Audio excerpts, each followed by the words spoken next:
Upon traversing into the world of Do, a brotherly system became entwined with my very being. I aided Xiao Yan in his cultivation, propelling him to unprecedented heights of battle aura, transforming him into a deity of his era. The system generously rewarded me, allowing my own training to yield extraordinary results, enabling me to advance alongside him. It is well known that a prodigious fighter with exceptional talent stands by Xiao Yan's side, engaging in but 3 endeavors each day. Xiao Yan, do you require my assistance in your cultivation? Xiao Yan, should they dare to strike you, I shall ensure their demise. Xiao Yan, if your spirit is wounded, would you like me to offer you solace? Chapter 1. Xiao Yan. Next, Xiao Yan. The boy on the testing platform wore a stoic expression, his nails digging deeply into his flesh. What a disgrace, the Xiao family's reputation has been utterly tarnished by this good for nothing. In the crowd, Xiao Mo's eyes widened in disbelief as he witnessed the unfolding drama, unable to suppress a gulp. What a spectacle! This is so abrupt. Xiao Mo had heard tales of transmigration and was aware of its myriad forms. Yet he had never imagined it could occur in such a seamless manner. In the blink of an eye, he had transitioned from lounging in his bed, relishing the world of Dopa, to becoming a mere bystander, witnessing Xiao Yan's final moments of despair. What? What should I do? A system. Where's my system? Meanwhile, on the testing platform, Xiao Mei and Xiao Suner had already completed their assessments. Next, Xiao Mo. At the sound of his name, Xiao Mo momentarily froze, then stepped toward the testing platform. It's Xiao Mo's turn. What a disgrace to the family, having one such individual is already too much, yet there are 2 of them, truly a pair of dragon and phoenix chicks. The path leading to the testing platform was short, yet the echoes of mockery filled Xiao Mo's ears. Xiao Mo's father, as well as the head of the Xiao clan, Xiao Zhan, were sworn brothers. During the incident surrounding Xiao Yan's mother's demise, Xiao Mo's parents were also implicated, leading him to become Xiao Zhan's adopted son and take on the Xiao surname. Logically, having an extraordinarily talented sworn brother and a clan leader as a guardian should afford Xiao Mo a relatively easier life, even without the bloodline of the Xiao family. Yet, alas, his talent. However, the previous version of himself would have found it difficult even to step onto the testing platform, yet now, Xiao Mo was unfazed by any of it. Let them laugh, a bunch of fools. I may lack cultivation, but my background is formidable. Even without a system today, I shall have the future Flame Emperor as my sworn brother. What a golden opportunity. What is a moment of humiliation compared to the encouragement I will later offer Xiao Yan? Once he grows stronger, even if I need to resort to drugs, I will carve my path in this vast world. System has detected that the host has successfully transmigrated. The Supreme Brother system has awakened. This system is dedicated to making the host the best brother across all realms. A novice gift pack has been distributed. The host is advised to use it wisely. Phew. Standing on the testing platform, Xiao Mo exhaled deeply, realizing he had been rather hasty. There was no need for such premature despair. The system had just activated, and surely there had been a delay earlier. Xiao Mo, why are you dazed? Hurry up and begin the assessment. The overseer of the Do Chi test frowned, his tone considerably harsher, as if Xiao Mo's moment of daze was a waste of precious time. What's there to assess? With Xiao Mo's strength, he might as well manage a shop within the clan. Perhaps it's better not to waste time. A wastrel is a wastrel, and both brothers are equally inept. Xiao Mo paid no heed to the surrounding mockery as he raised his arm and pressed his palm against the spirit energy detection stone. The steward cast a casual glance, languidly announcing the results. In that moment, the derision from the Xiao clan's younger generation became even more pronounced, while Xiao Mo's disdain for them deepened. Where on earth is Xiao Yan? Has he already slipped away to the back mountain? After stepping down from the detection platform, Xiao Mo searched the crowd for some time, only to discover that Xiao Yan had vanished long ago. Thus, amidst the laughter of the onlookers, Xiao Mo hastened towards the back mountain. 15 years. Xiao Yan spat out the grass stick in his mouth, exclaiming, "Damn it, am I just a plaything for them to mock?" His furious outburst echoed clearly in the desolate back mountain, reaching the ears of the recently arrived Xiao Mo.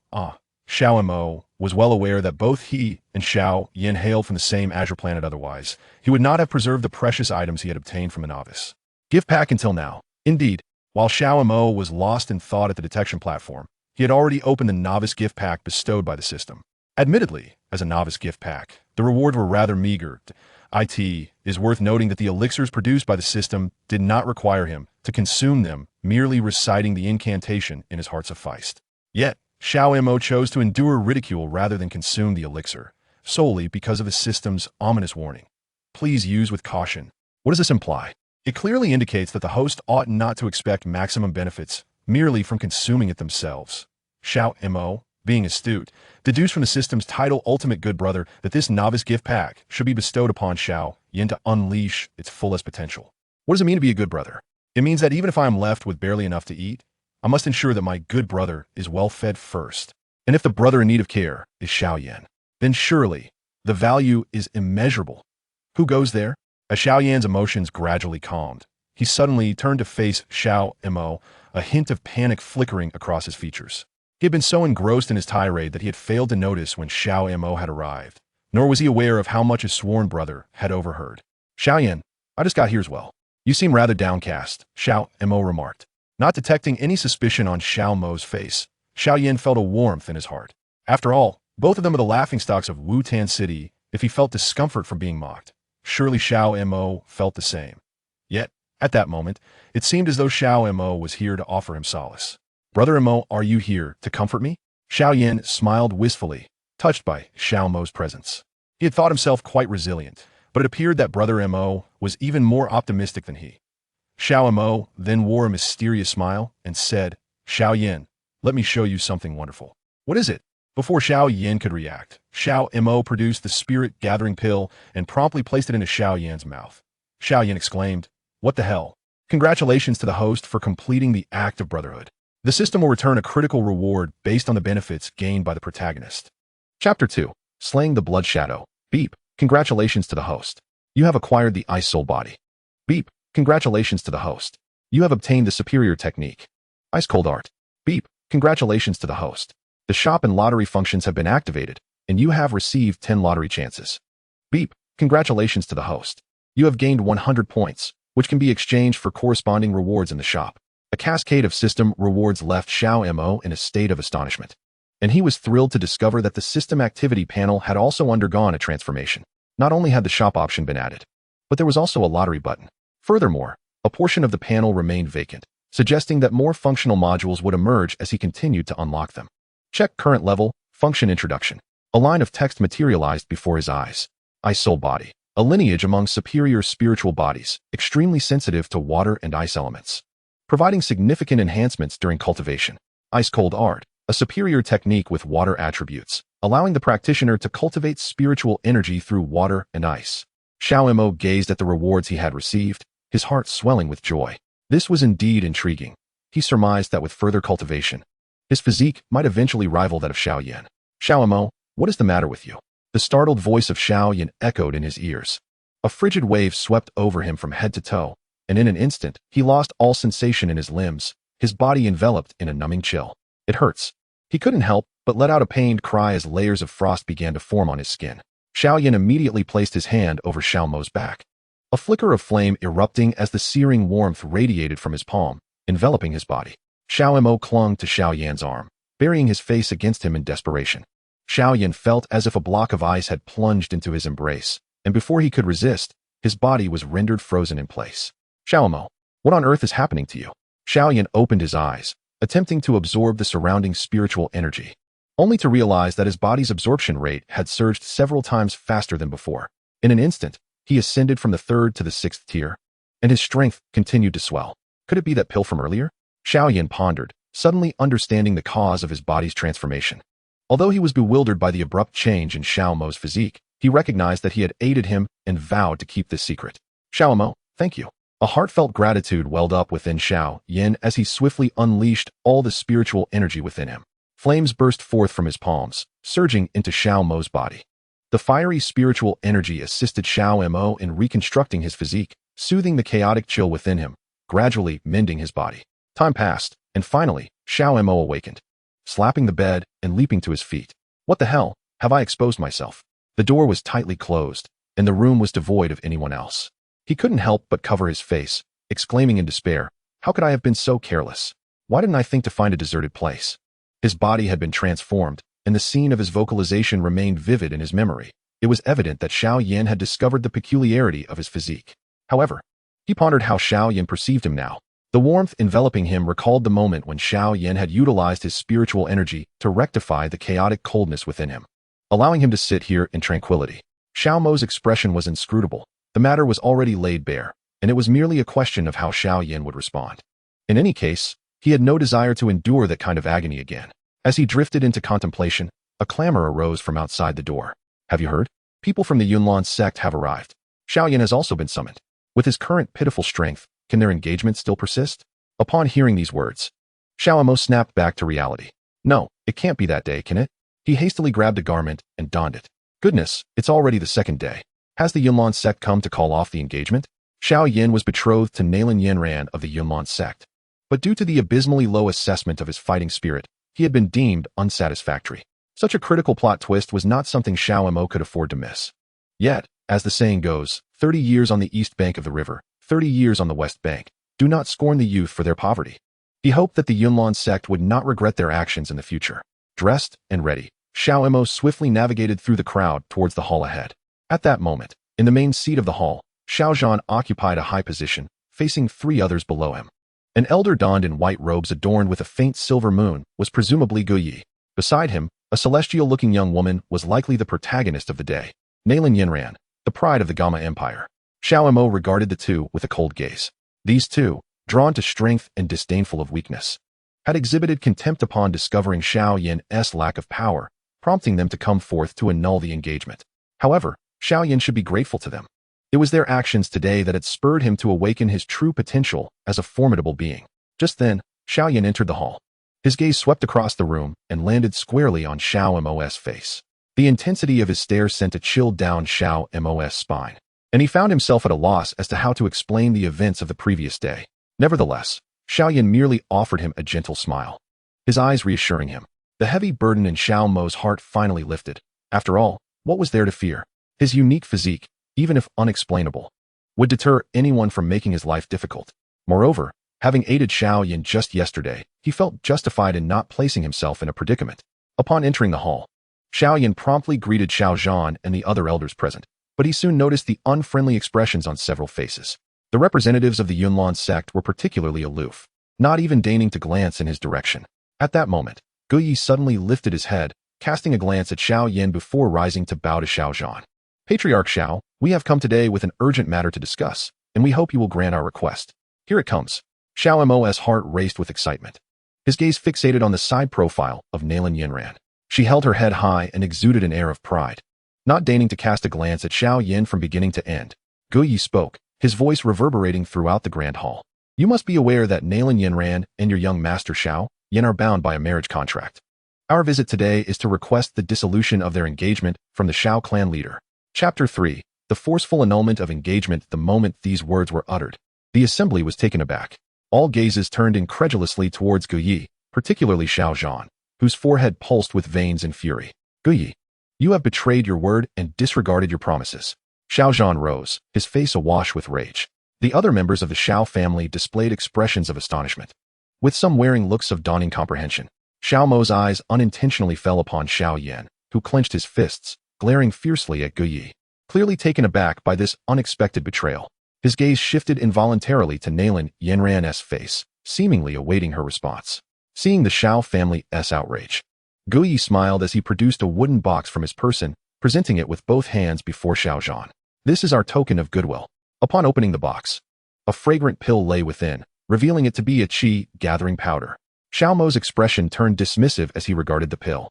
Though it was indeed of a higher grade than the qi spirit pill from the previous day, it was still a prized item sought after by countless masters. However, it was not particularly rare in his estimation.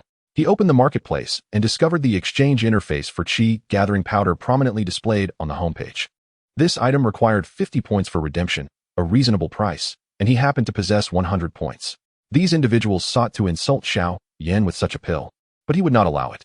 Although it might be commonplace for him, it was undeniably precious within the Xiao clan. After all, the process of consolidating Do Qi can be fraught with peril, and the Qi gathering powder ensures a stable breakthrough without risking injury to one's meridians. For smaller sects like theirs, the fact that Yunlan's sect could offer such a pill as compensation essentially guaranteed that they would produce a Do master. At this moment, the Xiao family, who had previously been filled with righteous indignation, now regarded the box in Gu Yi's hands with a hint of fervor. Xiao Yan tightened his fists, his face contorted with anger as he glared at the box. When he had talent, he was merely a Do master. He could have easily obtained such a pill without it. Yet now, Reflecting on his circumstances, he ground his teeth in frustration. With even Xiao Mo beside him feeling the surge of his overwhelming anger and resentment.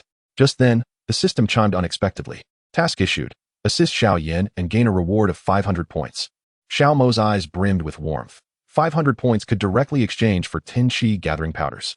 He accepted the points without hesitation. Rising, he grasped Xiao Yan's trembling hand tightly. Xiao Mo swiftly clicked on the marketplace interface. System, redeem 2 qi gathering powders. Host, redeeming 2 qi gathering powders will consume 100 points. Shall I proceed with the exchange now? Xiao Mo immediately made his choice. Soon, a flash of white light appeared before him, and 2 qi gathering pills materialized in his palm. Without hesitation, he thrust the 2 pills into Xiao Yan's hands. These are for you. Why should we endure this? Xiao Yan, astonished, raised his hand to inspect the 2 qi gathering pills he now held. His face a mask of disbelief. Where did you get these? Xiao Mo dismissed the question, pushing him forward. Don't worry about where they came from. Just know they are effective. Xiao Yan found himself thrust into the center of attention, all eyes fixed upon him. At this moment, several elders of the Xiao family had already shifted their stance, attempting to persuade Xiao Yan to compromise. Xiao Yan, why not accept these qi gathering pills? They could help us cultivate a formidable warrior. Indeed, Xiao Yan, your current strength is merely at the 3rd tier. There's no need to oppose them so defiantly. It would be wiser to accept this opportunity. Some even began to nudge his arms, urging him to take the pills. Gu Yi surveyed the scene. An expression of disdain etched across his face. Only a small clan like this could be so short-sighted as to value such pills. He stepped forward, ready to press the pills into Xiao Yan's hands, only to find the young man smirking, a cold glint in his eyes. A mere pill? We have plenty of those in our sect. Trying to deceive us with such trinkets shows a lack of sincerity. If this is your attitude, I must respectfully decline. I will not acquiesce to today's events. The hall fell into a heavy silence, the sound of a pin dropping echoing through the air. The 3 elders had expected Xiao Yan to agree but were taken aback by his refusal, their anxiety palpable. One elder even slammed his hand on the table. Xiao Yan, what right do you have to speak here? You know how precious the qi gathering pills are. Do not indulge in fantasies. With your current prowess, you are unworthy of Nalan Yinran. It would be prudent to exchange the pills and allow our sect to produce another fighter. Xiao Yan merely cast a scornful glance at him, his expression one of haughty indifference to the elder's words. This is my marriage. How I choose to decide is none of your business. Upon hearing this, the elder was rendered speechless. He indeed lacked the authority to interfere, as this engagement had been arranged by the previous generation. Seeing Xiao Yan's unwavering stance, Nalan Yinran could not help but rise, her voice laced with disdain. Xiao Yan, offering the qi gathering pills was already a concession. Do not push your luck. Regardless of your desires regarding this marriage, you must withdraw today. Xiao Yan met her gaze, his eyes glimmering with an icy resolve. Nalan Yinran felt a jolt of surprise. How could a seemingly useless individual display such confidence? What gives you the right to look at me like that? A cold light gathered in her hand, aimed directly at Xiao Yan. Xiao Yan, watch out! Xiao Mo exclaimed, alarm flooding his heart. This is the protagonist. If he falls today, it would be quite the embarrassment. Not only would the mission fail, but he might also face obliteration by the system. Xiao Mo twisted a frigid mist in his hand, preparing to confront Nalan Yinran. However, Xiao Yan slightly shook his head in his direction, and then a fireball ignited in the palm of his hand. At the very moment the icy glare from Nalan Yinran aimed for his chest, the fireball shot forth, colliding with her cold light. With a resounding bang, a circle of flames erupted in the air, forcing the surrounding spectators back a step. The crowd stared incredulously at Xiao Yan. Even Xiao Zhan, who had just been about to intervene to save his son, was left stunned. The fireball had effectively slapped everyone's face, revealing that his strength seemed to transcend mere 3rd rank. Chapter 4. Supporting Xiao Yan. Xiao Yan's left hand ignited with flames, and several fireballs reappeared in his palm. His gaze turned icy as it fell once more upon Nalan Yinran's face. Nalan Yinran, your decision to cancel the engagement stemmed from your belief that I am a useless waste, unworthy of you. Yet today, I shall demonstrate to you who the true waste is between us. The flames danced in midair as he respectfully called out to Xiao Zhan behind him. Father, might you assist me in testing my rank once more? Xiao Zhan's expression was filled with excitement. He nodded and promptly sent someone to bring over the Do Qi testing stone. Xiao Yan placed his hand upon it, and the results were revealed instantaneously. Meeting the astonished gazes of the crowd, Xiao Yan once again addressed Nalan Yinran. 3 years ago, I achieved a miracle, but unforeseen circumstances hindered my progress. However, I possess innate talent, and I refuse to remain a waste forever. Today, I shall show you who the true useless one is between us. With that, he turned to the table, swiftly grabbing a pen and paper to draft a letter of cancellation for their engagement. Xiao Yan then approached Nalan Yanran, thrusting the paper at her feet. Here is the engagement cancellation letter you so fervently desired, but let it be known that today, it is I, Xiao Yan, who finds you unworthy, thus choosing to dissolve our engagement. He raised his left hand once more, a warm light manifesting in his palm. Gathering chi powder. You actually possess two? The crowd gasped in astonishment, finally understanding why Xiao Yan had dared to dismiss the gathering chi powder with such nonchalance. He indeed possessed two. Ignoring the incredulous stares from those behind him, Xiao Yan knelt on one knee, holding the two gathering chi powders high before Xiao Zhan. Father, it is I who has brought you shame today. After years without progress, I have finally broken through that barrier. These two gathering chi powders are for you. I hope you can forgive my recklessness today. A wave of bitterness washed over him. Although he publicly claimed to have initiated the cancellation, everyone knew it was a necessity. The pressure from this situation would ultimately fall upon Xiao Zhan, who might endure countless mockeries and scorn from others. Yet, Xiao Zhan did not take the two gathering chi powders. Instead, he quickly stepped forward to help Xiao Yan rise from the ground. My child, your father does not blame you. They were aggressive today, and you handled yourself admirably. I am proud of you. Xiao Zhan's gaze lingered on the two gathering chi powders. His eyes filled with astonishment and disbelief. Where, indeed, did Xiao Yan acquire these two elixirs? However, such matters are of little consequence. What is paramount is that they have not lost face today. At the very least, when the events of today are recounted, no one will deem the Xiao family disgraceful. At that moment, the system chimed in unison. Ding.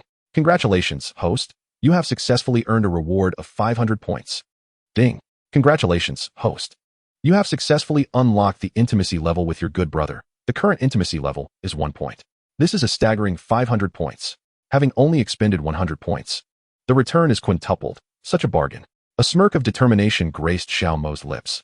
It appears that as long as he can assist Xiao Yan in forging his path to strength, he shall continually reap critical rewards. A sense of direction blossomed within him as he fixed his fervent gaze upon Xiao Yan, who stood in the center of the arena. Xiao Mo gave him a thumbs up, which warmed his heart. He reciprocated with a smile before lowering his head again. At this moment, Xiao Zhan rose and patted Xiao Yan on the shoulder. Good lad, you've inherited your father's demeanor. With that, he turned his gaze toward Gu Yi and the others, whose expressions were far from pleasant. Gentlemen, I shan't prolong your visit.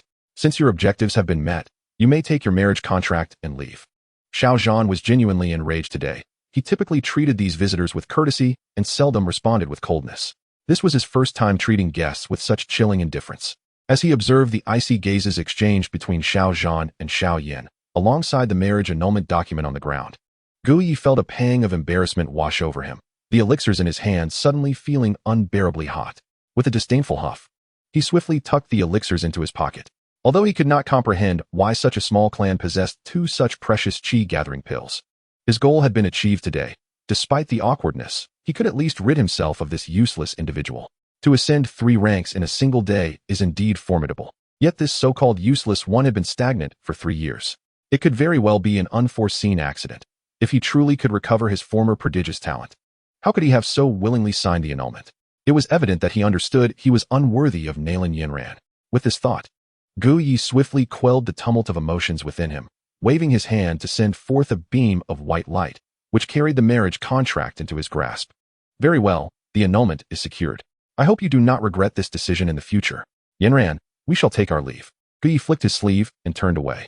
Particularly moments ago, his gaze upon her had been akin to viewing refuse, filled with disdain and contempt. Damn it, Xiao Yan. You shall pay for this. Nalan Yanran, growing increasingly incensed, could no longer contain herself. She whirled around, brandishing a long sword aimed directly at Xiao Yan's chest.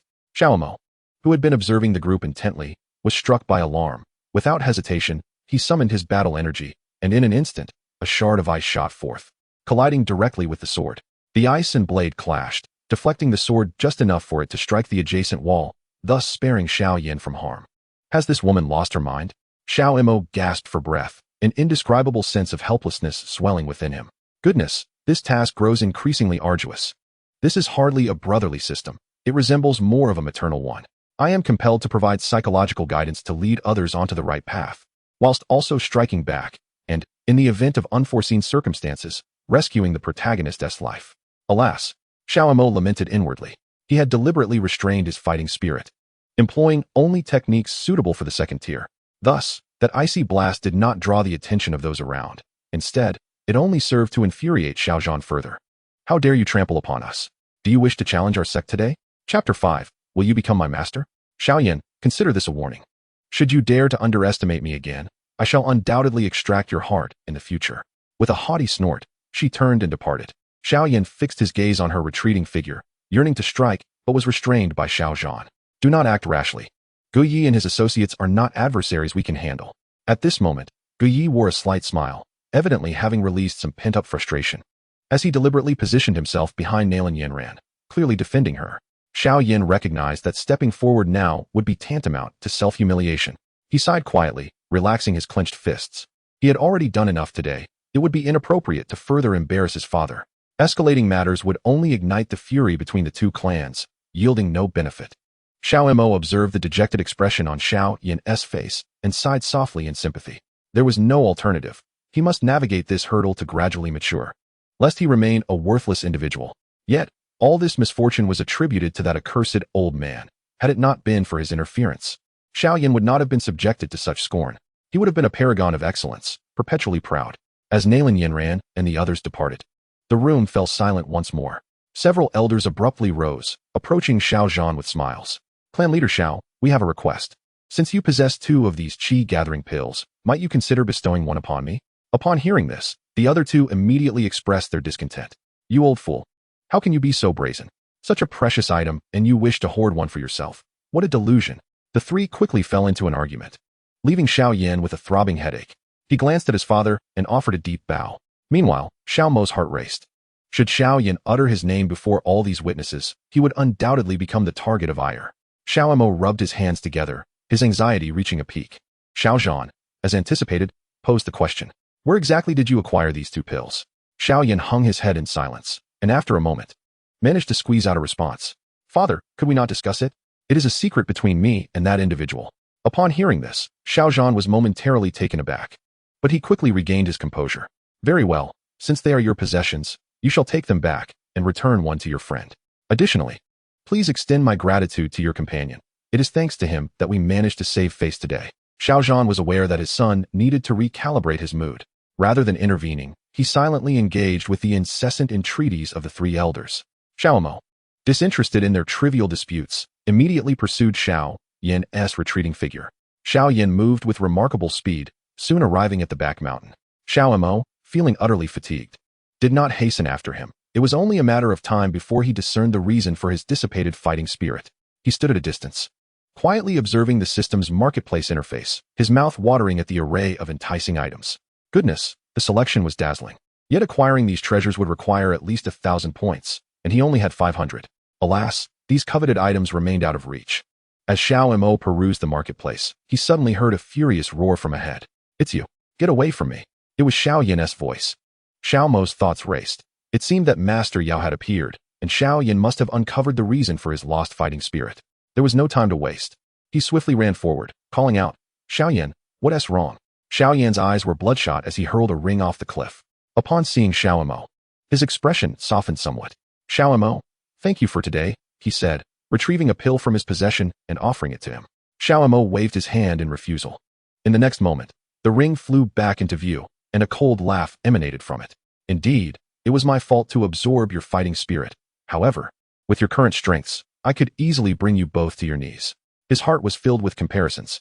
If it hadn't been for the spirit-gathering pill he received yesterday, he would not have achieved such results. This individual possessed unfathomable strength. Xiao Yan's gaze toward Xiao Mo was tinged with newfound respect. Xiao Mo, oblivious to this shift in Xiao Yan's demeanor, focused entirely on Master Yao. Esteemed sir, considering you've deprived him for 3 years, shouldn't there be some compensation? Surely. Those years cannot be for naught. Now is not the time to haggle. That would be a waste. Xiao Mo gazed earnestly at the elder, pulling Xiao Yan closer. Come now, this man's strength is inscrutable. If we could gain his guidance, our techniques would surely flourish. Do not let pride hinder you. We must be adaptable at this moment. After all, Master Yao would eventually take Xiao Yan as his disciple. Thus, they could seize this opportunity to negotiate for greater benefits. Xiao Yan immediately tugged at Xiao Mo's arm. What are you doing? Do you think he'll agree to that? Yet, at that moment, Master Yao chuckled heartily. I never expected to encounter such a spirited young lad today. This is indeed amusing. I had intended to accept Xiao Yan as my disciple, and now with you added. It seems fortuitous. With that, Master Yao's gaze settled upon the two, his tone laced with persuasion. I wonder if both of you would be willing to accept the honor of becoming my disciples? Chapter 6. The successful apprenticeship. Xiao Mo could scarcely believe his ears upon hearing that the esteemed elder Yao intended to accept them as disciples. He stared in astonishment at the elderly man before him. Are you truly considering taking both of us as your apprentices? Was it not meant for him alone? Elder Yao cast a disdainful glance in his direction. Silence. Your exceptional talent renders you a valuable ally to Xiao Yan. Why should I not accept you? He then turned his gaze back to Xiao Yan. This is indeed a debt I owe you, and thus I offer you a promise. I can enhance your fighting spirit, far surpassing that of the wretched Nalan Yanran. In 3 years, I shall ensure that you stand out among your peers, perhaps even eclipsing the Yunlong sect. It all depends on your willingness. Xiao Yan's eyes flickered, revealing a glimmer of temptation.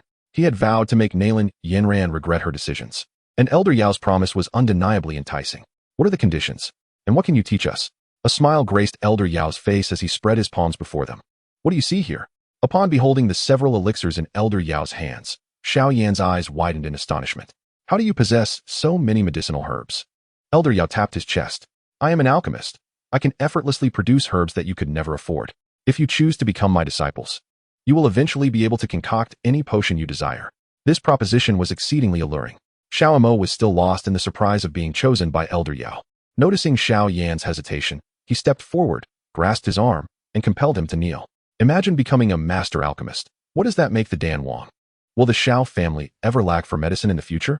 If you hesitate over such a boon, it would be foolish. Quickly agree to become his disciple.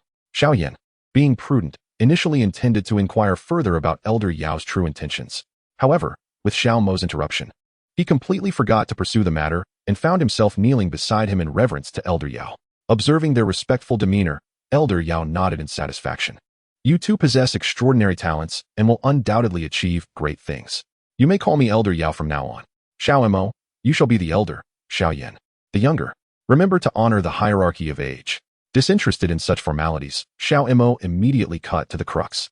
Elder Yao, you mentioned that you could assist Xiao Yan in mastering his technique. Can you now provide us with direction? Ding. Main quest initiated. Please assist Xiao Yan in becoming a fighter. With the system's task at hand, he was eager to help Xiao Yan break through to fighter as swiftly as possible. Elder Yao did not mince words.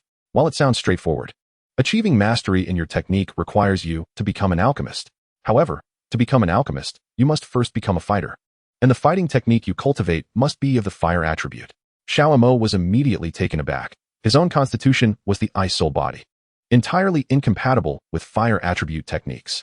The cultivation technique he is to practice is the ice cold art, a method that cannot be utilized for pill concoction. So, what is the purpose that the Elder Medicine spoke of? Observing the bewildered expression on Xiao Mo's face, Elder Medicine smiled faintly. Xiao Yan is indeed a promising candidate for the path of alchemy. However, your constitution is perfectly suited to assist him. During the process of pill refining, the use of fire attribute combat techniques can easily lead to unforeseen accidents. With your presence by his side, your icy powers can help stabilize his mind, enabling him to successfully refine purer pills. Thus, by taking both of you as disciples, you can harmoniously collaborate, ultimately elevating your strengths to greater heights. Xiao Mo felt like cursing, realizing that his role in this world of Dopu was merely that of a support character, and a lifelong one at that. The tasks assigned to him by the Good Brother system were all aimed at significantly enhancing Xiao Yan's capabilities. Even becoming a disciple meant assisting Xiao Yan in pill refinement. He harbored deep resentment, questioning why he had to be a mere side character. Ding, side quest initiated. Assist Xiao Yan in acquiring cultivation techniques. Rewards, Ice Soul Art 1. 100 points, Good Brother Intimacy 1 point. Xiao Mo's eyes brightened. Indeed, the golden finger was formidable. 100 points could be exchanged for numerous valuable items. Moreover, it came with the Ice Soul Art as an added benefit. He found himself momentarily lost in thought as he gazed at Xiao Yan, feeling a chill emanate from his back. Xiao Mo, why are you looking at me with such eyes? By helping Xiao Yan reach unprecedented heights, the system would reward him handsomely. Even if his role was merely supportive, his own strength would undoubtedly ascend alongside Xiao Yan's. This transaction was certainly advantageous. With that thought in mind, he unhesitatingly wrapped his arm around Xiao Yan's shoulder, pulling him close. Master, no objections from me. However, if your pills are successfully refined, I must receive half the credit. We shall split it evenly. Such benefits must be claimed, and not a fraction less. Xiao Yan was taken aback by his generosity. After all, this was merely a supportive role, with the primary achievements belonging to him. Had he been in Xiao Yan's position, he might not have agreed to be someone else's stepping stone. Yet, Xiao Mo not only readily consented, but still regarded him as a true brother. A shard of ice in Xiao Yan's heart began to thaw. Over the years, he had endured countless grievances and had been looked down upon. Had it not been for the fact that most people dared not overstep due to Xiao Zhan's presence, he would have long been trampled into the mud. Yet, in this low point of his life, Xiao Mo's sudden appearance gave him hope, elevating his technique by 3 levels and willingly offering his assistance, continuing to stand by him as a brother. At that moment, Xiao Yan silently vowed, "Xiao Mo, you will be my brother for life. No matter what happens in the future, I will be there for you, unhesitatingly." Xiao Mo remained unaware that he had already secured a place in Xiao Yan's heart. He was still immersed in the euphoria of rewards. Elder Medicine, seeing that both had agreed, smiled with squinted eyes. "Since you have pledged yourself to me, it is time to impart the cultivation techniques." Without hesitation, he promptly pushed Xiao Yan forward. "Master, please select a superior cultivation technique for my junior disciple." With a piercing glare, Elder Yao shot him a disdainful look. "Do you think cultivation techniques are mere stones that one can casually pick up from the ground? However, I do possess a yellow tier technique that I can impart to you." Xiao Yan took a step back, firmly grasping Xiao Mo by the side. Chapter 7. Teasing Elder Yao. Seeing the two prepare to leave, Elder Yao hurriedly called out to them, "Wait. This technique can indeed be advanced. Are you certain you do not wish to take it?" As he spoke, Elder Yao retrieved the technique and solemnly placed it in Xiao Yan's hands. "This technique is bestowed upon you. As for your disciple's technique, I shall temporarily safeguard it. Your current strength is still too feeble to withstand the energy of this technique. To prevent you from meeting a disastrous fate, I shall hold on to it for now. Your primary objective at present is to find a way to break through and become a fighter. At that time, the technique can be cultivated." Xiao Yan nodded, deep in thought. Xiao Mo, however, was utterly oblivious to the conversation, his mind filled with the system's notifications chiming away. Ding. Congratulations to the host for successfully acquiring the superior technique, Ice Soul Art. Ding. Congratulations to the host for successfully obtaining 100 points of mall credits. Ding. Congratulations to the host for successfully earning 1 point of goodwill from a good brother. He was overwhelmed by the substantial rewards. Although Elder Yao could not provide a higher tier technique, the system certainly could. He now possessed 2 superior techniques. And as long as he could quickly cultivate and become a fighter, he would be able to start practicing the techniques. His path of cultivation could swiftly be set on the right course, so he needed to stimulate Xiao Yan in various ways to inspire the tasks. He quickly turned and grasped Xiao Yan's arm. "Xiao Yan, are you hungry? Would you like to eat? Xiao Yan, are you cold? Do you want to wear a new outfit? Xiao Yan, are you hot? Should I find you a new vest?"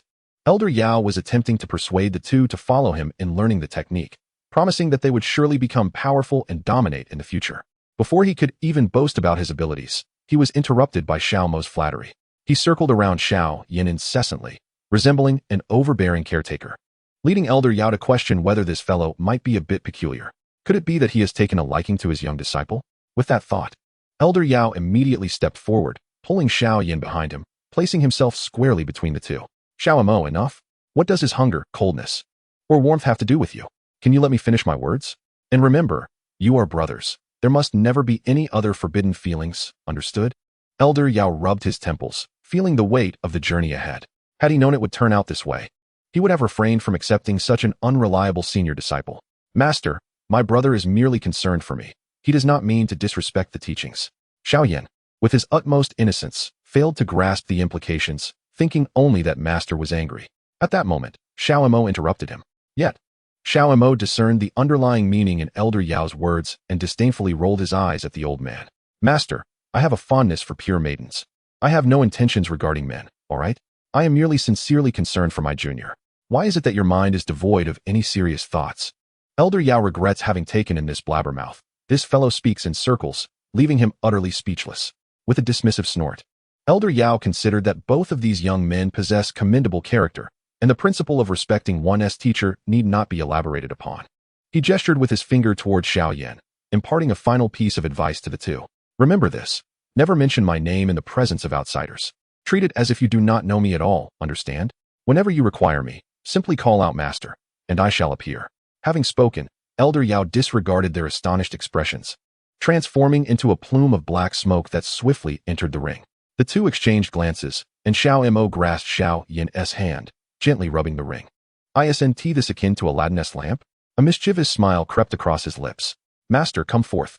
In an instant, a swirl of black smoke erupted, rapidly taking the form of Elder Yao. "What do you need?" He looked at his disciple with a cheerful demeanor, polishing the ring to a gleam. Let us test the incantation. Indeed, Master, you keep your word. He flashed a grin at Xiao Yan and called out again, Master, come forth. Elder Yao, having barely settled inside the ring, reappeared before them once more. What is it now? Xiao Yan feigned terror, pointing towards a shadow lurking in the nearby forest. Master, it seems someone is eavesdropping. Elder Yao, unable to contain his irritation, approached and delivered a swift smack atop Xiao Yan's head. The latter quickly dodged, retreating behind Xiao Yan. Master, we cannot strike our disciples. Elder Yao, thoroughly exasperated, retorted. Xiao Yan, you summon me, and I will emerge. If you dare to conspire with your senior brother to tease me, just wait and see how I will deal with both of you. After several attempts, the old man ceased to appear, leaving Xiao Mo to shrug in resignation. With age comes a temper. One cannot even jest anymore. Xiao Yan regarded Xiao Mo with a mix of bemusement and incredulity. How had he not noticed before how mischievous this person could be, and so brazen as well? Nonetheless, having such a senior brother beside him indeed brightened his spirits considerably. His mood lightened. He felt grateful for Xiao Mo's influence. Xiao Yan's gaze fell upon him, imbued with warmth and tenderness. Thank you, he murmured softly. Xiao Mo, unable to catch the words, noticed only the movement of his lips and quickly inquired. What did you just say? I didn't hear. Nothing, I said nothing at all. As the two playfully bantered, a fragrant breeze unexpectedly wafted towards them. A warm gust enveloped them, and Xiao Sun gracefully appeared before them, her eyes sparkling with mirth as she reached out to clasp Xiao Yan's wrist. Xiao Yan, how are you? Are you still feeling unwell? Xiao Mo swiftly rubbed his arms, feeling a chill at the display of affection, having no interest in witnessing their romantic exchange. He swiftly made his exit, disappearing before either could react. He retreated to a distance and promptly made his way into the depths of the mountains. I recalled that I had previously acquired 10 lottery chances, and I had yet to utilize my cultivation techniques. It was an opportune moment to explore what treasures the system still had to offer. He swiftly concealed himself in a small nook within the mountains, ensuring that there were no blind spots behind him before accessing the system interface. Chapter 8. Cultivating fundamental qualities. At this moment, Xiao Mo could distinctly perceive his attributes, including his physique, the ice soul body. Previously, he had not found the time to thoroughly sense the changes in his body. Although his strength had significantly increased, he yearned to experiment with the intricate techniques found in the Doluo world. System, initiate the study of the ice-cold technique. Beep. The ice-cold technique is a superior cultivation method. Engaging in its practice currently poses considerable risks. Please think carefully before proceeding. Xiao Mo was momentarily taken aback. After a lengthy hesitation, he chose not to continue with the training, but instead quickly accessed the system's shop. He recalled that there seemed to be spirit-gathering pills available. If he could purchase one and use it to elevate his rank, he would then be able to practice the ice-cold technique upon breaking through to the doja level. However, upon seeing the exorbitant number of points required for the pill, he immediately abandoned that thought. How could this be so expensive? With his current capabilities, he only possessed 600 points in the shop, rendering him entirely unable to make a purchase. Moreover, should Xiao Yan unlock the brotherly quest, he might also need to acquire supplementary items from the system's shop, making it prudent to conserve resources. Never mind, it seems that hastening growth is not advisable. Instead, I shall attune myself to the ice-cold physique and test my current strength. Previously, he had not taken the time to sense the energy within him while saving Xiao Yan.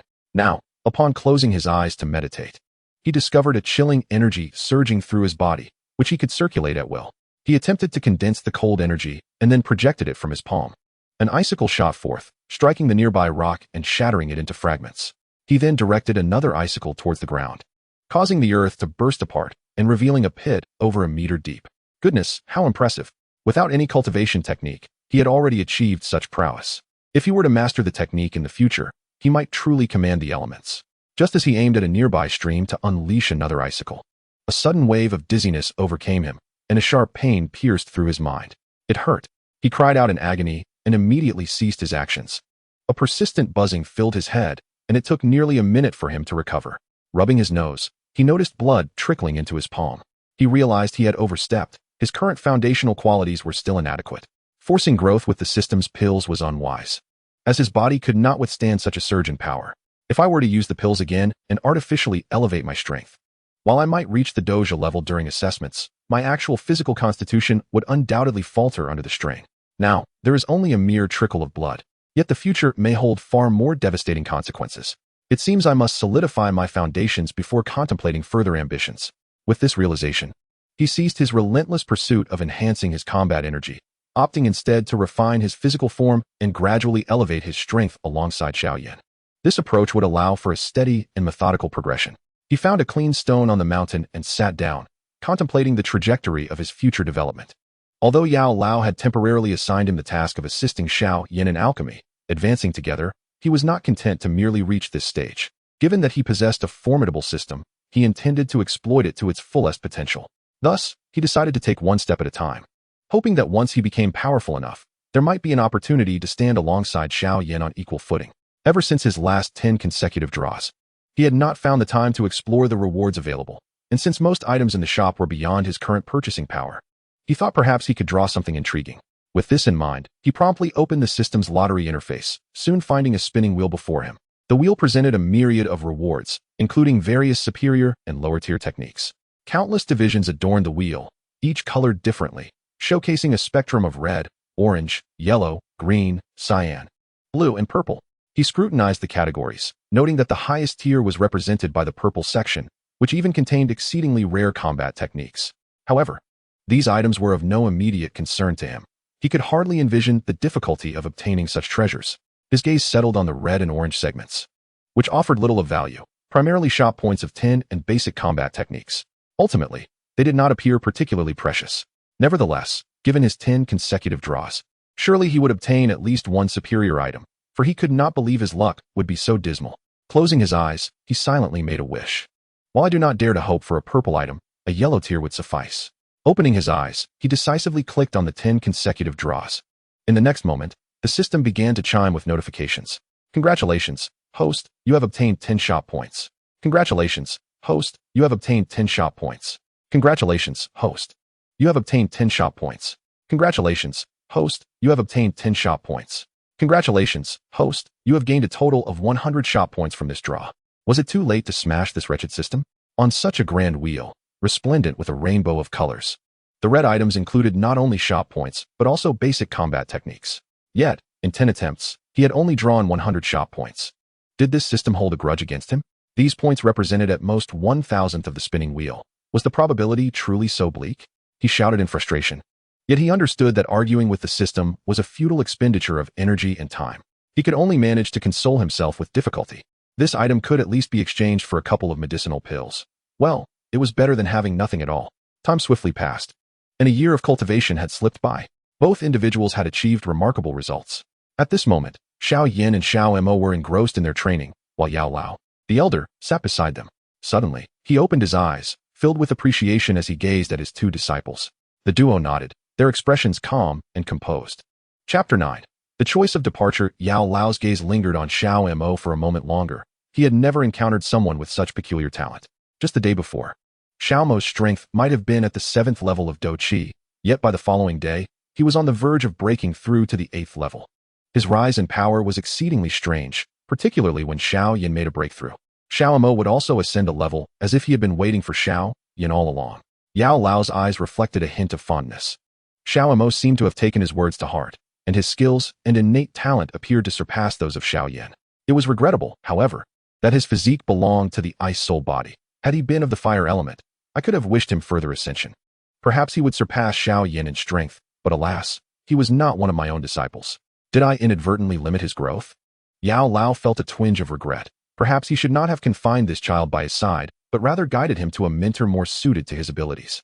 Despite his guilt, he understood that as long as Xiao Mo was present, Xiao Yan would undoubtedly excel in alchemy. It was rare to have such a proud and accomplished disciple, and he was reluctant to let go or make changes. Xiao Mo, unaware of the depth of Yao Lao's remorse, was instead thoroughly enjoying himself. Throughout the year, he had focused on strengthening his physique rather than expending excessive time on leveling up. After all, as long as he completed the tasks assigned by the system, facilitating Xiao Yan's continual growth and strength, the system would reward him with a plethora of rewards and medicinal pills. He hardly needed to exert himself. His power rose in tandem with Xiao Yan's, and due to his extended practice of foundational techniques, his strength became increasingly stable. In contrast to Xiao Yan's fire-based skills, his ice-based techniques were methodical and steady, often allowing him to gain the upper hand in their sparring matches. Xiao Yan, too, had become fervent, treating Xiao Mo as his target, practicing diligently every day. Witnessing Xiao Yan's relentless efforts, Xiao Mo felt compelled to intervene, advising him not to push so hard, as his efforts would not surpass his own. After all, he possessed the advantage of the system. The nature of the system was something that could not be easily explained to anyone, and he was reluctant to reveal this trump card. Moreover, Xiao Mo's constant concern for Xiao Yan had reached an almost meticulous level, drawing curious glances from their fellow disciples. One day, he was unexpectedly pulled out by Xiao Suner, whose piercing gaze was accompanied by the blade of a sword positioned threateningly against his neck. "You must not argue with me, brother Xiao Yan. Where you go, I shall follow." Xiao Mo found himself at a loss for words and could only repeatedly assure her that his feelings for Xiao Yan were purely fraternal. Having spent considerable time together, he regarded Xiao Yan as a younger brother, which prompted him to offer extra care. It was only then that Xiao Suner, still skeptical, nodded slightly and refrained from further inquiries. Deep down, Xiao Mo sighed in exasperation. He was a man of unwavering heterosexuality, devoid of any interest in men. Were it not for the necessity of constantly enhancing Xiao Yan's goodwill in order to accumulate points as a good brother, he would have little inclination to trail after him daily like a doting mother. Ding. Please assist Xiao Yan in obtaining the burning technique.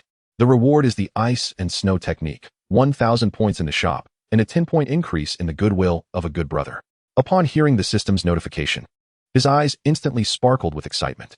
After a year's wait, Master Yao finally seemed ready to part with his treasured burning technique. Yet, what did it mean to assist Xiao Yan in obtaining this? Master Yao held a deep fondness for this disciple. Surely he would not conceal such a treasure from him. Would he? As he pondered this mystery, the duo had already arrived at the cave where Master Yao resided. The master greeted them with a mysterious smile before speaking. "Now, Xiao Mo, you have reached the level of a fighter, and Xiao Yan, your strength is approaching the 8th tier, soon to become a fighter.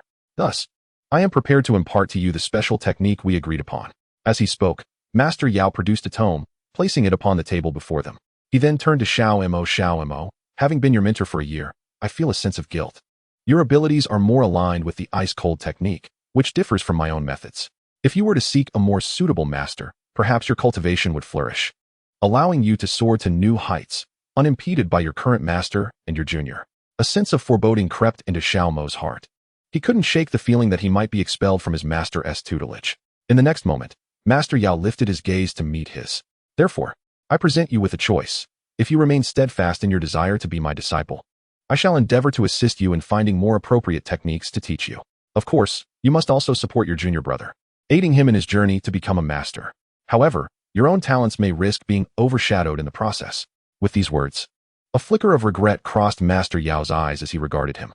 "As your teacher, I can only provide you with this year's enlightenment. Beyond that, I am truly powerless."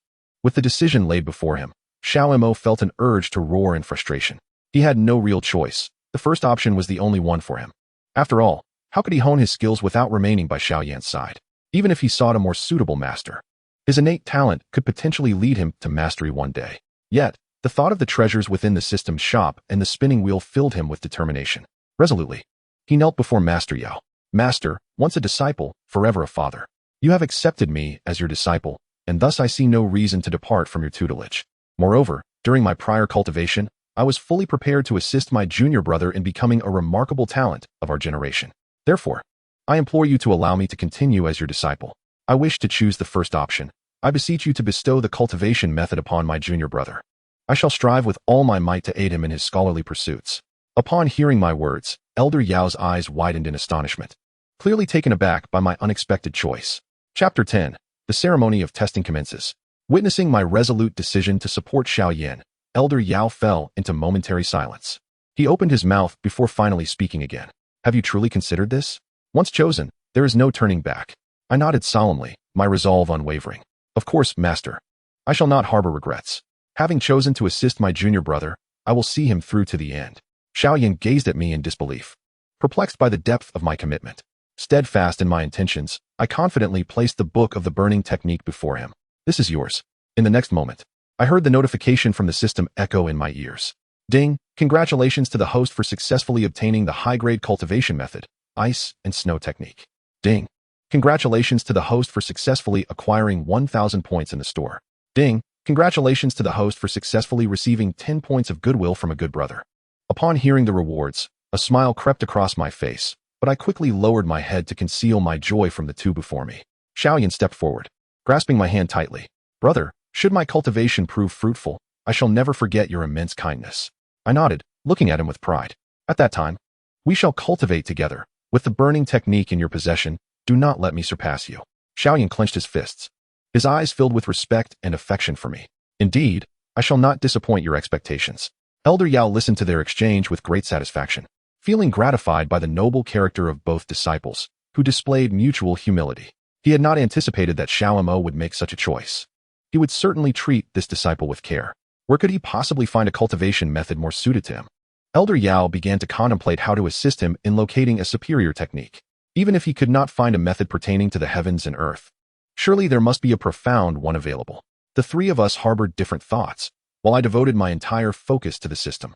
Having surpassed the fighter realm, I now possessed three superior techniques: ice-cold technique, ice-soul technique, and ice and snow technique. Coupled with my unique physique, I was now qualified to cultivate these three methods. I had previously dedicated myself to strengthening my body and solidifying my foundation. Now was the time to reap the rewards, especially with the impending evaluation of our abilities within the sect. At that moment, I was determined to astonish Xiao Yan, and I knew the system would offer additional rewards. Thus, I opened my system panel and swiftly began to examine my physique and the three cultivation techniques. At present, his strength is that of a one-star fighter, making him one of the few formidable individuals in the narrative. Regrettably, most of the combat techniques he possesses are merely of an introductory level. Although he has persistently endeavored to activate the system's tasks, the rapid advancement of Xiao Yan's abilities means that the rewards provided by the system are primarily accessible only to those above the rank of fighter. To avoid the peril of physical explosion, he has accumulated a trove of treasures over the past year, all of which remain unusable. Now that he has ascended to the fighter level, he can finally cultivate these techniques and further hone his proficiency, transcending mere superficiality. As he meticulously assessed his strength, the system once again issued a new notification. Ding. Notification to the host. A new assessment will soon be conducted. Please help Xiao Yan astound the audience. Successful completion of this task would yield a reward of 1,000 points in the marketplace and a friendship boost of 10 points. Unfortunately, there were no techniques involved this time. He sighed but remained enthusiastic about completing the task, for the prospect of acquiring 1,000 marketplace points was enticing. Given Xiao Yan's inherent prowess, he was confident that he could easily astonish the crowd, perhaps even effortlessly earning the reward. He felt a surge of excitement for the upcoming assessment a few days hence, which marked the 16-year-old test ceremony for the clan's disciples, where Xiao Yan would undoubtedly shine. A few days later, seated at the bottom of the viewing platform, Xiao Mo stifled a yawn, his face reflecting weariness. This was indeed reminiscent of the interminably tedious meetings led by the principal during school days, a true test of endurance. He yawned repeatedly, finding the complexity and tedium of the ceremony nearly unbearable. When will this end? Noticing Xiao Mo's incessant yawning, Xiao Yan casually handed him a bottle of water. It's always like this every year. You might as well get used to it. If you're truly bored, perhaps you should take a nap. We'll call you at the crucial moment. Xiao Suner shot him a disdainful glance. Xiao Mo, when will you ever take things seriously? With your attitude? When do you expect to achieve any real progress in your training? Despite their close relationship, Xiao Suner was unaware of Xiao Mo's strength level. As they did not train together, Xiao Mo quickly shifted to the side, irritated by the couple's public display of affection. How many times had he avoided such moments over the past year? And now, it was happening again. Could you three possibly be quieter? You are the only ones prattling on, Xiao Yu remarked with a look of disdain directed at the trio. Her gaze settled on Xiao Yan, laced with scorn. Idiot. How dare you sit here? Although her prowess was not on par with Xiao Suner, she was among the fastest growers within the sect and held a deep admiration for strength, looking down upon Xiao Yan, whom she deemed a failure. Throughout the lengthy duration of their countless derisions and contempt, Xiao Yan had cultivated a formidable capacity for patience. However, Xiao Mo, ever the protective friend, could not bear to see anyone disparage Xiao Yan. He clenched his fists and stepped forward, the icy blade poised menacingly against the woman's throat. Dare to say that again? Xiao Yu was evidently taken aback by his sudden outburst, her expression shifting dramatically as she raised her hand, preparing to retaliate. Xiao Suner and Xiao Yan quickly intervened, urging both parties to refrain from escalating the conflict. Xiao Yan grasped him firmly, pulling him aside. Don't stoop to her level. Besides, I've grown accustomed to it. Given her current capabilities, she likely cannot rival me. Why engage in a quarrel with someone like her? Despite Xiao Yan's comforting words, he still felt a sense of frustration. After all, Xiao Yan was the protagonist, and he could hardly bear the indignation. What was Xiao Yu, that she should feel so triumphant? Nonetheless, he reminded himself that this was a coming-of-age ceremony, and it would be inappropriate to ruin it. Chapter 11. Xiao Yan astonishes the crowd after a moment of contemplation. Xiao Mo gradually quelled the anger that had surged within him, choosing no longer to target Xiao Yu. Meanwhile, Xiao Yu, under Xiao Sunur's persuasion, also began to suppress her ire. Yet, the two remained at odds, opting to switch seats to avoid further irritation. Just as the atmosphere grew increasingly tense, the lengthy ceremony on stage finally concluded, ushering in the moment for the strength assessment. Xiao Mo felt a surge of anticipation, eagerly rubbing his hands together. As soon as Xiao Yan took the stage, his reward would be within reach, and the thought thrilled him. He focused intently on the testing officiant, awaiting the call of Xiao Yan's name. At last, midway through the assessment, the officiant finally announced, "Xiao Yan, please take the stage." This proclamation instantly drew the attention of numerous onlookers. After all, everyone knew that during the previous year's assessment, Xiao Yan had suffered immense embarrassment. Being labeled a mere third-tier waste, would he once again face humiliation before the crowd? However, soon after, a few faces shifted in expression, their gazes toward them growing complex. Ultimately, this so-called third-tier failure had astonished everyone by elevating to the sixth tier within a single day, leaving the crowd utterly dumbfounded. Thus, no one continued to scrutinize Xiao Yan's innate abilities, dismissing him as inconsequential. Could it be that today he would exhibit some extraordinary feat? Several elders nearby regarded Xiao Zhan with ill intent, eager to witness how his son would perform this time. After all, Xiao Yan had previously hoarded 2 precious pills for himself, sharing none with them. Since then, the elders had harbored significant grievances against him, refraining from offering any guidance, merely wishing to observe the supposed genius being derided into the dust. Although both Xiao Yan and his companion often emerged from their training sessions looking quite disheveled, bearing various injuries, they had yet to demonstrate formidable strength. Therefore, the elders were increasingly convinced that the results from the last assessment represented Xiao Yan's true limits. Moreover, the higher the rank, the more arduous it becomes to ascend further. Indeed, some individuals have languished at the 8th rank for 2 years without making any progress. This time, the assessment might still reveal them to be at the 6th rank, nothing more than a failure. Even if there has been a breakthrough in between, they would still remain a failure. Several elders are already poised to revel in the spectacle. The surrounding crowd gazes at Xiao Yan, ascending the steps with ill intentions.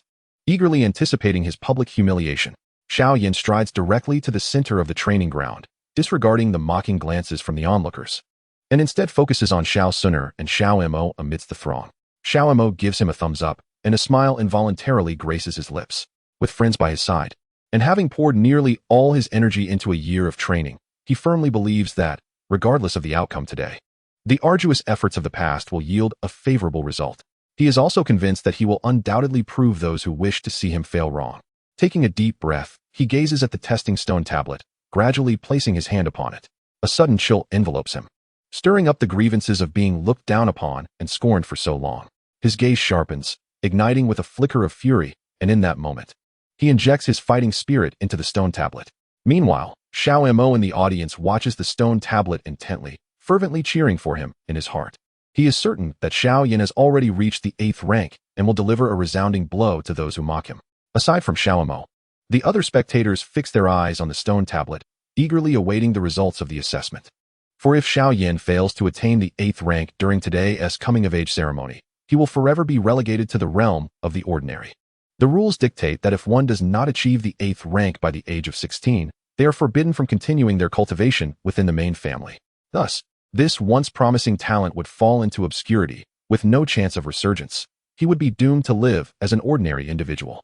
The audience is prepared for a spectacle of ridicule, and even on stage, Xiao Zhan cannot help but hold his breath, intently watching the stone tablet. Gradually, the black stone tablet begins to emanate golden light, and in the next moment, a line of golden characters appears upon it. As the spectators behold these characters, an eerie silence envelopes the venue. All eyes are fixated upon the stone tablet, disbelief rendering them speechless. Some even begin to rub their eyes, unable to fathom what they are witnessing. How is this possible? How did he achieve this? Murmurs of astonishment begin to rise, while the officiant mechanically continues the process, softly uttering a phrase. Those who had prepared to witness his humiliation now stand frozen in disbelief, rendered utterly speechless by their incredulity and shock.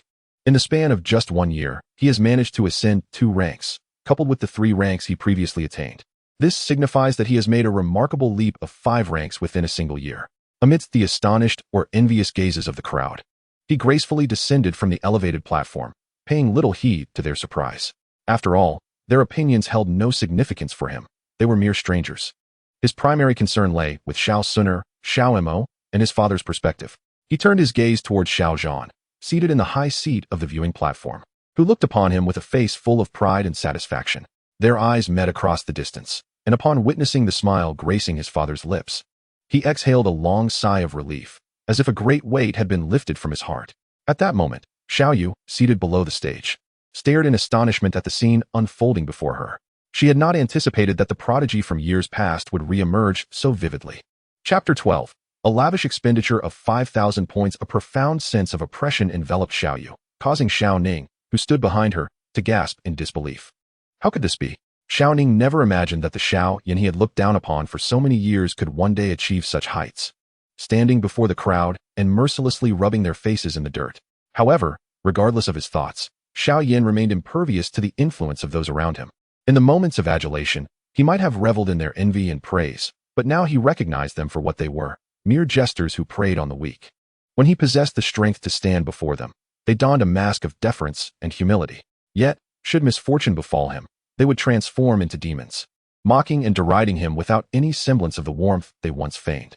With this realization, his gaze inevitably fell upon Xiao Mo and Xiao Suner at the center of the venue. He swiftly approached them, seating himself between the two. With their friendship, he desired nothing more for the rest of his life. Once again, murmurs rippled through the crowd. They were astonished that the so-called waste had achieved such remarkable success and breakthroughs. Some among them began to regret their past ridicule of Xiao Yan, uncertain if he bore any grudges. At this juncture, the stunned steward recalled his duties and slowly announced the next participant. Xiao Suner, prepare to ascend the stage. Xiao Suner playfully poked Xiao Yan's cheek. Brother Xiao Yan, wait for a surprise from me. With that, she ceased her chatter and skipped eagerly towards the stage. Xiao Mo silently observed the duo, feeling as though he had been subjected to a display of affection that made him want to roll his eyes. However, the chime of the system soon diverted his attention. Ding! Congratulations, host, on successfully acquiring 1,000 points in the marketplace. Ding!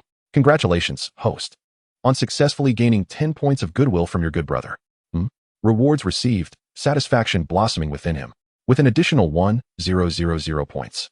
He was nearing the accumulation of over 10,000, enabling him to purchase advanced techniques and elixirs.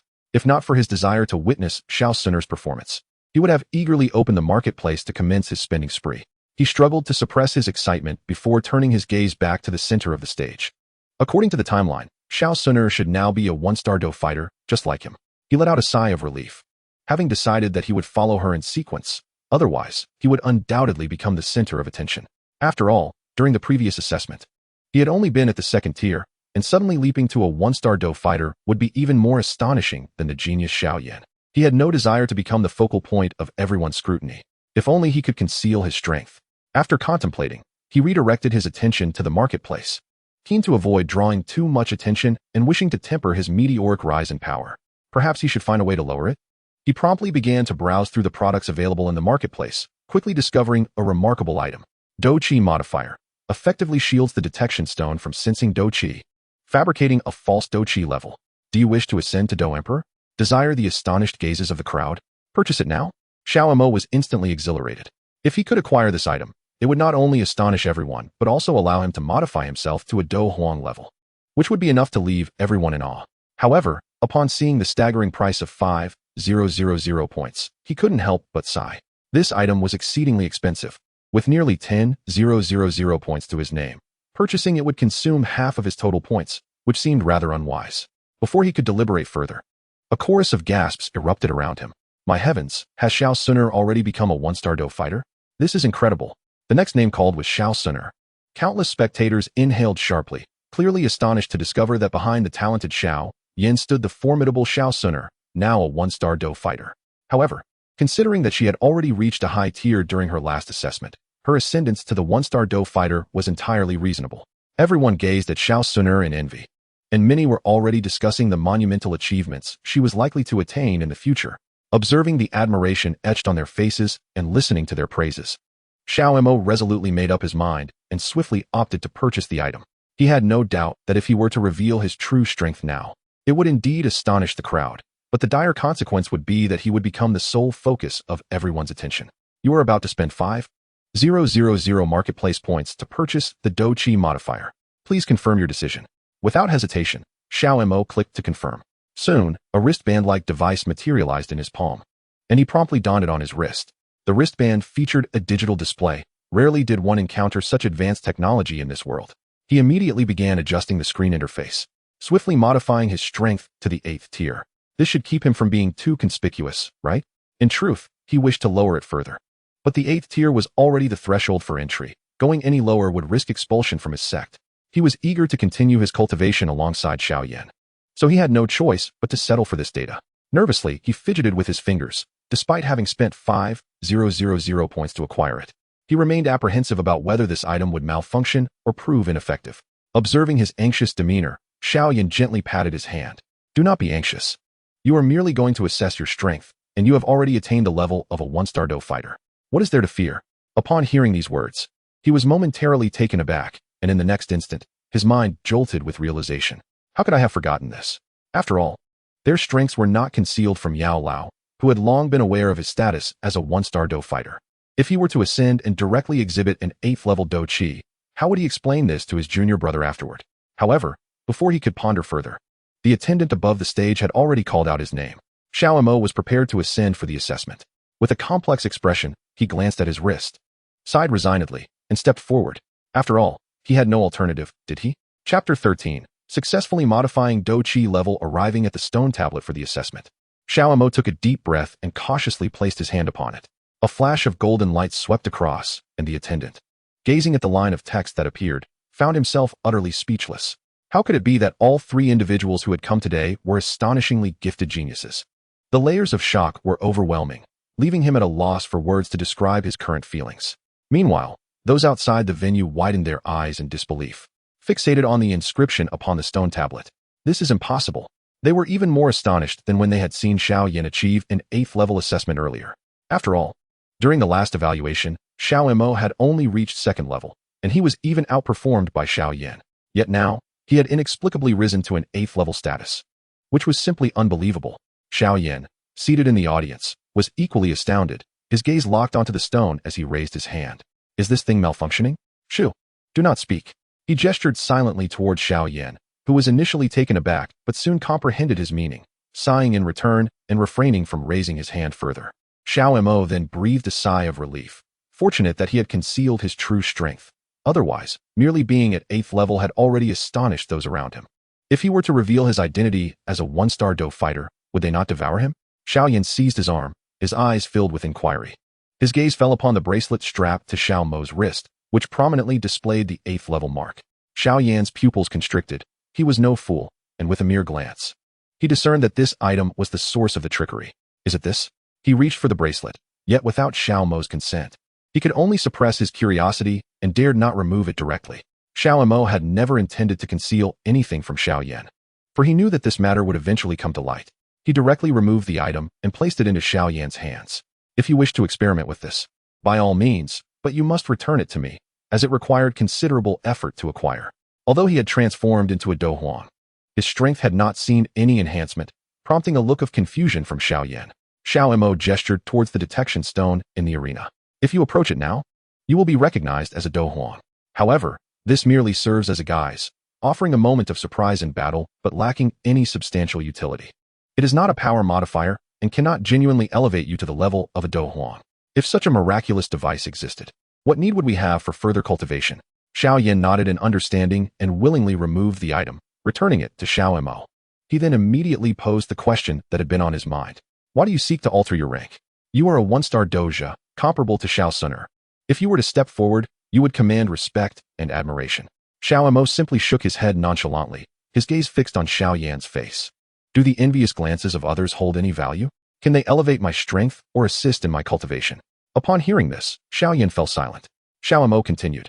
These things are merely external possessions, utterly devoid of significance, and they may even hinder my resolve to cultivate. The crux of the matter lies in appearing too extraordinary. It draws too much attention, and I prefer not to be in the spotlight. If everyone focuses on us, the truth about my master will likely be uncovered. Were it not for the 8th rank being the threshold for selection, I would certainly lower my rank further. Xiao Yan's pupils flickered with shock, deeply moved by Xiao Mo's expansive mindset. He had never considered the possibility of being entirely indifferent to the opinions of others, unbothered by their mockery or envy. Yes, to simply be oneself, to remain true to oneself. A newfound respect shone in Xiao Yan's gaze as he looked at Xiao Mo basking in the admiration directed towards him. Xiao Mo felt a sense of fulfillment that lifted his spirits. Ah, this is the admiration of a protagonist. If I were to present this to my former classmates, they would be consumed with envy. As their conversation unfolded, the examination had concluded. Xiao Zhan soon stood at the center of the arena, surveying the faces of all present. His gaze lingered momentarily on Xiao Yan and the others before shifting elsewhere. Now that all assessments are complete, I trust you are aware of your qualification status. We are about to commence the trials and contests. Those who have not qualified will need to leave the main city. However, before your departure, you have the opportunity to challenge those who have qualified. A spark of fervor glimmered in Xiao Zhan's eyes, igniting a wave of excitement among the audience.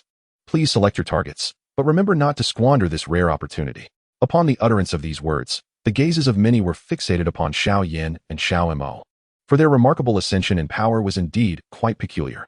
Within a mere span of almost a year, both had achieved the formidable 8th tier, far exceeding the expectations of all present. Whispers began to circulate, suggesting that the two may have resorted to clandestine methods to alter their levels. Xiao Yan let out a resigned sigh. There were numerous 8th tier individuals in the arena. What could their collective stare towards the two of them possibly signify? Xiao Mo, eager to prove himself, clenched his fists. They were being underestimated, on the verge of elimination. Thus, it was imperative to demonstrate their true capabilities. If those who dared to provoke them knew that his actual strength was merely that of a one-star Do fighter, one could only imagine their subsequent regret. At that moment, someone in the arena raised their hand, petitioning Xiao Zhan. I am willing to challenge, and my chosen opponent is Xiao Mo Chapter 14. Is this truly 8th tier? Is someone actually stepping forward to seek their own demise? Their strength is commendable, yet they fall just short of grasping the 8th tier, having failed prior to this assessment. As a contender, this individual is simply unworthy. However, to dispel any notions of cheating that may arise among the spectators, it would serve as an opportune moment to demonstrate that they should not be taken lightly. He stood and offered a slight bow to Xiao Shan. Of course, it is permissible.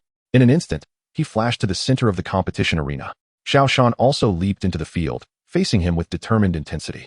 After exchanging respectful gestures, Xiao Shan assumed an aggressive stance, while Xiao Mo remained relaxed, standing still without any indication of preparation, seemingly dismissive of Xiao Shan's presence. A surge of anger welled within Xiao Shan. Upon hearing the call to commence the match, he lunged forward without hesitation. His fist clenched. An aura of fighting spirit enveloped his strike as he aimed directly for Xiao Mo's face. In response to the forceful blow, Xiao Mo effortlessly evaded while. In the midst of the opponent's change in technique, a shard of ice materialized in his palm, aimed precisely at Xiao Shan's vulnerable back. Xiao Shan, taken aback, swiftly dodged, though he felt a chill against his back.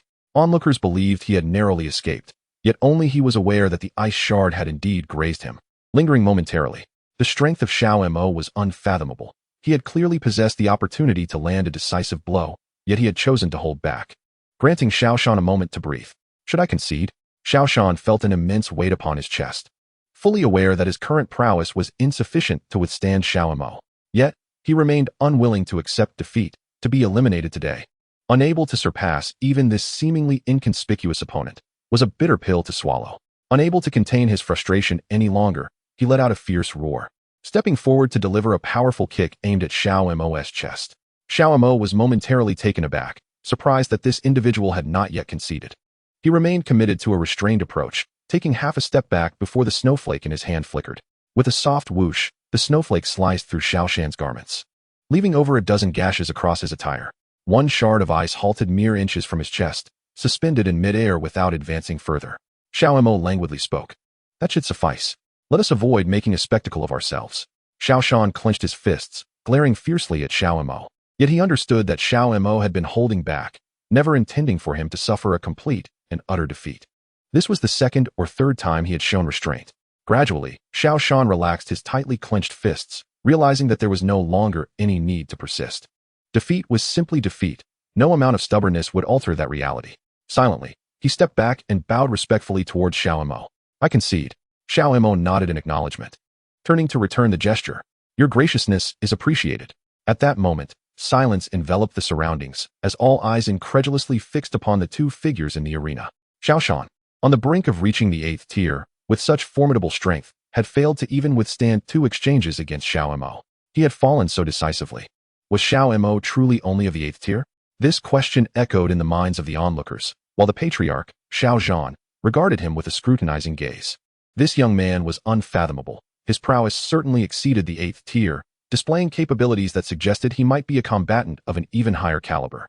Xiao Yan's attention inadvertently drifted to the testing stone. Was there a malfunction with this device? After all, his son had seldom found a friend of such caliber during his low points, and Xiao Mo had consistently stood by Xiao Yan, never belittling him. Now, with his son achieving such strength, perhaps it had something to do with him. What of secrets? As long as Xiao Mo remained within the Xiao family, he would serve as their greatest protector. With this thought in mind, Xiao Yan stepped forward, breaking the silence. This battle has concluded. Xiao Mo emerges victorious. Those who had previously been eager to challenge now hesitated, reassessing their ambitions.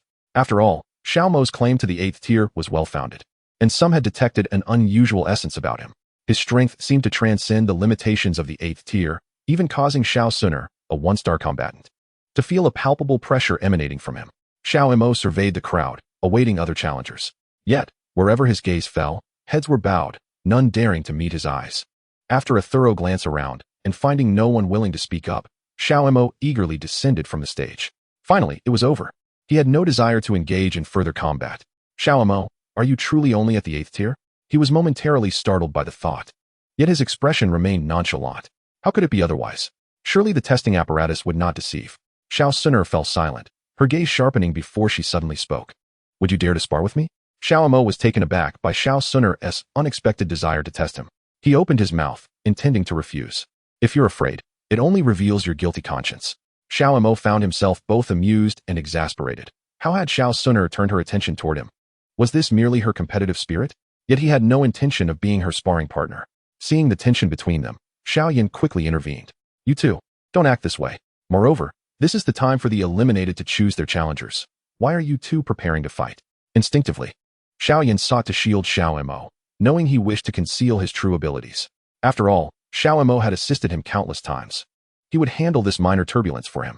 Shaking his head at Xiao Suner, Xiao Yan asserted, the testing stone does not lie.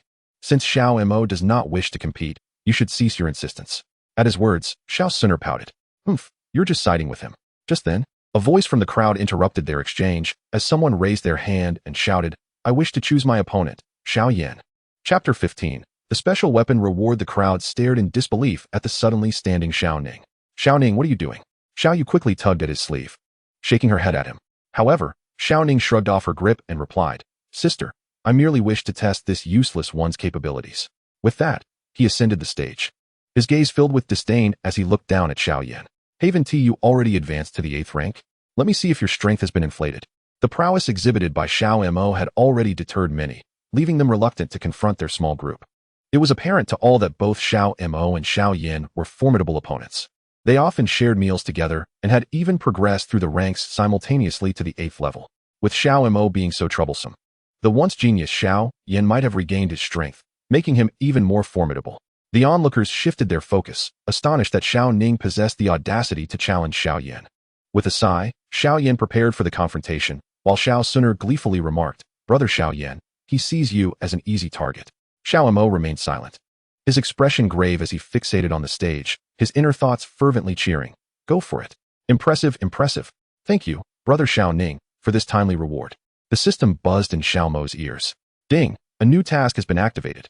Help Xiao Yan secure victory within 3 moves to astonish the crowd and receive the special weapon, Frostblade. Xiao Mo nearly drooled at the prospect. This was the first time the system had offered a weapon. The Frostblade sounded exceptionally suited to him, and he was determined to acquire it. Given Xiao Ning's meager strength, how could he possibly contend with Xiao Yan? He was merely waiting to recline and reap the rewards. With another sigh, Xiao Yan rose, preparing to step onto the stage. In response, Xiao Yu, filled with indignation, shouted at Xiao Ning on the stage. Fool, do you not wish to qualify? Why seek out someone of lesser ability like Xiao Yan? Xiao Ning hesitated slightly, and at that moment, Xiao Zhan from the stand spoke up. The competition has yet to commence. Xiao Ning, you still have a chance to reconsider. Seeing an opportunity to retreat, Xiao Ning cast a hesitant glance at the edge of the stage, uncertain whether to descend. Xiao Mo, realizing the implications, grew anxious. If Xiao Ning withdrew, what would happen to his reward? Without hesitation, he shouted from the stage, Go for it, Xiao Yan. You can easily dispatch someone like Xiao Ning with a single punch. Let us wrap this up quickly so we can celebrate. Upon hearing this, he was met with numerous icy stares, amplifying his pressure. He did not wish to draw attention, but the prospect of the reward left him no choice. Swallowing his unease, he continued to cheer for Xiao Yan on stage. Xiao Yan felt a surge of despair. His senior brother never displayed any seriousness, placing him squarely in the line of fire. Xiao Ning, initially resolved to step down, swiftly turned around and glared fiercely at Xiao Yan. "You're quite arrogant, aren't you? You look down on me, don't you?" Xiao Yan was at a loss for words. The provocateur was Xiao Mo, yet somehow the blame fell upon him. He opened his mouth to defend himself. "I didn't step up, Xiao Yan. Let me see just how much strength you truly possess." Xiao Mo's eyes glimmered with amusement from below the stage. Young people are often unable to withstand provocation. Their fervor can transform into a burden. It was evident that Xiao Ning was incited by his taunts, disregarding his own strength. Determined to confront Xiao Yan at all costs, Xiao Suner observed Xiao Mo beside her with a puzzled expression. A seed of doubt was planted in her mind. He usually appeared calm and unaffected by provocations. Moreover, he consistently lingered in Xiao Yan's shadow, possessing minimal presence. Yet today, he exhibited remarkable prowess and even instigated a challenge against Xiao Ning, seemingly transformed. How strange. What has caused this shift in his temperament? Xiao Suner questioned for a fleeting moment before turning her attention back to the stage. She had no time to ponder Xiao Mo's transformation. Her sole concern was whether her brother Xiao Yan would be injured or bullied.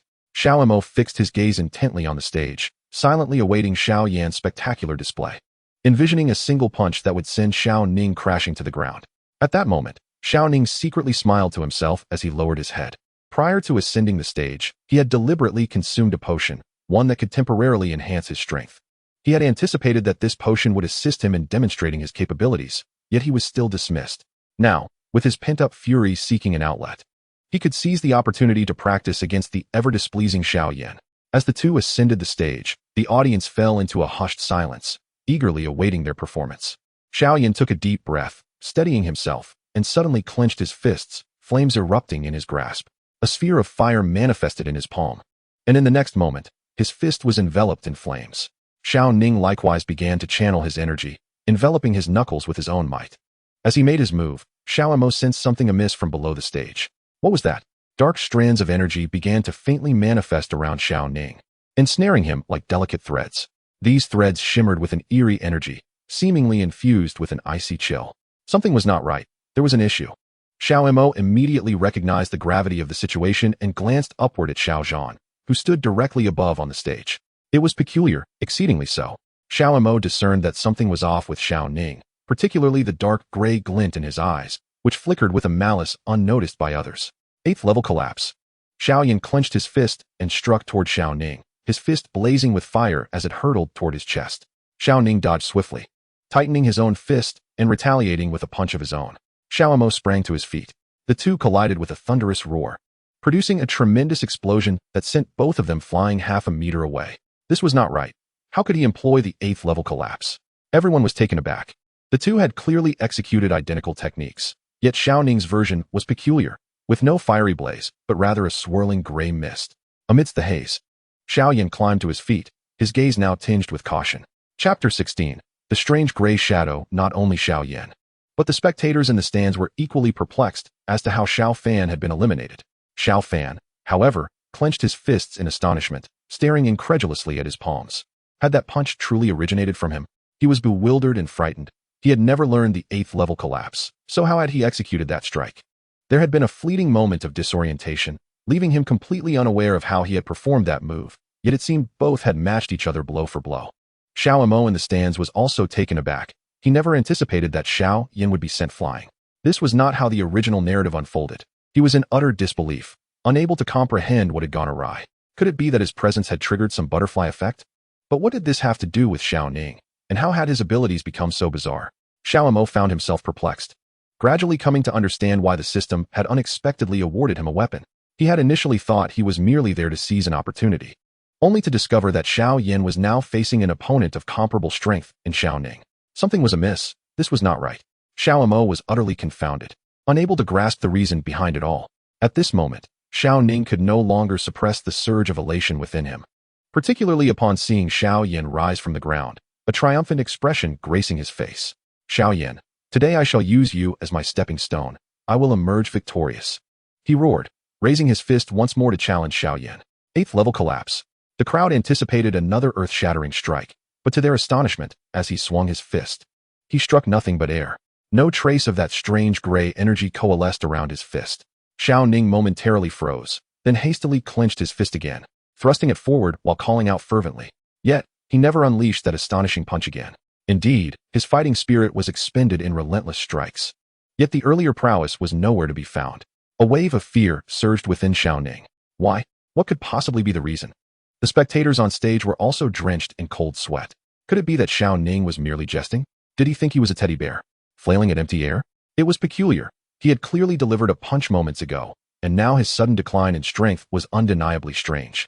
Without power, Xiao Ning was simply powerless. It was time for him to retreat and cease his farcical display on stage. Some were already weary of witnessing him, resembling a clown, swinging his fists aimlessly. Xiao Ning felt a warmth at the corner of his eye. He clenched his teeth in frustration, unable to fathom why he could no longer muster the strength for that earlier blow. Xiao Yan observed Xiao Ning's demeanor and had completely lost his patience. Letting out a gentle sigh, "My apologies." With that, he tightened his fist once more, a blaze igniting as he prepared to resolve the conflict decisively. Meeting Xiao Ning's fearful and astonished gaze, he struck towards his chest. However, in the next moment, Xiao Ning clenched his fist again, and with a resounding thud, he charged back. Xiao Mo immediately stood, turning his gaze toward the rear of the stage. At that moment, a stream of gray fighting spirit wafted through the air, vanishing into the figure of someone cloaked. "Who are you?" Xiao Mo swiftly navigated through the crowd, eager to glimpse the person hidden at the back. Yet, the individual merely lifted their eyes for a fleeting glance in their direction, revealing a pair of gray-brown orbs. The stranger's gaze lingered on Xiao Mo's face for a brief instant before they swiftly turned and departed. "Do not leave." Xiao Mo rose to pursue. But the throng was too dense, and he found himself at the forefront of the stands. By the time he struggled through the crowd, the cloaked figure had already vanished. Lost among the masses, Xiao Mo clenched his fist in frustration. Damn it, who was that person? He could not comprehend the sudden appearance of such a figure. Just moments ago, Xiao Ning's ability to resist was due to this person channeling their fighting spirit, mimicking Xiao Yan's movements, enabling Xiao Ning to deliver those 2 punches. "Xiao Yan, well done. I told you, Xiao Ning, that you would falter. It would have been better for you to concede early." In front of him, Xiao Yan had already come to a halt, his fist mere inches from Xiao Ning's cheek. "I concede." Xiao Yan rose, solidifying the outcome of this contest. Everyone assumed that Xiao Ning's earlier 2 punches had been mere luck. Yet, only Xiao Mo understood that someone had secretly aided Xiao Ning. Following Xiao Ning's defeat, the remaining clan members became increasingly cautious in selecting their targets. After all, if they failed to successfully challenge the qualified candidates this time, their future would lack any guarantees. They would be deprived of further opportunities for cultivation, destined to linger in the unremarkable corners of the clan, living out their days in obscurity.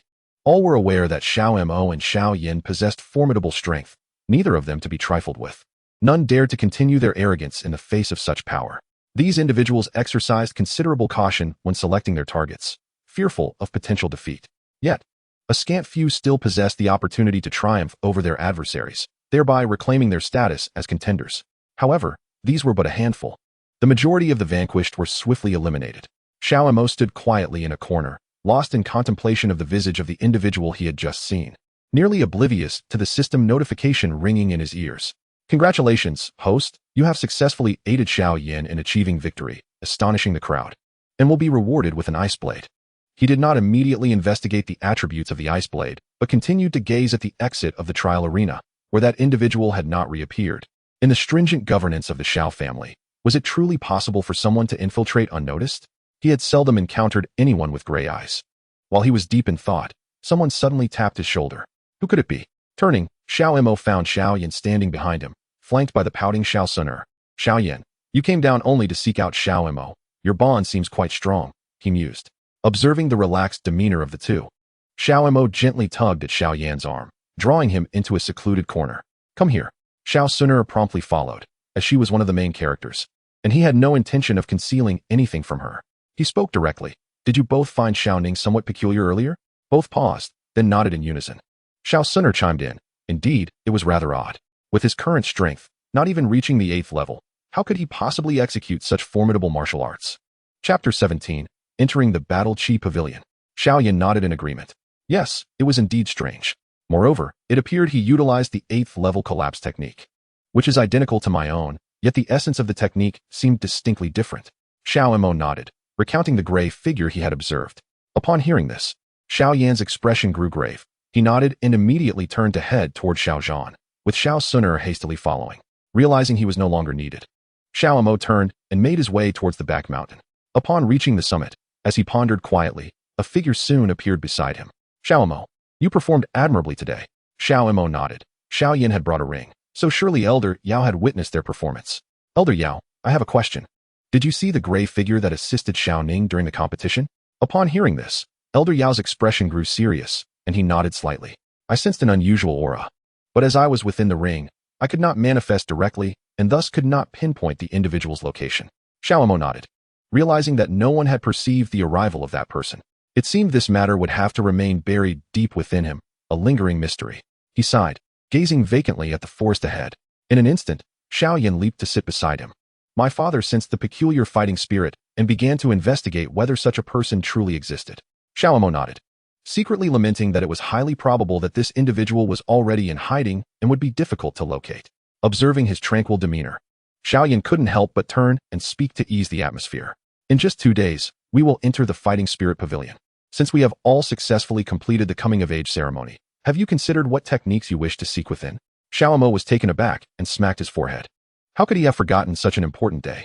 However, given the limited strength of the Xiao family, it was uncertain whether suitable techniques would be found in the Fighting Spirit Pavilion. Nevertheless, he would not miss the opportunity to seize what he could. Temporarily setting aside his gloom and doubts, he playfully nudged Xiao Yan with his shoulder. Naturally, I must select a superior technique. But we shall wait until the day after tomorrow to decide.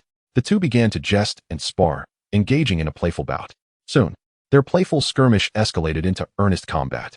Xiao Mo, eager to test the prowess of his ice sword, swiftly summoned a blade shimmering with an ethereal blue light into his grasp. The moment the sword appeared, Xiao Yan's gaze was involuntarily drawn to it, his eyes wide with astonishment. Brother, they practically lived and trained together, yet he had been unaware of such a treasure. As his senior brother, who had shown him great kindness, Xiao Yan respected his privacy and refrained from pressing for explanations. Ice and fire. I too wish to see whose strength prevails, he remarked, grateful for the respect shown to him, and they swiftly resumed their spirited duel.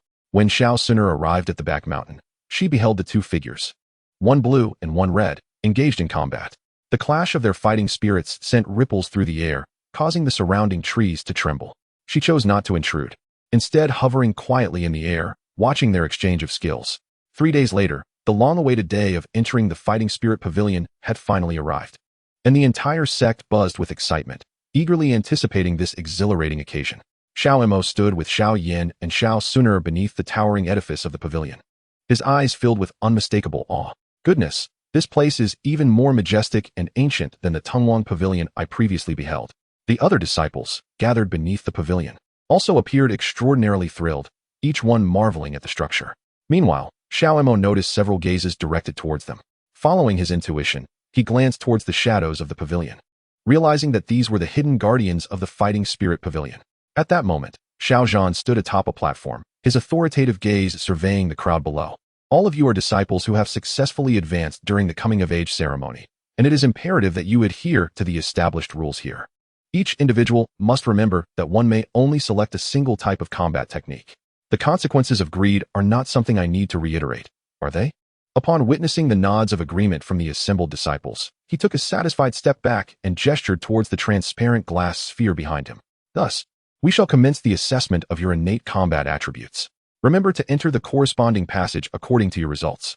After Xiao Zhan spoke, he stepped aside, and immediately, several individuals approached, swiftly placing their hands upon the glass sphere to test their combat attributes. Xiao Mo understood that even the techniques available here, at best, belonged to the yellow rank, the lowest tier of the elemental arts. To him, they were utterly useless.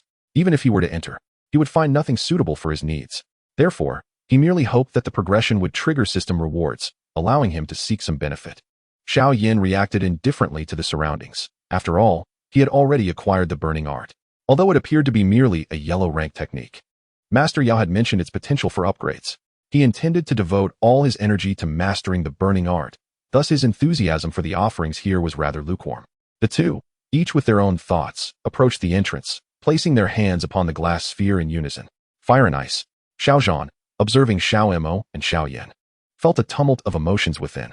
My dear boy, I understand your close bond with Xiao Mo, yet a brotherhood can never quite compare to a cherished companion. Shouldn't you have a wife to warm your hearth? Just look at how forlorn that young lady appears. Don't you two fools realize how neglected Xiao Suner feels? Suddenly, Xiao Suner lifted her head, gazing at Xiao Zhan with surprise, a hint of shyness crossing her features. Xiao Zhan cleared his throat and warmly guided Xiao Suner to the glass sphere. Suner, come and test your attributes. Xiao Suner nodded and placed her hand upon the glass sphere, and a flash of red light illuminated the surface, causing cracks to appear within the sphere. Xiao Mo watched in envy from the side. Xiao Suner had concealed part of her strength. Ordinary individuals could not shatter the glass sphere directly. If one day Xiao Yan were to discover her true identity, how would he react? Xiao Mo stepped back slightly, his gaze fervently fixed upon the two. To confront him directly could very well establish him as the foremost admirer. Uncle Xiao Zhan, it was not my intention, he thought. Xiao Zhan, observing the flushed face of Xiao Suner, chuckled and waved his hand dismissively. No need, no need. This apparatus has served its time and is due for replacement. With that, Xiao Zhan swiftly moved closer to Xiao Yan, lowering his voice to whisper, do not forget number 43.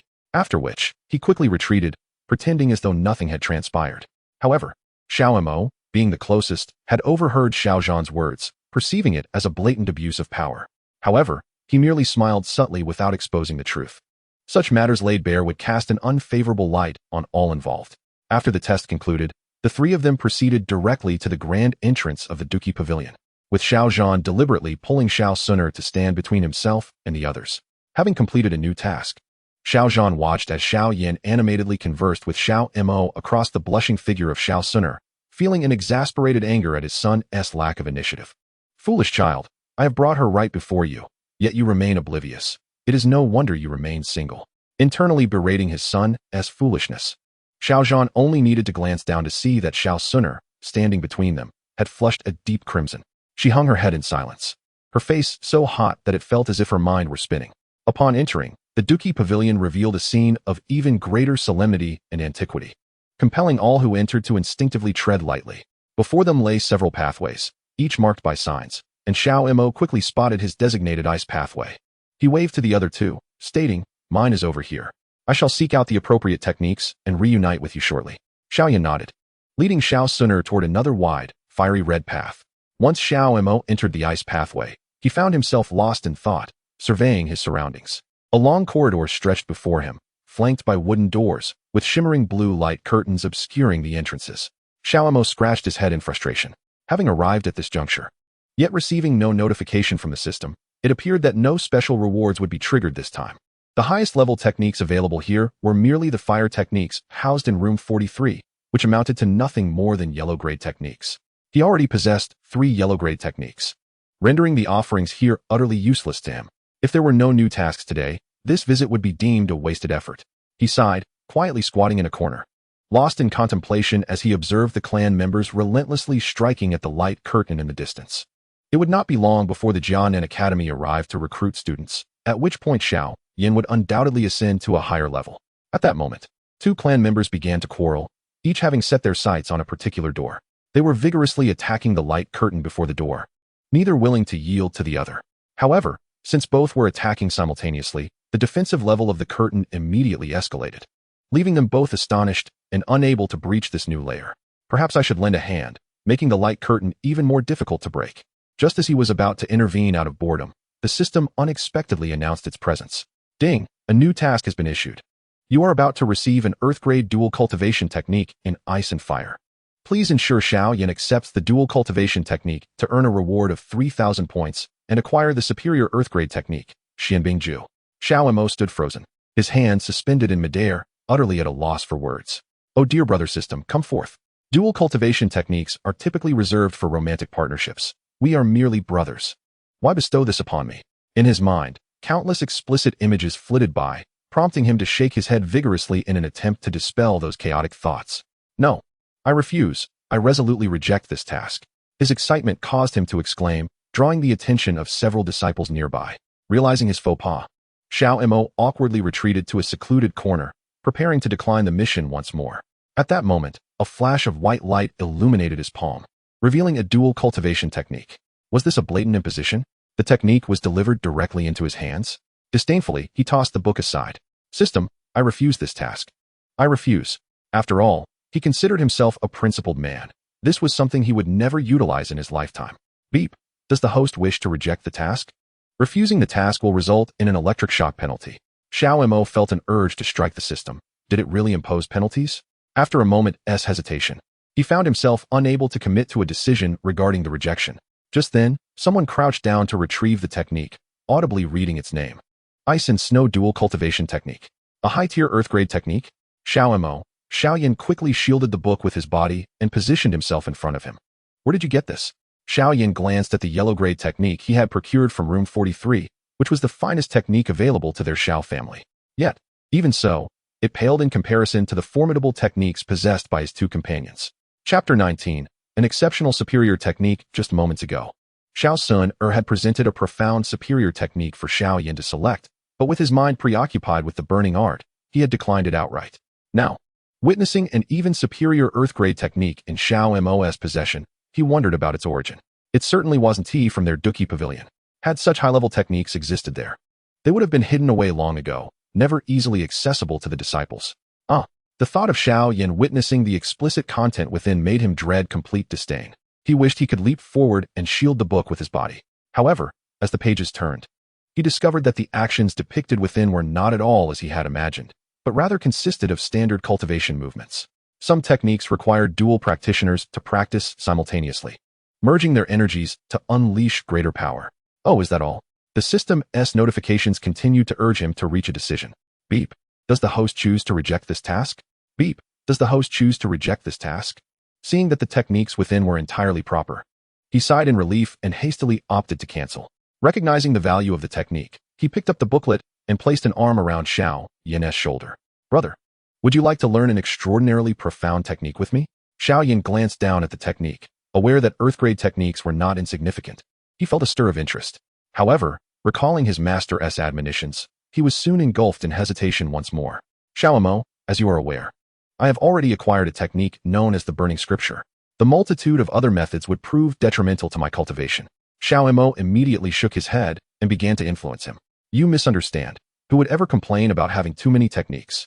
Moreover, although this particular method is classified as a superior earth-level technique, once we master it, our combined strength could reach the lower tiers of the heaven level. Do you not find this enticing?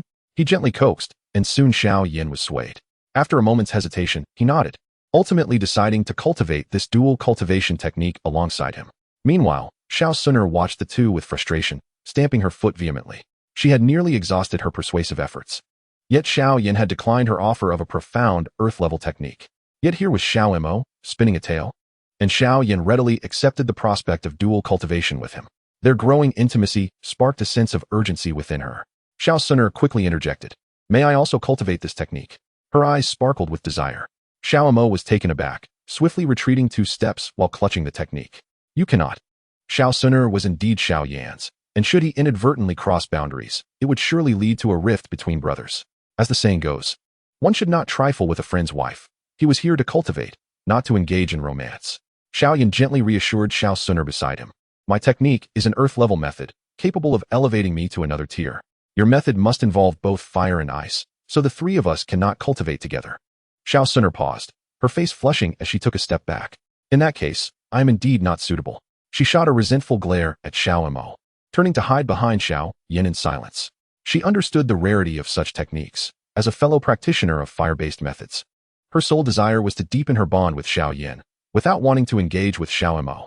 The group engaged in playful banter, effectively settling the matter. Xiao casually opened a door and retrieved a random technique, and the 3 of them stepped out together. Well done, my son, he said, exchanging a secretive glance with his father, both reflecting fulfillment in each other's eyes. Meanwhile, Xiao, enchanted by the sound of notifications in his ear, was utterly lost in the rewards. Xiao Yan had accepted the ice fire technique, and he too had successfully earned a reward. Ding. Notification to the host. Congratulations on completing the task, successfully obtaining 3,000 points in the shop reward. Ding. Acquired the superior earth-level technique, the profound ice scripture. At this moment, amidst the crowd, it was impractical for him to produce the earth-level technique. He could scarcely contain his eagerness, urging the 2 beside him to quicken their pace. Finally, they arrived at the back mountain, where Xiao Yan and Xiao Sun discreetly wandered off to share whispers. Left alone, he promptly retrieved the technique. The earth-level method was truly extraordinary. As soon as it rested in his palm, he felt a chilling aura seep into his very core. I am now a fighter, and the caliber of my initial technique selection will directly determine my future strength. If only I could obtain a heaven-level technique at this moment. Yet he also recognized the difficulty of such an endeavor. In the realm of Dolua continent, the existence of even a few heavenly tier techniques is coveted treasure fiercely contested by countless individuals. It is inconceivable that such a precious item could casually fall into his possession. Should he genuinely desire such a technique, he must incessantly undertake tasks, for perhaps one day the system will refresh its missions, granting him the opportunity to acquire an exceptional technique. Shaking his head, he suppressed the greed that stirred within him. He swiftly tucked the technique he held into the folds of his robe for safekeeping. After Xiao Yan bid farewell to Xiao Suner, Yao Lao reappeared. His spirits high as he approached Xiao Mo disciple.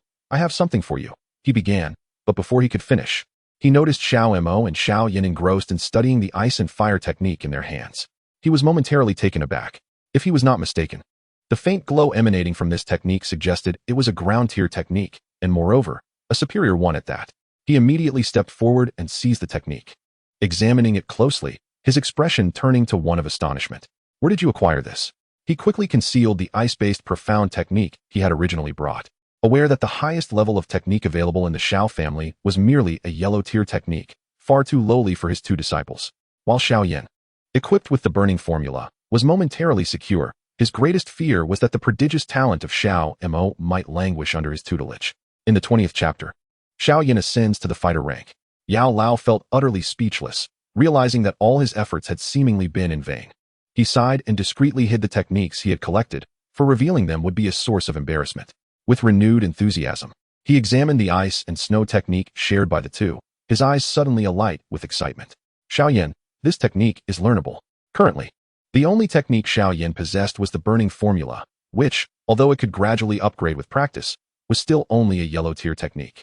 Portions of this ground-tier technique were comparable to heavenly-tier techniques. Should these two youngsters cultivate it, it would significantly enhance their strength. You shall learn it, and I will assist you in safeguarding your progress, ensuring you navigate this perilous phase unscathed. Xiao Mo nodded, eager for the promise Yao Lao had offered. He was now capable of cultivating this technique, yet Xiao Yan still needed a slight push to advance to the fighter rank.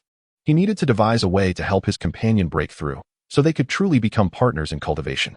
However, some individuals might spend years without successfully bridging that gap. Xiao Mo promptly took the opportunity to prod the system. System, are there any items similar to the Gathering Spirit Pill? Something that can directly assist Xiao Yan in advancing to the fighter rank? The system chimed twice, and the interface of the system mall unfurled before him once more. The system swiftly filtered out several pills that could significantly enhance battle energy. Battle Energy Pill can help cultivators above the 8th rank directly ascend to fighter, priced at 10,000 mall coins. Advancement Pill can assist cultivators below fighter in elevating 1 to 3 ranks of battle energy, priced at 15,000 mall coins. The array of products dazzled him, leaving him momentarily overwhelmed. Only these two elixirs are relatively affordable. The others can each fetch over 50,000 points in the marketplace. How outrageous. After arduous efforts to complete tasks, he could at most accumulate a mere 1,000 points each time, and it took nearly a year to save around 20,000 points. Purchasing a single elixir would deplete half of his meager points, a sacrifice that felt more painful than having his flesh sliced. Perhaps it would be best to let Xiao Yan cultivate at his own pace. After all, he shouldn't take too long to advance as a fighter, right? During their sparring, his ice-cold sword could subdue Xiao Yan in just 3 moves, leaving him with little room for resistance. Xiao Yan grew increasingly frustrated, seemingly losing his confidence. Indeed, being surrounded by such a prodigy and an anomaly was a devastating psychological blow. I don't wish to be so exceptional, but alas, I possess a system. Should I slow my progress? After a moment of hesitation, he immediately shook his head. If he were to delay, regaining momentum would prove difficult. He vigorously raked his fingers through his hair and reopened the marketplace interface. Must I spend this money?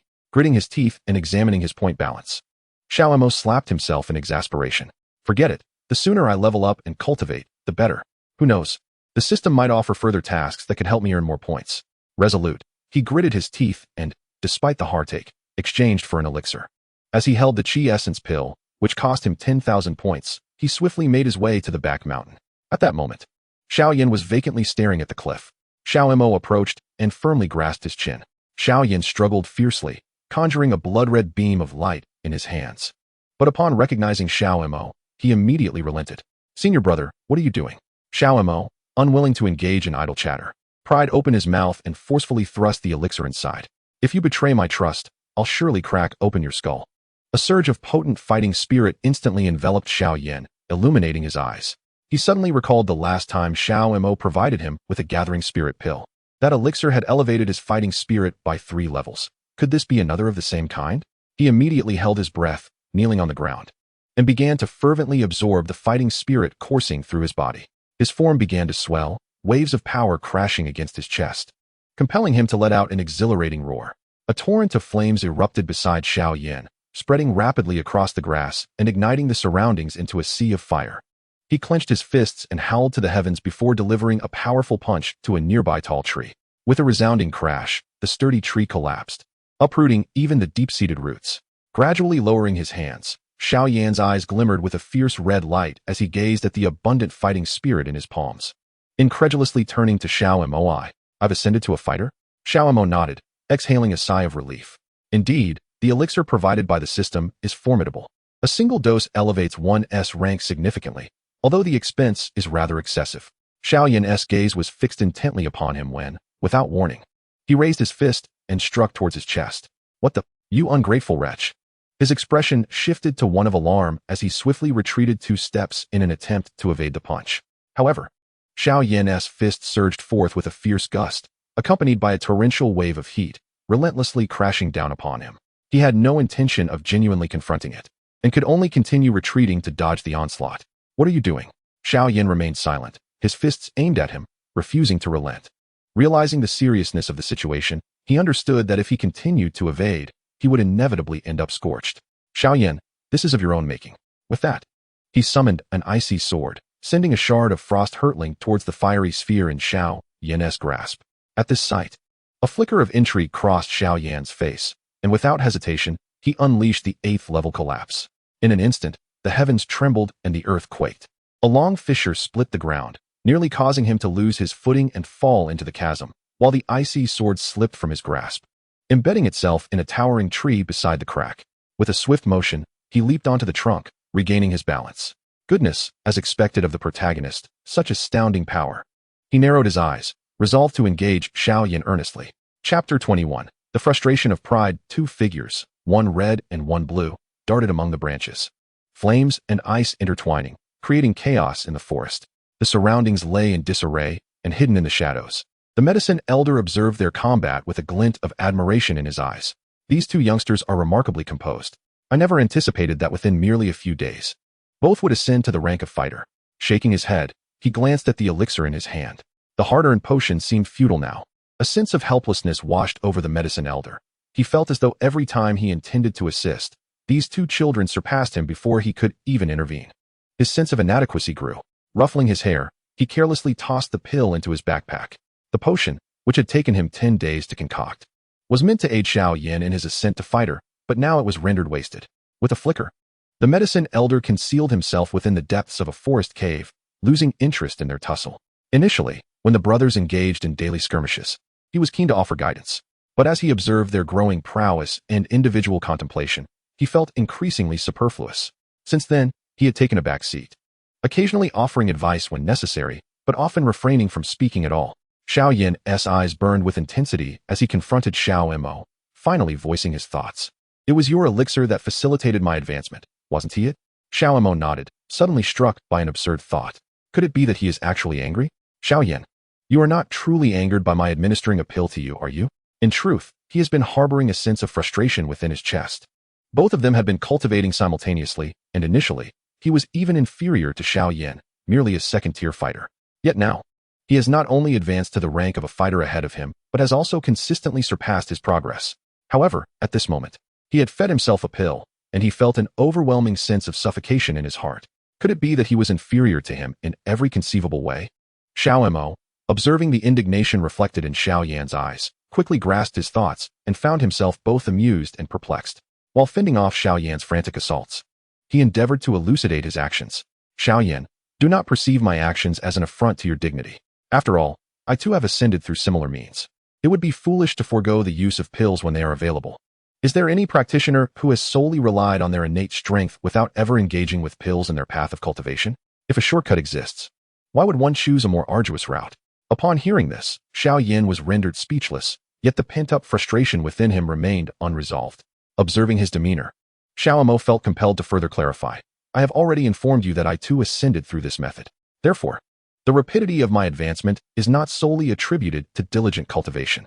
I possess my own channels through which I acquire these pills, and as your senior brother, I am more than willing to share them with you. Is that truly a wrongdoing? If your competitive spirit and pride are so overwhelming, how can you discuss cultivation? Engaging in disputes daily will only serve to burden you further. With these words, Xiao Yan's ire dissipated entirely. His movements slowed, and Xiao Mo seized the opportunity to step forward and restrain his limbs. If you genuinely believe I have insulted you, then you are entirely free to reject my pills in the future, and I shall cease to concern myself with your affairs. With that, Xiao Mo turned to leave. How is it fair that he assists someone only to be met with resentment? Since the individual in question was unwilling, why should he continue to offer his warmth to such a cold reception? As Xiao Mo began to depart, Xiao Yan hurriedly stepped forward and grasped his arm. Senior brother, do not leave. Xiao Yan lifted his gaze, the previous hatred replaced with a glimmer of gratitude. I owe you my thanks. Today, I was in the wrong. You were helping me, and I repaid kindness with enmity. This is entirely my fault. Xiao Mo chuckled softly, ruffling his hair. Having lived for over 20 years, he recognized that the young man before him was still merely a child in his teens. It is only natural for there to be a disparity in maturity between them. Most children at this age tend to be proud and self-important. When they perceive themselves as superior, yet find themselves reliant on others, it can indeed be uncomfortable. However, this young man must grow. He will gradually come to understand that walking on foot will always be slower than flying. Thus, having access to such valuable resources, it is imperative to make the utmost use of them. Xiao Yan, therefore, pills are exceedingly important for our cultivation. My assistance today also serves my own purpose. He waved the ice-fire technique in his hand. I hope to swiftly master this technique, yet I have yet to reach the level of a fighter, and I simply cannot wait any longer. Xiao Yan nodded, his gaze becoming resolutely steadfast. Senior brother, I will strive diligently. I will surely catch up to your pace, and will no longer be a source of worry for you. Upon hearing his words, Xiao Mo nodded in satisfaction. It's good that you understand. It justifies the many points I have expended. At that moment, a notification from the system suddenly echoed in his ears. Ding! Congratulations. Host Xiao Yan has successfully broken through to the fighter level, earning a reward of 20,000 mall points, and a bonus of 10 points for the good brother. Had I known this would occur, I would have exchanged for pills sooner. He had been troubled for quite some time, fearing that his investments might yield no returns. Yet it now appeared that all his efforts were indeed worthwhile. He immediately grasped Xiao Yan and said, let us begin our training at once. The two figures, one blue and one red, leapt once more into the woods, engaging in yet another spirited duel. Father, what troubles you? Xiao Zhan merely waved his hand at the two. It is nothing, merely a minor matter within the clan. Focus on your training and do not concern yourselves with trivialities. With that, he hurried away, leaving the two of them gazing in astonishment at his retreating figure. Strange, my father has always been steadfast and rarely displays such panic. What could possibly be the matter? Xiao Yan ruffled his hair, looking utterly perplexed. After a moment of careful contemplation, Xiao Mo's thoughts crystallized. Chapter 22. The Xiao clan faces new turmoil. Xiao Mo had come to understand what was amiss. The Xiao clan's marketplace had suffered a significant blow, with even their sold pills and potions facing a lack of buyers, and the clan itself was also affected. He suddenly made a swift move that startled Xiao Yan. Senior brother, what are you doing? Call the old man out, he said, pulling him into a secluded corner. A thick cloud of smoke materialized before them, and soon, Yao Lao appeared. You impudent child, call me master. Xiao Mo disregarded this remark and promptly seized Yao Lao's arm. Now that Xiao Yan has reached the fighter level, shouldn't you begin teaching him how to refine pills? Upon uttering these words, Yao Lao nearly choked on his own blood. He glared in exasperation. You, are you a mere parasite? Xiao Mo was taken aback, but quickly realized he might have spoken too soon, potentially stealing Yao Lao's thunder. Internally, Yao Lao was lamenting, wondering what kind of disciple he had. He had intended to find an opportunity that evening to inform Xiao Yan about seeking a pill furnace to prepare for alchemy.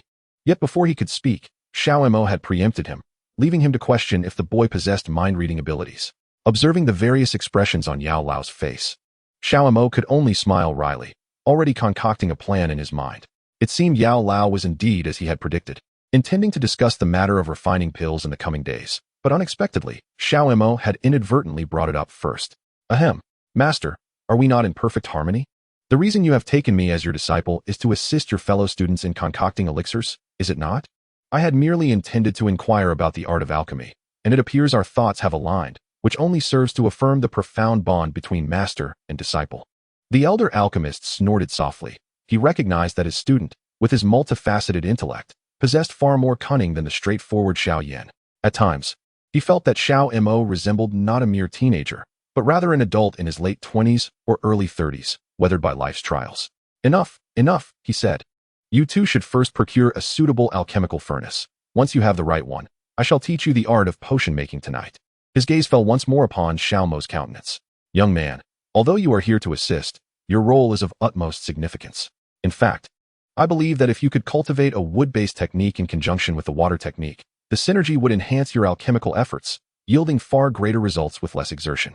Alas, the elder sighed. It is a pity that you are bound to the ice technique, which, while beneficial during Xiao Yan's potion crafting, limits your potential in other areas. Xiao Mo paused, hesitating as he regarded his master. Master, may I begin my studies now? Do you believe my constitution is suited for the cultivation of a wood-based technique? The elder shot him a stern glance, shaking his head with a bitter smile. From the very first day I met you, I examined your fundamentals. Had you possessed such aptitude, I would have set you to work long ago, rather than allowing you this leisurely existence. Oh, so I am unsuitable then, Xiao Mo sighed. Each individual has finite talent. Some can cultivate dual techniques, yet such individuals often face barriers. Limited by their energy, they cannot specialize in a single technique. And due to the inherent conflicts between techniques, it becomes exceedingly challenging for dual practitioners to achieve mastery. Thus, those with special constitutions capable of dual cultivation typically choose to focus on one technique, effectively discarding the other. Nevertheless, as the most formidable assistant, it would certainly be advantageous for him to cultivate as many techniques as possible. The more complex the techniques, earth, wood, water, fire, and metal, the better he could assist Xiao Yan in crafting superior elixirs. A wood-based technique, however, seemed a distant possibility given his current affinity for ice.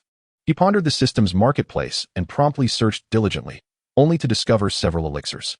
Wood root elixir, priced at 100,000 points. Earth root elixir, also priced at 100,000 points. Xiao Mo stood dumbfounded. The items were indeed available, yet their exorbitant prices left him astounded. With only 30,000 points to his name, he was barely able to afford even half of the cost. It was evident that these were elixirs for developing root attributes, each priced at a premium. Surveying his points, he ultimately resolved to abandon the pursuit. What need have I to demean myself? With his current capabilities, even completing several additional tasks would not guarantee the accumulation of such points. Xiao Mo let out a gentle sigh, contemplating surrender when a sudden exclamation erupted from the forest behind them. At that moment, a petite figure emerged from the trees, swiftly appearing at their side. Brother Xiao Yan, you are here. Xiao Suner beamed at Xiao Yan, but when her gaze shifted to Xiao Mo, her expression reverted to its previous coolness. Oh, you're here too. How utterly infuriating. Xiao Suner was exhibiting such blatant double standards. The way she looked at him was as if he were a mere passerby, or more accurately, a rival. He found himself perplexed as to why this grown man was being treated as a competitor by Xiao Suner. Brother Xiao Yan, I have a place to take you. The Xiao clan is in serious trouble. Upon hearing this, both men stared at Xiao Suner in astonishment. She promptly turned, grasping Xiao Yan's arm and soaring into the treetops. Completely disregarding Xiao Mo, he sighed and silently followed in their wake. As they approached their destination, Xiao Mo quickly discerned where Xiao Suner intended to lead them. The marketplace of the Xiao clan. You are charging far too much. This is utterly unreasonable. A customer exclaimed, turning on his heel to leave, leaving the shopkeeper in a state of despair. Chapter 23. 3 system tasks. Witnessing this scene, unease settled within Xiao Yan's heart as he recalled how Xiao Zhan had hurried past them earlier. It was evident that something significant was amiss within the clan, likely concerning the marketplace's business dealings. Upon their arrival at the shop, the proprietor eagerly approached them. Are you here to purchase medicinal pills? Xiao Yan shook his head. We are merely browsing. Business is poor. Times are increasingly difficult. More than half of the other shops have already closed, leaving only a few of us barely holding on. Upon hearing this, Xiao Yan quickly slipped some money into the shopkeeper's hand. What do you mean by that? Could you elaborate? Upon seeing the money, the shopkeeper's eyes brightened, and he nodded vigorously. Of course, I can provide details. He then succinctly explained the situation. Xiao Mo had long been aware of the unfolding crisis. His insistence on hastening the elder's teachings to Xiao Yan stemmed from this urgency. They needed to swiftly produce medicinal pills and negotiate a low-cost partnership with the Xiao clan to withstand this looming crisis. After gleaning this information, the trio felt an overwhelming heaviness in their hearts. With more than half the shops shuttered, the remaining ones were precariously hanging by a thread. If the Galier clan continued to sell medicinal pills at such low prices, their shop would surely collapse. Just as Xiao Mo pondered how to assist them through this dire situation, a notification from the system suddenly resonated in his ears. Ding. Main quest initiated. Please assist Xiao Yan in restoring the clan's reputation and revitalizing the Xiao clan's shop. Reward: 20,000 points in the rewards mall. 5 points in brotherly affinity. Ding. Side quest initiated. Please lead Xiao Yan to the Galier clan's marketplace and complete the act of humiliation 10 times to earn 210 points in the rewards mall. Current task progress: 0. 3 tasks unfolded simultaneously, leaving him bewildered by the incessant ringing in his ears. Most of the time, tasks progressed in a linear fashion. Rarely did he encounter the simultaneous issuance of main and side quests, let alone 3 at once. He meticulously counted on his fingers. It seemed that upon the completion of these tasks, coupled with his current points, he would have just enough to exchange for a wood elemental root elixir. At present, he had 30,000 points, and if he accomplished all these tasks, he would precisely attain 70,000 points, making the acquisition of the elixir a certainty. Without hesitation, he swiftly turned around and seized Xiao Yan, placing a hand on his shoulder as he led him away. Good brother, let us now venture to the Gale family's marketplace. Xiao Suner stomped her foot behind them. Xiao Mo, you get away from him. Give me back my brother Xiao Yan. The trio playfully bickered, their camaraderie evident as they arrived at the bustling Gale family marketplace, a stark contrast to the atmosphere of the Xiao family's market. How much is this? Xiao Mo inquired directly of the shopkeeper. Upon learning the price, the trio fell into silence.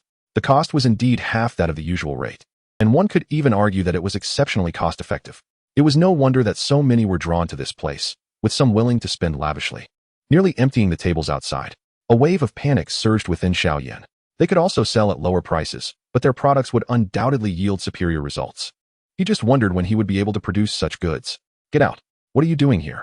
The words drew the attention of many. Xiao Mo looked up towards the source of the voice, noticing several inner disciples of the Xiao family being shoved backward from a shop, landing on the ground. What are you doing? Xiao Yan felt a surge of indignation and hurriedly rushed forward to help the fallen disciples to their feet. Seeing his demeanor, the shopkeeper wore a smug expression, growing increasingly self-satisfied as he spoke. Xiao Mo's heart sank. It appeared this situation was escalating. But in the next moment, his eyes sparkled with determination as he gazed at the shopkeeper, akin to a ravenous wolf eyeing its prey. Well, isn't this a stroke of luck? My straightforward task shall depend on you for completion. He stepped forward, positioning himself behind Xiao Yan, who was now flustered, his face flushed and speechless. The Xiao family disciples sprawled on the ground were equally embarrassed, their faces flushed crimson, extending apologetic glances toward Xiao Yan and Xiao Mo. One of them, with eyes glistening, approached Xiao Yan, beginning to apologize. Xiao Yan, I'm sorry, we didn't mean to. It's just that we are limited in funds and can only purchase some lower-priced items, hoping to expedite our cultivation. Before the disciple could finish, the shopkeeper interrupted him. A smug grin plastered across his face as he stepped forward and grasped the disciple's hand. He shouted loudly to the crowd around him, urging those in need to come quickly and purchase, for today as stock was limited, and once sold out, there might not be any available for several days. As these words left his mouth, a greater number of customers immediately gathered at the entrance of the shop, each one eagerly pushing their way inside, their faces alight with fervor as they selected products. At that moment, an outer disciple, filled with indignation, forcefully shoved the shopkeeper's hand away. Get away. The shopkeeper, clearly unyielding, attempted to compare them to the Xiao family to promote his own goods. Look here, the Xiao family bullies us. And now they come to buy our products while trying to assault me in public. Are they not utterly arrogant? Many had come to purchase elixirs, not wishing to offend the proprietor, and thus, they echoed their agreement. Soon, the disciple's face turned crimson with rage. Xiao Yan clenched his fists tightly, wishing he could strike that man at that very moment. Xiao Mo let out a soft sigh. Indeed, the shop's goods were of excellent quality at reasonable prices, and many disciples from the Xiao family had secretly come to purchase them, which was entirely acceptable. Unfortunately, the outer disciple had inadvertently revealed his Xiao family attire while shopping, exposing himself to these individuals, who proceeded to strip away his outer garments to reveal the attire beneath. If this continued, the Xiao family would merely serve as a tragic comparison, becoming a mere adornment for others. With this thought, just as Xiao Mo intended to reason with the shopkeeper, Xiao Yan could no longer contain his fury and stepped forward, grabbing the shopkeeper by the collar.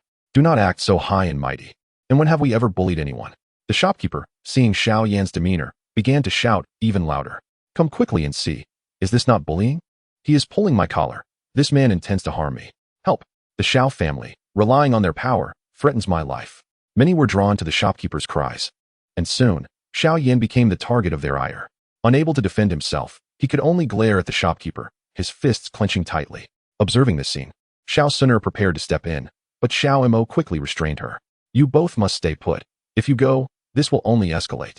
With that, he stepped forward and pulled the outer disciple up from the ground. Shopkeeper, your words are inappropriate. He then revealed his arm, which bore a deep wound. At this revelation, many gazes were drawn to him. The shopkeeper, upon hearing this, became anxious. You slander us. When have our goods ever been defective? Xiao Mo pointed to his wound. The shopkeeper immediately lifted his chin. They had conducted thorough investigations, confirming that their products were indeed comparable to those of the Xiao family, yet priced at half. These facts were evidently transparent, leaving no room for dispute. So what then? He sighed and shifted a small vial in his hand. However, we found ourselves questioning the stability of your medicine. When we were engaged in battle, we consumed your potion, yet it failed to restore our energy immediately. As he spoke, he continued to display the wound on his arm. This scar is a remnant from that time, which is why we discreetly sought to purchase more medicine today to test the properties and ingredients of your products. We hope to ascertain whether they meet the necessary standards. Perhaps it was merely an isolated incident, but to our astonishment, the standards you uphold are indeed these. The Xiao family has never been one to wield power oppressively. Anyone who has transacted with us understands that our after-sale service is more reliable than any other. You are the one making baseless accusations. Anyone can spout nonsense. The shopkeeper, Xiao Yan, was momentarily taken aback. He was well aware that the wound on Xiao Mo's arm was inflicted during their skirmish. However, upon reflection, he grasped the implication behind Xiao Mo's words. After all, no one could verify his claims, and rather than resolve the conflict, it was more advantageous to shift the blame onto the shopkeeper. Instantly, the surrounding crowd began to murmur. It was not unusual for disciples from the Xiao family to purchase medicine here, considering the affordable prices. It was entirely reasonable for those with limited means to seek out remedies. They viewed the situation with a sense of amusement, perhaps even sharing tidbits of gossip, suggesting that the Xiao family was losing its edge and might ultimately fade into obscurity. Yet, these were merely idle observations without any personal stakes involved. However, Xiao Mo's earlier remarks held significant weight. If their medicine truly lacked practicality or stability, what if they consumed such a potion on the battlefield only to find it ineffective? Such a failure could lead to their defeat. For them, the price of the medicine was one consideration, but the stability of the product was equally, if not more, crucial. If the quality was subpar, even the most affordable price would render it useless to them, ultimately undermining their interests. Thus, some began to take his words to heart. Soon, individuals approached the shopkeeper, confronting him with the vials in their hands. Is what he said true? Is the stability of your medicine indeed lacking? The shopkeeper, flustered, raised his voice and pointed at Xiao Mo. You scoundrel, you are making unfounded accusations. When has our medicine ever been unstable? If you don't believe me, ask around. You have all purchased our elixirs. When has our quality ever faltered? The crowd exchanged glances, none daring to speak first, as they had conducted no corresponding experiments and could not vouch for the claims. Chapter 25. The furious Xiao Zhan faced with the shopkeeper's accusations. None of the customers dared to respond. They retreated in unison under his gaze. Observing this scene, the shopkeeper grew increasingly agitated. When you were purchasing my goods, why did you not display such an attitude? Moreover, having used the items, do you not possess any knowledge regarding their quality? Yet, silence prevails. Xiao Mo stepped forward, casting a knowing glance at the proprietor, his expression a blend of amusement and skepticism. Dear owner, cease your futile struggles. If your merchandise were indeed exceptional, how is it that not a single soul stands to vouch for you? It can only be inferred that the quality of your goods is rather mediocre.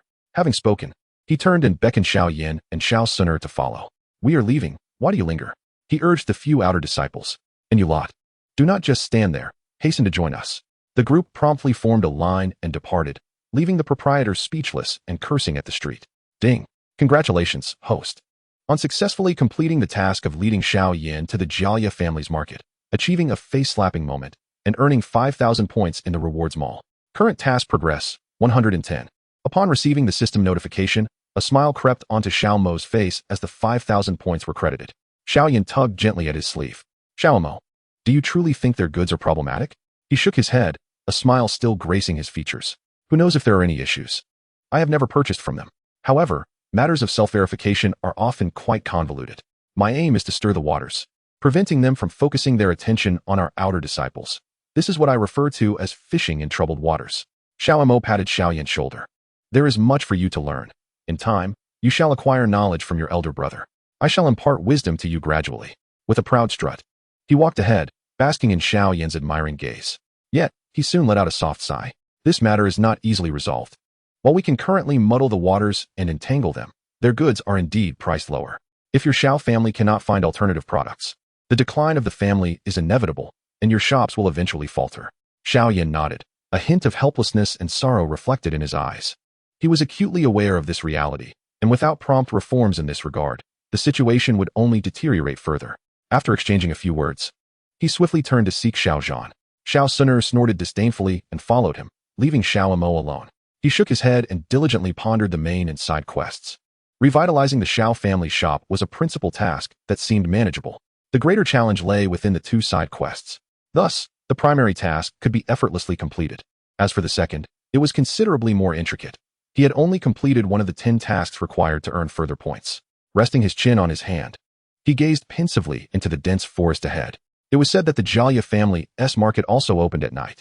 He planned to take Xiao Yan for another stroll this evening, for it was essential to advance the task progress by at least one notch. However, to his surprise, as soon as he arrived in the backyard, numerous disciples hastily made their way towards the front hall. Among them, a few recognized him and eagerly seized his arm, dragging him forward. Hurry up, the clan leader has matters to discuss with us. Without hesitation, he followed the crowd to the front hall. At that moment, seated at the central position in the hall were Xiao Zhan and several other elders, their expressions remarkably grave. Additionally, Xiao Yan stood beside Xiao Zhan. His gaze, somewhat bored, swept across the faces of everyone present, but as soon as it fell upon Xiao Yan, a smile of delight immediately graced his features. Xiao Yan was certain that if Xiao Zhan were not standing behind him, he would leap up to greet himself. Before long, all the inner and outer disciples had gathered. After Xiao Zhan instructed a servant to close the large doors, he suddenly rose and struck the wall with his fist. With a resounding bang, a fist imprint appeared on the wall, accompanied by a multitude of cracks spreading across the surface. Witnessing this scene, the disciples, who had been whispering amongst themselves, all straightened in their seats, cold sweat breaking out on their backs. Even Xiao Mo could not help but hold his breath, cautiously fearing to offend Xiao Zhan. Standing at the head of the hall, Xiao Zhan cast a sweeping glance over the faces of all present. Do not make me repeat myself. If you are an inner disciple, you will be demoted to an outer disciple. As for the outer disciples, you will be expelled from the sect. Consider your options wisely. Upon hearing these words, the hall fell into an eerie silence. Soon, a disciple slowly rose, his eyes flickering with unease, particularly as he met Xiao Zhan's imposing gaze, causing him to tremble involuntarily. Xiao Zhan, frustrated by their lack of ambition, quickly scanned the faces of those who remained seated. Gradually, a considerable number of individuals, totaling over 100, began to stand. Chapter 26. Xiao Mo's suggestion. As these words echoed, a wave of fear washed over everyone. Although some had yet to take action, they had discreetly begun to inquire and search for channels to procure what was needed. Suddenly reprimanded, their expressions shifted dramatically, and panic arose within their hearts. Some even felt relieved that their slowness had spared them from trouble. Observing the bewildered countenance of the disciples below, some even displaying signs of guilt, Xiao Zhan, a seasoned veteran, understood all too well. He knew that at least half of their shops had already closed, with only 5 or 6 barely managing to stay open. For a moment, he was at a loss, uncertain of the next step to take. Several elders then stood up, their faces reflecting reproach. You disciples truly lack awareness of the gravity of the situation. You have caused a significant disaster. Below, a few disciples began to murmur. Isn't it strange that they care only for their own descendants? Do they ever concern themselves with us disciples? I have previously voiced my concerns. Yet all they offered was a mere 20% discount for my purchase. How could I possibly afford that? We shall procure our necessities wherever they are available at a more reasonable price. It is not our fault that you cannot manage your own pricing. This is indeed meddlesome interference. Many, emboldened by the presence of their peers, voiced their innermost thoughts. However, their candid expressions were rather unpalatable, provoking an even darker expression from Xiao Zhan, while the faces of several elders quickly soured as well. You wretched disciples, they scolded. Yet, even in their ire, they could not expel these disciples for such reasons. As anticipated, Xiao Zhan suddenly rose, his gaze sternly surveying all the disciples present. Naturally, other medicinal pills were also inadequate. Any necessary purchases should be made at our Xiao family store. If those are unavailable, then we may consider alternative channels. This statement incited immediate uproar among the crowd. Soon, Dissenting voices emerged. Is it truly so inhumane? Are you prepared to drive us to our demise for the sake of a few Xiao family shops? Numerous disciples expressed their discontent, raising their hands in loud protest, culminating in nearly half of them opposing the proposal. Observing this scene, Xiao Mo sighed softly. He had anticipated such an outcome. Forcefully suppressing these sentiments would be futile, and a more subtle approach was required. With this thought, he raised his hand and signaled to Xiao Yan above. Xiao Yan nodded and swiftly leaned toward Xiao Zhan's ear. Without hesitation, Xiao Zhan struck the wall with his fist. The resounding thud echoed as another crack appeared in the wall, instantly silencing everyone. The outer disciples responsible for the renovations were near tears, unable to display their distress. They could only silently lament, "Our esteemed clan leader, please be cautious. That marble you have shattered is quite costly to replace." Once the crowd quieted, Xiao Zhan's gaze fixated on Xiao Mo. He regarded the young disciple, who trained alongside his son, and, suppressing his inner fury, spoke as gently as he could. "Xiao Mo, do you have something to say? I propose that inner disciples be allowed to purchase medicinal pills from the Xiao family marketplace at cost price. Otherwise, we have nowhere else to turn." This declaration rendered the hall silent. All eyes were fixed on Xiao Mo, their expressions a mix of disbelief. "Xiao Mo, do you grasp the implications of what you are saying?" The three elders above were visibly displeased, one of them rising in anger, glaring fiercely at him. "At least half of the Xiao family's revenue is derived from our marketplace. If we lower prices for both inner and outer disciples, those who are not from the Xiao family will simply purchase the cheaper pills, neglecting our shops. Our business would plummet, and with it, our profits. How would we sustain ourselves?" An elder stood, reproaching Xiao Mo with indignation. "You truly do not understand the value of resources. Do you think this is a trivial matter? Reducing prices would spell the utter decline of the Xiao family." Exhausted, Xiao Zhan waved dismissively at Xiao Mo. "My dear child, I appreciate your good intentions. After all, if these elixirs are merely left in our shop, they will ultimately become stagnant assets, devoid of any potential for realization. A day without new influxes of silver will inevitably lead to decline, and I comprehend your perspective. However, have you considered how lowering the prices might affect the future revenue of the Xiao family? It may be more prudent for the shop to close its doors sooner rather than later." He shook his head, his gaze resolutely fixed upon Xiao Yan. "Patriarch Xiao, you yourself stated that without fresh capital, the shop is destined to fail. Is it less detrimental to sell at half price, or to have all our goods stagnant in stock?" Xiao Zhan was rendered speechless by the inquiry, hesitating for a long moment before remaining silent. Indeed, while it may be easy to reduce prices, raising them again in the future would be nearly impossible. People have become accustomed to the lower prices of elixirs and are unlikely to spend double for them. This is his primary concern. Xiao Zhan appeared aged by several years in an instant, waving his hand to signal the gathering to disperse. He advised that he would contemplate this matter further, for it is not as simple as you all imagine. In the 27th chapter, as the meeting concluded, Xiao Zhan, weary, dismissed the assembly. The disciples exited the main hall, each adorned with expressions of distress and impatience. After exchanging greetings with his father, Xiao Yan swiftly leaped down from the high platform, making his way to Xiao Mo's side. Unable to conceal his intentions, he approached directly. Nodding, his eyes reflected a sense of determination. "Of course, all of this hinges upon you." Xiao Yan was momentarily taken aback. Blinking in confusion. "Upon whom? Upon me?" he instinctively affirmed. Xiao Yan's expression was one of exasperation. This was no mere matter of exchanging banter. It was a matter of his very life. Their relationship had grown increasingly close, and Xiao Yan had learned to jest with him. With utmost seriousness, he placed a hand on Xiao Mo's shoulder. "What we must do is learn as swiftly as possible from Master Yao how to refine elixirs, for that is the only way to rescue the Xiao family from peril." He was uncertain whether Xiao Yan would heed his words, but all he spoke came from a place of sincerity. Xiao Yan gazed deeply at him, suddenly lifting his foot to stride outside. Hastily, he reached out to grasp his arm. "Where are you going?" Xiao Yan shot him a glare. "To find a secluded spot to summon Master Yao. Given your certainty, as the son of my father, how could I possibly give up?" Xiao Mo nodded, realizing that this was indeed the quality he admired most in the protagonist. The two quickly made their way to a secluded corner of the back mountain, where he pulled Xiao Yan's arm and hastily rubbed the ring. In the next moment, Master Yao stood before them. "I knew it was you, Xiao Mo, seeking me out in the daylight. You must be up to no good," Master Yao yawned, his gaze sweeping across the two. "What is it you wish to discuss?" Xiao Mo cut straight to the point. Elder Yao nearly expelled a mouthful of old blood in disbelief. "Xiao Mo, do you think concocting elixirs is akin to simmering a stew, where you can casually toss in random ingredients and expect a successful result? The art of alchemy demands a harmonious fusion with one's own combat energy. coupled with an exquisite mastery over the furnace's flames to accurately refine the final product.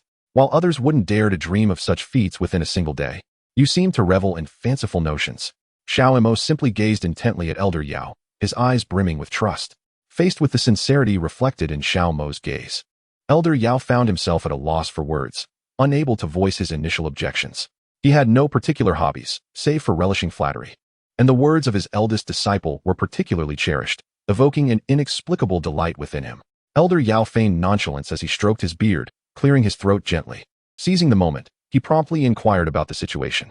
The two then recounted the events of the day in brief, prompting Elder Yao to slap his thigh in realization. Both disciples' eyes lit up with newfound clarity. Xiao Mo tugged at Xiao Yan, stepping forward to lavish praise upon Elder Yao. Master, I knew your alchemical skills were unparalleled. There is no challenge you cannot overcome. Seeking your guidance is undoubtedly the right choice. Truly, you are the most revered master, unmatched in the world. I shall dedicate my life to following your example, diligently learning from you. He delivered this speech with unwavering composure, eliciting a sense of pride in Elder Yao. However, he added, once you two reach a certain level of mastery, I shall certainly impart my knowledge to you. As long as you place your trust in me, I will guide you to become the world's twin terrors, reigning supreme in combat energy. He reminisced, in my prime, I commanded the winds and rains. Master, why delay? Let us begin at once, he exclaimed, conjuring an alchemical furnace into his hands. With this, we can commence our studies. As he beheld the azure-purple furnace, he felt a twinge of regret, as it had cost him 1,000 points from his store. Had it not been for his desire to minimize time, he would never have spent such precious points on merely a furnace. Yet, the moment he unveiled the furnace, Elder Yao's expression brightened, and he swiftly snatched it from Xiao Mo's grasp. Where did you acquire this? Chapter 28. Learning the art of alchemy, Xiao Mo was momentarily taken aback. He couldn't very well admit that he had exchanged it for points from the system. He could only chuckle and say he had purchased it earlier that day. Elder Yao's eyes sparkled as he patted Xiao Mo's shoulder. Indeed, my disciple, your discerning eye is commendable. This is the azure-purple profound chi furnace. Potions refined within it will undoubtedly be far purer than those crafted with ordinary furnaces. With this tool, we shall achieve remarkable results. I am confident we will be able to produce the most exquisite elixirs. Upon finishing, Elder Yao promptly handed them a list. Your combat energy has reached the required level. Now, the most crucial aspect is the raw materials. I possess what you need, so there is no necessity for you to procure them. Elder Yao glanced at the time. Xiao Mo nodded slightly, promptly turning around to retrieve the materials list that had fallen from Xiao Yan's vehicle before making a swift exit. Midway, he noticed Xiao Yan's gaze lingering on his waist, scrutinizing him up and down. Instinctively, he covered his waist and cast a wary glance at Xiao Yan. What are you thinking, you brat? Why do you keep staring at me? Xiao Yan shook his head, his expression filled with curiosity. Brother, where on earth did you procure that alchemy furnace? There's south no hiding place on your person, and you didn't tea by one while we were out today. As he spoke, his voice trailed off, gradually lowering until he turned away and waved his hand dismissively. Brother, I didn't say anything just now. I promised I wouldn't pry into your secrets unless you chose to share. Observing Xiao Yan's restrained confusion, Xiao Mo couldn't help but sigh. Very well. It matters not to reveal it to you. He produced a ring from his possession, cradling it in his palm. This is a storage ring. I won't disclose how I acquired it, but it contains a separate space for storing items. With a flick of his wrist, he conjured a pill from thin air. I usually keep my belongings here, so the alchemy furnace was retrieved from within. Xiao Yan's eyes lit up in understanding, and the bond between the two deepened significantly. Xiao Mo suppressed a flicker of unease within. Forgive me, junior brother, but I cannot fully disclose my trump cards, and certainly not the existence of a system. He raised his head and beckoned Xiao Yan. The two hurried to the marketplace, purchasing items from the materials list bit by bit. In the blink of an eye, their modest pouch of herbs had completely depleted their funds. He did his best to soothe Xiao Yan's emotions, though these words were as much for himself as for his companion. Elder Yao, how many pills can be crafted from these herbs? Several hundred. Why do you ask? That is a significant concern. The cost of these herbs only covers a mere dozen pills, yet can they truly yield that many? Instantly, their perceptions of value shifted dramatically. He gazed at the pile of herbs in bewilderment, realizing why Xiao Zhan was hesitant to sell pills at cost price. If the cost of these materials was so low, who would be willing to pay a premium for the finished pills? The prices could very well plummet. Seeing their astonished expressions, Elder Yao cast a disdainful glance at them. That estimate is based on my method. I am unfamiliar with the refining techniques of your sect, so I cannot ascertain how many pills can be produced by your methods. However, by the most basic standards, it may only yield a few dozen. Your current market prices remain reasonable. With that, Elder Yao disregarded their astonishment and continued meticulously counting and verifying the herbs laid before them. All right, we have sufficient herbs. Then the two of you shall begin to learn alongside me the art of pill refinement. The esteemed Elder Yao swiftly produced the pill and meticulously placed the herbs according to the formula, soon igniting them with his flames. In no time, he conjured forth a dozen fresh pills. My word, is the purity truly this high? The products are utterly incomparable, let alone their remarkably low price point. Master, you are remarkable. Even our current influencers cannot match your ability to reduce prices to such an extent. He sincerely marveled at Elder Yao's prowess, affirming that he had indeed chosen the right mentor. Elder Yao, with a face full of astonishment and confusion, inquired, "What are you talking about? What influencers? What do you mean by reducing prices?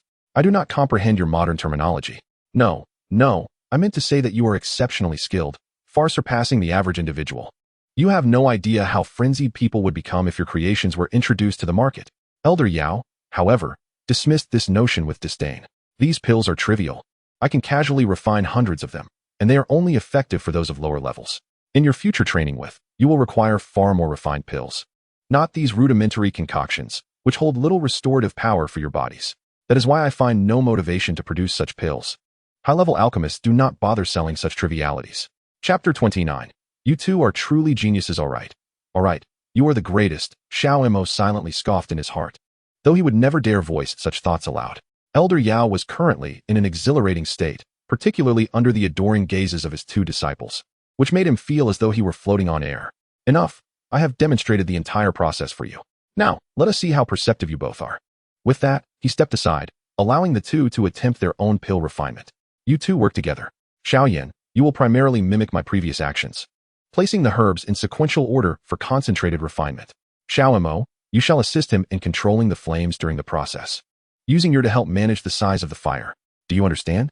Upon finishing his instructions, Elder Yao fell silent, standing to the side as he awaited their next moves. Xiao Yan nodded and quickly approached the alchemical furnace, attempting to replicate his master's actions by placing the herbs one by one. Xiao Mo remained on standby. Soon, the first batch of pills was born. Observing the dozens of charred black pellets within the alchemical furnace, emanating a most unpleasant burnt odor, Elder Yao rubbed his temples, barely restraining himself from shouting, "My disciples cannot be this inept. Try again."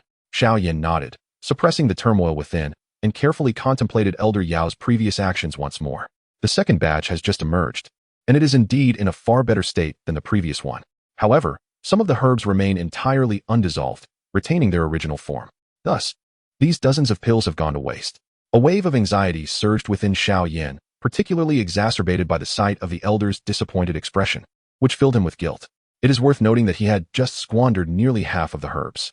If this continues, he is uncertain whether he can truly refine any pills at all. Observing this scene, Xiao Mo sighed. While it is true that a strict teacher produces exceptional students, the severity of this master only serves to instill fear in his disciple, as is evident now. He stepped forward and gently patted Xiao Yan's shoulder. "Do not be anxious. I am here with you." After speaking, he guided him through the procedural steps, assisting in the precise measurement of the herbs. Soon, as the first batch of herbs was added, Xiao Yan immediately summoned his fighting spirit, igniting flames to heat the alchemy furnace. As the herbs churned within, Xiao Mo suddenly intervened, enveloping the surface of the furnace with a chill. The previously soaring temperature was swiftly moderated. If I am not mistaken, Master S temperature was slightly lower than what you are currently using. Do not fret, junior brother, even if we waste a few more herbs. I have faith that you can succeed. With that, he gradually adjusted the icy layer, ensuring that the concoction within the furnace maintained an optimal temperature for swift solidification. Witnessing Xiao Mo's adept control over the ice layer and the furnace's rotation, Xiao Yan's emotions began to stabilize. His tension eased as he nodded, carefully reflecting on his master's movements, and cautiously adjusted the flames accordingly. Elder Yao observed their actions with a look of gratification. Indeed, I was not mistaken. These two are a match made in heaven. Although each possesses their own strengths and weaknesses, together, they can surely create alchemical wonders. Xiao Yan, brash yet gifted with extraordinary talent and strength, possesses a unique physique that promises great achievements in fire-based combat in the future. Conversely, Xiao Mo, with his astute and meticulous nature, compensates for many of Xiao Yan's oversights. Together, they are truly a perfect pair. Elder Yao clicked his tongue. What a pity. If only their genders were different, I would undoubtedly have endeavored to unite them. Suddenly, he raised his hand and gave himself a slap. Why do I keep entertaining such absurd thoughts? Xiao Yan, Witnessing his master's self-inflicted reprimand, felt his recently calmed heart leap into his throat once more. Could it be that I have done something wrong? Can't the old man refrain from his eccentricities for once? They were making great progress, and he suddenly strikes himself. Does he regret not having taught them sooner? Such self-punishment is unnecessary. He swiftly stepped forward and placed a hand on Xiao Yan's shoulder. And a wisp of frost seeped from his palm into Xiao Yan's shoulder. The previously restless emotions of Xiao Yan were quickly calmed by this chill. Do not be anxious. Master is likely lost in thought about something else. He is not criticizing our unsuccessful concoction, he reassured. You are performing remarkably well. And I can sense that the elixir is nearing completion. We shall succeed this time. Upon hearing these words, Xiao Yan nodded with renewed confidence, and his movements became increasingly deft. At that moment, Xiao Mo rapidly enveloped the area around the alchemical furnace with frost, sealing in the heat that had been swirling around it. Several elixirs began to spin continuously within the furnace, their surfaces glowing a fiery red due to the intense energy, soon adorned with a layer of dark crimson luster. Furthermore, this luster appeared to possess hints of a chilling azure hue. Once the rotation of the alchemical furnace came to a complete halt, the two hurriedly beckoned for Master Yao to inspect their concoction. Master Yao approached the furnace, lifted the lid, and leaned in to admire the fruits of his disciple's labor. However, upon seeing the contents within, his posture stiffened, and he stood frozen, seemingly unable to move for a considerable time. A sense of unease began to stir within Xiao Yan. Master, is there something wrong with the elixir I concocted? He asked, nervously rubbing his palms together. Indeed, he felt he had been overly confident, believing that with his senior brother's assistance, success was assured. But he had not anticipated disappointing his master. Yet, in the next moment, Master Yao suddenly straightened up, his face alight with ecstatic joy. Goodness! You two youngsters have outdone yourselves. This elixir appears to be of a grade at least double that of what I typically produce. You are both true prodigies in alchemy. The praise from Master Yao left the two feeling elated, particularly given the high regard in which he held their work. Master, is it truly that impressive? Master Yao nodded, pointing to the elixir's surface, adorned with red and blue streaks, laughing with pride. I told you both that you possess talent. The combination of ice and fire is simply perfect, and the purity of this elixir exceeds even that of what your master refines. Master Yao gazed in astonishment at the other elixirs within the furnace, retrieving each one to examine closely. Indeed, a master begets excellent disciples. His skills truly are remarkable. Xiao Mo and Xiao Yan exchanged silent glances, realizing that their master was, as ever, quite self-absorbed. They lifted their own elixirs, and merely holding them elicited a refreshing sensation that washed over them. This was undoubtedly a fine creation. Xiao Yan attempted to swallow one, and his eyes lit up. He eagerly grabbed Xiao Mo's arm. Senior brother, you must try this. The potency must be extraordinary for Xiao Yan to be so exhilarated. Unable to resist, Xiao Mo stepped forward, seized one, and placed it in his mouth. Instantly, he was drenched in sweat. Goodness, is that a mint flavor? The peculiar flavor of mint candy caught them by surprise. No wonder Xiao Yan could only lick his lips after tasting it, yearning for another piece. Xiao Yan, refrain from indulging. We must reserve this for sale. It is a rare opportunity to have produced such a batch, and we cannot ascertain if we will have the chance to replicate it, admonished Yao Lao, who possessed unwavering confidence in the duo. If we can concoct one batch, a second is certainly within reach. I shall supervise you both here. Proceed once more. The two nodded in agreement and resumed the preparation of the herbs. Meticulously following their earlier method, the new batch emerged, its surface patterns not as strikingly beautiful as the first, and it bore a slight bitterness. Yet, it was evident they were on the right path. However, their control over the heat and the actual execution might have been slightly off. Should they choose to sell this product, even at the current market price, it would undoubtedly be in high demand. After all, the elixirs they crafted were more potent than those currently available within the Xiao family by at least double. They had dedicated an entire night to their research. Upon arriving at the main hall of the Xiao family, Xiao Zhan immediately spotted the two children, resembling soot-covered little monkeys, their faces blackened and their clothes caked in dust. What on earth have you two been up to? He exclaimed, swiftly grasping them and calling upon his disciples to prepare hot water for their cleansing. Xiao Mo promptly nudged Xiao Yan. Quickly, present the goods to your father. Xiao Yan nodded, eagerly retrieving the pouch of elixirs and extracting several of the pills. Father, do try this, he urged. Xiao Zhan lifted one of the pills, and upon merely brushing his fingers against its surface, he was taken aback. After a moment's hesitation, he placed the pill in his mouth, and in an instant, a shiver coursed through him, his hair standing on end as he gazed in astonishment at Xiao Yan. Where did you acquire this, boy? Xiao Yan patted Xiao Mo beside him. It was concocted by me and my senior brother. Father, You have often expressed concern over the lack of market for our clan's elixirs. What do you think of our creation? Xiao Yan was about to respond when an elder approached, seizing his arm. Nodding in acknowledgement, he hastily handed the remaining pills to Xiao Yan. You keep these for now. Our elixir is indeed formidable, but the precision required suggests the materials were costly. We shall discuss this further later. I must attend to distinguished guests. With that, he swiftly turned and followed the elder away. Xiao Yan and Xiao Mo exchanged curious glances, pondering what kind of esteemed guests warranted such respect, causing even the notoriously brash Xiao Zhan to temper his arrogance. The elder continued to chatter. Leader Xiao, we must act quickly. The survival of our marketplace hinges upon them. At these words, Xiao Mo's heart sank, and he tugged at Xiao Yan's sleeve. Understanding immediately, Xiao Yan grasped Xiao Zhan's arm, his eyes pleading. Father, may we accompany you? Observing the earnestness in his eyes, Xiao Zhan hesitated for a moment before decisively pulling both individuals before him. Of course my son can go. Furthermore, you will eventually inherit my legacy, so familiarizing yourself with these matters is not without merit. If you wish to go, then go. The elder, however, displayed visible displeasure at Xiao Zhan's intention to take the two with him. What if you offend our esteemed guests? Can you bear the responsibility? Should our business negotiations fail and the marketplace closes, how will the Xiao family sustain itself? Xiao Mo, preparing to argue, was interrupted by the elder, who asserted, given the current situation, it is still I who hold sway over the Xiao family. As the clan leader, you must heed my directives. I do not care for your opinions at this moment. You must suppress them. I intend to take my children inside for a broadened perspective. If you possess the capability to assume my position one day, then you may question my decisions then. For now, I urge you to expedite your actions and not waste time here. Chapter 31. Take your proposal and depart. The elder, visibly discontented, ultimately yielded with resignation.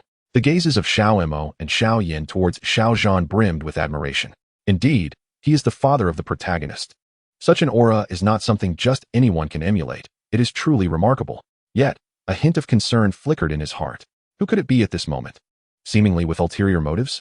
Could the proposals they offer truly save the Xiao family? If they have indeed laid a trap, a mere nudge from him should alert the clan leader. He grasped Xiao Yan's wrist and affectionately ruffled his hair. Can you refrain from frowning all day, little one? This matter should be a concern for your father. Why burden yourself with such worries?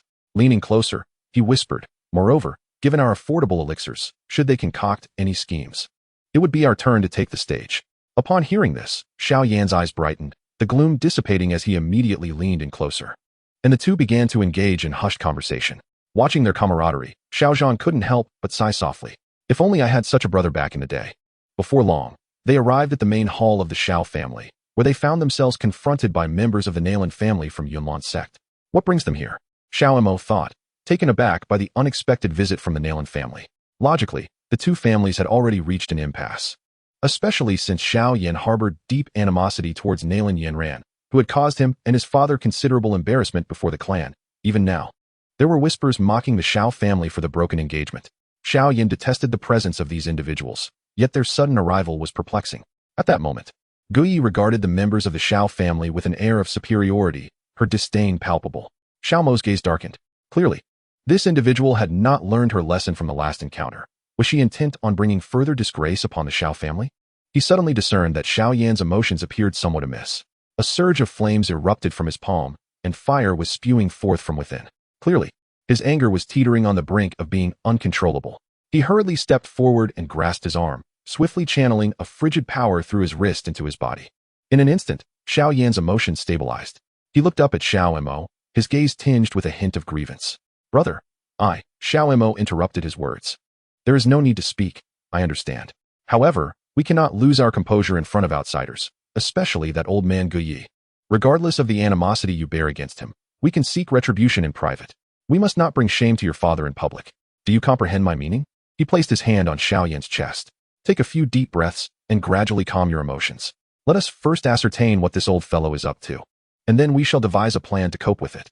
Xiao Yan nodded, and after taking several deep breaths, his expression softened considerably. Once his emotions were fully quelled, the two of them then entered the room side by side, turning to stand behind Xiao Zhan. When Guyi caught sight of Xiao Yan, a look of astonishment crossed his features as he scrutinized the spirited young man before him. He had also come to offer reassurance to the Xiao family. Patriarch Xiao, I have already conveyed the purpose of my visit. Our sect master, Nalan Jia, is aware that the previous annulment of the engagement has caused you grievances. This is intended as a gesture of apology, and I hope you will accept it. The elder seated in the secondary position quickly rose, reaching for the paper in Guye's hand. Even the price offered was more favorable than theirs, thus the Xiao family's market could be salvaged. However, while we are willing to offer this, we do have conditions. Nothing can be given freely. Xiao Yan remained silent throughout, merely observing Guye intently, eager to discern the true intent behind his visit. The elder watched as the paper was drawn from his sight, instinctively pressing for clarity. What conditions? Speak. Guye's face was filled with disdain as he arrogantly surveyed everyone present, lingering deliberately on Xiao Yan's face for a moment longer. Our medicinal formula cannot be given without compensation. We require 10% of your profits. Upon hearing this, the crowd exchanged glances in disbelief. Xiao Yan sprang to his feet, slamming his hand down on the chair. Your Nailan family is exceedingly overbearing, demanding 10% of our profits. Who do you think you are? Xiao Yan had endured much, as he did not wish to reveal his emotions in front of his disciples, lest they too feel disheartened. Later, he learned that Nailan Jie had not agreed to Nailan Yinran's request for annulment. All of this was a unilateral decision made by Guye and his associates. Thus, while he still held a semblance of goodwill towards the Nailan family, a rift had begun to form in his heart. Originally, upon hearing that the Nailan family had sent representatives to address their pressing concerns, he anticipated that these individuals would arrive with a sense of remorse, seeking to mend the frayed bonds between the two families. With the dissolution of the marriage pact, there was no need for their clans to engage in an overtly disgraceful dispute, and Xiao Yan had prepared himself for a conciliatory dialogue. He was willing to negotiate, provided they demonstrated sufficient sincerity. However, he was taken aback when these people brazenly placed their demands at his doorstep, their intentions almost striking him in the face. You are deluding yourselves. Leave at once with your propositions. Chapter 32. The potency of this medicine. Xiao Yan spoke with unreserved candor. He had never been one to tolerate such indignities. At that moment, Xiao Yan clenched his fists, wishing he could step forward and deliver a blow to that old man, to vent the fury and resentment that churned within him. Yet, Xiao Mo once again restrained him by pressing down on his hand, shaking his head gently. They stood close enough to hear the elder attempting to persuade Xiao Yan. Clan leader Xiao, you cannot act solely on impulse. I understand that you are not one to harbor grievances, but you must also consider the well-being of our clan. If we refuse their conditions this time, our marketplace may very well face closure, which would be detrimental to us in every conceivable way. Two elders began to bombard Xiao Yan with their arguments, while another elder hastily approached Guye, offering him a cup of tea. Our clan leader has yet to reach a conclusion. Please hold on a moment while we deliberate before making a decision. Guye scoffed, took a sip from the cup, and then disdainfully tossed it onto the table. The leaves scattered, and water splashed everywhere. Only a small clan like yours would consume such a concoction. It is utterly insipid and difficult to swallow. Xiao Yan could no longer contain his ire. A fireball ignited in his palm as he stepped forward, ready to strike the old fool. After all, he was now a fighter, and he was determined to show this man his mettle. But suddenly, a chilling sensation coursed through his wrist, dousing his anger like cold water. Wait until later for your demonstration. Do not act rashly. You are merely a fighter now. Striking him will yield no benefit, and we may find ourselves at a disadvantage. Dealing with such a rogue required cunning tactics, and Xiao Mo advised him to observe, assuring him that he would soon witness a performance of his own. If Xiao Yan rushed in now, he would undoubtedly be used as fodder for Guye's boasting, putting them at a distinct disadvantage. In times like these, it was imperative to remain calm, to watch the opponent flounder without engaging, allowing them to falter on their own. At that moment, Xiao Yan could no longer endure the incessant buzzing of the two elders and forcefully pushed them aside. As the elder attempted to persuade him once more, Xiao Yan stepped forward, standing before Guye. The latter immediately tensed, muscles coiled, fists clenched, bracing himself for Xiao Yan's impending strike, recognizing the fiery intensity in his gaze, as if he were ready to tear him apart. As Xiao Yan approached him, he merely picked up the nearby teapot and swiftly poured himself a cup of tea, savoring its flavor with a slight nod. Indeed, it was rather ordinary. After all, we reserve our finest teas for esteemed guests. Those who shamelessly come to beg for favors are only worthy of such mediocre brews. Wouldn't you agree, Guye? A soft chuckle escaped Xiao Yan and Xiao Mo. Xiao Mo tugged at Xiao Yan's arm. You see, while it's commendable to abhor evil, one must not act so recklessly in every situation. Sometimes, a little cunning is required. Your father has far more maturity in this regard. He executes his plans without shedding blood. Just look at Guye's face. It has turned quite pale. Xiao Yan nodded thoughtfully, feeling his anger dissipate, replaced by curiosity about what his senior brother would do next. At that moment, Xiao Mo stood up and pulled him toward Xiao Yan. The two approached Guye, bowing respectfully as they did so. Elder Guye, I believe a profit margin of 10% is negotiable, but it largely depends on your sincerity. As he spoke, he gestured towards the prescription in Guye's hand. Upon hearing this, Guye's expression stiffened. The three elders standing nearby suddenly spoke up with raised voices, but their words were cut short by Xiao Yan. He regarded the outspoken Xiao Mo with keen interest, confident that this young man was not one to speak aimlessly, perhaps even nurturing a more intricate plan. With an encouraging gaze, he awaited their next words. Sensing the support behind him, Xiao Mo adopted a more courteous demeanor, laced, however, with an undercurrent of subtle sharpness. Surely, you do not believe that with merely a prescription you can deceive the Xiao family? The Nailan clan cannot be so shameless as to attempt a ruse at our expense. Can they? Guyi, visibly agitated, felt his chest heave with indignation. Why was everyone so difficult to deal with? Their words like daggers piercing through him? Of course not. We have come bearing sincerity. With that, he produced a box of elixirs, retrieving 2 pills and presenting them to Xiao Yan. Here, you may assess the purity of our elixirs. We assure you, we can offer these at half the cost compared to the Jialia family's market, while maintaining a higher level of purity. Xiao Yan accepted a pill, biting off a piece and grimacing at the grit and bitterness that assaulted his palate. Chapter 33. The efficacy astonishes Guyi. Guyi was nearly driven to madness. He did not anticipate that Xiao Yan would openly disregard his face. Spitting out the pill in front of so many, clearly a blow to his pride. Xiao Yan cleared his throat, attempting to mask his amusement, yet as he turned, he could not suppress a chuckle. He handed the remaining half of the pill to Xiao Mo and Xiao Yan. You may try it for yourselves. The 2 individuals split the pill and placed it in their mouths, only to promptly spit it out in unison. Guye's expression darkened considerably. He stood up abruptly, his right hand pointing at the 3, speechless with rage. Guyi, please forgive us. It is not that we wish to offend, but this substance is indeed rather unpalatable. Guye's face was filled with disdain. You all seem intent on opposing our Nailan clan. It appears you have no desire to collaborate with us. The 3 elders quickly approached and swiftly seized the last pill from Xiao Yan's hand. They each broke the pill and swallowed a portion. Guyi, do not be angry. See, we have consumed it as well. It is merely the insolence of these youngsters. We apologize on their behalf. Do not hold it against them. We can still proceed with our collaboration, wouldn't you agree? Guyi coldly regarded Xiao Yan and his companions. Collaboration? If you wish to negotiate with me, you must first apologize. If you can earn my forgiveness, we may discuss future cooperative matters. Otherwise, all negotiations are off. Xiao Mo suddenly looked up, a realization dawning upon him. Oh, how can you presume we do not wish to collaborate with you? At that moment, Guyi, infuriated, knocked aside the nearby teacup and turned to leave. You Xiao family have gone too far. I shall ensure everyone knows your true nature. Xiao Yan merely glared coldly at his retreating figure, while Xiao Mo stepped forward and grasped Guye's sleeve. You claim we have superior pills. Why should we settle for your inferior ones? Selling them would only bring us shame. What did you just say, you insolent brat? Junior brother, present the pills to Elder Guyi. Let him examine the quality of our concoctions, and then he can judge whether his own are indeed inferior. Fit only for the trash. Xiao Yan struggled to suppress a smile, his facial muscles twitching. He reluctantly opened the pouch and retrieved a pill, placing it in Guye's hand. He was eager to observe the hubris of these individuals. However, the moment the pill was in his hand, his expression stiffened. The green pill shimmered with intertwining red and blue rays. A refreshing sensation coursed from his palm into his chest, easing his breath. Where did you get this? Guyi, being well-versed, recognized instantly that this was no ordinary item. He cautiously broke off a small piece and placed it in his mouth. An immediate burst of cool mint flavor flooded his senses.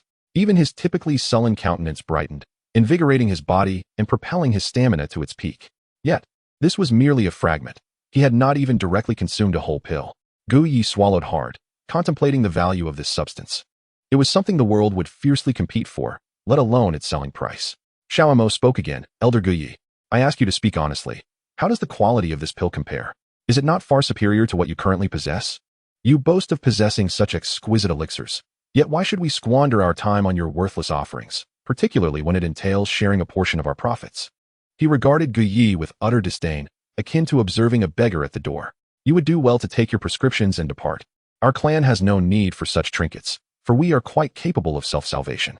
With that, he stepped back, satisfied to witness the tumultuous emotions playing across Guye's face, pale and yellow, then white and purple, as he opened his mouth to argue but found no words to utter. The elixir was simply beyond reproach. He couldn't even muster a feeble critique. What could he possibly criticize? In fact, he himself harbored a desire to procure one. The uncertainty lay in whether these individuals would be willing to part with it. Guyi stood rooted, rendered speechless. His bewildered demeanor led the three elders to assume he was incensed by Xiao Mo's insolence. Thus, disregarding Xiao Zhan's objections, the three elders stepped forward. Xiao Mo, your lack of respect for your elders disqualifies you from being a disciple of the Xiao family. If you do not apologize at once, we shall expel you from our ranks. Just as he prepared to retort, Xiao Zhan and Xiao Yan moved in unison to shield him. Their expressions mirrored one another's, cold and steely, as they glared at the three elders and shouted in unison, "I dare anyone to try." The three elders trembled at the outburst. Pointing a shaky finger at Xiao Mo, Patriarch Xiao, "If you do not reign in this boy, he will surely ascend beyond control. Such disrespect towards our esteemed guests is utterly intolerable. His arrogance has been evident since childhood. Though he may possess talent, what good is it? We must begin his education early. If you are reluctant to discipline him, he will inevitably stray from the right path." Xiao Zhan merely regarded the three elders with cold indifference. "If they were to grow up resembling you, that would be the true disgrace. Must you continue to speak?" After this, he retrieved an elixir from Xiao Yan's grasp and placed it into one of the elders' hands. "Is it not evident whether the quality is to your liking? This substance is bound to shatter your preconceptions. I have never encountered such a remarkable elixir." Chapter 34. I hope you can keep this confidential. The three elders gazed at the pill in confusion, while the elder holding it underwent a transformation of expression. He sensed the refreshing aura emanating from the elixir and promptly divided it into 3 portions, consuming one immediately. Instantly, his demeanor shifted to one of exhilaration, his body trembling uncontrollably. The other 2 elders mirrored his reaction, their faces alight with excitement as they grasped Xiao Yan's arm. Just as they were about to speak, Xiao Zhan's cough interrupted them. He lifted his gaze to the disheartened Guyi. "Do you have anything left to say?" Guyi opened his mouth, but words failed him. After a prolonged silence, he could not articulate a single sentence. Xiao Zhan made a gesture inviting him to speak. Guyi shot them a resentful glare before ultimately retreating, tail between his legs. Once the outsiders had departed, the room fell into an immediate, profound silence. All eyes were fixed upon Xiao Yan and Xiao Mo. Xiao Zhan, suppressing the tumult of excitement in his chest, stepped forward and grasped the arms of both young men. Xiao Yan leaned closer to Xiao Zhan's ear and whispered something. Instantly, Xiao Zhan's eyes widened in astonishment as he tightened his grip on their arms and began to lead them away. "Clan leader Xiao, please do not leave. We have yet to clarify matters regarding the elixirs." The 3 elders, still reeling from shock, hastily called out to prevent the trio from departing. In response, he quickly pulled them into a secluded room, simultaneously fetching the required herbs as per their request. "You 2 shall practice before me. Let me witness just how economical this process truly is." The 2 had long since prepared for this moment. After exchanging a knowing glance, they nodded and swiftly placed the herbs into the alchemical furnace, while one controlled the flames with ice and the other with fire. Before long, a fragrant aroma wafted from the furnace, causing Xiao Zhan to widen his eyes in disbelief. He stood silently at the side, holding his breath in anticipation. After a considerable time, Xiao Mo enveloped the exterior of the furnace with frost, rapidly lowering its temperature. They then opened the lid and retrieved the elixirs, placing them into Xiao Zhan's hands. "Father, behold the elixirs we have concocted." Clutching the pill, Xiao Zhan nearly succumbed to tears of joy. The quantity produced from a single furnace exceeded their expectations. At that moment, Xiao Zhan found himself at a loss for words, staring blankly at the elixir in his hand, before suddenly embracing Xiao Mo and Xiao Yan. "If we can weather this storm in the market, you 2 shall be hailed as our greatest benefactors. I must report your achievements to the entire clan." At this proclamation, Xiao Yan's face beamed with pride, while Xiao Mo promptly shook his head at Xiao Zhan. "Clan leader Xiao, I have but one request. Please do not reveal our names to anyone." Upon hearing this, Xiao Zhan was taken aback. "Why?" Xiao Mo gestured towards himself and Xiao Yan. "Do you not think that if others discovered our capabilities, those with formidable strength would seek to possess them for themselves?" Xiao Zhan's expression stiffened for a moment, but he quickly straightened up, his demeanor turning serious. "They would seek to claim it for themselves." Xiao Mo nodded, letting out a soft sigh. "This formula is a result of our joint refinements. Even if someone were to replicate it, they may not achieve our level of proficiency. Furthermore, our own strength is insufficient. If we become targets, we would stand no chance of self-preservation. Until we have developed our wings, I implore you, clan leader Xiao, to keep our secret. You may say that this is a unique formula crafted by an exclusive alchemist you have invited." Xiao Mo gazed steadily at Xiao Zhan, his eyes shimmering with calm resolve. "I merely wish for Xiao Yan and I to grow up safely. When we possess true strength, we shall proudly announce our elixirs to the world. Until that day arrives, we hope for your protection, that we may not be forced to mature amidst peril." Xiao Zhan nodded, casting a profound glance at Xiao Mo his heart swelling with admiration for the child. He was utterly beyond his expectations and predictions. Approaching, he placed a hand on Xiao Mo's shoulder. I must say, having a disciple like you is truly a blessing for the Xiao family. After speaking, he stood up and regarded the two. Xiao Yan smiled warmly at them. Of course, this is not without cost. I shall take 20% from the profits here, distributing 10% each to you both as your reward. Externally, I will claim that this 20% is the share required for alchemists. So you need not concern yourselves with the ensuing matters. With that, Xiao Yan exited, his demeanor brimming with pride, reminiscent of a rooster strutting with its tail held high. His face radiated with the sentiment of a father whose son was exceptionally impressive, filled with a sense of pride. Throughout this exchange, Xiao Yan had been intently observing Xiao Mo as he adeptly managed the affairs at hand. It was not until Xiao Yan left the room that he let out a gentle sigh. Senior brother, I truly feel there is a vast chasm between us. His words encompassed not only the disparity in strength, but also a profound difference in mindset. Had he been in Xiao Mo's position, he would have eagerly broadcast his ability to concoct medicinal pills throughout the city, reveling in the admiration of all. He would never have concealed his brilliance. Yet, after hearing Xiao Mo's words, he couldn't help but feel a sense of childishness within himself. Though he had long since ceased to care for the envious gazes of others, he still yearned for validation upon achieving success. Naturally, the more affirmation he received, the better. However, Xiao Mo appeared entirely indifferent to such matters, exhibiting a far more comprehensive and thoughtful perspective. Perhaps I have much to learn from you. Having you by my side as my senior brother is truly wonderful. Chapter 35. The medicine sales controversy. Xiao Mo did not dwell on such thoughts. He merely nodded and gestured to Xiao Yan. He recalled the task at hand, and since they had successfully concocted the medicinal pills, perhaps he could accompany Xiao Yan to the Jia family's marketplace to complete their assignment. However, as night had fallen, it was not the most opportune time to set out. Thus, he invited Xiao Yan to join him in further refining medicine at the back mountain. After filling a large bag to the brim, they finally withdrew from the mountain, satisfied with their haul. It is worth noting that this was 2 full bags.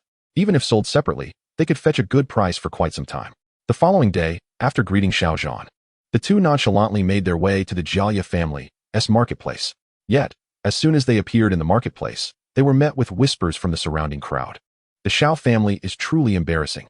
I heard their outer disciples were here purchasing medicinal pills just yesterday.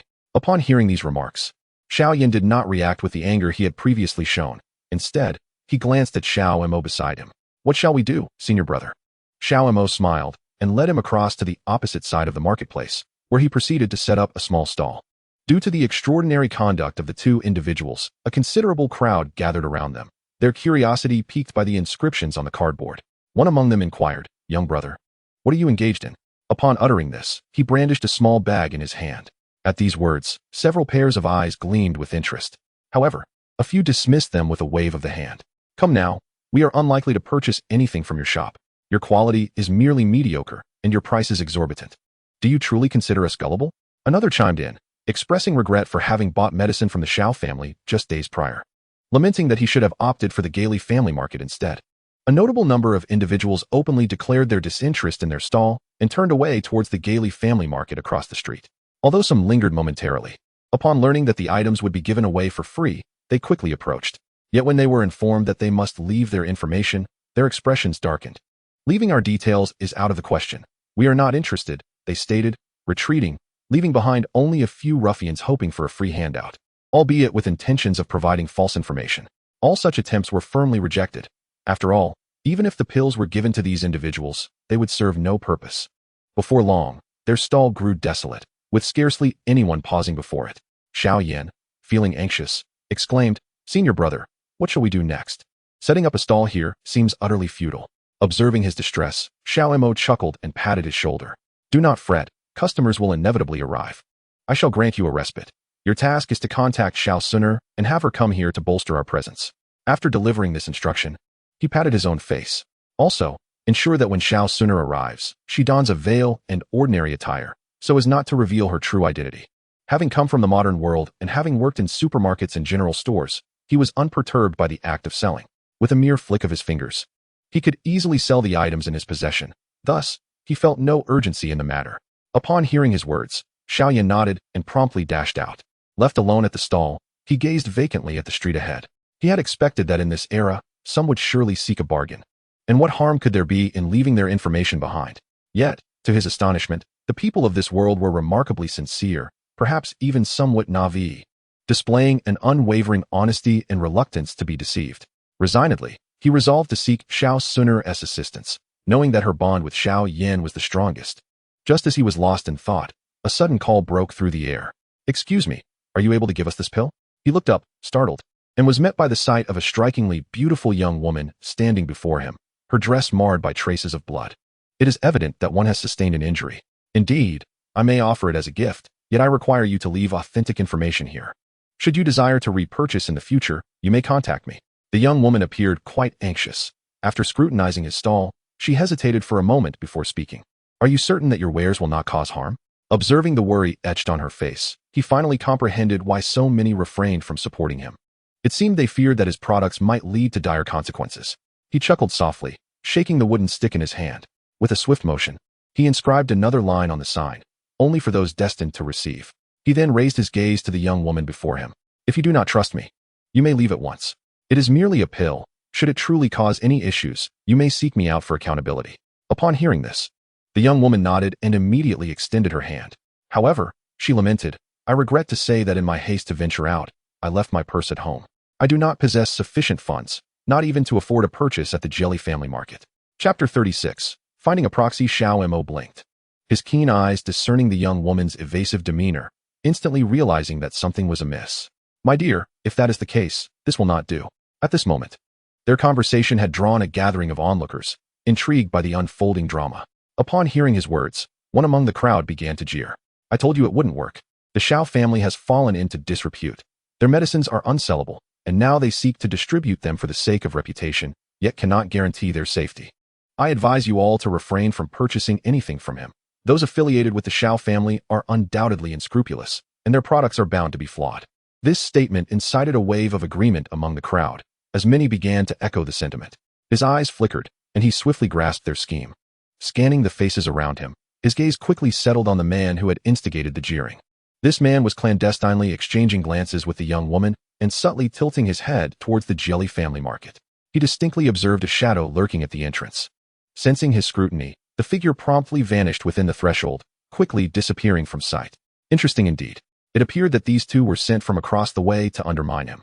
Such tactics were not foreign to him. In his previous life, he had nearly jeopardized his business due to similar schemes, suffering losses from rivals' treachery and slander, which had resulted in the majority of his clientele being snatched away. Faced with a similar predicament now, he was determined not to fall into the trap once more. Without hesitation, he drew a knife and slashed it across his arm.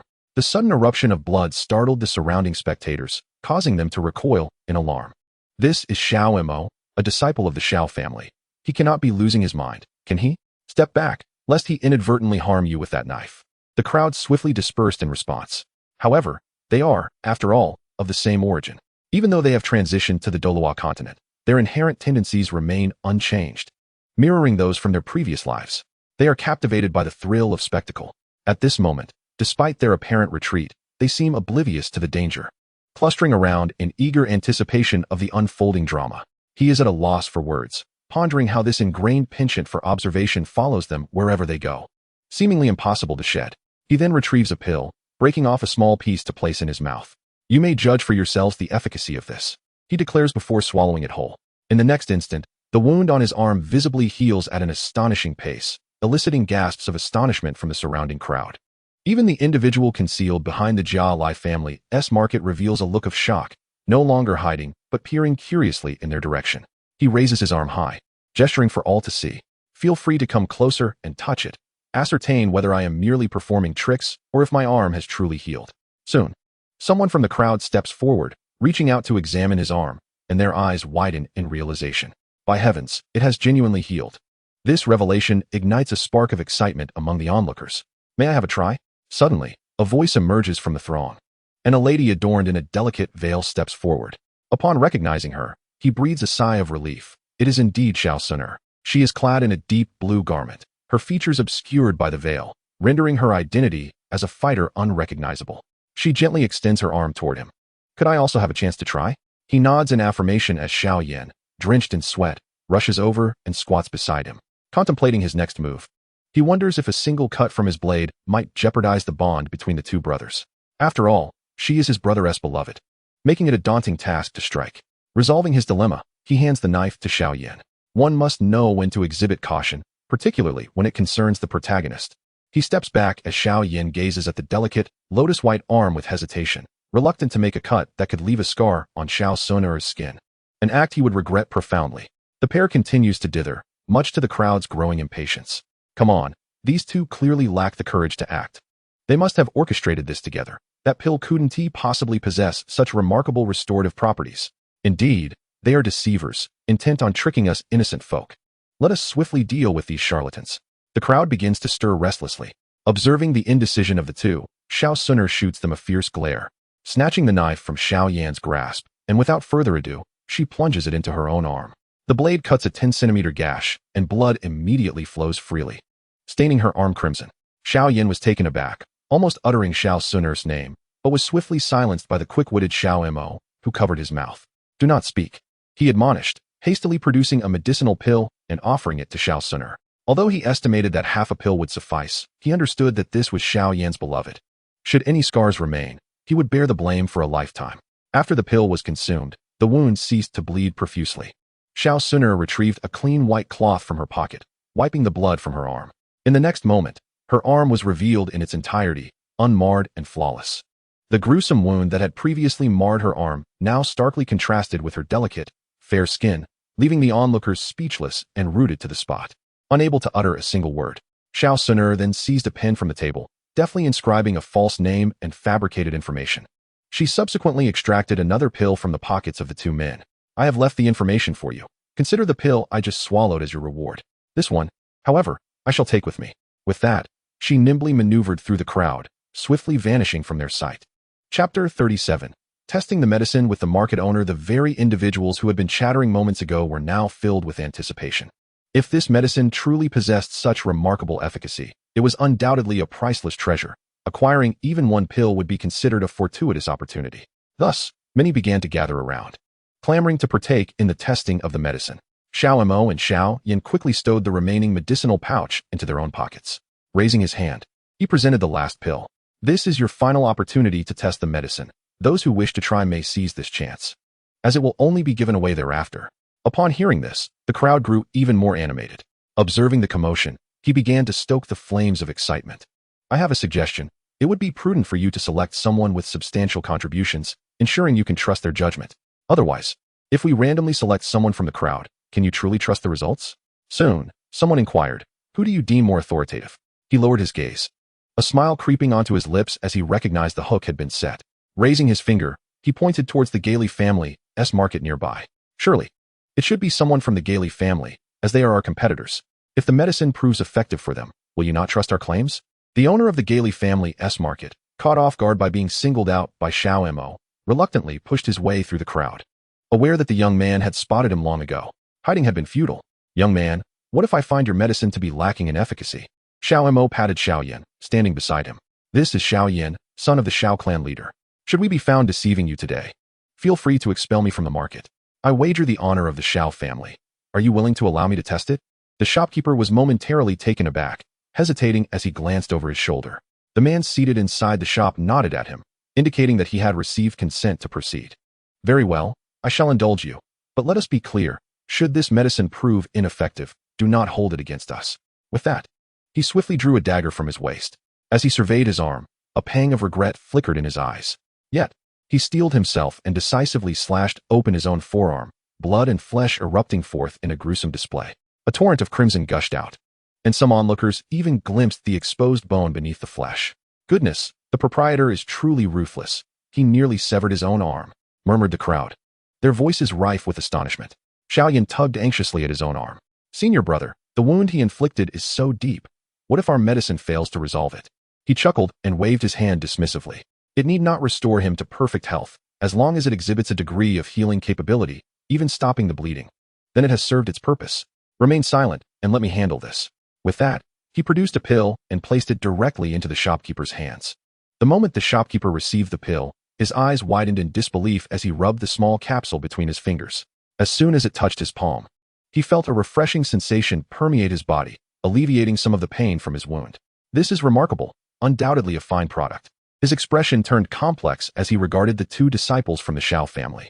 A sense of dread washed over him. I must not allow them to succeed. Having forced them into such a corner, should their business rise again, we would be in dire straits.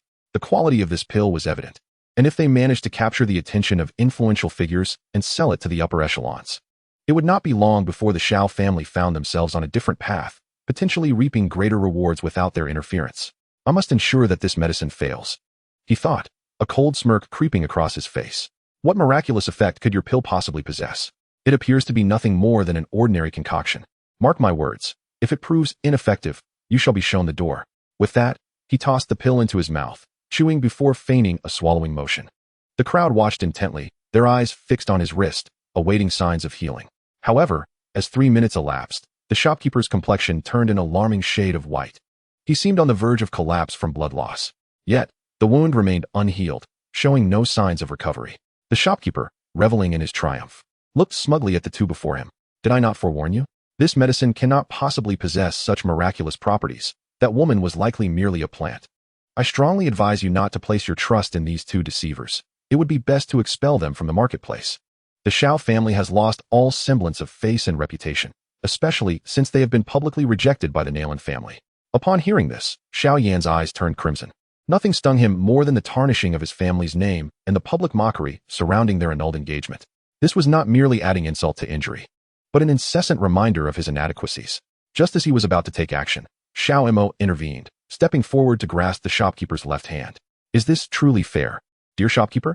The proprietor was taken aback, his brow furrowing in confusion. What did you say? Xiao Mo proceeded to pry open the man's palm, revealing the unconsumed pill nestled within. Look, you haven't even taken your medicine. How could you possibly claim that your wounds will heal? The once rambunctious crowd shifted their attention to his palm, where they beheld a pill of mixed red and yellow hues resting there. Instantly, their gazes toward the shopkeeper were laced with indignation. How could the previous effects be so potent, yet now there is not even a hint of restorative impact? There is clearly something amiss. Indeed, it appeared that the shopkeeper had been secretly up to no good. His actions were reprehensible.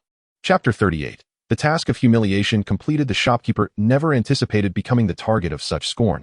His expression soured as he glared at Xiao Yan and Xiao Mo. You two brats, how dare you conspire against me? Xiao Mo swiftly stepped back, displaying the pill with an air of righteous inquiry. What? Is this not something you just retrieved from your own possession? The shopkeeper instinctively fumbled in his pocket. Certainly not, as that pill is right here. At this revelation, the crowd gasped in disbelief. The shopkeeper suddenly realized he had fallen prey to his own deceit. He had allowed Xiao Mo to lead him astray, instinctively revealing the pill in an attempt to refute the claim. You, he fumed, his face reddening with rage, yet he found himself bereft of any logical argument. After all, he had deliberately concealed the pill to create the illusion of its ineffectiveness, fully aware of the undeniable potency of the duo's remedy. He was determined to undermine their credibility in front of all, yet unexpectedly ensnared himself in his own trap. I shall make you both pay dearly for this. The apothecary, humiliated before the crowd, was not merely representing himself. He bore the disgrace of the Gale family behind him, which meant that his actions today had also brought shame upon them. Enraged, he seized the stall and hurled it upwards. Xiao Yan had never encountered such shamelessness, lamenting the destruction of their hard-earned setup. Brother, shall we show him a taste of his own medicine?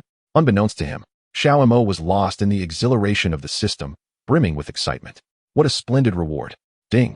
Notification to the host. Task of humiliation successfully completed. Congratulations to the host for leading Xiao Yan to the Gale family market and successfully executing a face-slapping act, earning a reward of 5,000 points in the reward mall. Perhaps due to his exceptional performance this time, the system has decided to grant an additional reward. The previous task is now available. Successfully demolishing the Gale family's standing in the eyes of the public will yield a premium alchemy furnace as a reward. Congratulations to the host for acquiring one premium alchemy furnace. He gazed at the blue-purple alchemy furnace displayed within the system interface, his eyes sparkling with excitement. What a remarkable treasure. This furnace is even more exquisite than the previous purple one, especially with its surface ripples and the inherent celestial aura, clearly indicating that it is an extraordinary artifact. He had no doubt that with this alchemy furnace, they could refine even purer elixirs. Truly splendid. With a broad smile, he admired the system panel before him, utterly immersed in euphoria. However, to outsiders, he appeared to be staring vacantly at nothing. Xiao Yan, standing beside him, was perplexed by his senior brother's behavior and intensified his efforts to rouse him. Noticing his brother's dazed demeanor, he couldn't help but pinch his elbow. "Senior brother, wake up." The sudden pain jolted him back to reality, and he realized he was still in the market. He quickly looked around and spotted several people nearby, as well as the overturned tables. Rising to his feet, he glared fiercely at the proprietor before him. "What do you intend to do? This place belongs to us. If you dare to cause trouble here, you will regret it." The proprietor seethed with rage, wishing he could strangle the two before him. He contemplated seizing the opportunity to strike them down while they were disoriented, hoping to suppress the incident.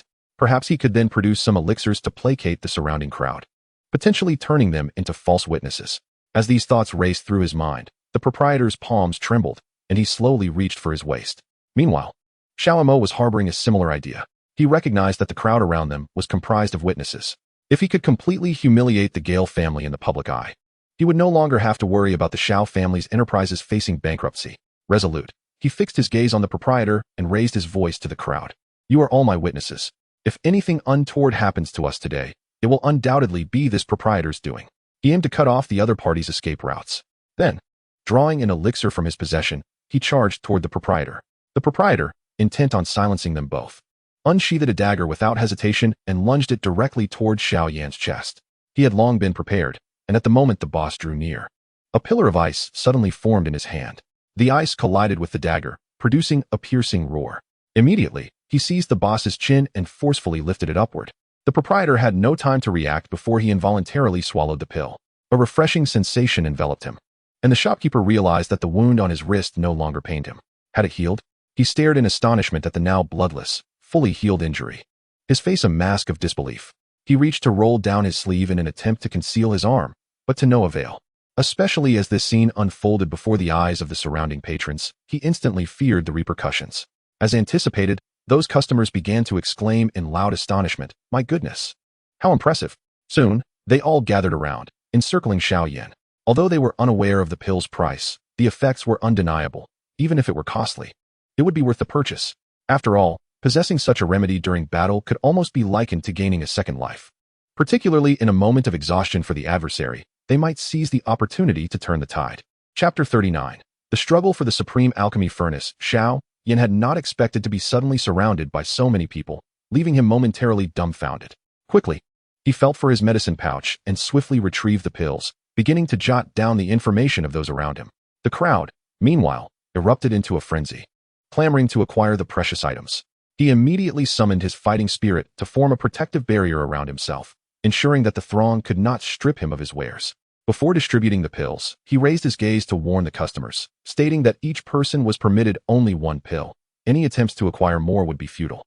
A division formed at the center of the venue, creating two distinct scenes. On the left, time flowed peacefully as Xiao Yan jovially recorded information and distributed pills to the eager patrons.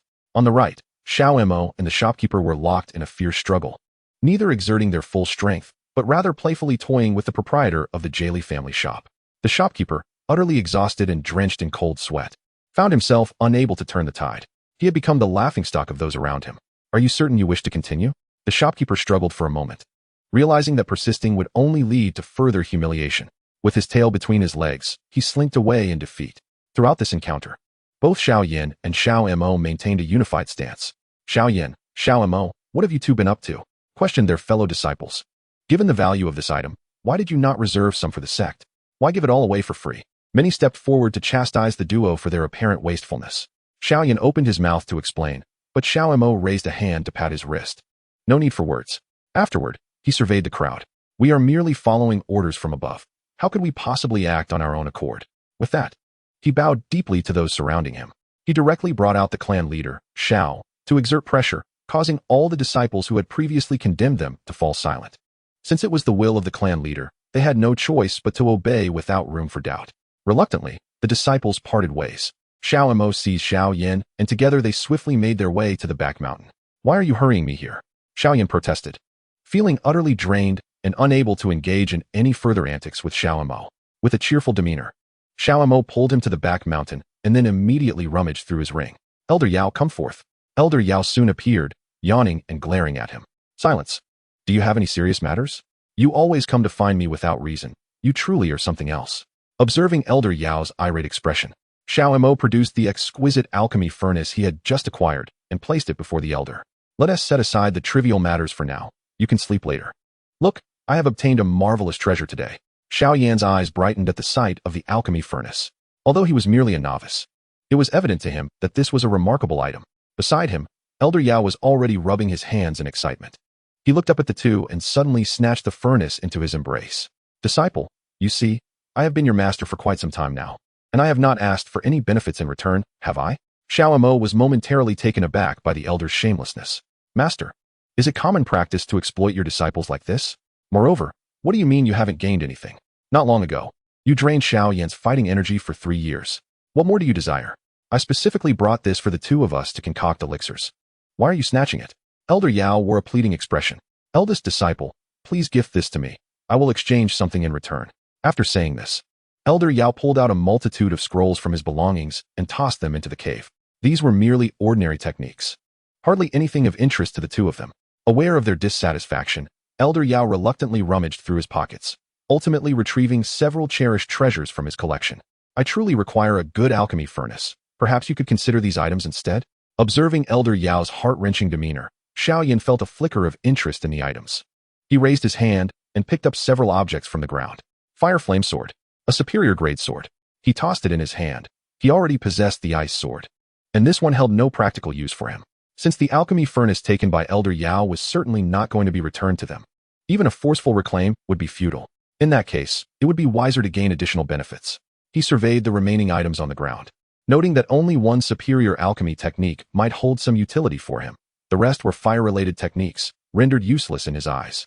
After some contemplation, he casually tossed the fire flame sword to Xiao Yan behind him. This is for you.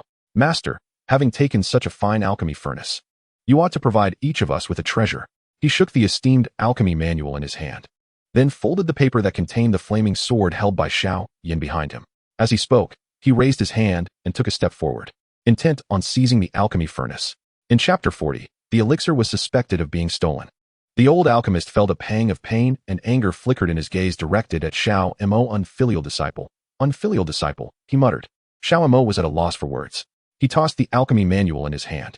The old alchemist chose to ignore him and swiftly swept away the items on the ground. In the blink of an eye, he transformed into a wisp of smoke, vanishing into the ring. At this moment, Xiao Yan stood dumbfounded, gripping the long sword in his hand and shaking it. The next second, a burst of flames erupted from his palm, climbing along the blade until it spiraled around the sword's edge. The immense blaze honed the blade to a razor-sharp edge, casting a faint red glow upon the faces of the two. What a magnificent item, he thought. Although the combined worth of these two items did not match that of the alchemy furnace, it was a rare find for Xiao Yan, one certainly worthy of exchange. He had never been one to dwell on loss. If something was gone, it was simply gone. He promptly opened the system panel, only to discover that the progress of the second task was already at its peak. Without hesitation, he clicked to claim the task reward. The system's voice echoed in his ears once more. Ding! Congratulations, host, for completing the side quest. New points were credited to his account. He felt a step closer to his goal. Although he still lacked many points to exchange for the wood elemental root elixir, he was confident in completing the task swiftly. Xiao Yan, let us go find your father, Xiao Zhan. He tugged at Xiao Yan, who was still examining the flaming sword, and turned to dash towards the front courtyard. Despite his exhaustion, a sense of delight emerged. He had received a gift from his senior brother, though he couldn't help but question the origin of that exquisite alchemy furnace. After all, they had been together the entire time, and he had never seen his senior brother purchase an alchemy furnace at the market. Nevertheless, he chose to trust and respect his senior brother's secrets. Xiao Yan, bewildered, was pulled along by Xiao Mo and soon arrived at the front hall. As they halted, a disciple rushed out in haste. Upon seeing them, the disciple hurriedly approached and grasped their arms. Xiao Yan, Xiao Mo, come with me quickly. The clan leader is calling for you. He wishes to meet with you.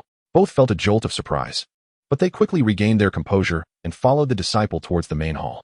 The disciple escorted them to the entrance of the main hall before stopping. As they pushed open the grand doors, they immediately spotted Xiao Zhan seated at the head of the table. Upon seeing them, a smile graced his features, while the other three elders scrutinized them with assessing gazes. Xiao Zhan waved them over. Come, sit over here. Just as he finished speaking, one elder abruptly stood up, raising a hand to halt Xiao Zhan. This elder scrutinized them both with a doubtful expression. I harbor a suspicion that this item may have been pilfered by the two of them. Upon hearing this, Xiao Yan was instantly consumed by rage. This was something they had painstakingly concocted over the course of an entire night. and his senior brother had particularly invested a great deal of effort into these few elixirs.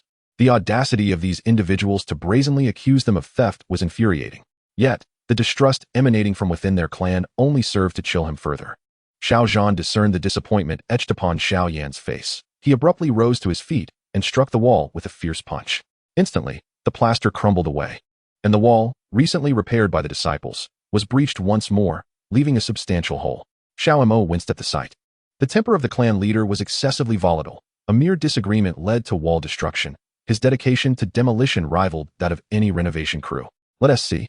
From the moment I arrived until now, this wall must have been repaired dozens of times, I reckon.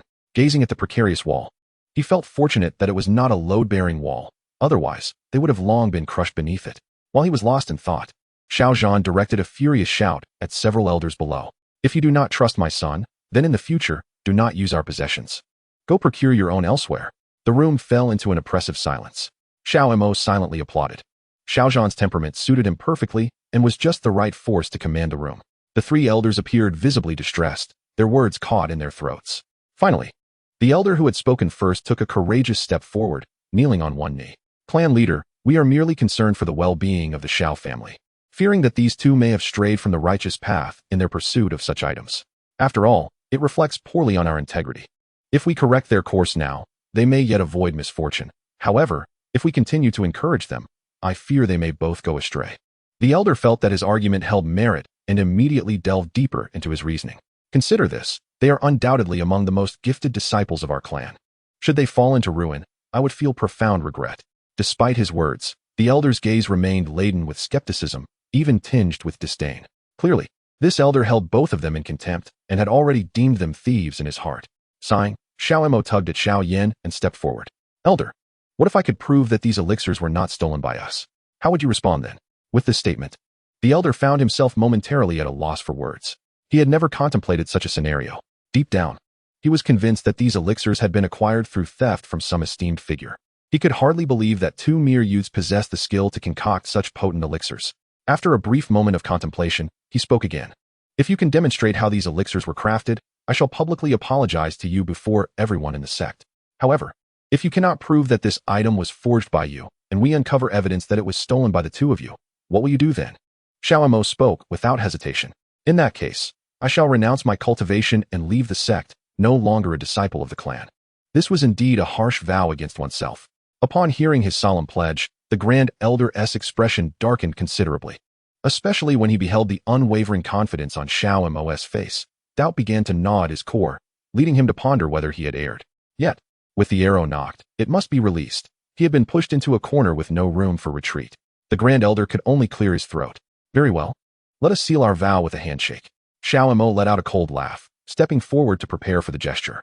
Such a chilling gaze emanating from a mere child sent a shiver down the Grand Elder's spine. He felt as though he were being targeted by a venomous serpent, and an ominous premonition of impending defeat settled in his heart. What am I thinking? The Grand Elder hastily dismissed his chaotic thoughts, scoffing lightly as he waved his sleeve. I knew you wouldn't dare. Xiao Mo merely smiled coldly. It is not that we lack courage, but rather, we deem you unworthy. You have never been willing to trust us disciples, nor have you recognized our capabilities. Our ability to present the Xiao family with such precious herbs should have elicited gratitude from you. Yet your immediate response was suspicion, casting aspersions upon our character without a shred of evidence. Do you truly deserve to be our elder? After speaking, he swiftly turned and walked to Xiao Yan's side.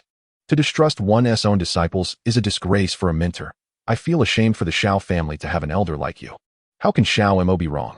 The Grand Elder was rendered speechless. He knew that Xiao Mo's words were indeed valid. Yet, pride prevented him from lowering himself before such a junior. Even if he were truly in the wrong, he would stubbornly cling to his error. With a haughty snort, the Grand Elder turned and gestured for Xiao Mo to proceed. Xiao Mo nodded, instructing Xiao Yan to retrieve the alchemy furnace as they prepared to commence their craft. They skillfully placed the herbs into the furnace and began to channel their energy, gradually heating the concoction within. Soon, a brilliant display of red and blue light erupted from the furnace, enveloping it entirely. When they lifted the lid once more, a fragrant aroma wafted through the mist. As the three elders gathered around the furnace, they were astonished to discover a dozen pills nestled inside. The three elders stood frozen in place. Xiao Mo clapped his hands and smiled gently at them. Surely, esteemed elders such as yourselves would not be deceitful, would you? You cannot possibly be inferior to us disciples. The three elders, incredulous, retrieved the pills from the furnace, meticulously rolling them between their fingers. They even reverently divided one pill into 3 parts and consumed it. They were utterly unwilling to believe that these 2 juniors possessed such remarkable prowess, capable of concocting such pure high-grade elixirs. However, the undeniable truth lay before them, rendering disbelief impossible. Xiao Mo gazed at the elder whose expression oscillated between innocence and shame, gesturing towards the door. "Elder, I shall not make things difficult for you," he said, meeting the elder's hopeful gaze and swiftly articulating his subsequent thoughts. "I am a person of reason, and I understand that your age may have dulled your mental acuity compared to us younger folks. Therefore, I shall grant you half a day to prepare. By tomorrow morning, I expect to hear an apology from you before all the disciples." Observing the elder's face rapidly transform from hope to despair, he could not suppress a chuckle. "Elder, surely you did not think I intended to let you off the hook? Surely not. I, Xiao Mo, am not one to repay kindness with ingratitude. I firmly believe that if one does not offend me, I shall not offend them. Should such an incident arise again, it may not be resolved as easily as this one." Fearless and undaunted, he was resolute in ensuring that those who dared provoke him would witness the consequences of their actions. Xiao Yan watched as Xiao Mo single-handedly dealt with these elders, a smile creeping onto his face. He found himself quite fond of the boy's character, compared to his own son, Xiao Yan, who was somewhat naive and inexperienced. Xiao Mo's approach to handling matters was both satisfying and refreshing. Noticing the atmosphere in the room growing increasingly somber, Xiao Yan cleared his throat to break the silence. "Enough. 3 esteemed elders, place my elixirs down. Do not think I did not see you discreetly pocketing a few from the alchemical furnace. These elixirs were the very foundation of their sect's existence, particularly as they awaited a turning point. Each one was of paramount importance." Xiao Yan's gaze returned to the 3 elders, his tone laced with admonition and severity. "This time, I shall let it slide, but remember to apologize tomorrow. I expect to hear you express your regret before all the disciples. Furthermore, I did not summon you here to quarrel. Rather, I wish for us to discuss the pricing of these elixirs." Chapter 42. The unimitable elixirs determining the price was what Xiao Yan considered the most challenging aspect. He had witnessed the process of ingredients being and the resulting outputs firsthand. However, the raw materials were indeed present, and he felt uneasy about setting the price too high. Thus, he sought the opinions of these individuals. The elders hesitated for a moment, and one finally spoke up. "I believe we can elevate the price based on our current rates. Doubling it would be justifiable. Moreover, considering that our unique formula for crafting these elixirs is not available to others, they will certainly be unable to produce imitations. Consequently, we can dominate the market. Even at double the price, we shall manage to sell a substantial quantity." The other 2 elders murmured their agreement. "Indeed, my disciples have informed me today that Xiao Mo and Xiao Yan ventured to the market and generously distributed a portion of their medicinal pills free of charge." Xiao Yan nodded, agreeing that the pricing should not be set too low. He cast a probing glance at Xiao Mo and Xiao Yan, who sat beside him. "What about you 2? After all, you are the principal alchemists." Xiao Mo exhibited no interest in the matter of pricing. He merely nodded at Xiao Yan. "You may decide." At that moment, the 2nd elder suddenly stepped forward, bowing respectfully to Xiao Yan.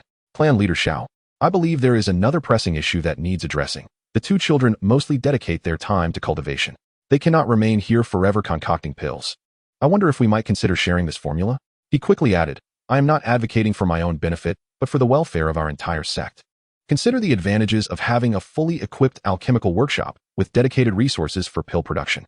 If they could learn the method of alchemy, we would not have to worry about our future development and stability." Xiao Yan recognized the ulterior motives of this crafty elder, yet he could not deny the validity of his argument. Xiao Mo and Xiao Yan's skills should not be confined solely to pill making. They would need to pursue further cultivation, aspiring to one day achieve the status of Dou Emperor. It was imperative that they did not remain here, toiling daily in obscurity over alchemical concoctions. Thus, he secretly hoped they would contribute the formula and even take on disciples. However, the formula was undeniably precious, and he was uncertain whether the 2 youths would agree to share it. Looking at them with affection, Xiao Yan declared, "I am here today as your protector, and no one shall coerce you. If you are unwilling to share the formula, you may keep it a secret. Should the sect require assistance, I will entrust these tasks to you both. Our priority is to expedite the production of the pills." Xiao Yan felt momentarily lost. If the formula were his own, he would unreservedly present it to his father. However, since it originated from Yao Lao, he could not proceed without consulting his senior brother. He could only lower his head and nudge Xiao Mo beside him. "Senior brother, what are your thoughts?" Xiao Mo waved his hand dismissively at Xiao Yan. "Do you truly believe that Yao Lao possesses only this single formula?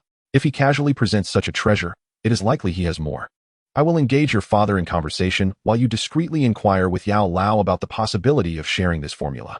If it can be shared, then by all means, provide it to your father. He too wished to expedite this task, but was uncertain whether anyone else could control the process with the same precision as they did.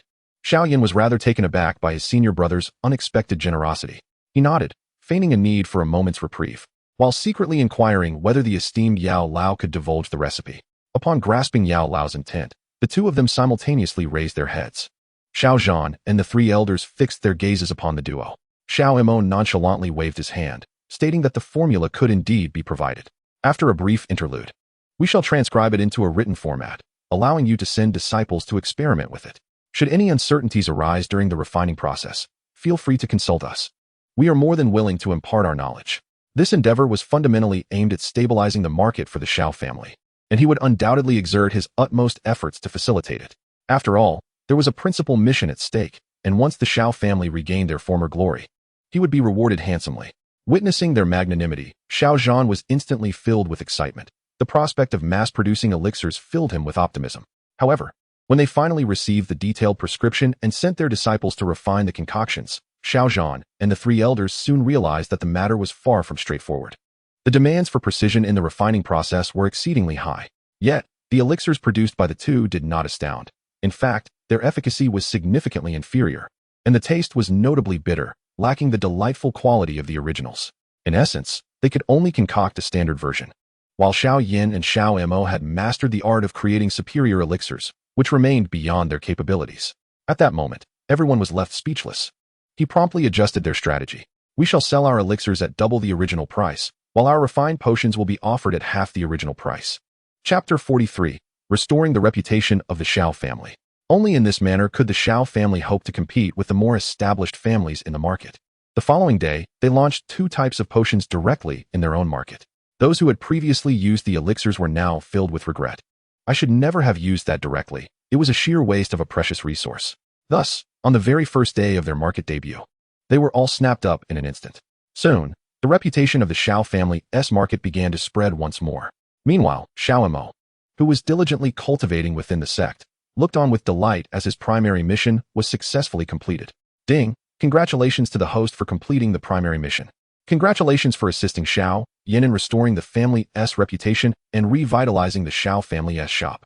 Reward: 20,000 points in the reward shop, and 5 points in camaraderie with a good brother. Upon discovering that the primary mission had concluded, Xiao Mo noted that a new primary mission had not been immediately updated. He pondered the original plot carefully, concluding that the subsequent chapters would likely unfold at the Jian Academy. Yet, this final side mission left him somewhat melancholy. Although he had successfully embarrassed the Jia Lai family's market twice alongside Xiao Yan, the mission required them to do so 10 times. He found himself enveloped in a sense of gloom, his spirits dampened for several days, especially since he had recently taken to frequenting the Jia Lai family market. However, it is possible that on that particular day, the two individuals offered elixirs for free, leading many to recognize their faces. Oftentimes, as soon as he made his appearance, he would be greeted promptly by onlookers. Isn't this the disciple of the Xiao family? On 2 occasions, as he approached the entrance of the Jiali family market, he was immediately accosted by several customers. When will you be giving out elixirs again? The commotion created by these patrons was anything but subtle, prompting the market's employees to regard him with wary eyes, clearly apprehensive about a potential disruption. After all, once the Xiao family's business began to flourish, the fortunes of the Jiali family market plummeted. This young man had a tendency to linger around their entrance, seemingly harboring ill intent. Thus, he became a focal point of scrutiny at the Jiali family market. His mere presence would incite whispers, and word would swiftly reach the proprietors. Even before he reached the shop's entrance, he found himself the target of a dozen or so vigilant Jiali family members. With such stringent surveillance, where could he possibly go to regain his dignity? Observing that his task progress stood at a mere 210, he could only sigh in resignation, contemplating the futility of completing his assignment. While much of the time was dedicated to Xiao Yan's arduous training, his sole responsibility was to remain idle nearby, especially with system tasks in play. As long as Xiao Yan trained, he would reap substantial rewards. However, in recent days, his idleness had become particularly egregious, to the point where even the usually unobservant Xiao Yan had begun to notice his peculiar behavior. In the lounge, Xiao Yan could no longer restrain himself and stepped forward to inquire about Xiao Mo's condition. Senior brother, what is troubling you? Xiao Yan merely gestured dismissively. It's none of your concern. With a long sigh, he conveyed his distress. Seeing his demeanor only heightened Xiao Yan's anxiety. Senior brother, speak to me. Perhaps I might be able to assist you. He found it hard to believe that Xiao Yan could offer any real help, yet he mentioned it as a last resort. It's simply that I cannot abide the Jali family market's people. I wish to show them a thing or two, but regrettably, the opportunity has eluded me. TSK, TSK, TSK. This family doesn't seem all that impressive. Just as Xiao Yan approached the doorway, he could not help but twitch at hearing such words. How had he not previously noticed Xiao Mo's audacity? Such bold statements were rare. Coupled with the low prices, it would be easy to topple their rivals. However, having overheard Xiao Mo's lament, Xiao Yan shook his head. Yet, those moments had indeed been exhilarating, particularly the satisfaction of avenging a great grievance, which had brought him unparalleled joy. Since you two have done so much for the Xiao family, consider this your reward. With that thought, Xiao Yan gently knocked on the door. Are you two in there? Immediately, footsteps echoed from within, and Xiao Yan hurriedly flung the door open. Father, what brings you here? Smiling warmly, Xiao Yan pulled Xiao Yan in, taking a seat before the two solemnly positioned individuals. Today, I wish to discuss a matter with both of you. With that, he waved a stack of money in his hand and placed a pile of papers on the table. I have heard that your dealings with the Gali family have been rather unpleasant, have they not? Upon hearing this, both individuals instantly stiffened. Xiao Mo was particularly taken aback. He had not anticipated that Xiao Yan would bring this up so abruptly. Could it be that the incident involving the Gali family had been disclosed to Xiao Yan? If so, Xiao Yan's visit might be an inquiry into their actions. After a moment of contemplation, he hastily pulled Xiao Yan behind him. The previous incidents were entirely my doing, and he bears no responsibility. If the clan leader wishes to impose punishment, let it be upon me alone. Xiao Yan quickly discerned his misinterpretation but admired the young man's sense of responsibility. Indeed, he was worthy of being one of the strongest disciples in their sect. Chapter 44. Acquisition of the Gali family market. Xiao Yan smiled amiably at the two. I have not come here to assign blame. Rather, I am here to extend a favor. As he spoke, he pushed the stack of papers towards them. This is a gift for both of you, and I trust you will find it quite appealing. Xiao Mo hesitated before reaching for the papers, cautiously opening them to glimpse their contents. Upon reading the text, he was momentarily rendered speechless. You intend to acquire the Gali family market? Xiao Yan nodded affirmatively. The Gali family market is teetering on the brink of bankruptcy. I initially planned to seize this opportunity to expand the Xiao family market. With that, his smile faded, and he abruptly grasped the stack of papers on the table. Of course, if either of you is unwilling, you may return these documents to me. I can enlist other disciples instead. At this moment, Xiao Mo's eyes lit up. He was fixated on the stack of papers on the table, unable to divert his gaze. After a moment, he eagerly inquired, Clan Leader Xiao, what acquisition price do you envision? One cannot proceed blindly with such a purchase. After all, Xiao Yan found his eagerness amusing. He placed another document in their hands. This contains the locations of each shop, their advantages, and my proposed purchase prices, which you may use as a reference. This opportunity has presented itself. It would be foolish not to take advantage of it. Now, with this document in hand, they could prepare to acquire the Gali family market and fulfill their objective of retribution. He promptly expressed his gratitude to Xiao Yan, then turned to drag the bewildered Xiao Yan along, heading straight for the Gali family market. The two soon arrived at the market, where Xiao Mo assumed the demeanor of a wealthy heir, slamming the paper down on the table of the Gali family market.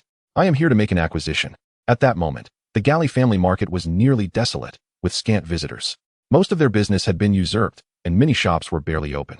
Thus, upon hearing of their intent to acquire, the shop owners instantly perked up.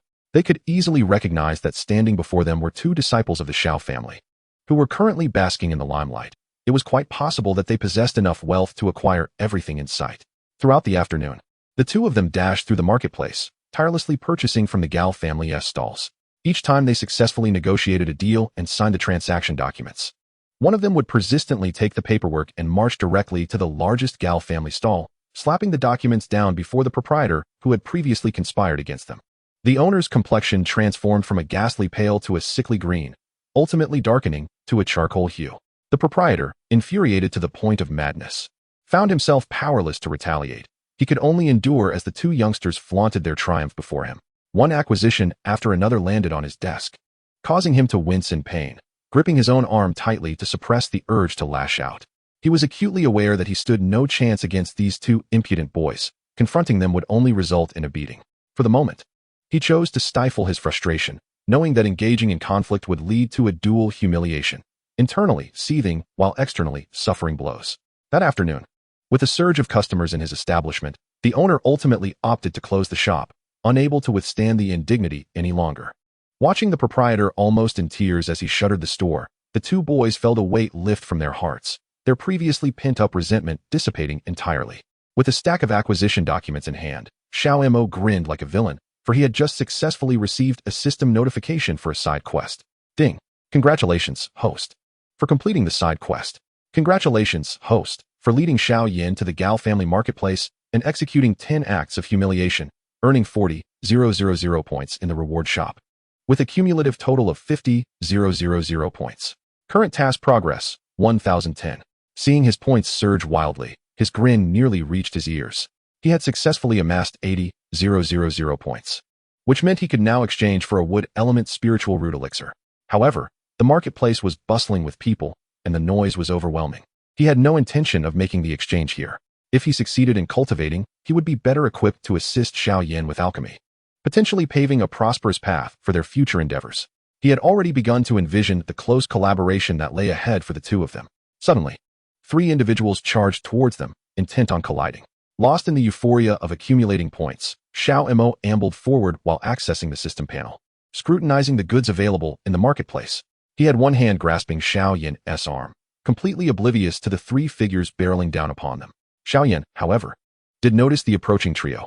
Yet, having been tasked by the medicine elder to procure herbs for alchemy, he was encumbered by a hefty stack of medicinal plants that obstructed part of his vision. Although he spotted the 3 figures, it was too late to evade them. The 3 individuals collided forcefully with them. Xiao Mo, caught off guard, was knocked down by the impact.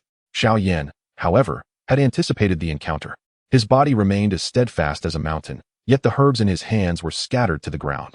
The herbs fluttered gracefully in the air before falling in disarray. Despite the collision, the trio showed no signs of stopping. It was as if they were oblivious to their surroundings, turning around and charging forward once more. Only then did Xiao Mo regain his composure from the shock, and a surge of anger welled up within him as he gazed at their retreating figures. Why don't you watch where you're going? Stop right there.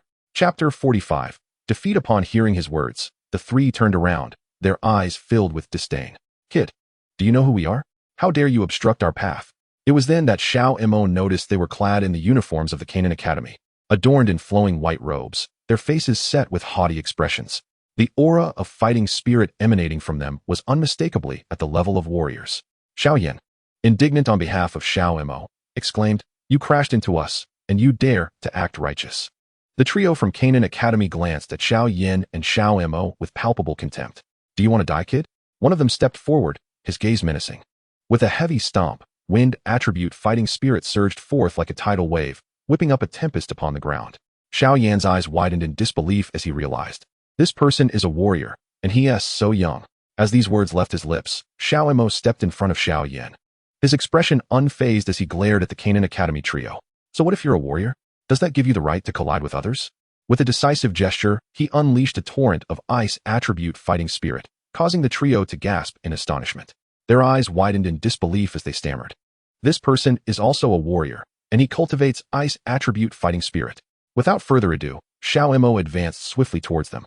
Raising his right hand, he concentrated the ice attribute fighting spirit within his palm and thrust it forward with tremendous force. With a resounding crack, the chest of one Canaan Academy disciple instantly froze, the blood within him solidifying. His complexion turned pale, and he let out a dreadful scream, his body akin to a sandbag, crashing to the ground.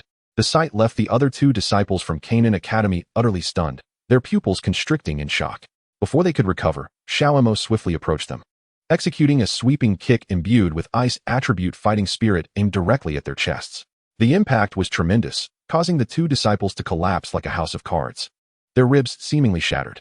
They fell to the ground like deflated balloons, their faces white and contorted in agony.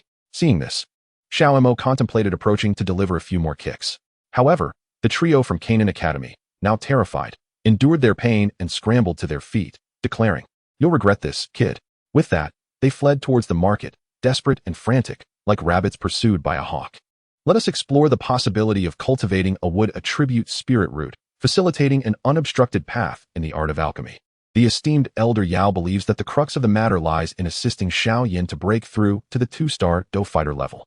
Thus, he plans to concoct a bottle of qi condensation powder to aid Xiao Yan's advancement. Xiao Mo harbors no objections, for he possesses a system at his disposal. Seizing the opportunity while Elder Yao and Xiao Yan are engaged in the refinement of the qi condensation powder, he steps outside the door.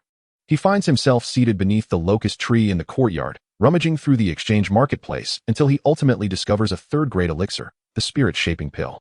Priced at 1,000 points, the spirit-shaping pill, when consumed, can reshape the wood attribute within the human body's do qi while retaining the existing attributes. In essence, this means that should Xiao Mo ingest this pill, his ice attribute do qi will remain intact, while an additional wood attribute do qi will manifest within him. Xiao Mo chuckles with delight, exclaiming, "Is this not exactly what I desired?" He promptly purchases the spirit-shaping pill, deducting 1,000 points from his account. Originally possessing 50,000 points, he now has 49,000 remaining. Shortly thereafter, a purple pill lands in Xiao Mo's palm, emanating a rich fragrance. Seizing the moment before the aroma dissipates, he swiftly swallows the spirit-shaping pill. Within the span of half a tea brewing time, Xiao Mo opens his eyes, his gaze fixated on his palm. The fire attribute do qi subtly emerges, resembling a flickering fire serpent. Beside it, a faint wood attribute do qi manifests as a slender green vine. Though fragile, it radiates a hint of vitality. Success! Xiao Mo exclaims with exhilaration. The emergence of the wood attribute do qi within him signifies that his future endeavors in alchemy will be significantly more fruitful. It is not beyond the realm of possibility that he may surpass Xiao Yan in their alchemical pursuits. With this thought in mind, Xiao Mo grips a premium alchemical furnace, setting off towards the family's rear mountain to assess the quality of the pills he can produce with his newfound wood attribute do qi. Without hesitation, he exits the courtyard and arrives at the back mountain of the Xiao family. On the rugged cliffs, the area is deserted, shrouded in dense mist that blankets the mountaintops. Extending into the ominous beast mountain of the Jiama Empire, Xiao Mo resolves that once matters at Jianan Academy are settled, he will venture outside Wu-Tin City alongside Xiao Yan for training. Subsequently, Xiao Mo begins his alchemical work. Thanks to the newly acquired wood attribute do qi, his control over the flames becomes increasingly adept, resulting in a series of successful concoctions without a single failed pill. Several of the pills possess exceptional qualities, far surpassing the ordinary qi-gathering pills. Xiao Yan arrives at the mountaintop to inform him that Xiao Zhan is seeking them for an important matter. According to the unfolding narrative, it is at this juncture that Mentor Ruolin from Jianan Academy pays a visit to the Xiao family, with Xiao Zhan intending for Xiao Yan to apply to Jianan Academy. An hour later, as Xiao Mo and Xiao Yan enter the hall of the Xiao family, they find Xiao Zhan accompanied by several elders of the Xiao clan. He promptly introduces them, saying, "Yenner, Xiao Mo, allow me to present to you this esteemed individual, Ruolin. She is a mentor from Jianan Academy, and do not be deceived by her youth. She is a 3-star water attribute dome master." The individuals accompanying her are students from Jianan Academy, all young yet possessing strengths at the Do fighter level. The individuals arriving in Wutan City are here for the purpose of enrolling in the academy. I have submitted your names, along with those of Xiao Ding and a few others, to the institution. Of course, whether the academy accepts you depends on the will of Mentor Ruolin. Hearing this, Ruolin, who stood beside Xiao Zhan, chuckled softly and approached Xiao Mo and Xiao Yan.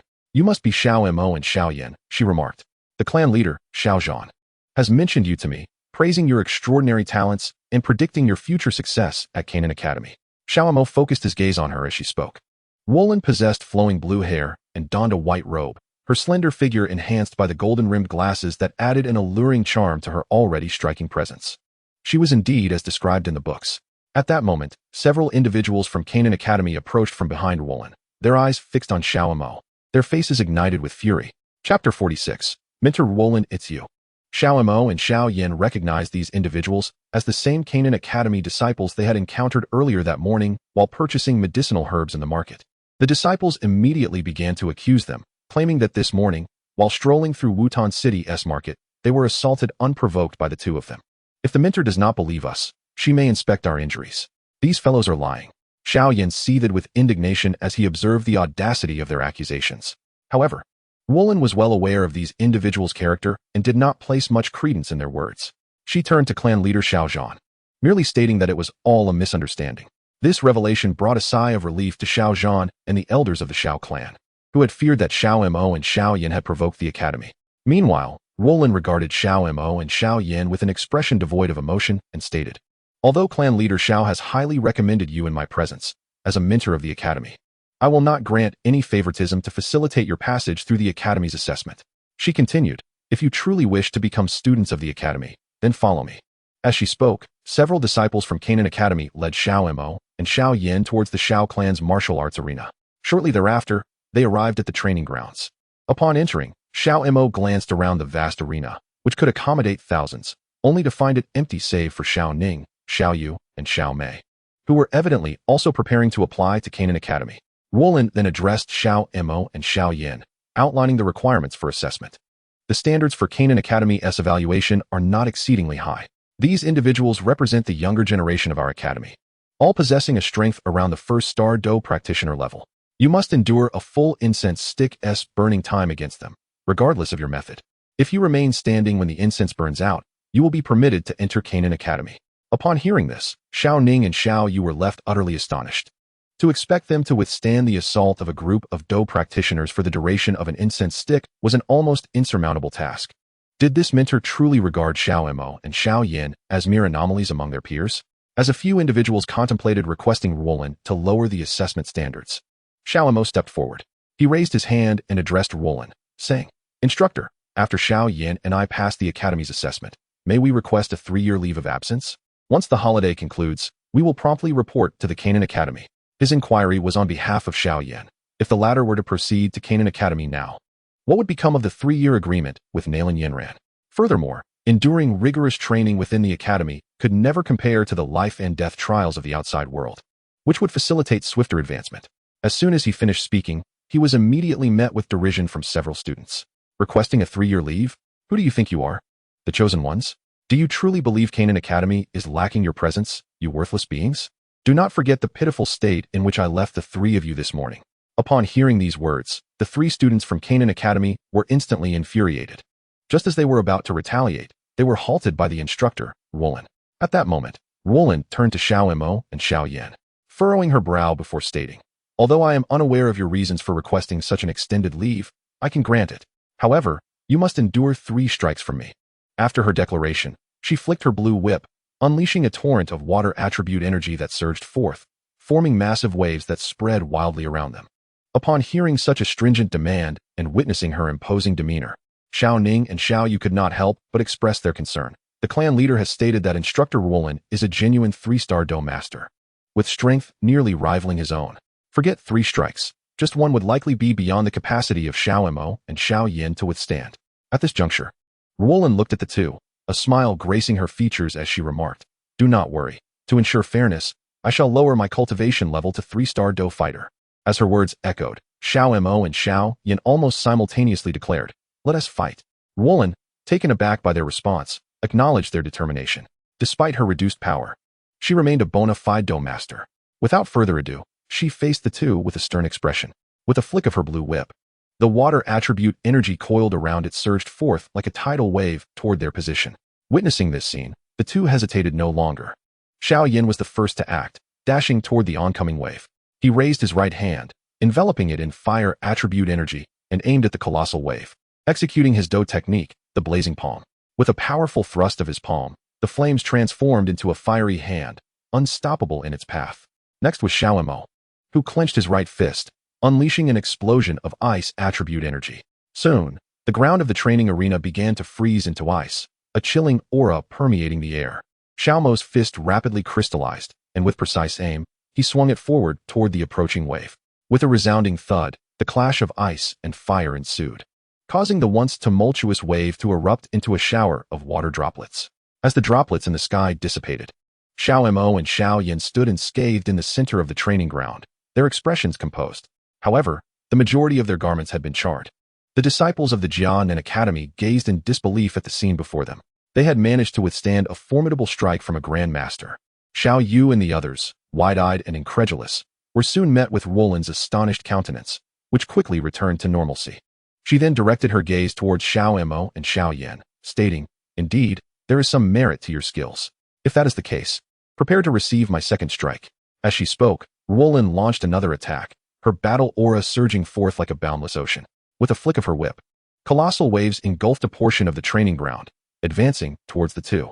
Seeing this, Xiao Mo and Xiao Yan ceased to hold back, each unleashing their signature abilities. Xiao Yan executed the flame-blowing palm and the 8 extremes burst, while Xiao Mo channeled his energy, unleashing a torrent of ice attribute battle aura from within. Chapter 47, Narrow Victory. The two opposing energies, one icy and one fiery, swept through the arena, unstoppable, incinerating all in their path. The collision with the immense waves produced a thunderous roar. As the sound faded, the clouds of dust dispersed, and Xiao Ning and the others focused their gaze ahead. They beheld Xiao Mo and Xiao Yan, their garments nearly obliterated, their expressions considerably less favorable than before. The students of Jianan Academy, witnessing this, could not resist mocking them, saying, "Roland is a mentor within the academy, a water attribute 3-star grandmaster.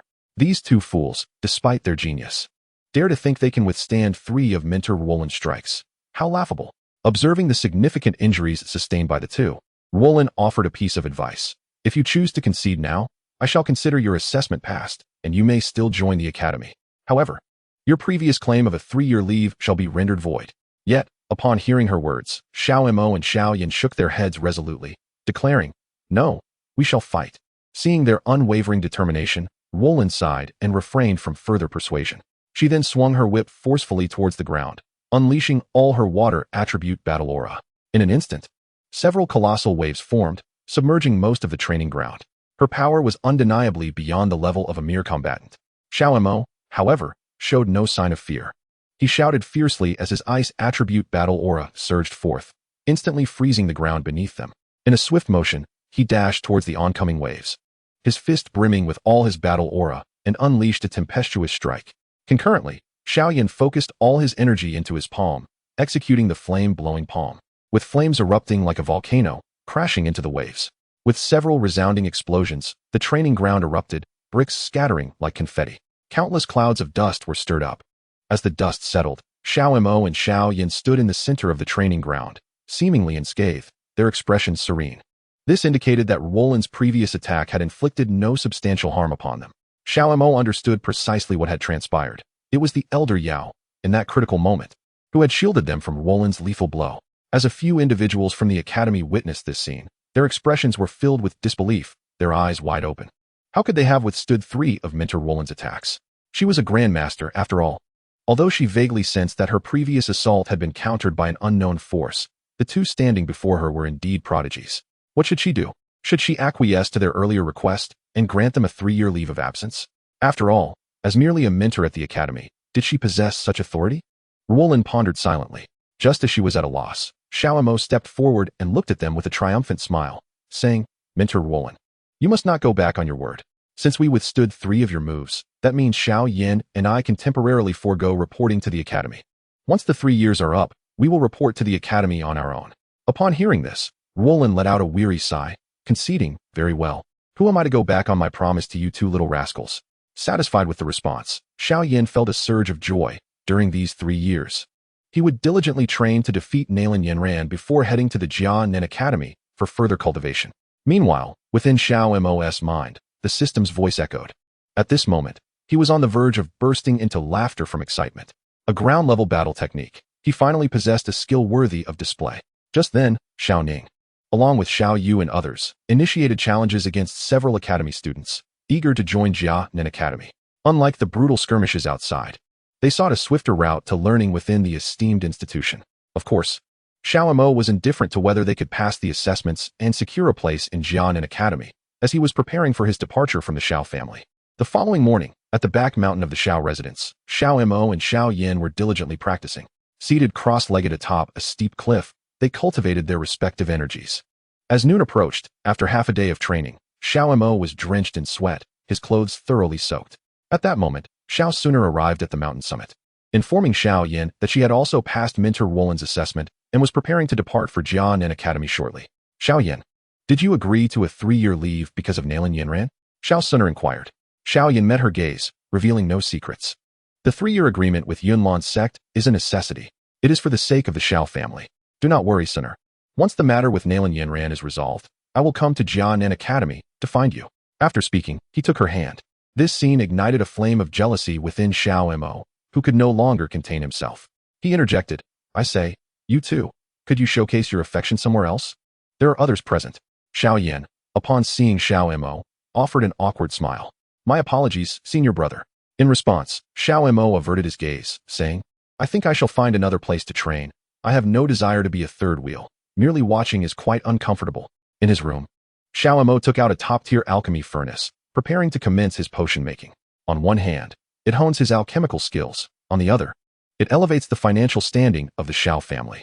Without hesitation, Xiao Mo spread his palm, channeling his soul power to manipulate the medicinal herbs while lifting the alchemical furnace's lid. He summoned the flames of his soul, igniting the herbs. As the flames intensified, the outer layers of the herbs began to peel away, reduced to ashes. Only a few glimmers of emerald green medicinal liquid lingered in the air. Observing this, Xiao Mo swiftly harnessed his soul power to pour all the liquid into the furnace. Chapter 48. Departure. Next, he summoned the soul flames to incinerate the alchemical furnace, accelerating the absorption of the medicinal liquid. Like Xiao Yan, as a transmigrator reborn into this world, his soul power far surpassed that of ordinary humans. Under the tutelage of the medicinal elder, he had become increasingly adept at discerning the precise timing needed for the alchemical process and the components of each medicinal liquid. In a brief moment, a rich fragrance of elixirs wafted from the furnace. Noticing this, Xiao Mo decided to open the furnace. As the furnace opened, dozens of pills came into view, gleaming without a hint of impurity. He picked up one pill and held it to his nose. Its warmth still lingered, and the aroma was intoxicating. A few more batches of pills, and then I shall set off for Qingshan town, he mused.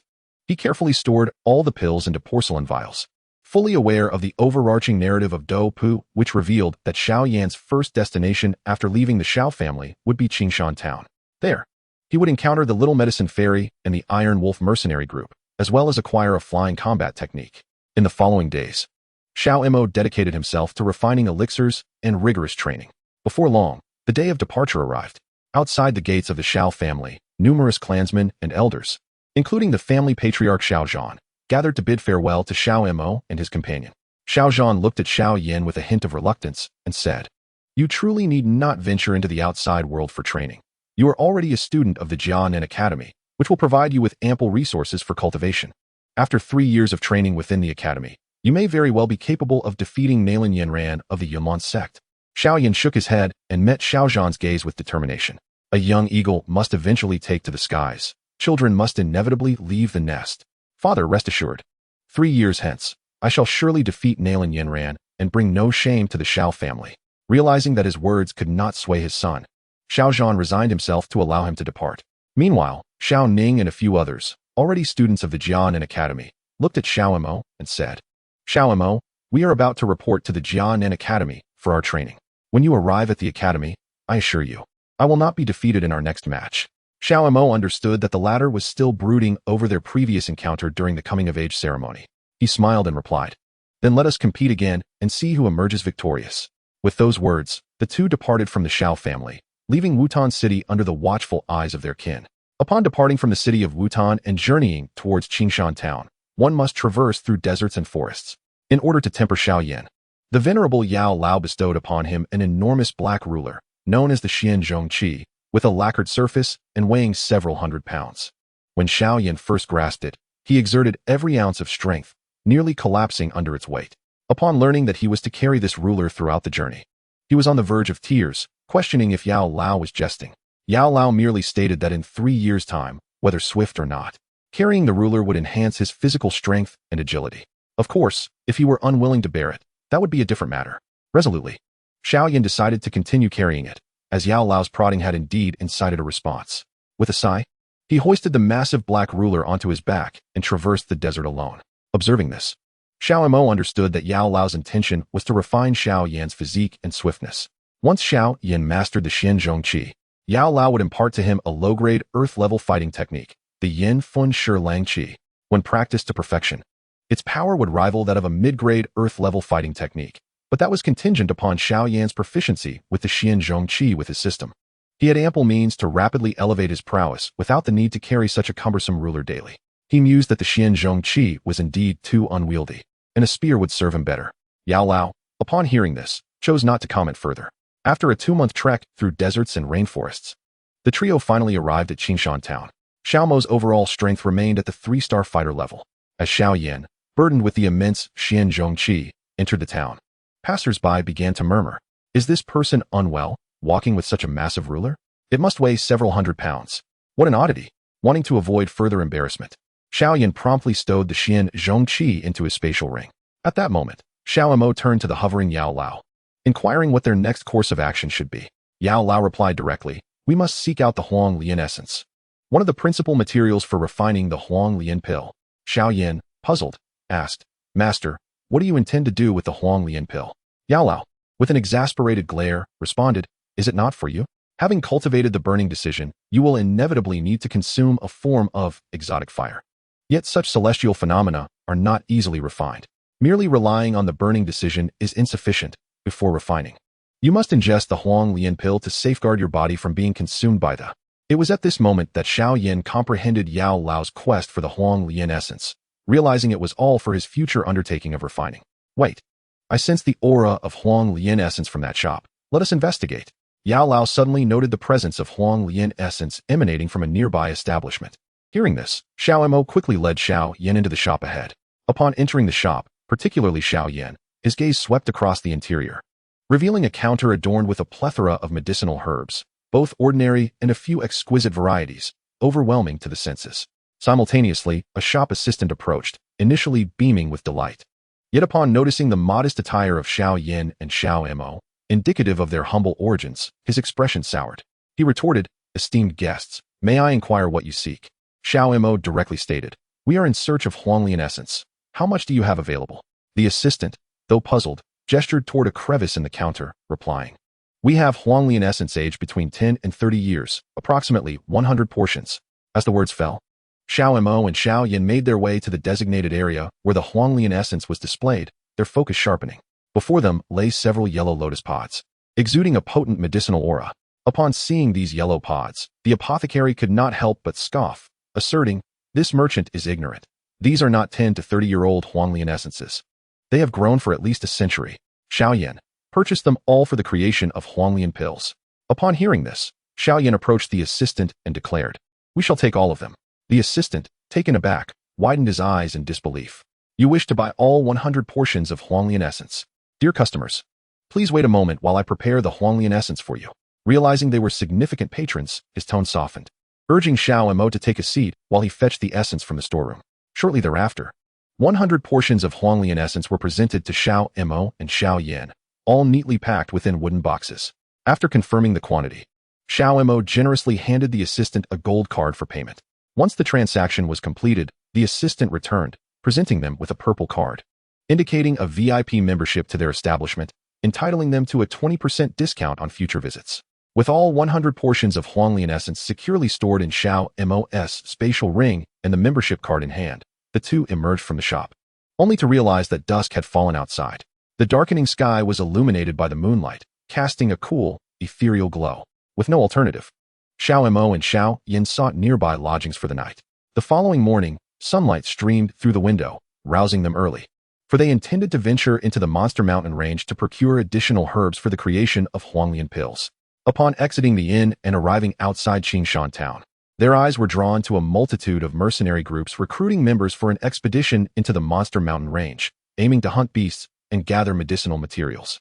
As Xiao Yan hefted the massive black behind him and surveyed the crowd, he concluded that joining a mercenary group was unnecessary. Accustomed to solitude, he reasoned that merely entering the mountains to collect herbs should pose little danger. However, Xiao Mo held a different perspective from the others. He focused his gaze ahead and soon noticed a petite girl with long purple hair. Her figure was slender, her features were pleasing, and she bore no trace of fighting spirit. He was almost certain that she was the little healer from the Wan Yao Zhai in Qingshan town. Just as described in the book, she indeed possessed an ethereal charm. He mused to himself, while also observing that the little healer was surrounded by a group of mercenaries, being fawned over by many. Aware that she possessed a treasure map, a fragment of which concealed the remnants of the pure lotus demon fire, Xiao Mo promptly pulled Xiao Yan toward the mercenary group, eager to enlist. However, Xiao Yan had no intention of joining the mercenaries. He desired to venture alone into the mountains in search of medicinal herbs. At that moment, the mercenary group, noticing the youthfulness of Xiao Mo and Xiao Yan, remarked dismissively, "You two appear to be barely out of childhood. We have no desire to carry two deadweights along this journey. Off you go." One burly man, overhearing this, approached them wielding a broad knife and sneered, "What a pair of naive children, still lacking their adult teeth, but already spouting bravado. If you wish to join, I shall not be unfair. If you can withstand a single blow from me, I will advocate for your acceptance. He was too lazy to engage further. Thus he motioned for Xiao Yan to step forward. Against you, it is unnecessary for both of us. My junior brother alone suffices. As he spoke, Xiao Yan, with a massive black measuring stick slung across his back, stepped before the man, adopting a stance that invited his opponent to strike first. Feeling underestimated, the man was instantly enraged, his eyes turning crimson. You foolish child, watch how I bring you to your knees, begging for mercy. With that, he lunged forward without even using his knife, his fist raised, aimed directly at Xiao Yan's chest. Xiao Yan, having anticipated this, met the attack with disdain. He remained unmoved. Raising his right hand and channeling his internal fire attribute fighting spirit, flames surging across his palm. Blazing fire palm. The flame-imbued strike landed squarely on the burly man's chest, instantly scorching his clothing. He let out a pained cry and was sent sprawling to the ground, his face paling. This outcome astonished the members of the mercenary group, who were well aware of the man's strength. Nevertheless, he had been defeated by the young boy. The little healer in the crowd looked on in disbelief. At that moment, a voice echoed in Xiao Mo's mind. Congratulations, host, for completing the random task. Elevate Xiao Yan's strength once, and receive a premium qi gathering pill. Upon hearing that the reward was a premium qi gathering pill, Xiao Mo felt an overwhelming surge of excitement. Shortly thereafter, the leader of the mercenary group arrived, regarding the two, and publicly announced, they may join us. Upon hearing the leader's decree, the crowd exchanged glances and fell silent, no longer voicing their dissent. At this moment, the leader of the mercenary group had begun to surmise that Xiao Mo and Xiao Yan were far more complex than they appeared. Although they concealed their true aura, their actual strength was likely among the ranks of fighters. Xiao Yan, perplexed by Xiao Mo's insistence on joining the mercenary group, thought that with their prowess, they could easily navigate the perilous beasts of the mountain range without the need for such an alliance. Xiao Mo merely smiled and remarked, with their protection, our venture into the beast mountain will be significantly less troublesome. After hearing this explanation, Xiao Yan ceased his inquiries. Soon, the two followed the mercenary group towards the outskirts of the beast mountain, arriving at a dense forest surrounded by verdant trees. As they walked upon the lush grass, advancing quietly into the depths of the mountain, it was peculiar that they heard no sounds along the way. Chapter 50. The Beast Mountain. This was indeed strange. Just as the leader advised everyone to remain vigilant, a multitude of tiger-shaped beasts emerged from the thicket, their massive forms imposing, with red-striped fur and menacing fangs. The members of the mercenary group were gripped by fear, contemplating retreat. Everyone, remain calm. These are merely first-tier beasts, and with our strength, we can easily handle them. The leader's commanding voice lifted the spirits of the group considerably. They approached the horde of tigers, and with a steely resolve, he declared, let us all charge forth and confront these creatures. As he spoke, they surged forward, reaching the beasts. Unleashing their killing techniques, each employed their signature fighting skills. Fireballs and icy blasts collided, freezing the ground of the forest and igniting the towering trees into charred remnants. By the end of the day, the mercenary group, led by the little doctor, rallied their efforts, finally driving back the multitude of beasts. Exhausted, they laid down their weapons. It was then that the leader noticed the sky darkening outside the mountain range. Night had fallen. Realizing they could not proceed any further, he commanded everyone to light torches and rest for the night, planning to venture deeper into the beast mountain the following day. Hearing this, the group settled down, erecting several tents for rest. Additionally, each tent had designated guards to ward off any potential beast incursions nearby. That night, Xiao Mo remained awake. Familiar with every storyline of the Dopa, he knew that the little doctor would be seeking treasure on a nearby peak. He promptly roused Xiao Yan, who, with heavy eyelids, looked at Xiao Mo in confusion. Don't sleep. Rise and attend to business. Xiao Mo urged as he led Xiao Yan out of the tent. At that moment, the little doctor emerged from another tent. To avoid being seen, Xiao Mo quickly concealed himself and Xiao Yan. As Xiao Yan beheld the small medicinal sage, who had unexpectedly ventured out of the tent in the dead of night, a look of confusion crossed his face. Come, let us follow her and see. Upon noticing the small medicinal sage making her way deeper into the dense forest, Xiao Mo hurriedly grasped Xiao Yan's arm and moved forward. Just as the small medicinal sage was leaving the mercenary group's vicinity, she crossed a small stream when, suddenly, a leopard-like magical beast emerged from the center of the stream. Its face was adorned with menacing fangs, and its massive form was supported by 4 sturdy limbs, covered in azure fur. Upon sighting the beast, the small medicinal sage was instantly paralyzed with fear, unable to move. Meanwhile, the leopard-like magical beast opened its gaping maw and leapt forward with great force. In the blink of an eye, it was standing directly before the small medicinal sage. At this critical moment, Xiao Mo sprang into action, swiftly positioning himself in front of her. Observing the approaching beast, he clenched his right fist, and an overwhelming surge of ice attribute energy erupted from within him. Before long, all of his energy converged into his hand. With a firm grip on his fist, he forcefully swung his arm forward, striking the beast squarely in the abdomen. The creature let out a pained howl as ice instantly crystallized around its midsection, causing its entire body to stagger backward and collapse onto the stream behind it. Xiao Mo, how did you end up here? The small medicinal sage, upon seeing Xiao Mo, was equally astonished, her pupils widening in surprise. Meanwhile, the magical beast, having suffered Xiao Mo's strike, yet seemingly unperturbed, quickly regained its footing, baring its fangs. With an enraged roar, it charged toward the two, its massive jaws poised to swallow them whole. Xiao Mo regarded the beast with disdain, raising his fist as energy continued to accumulate within him, targeting the creature's vital spot. He struck with tremendous force. With a resounding impact, his fist pierced through the beast's heart, sending forth a spray of crimson blood. The internal organs of the beast were rapidly encased in ice due to Xiao Mo's ice attribute energy, and soon after, the creature's life force dwindled, collapsing lifelessly to the ground. It's dealt with. Faced with a first-tier magical beast, Xiao Mo had expended little effort. At that moment, Xiao Yan emerged from the nearby thicket. Xiao Mo then approached the small medicinal sage, speaking with an understanding yet probing tone. Why, dear medicinal sage, do you wander here alone at such an hour? Why not stay in the tent with everyone else? Are you perhaps in search of some treasure?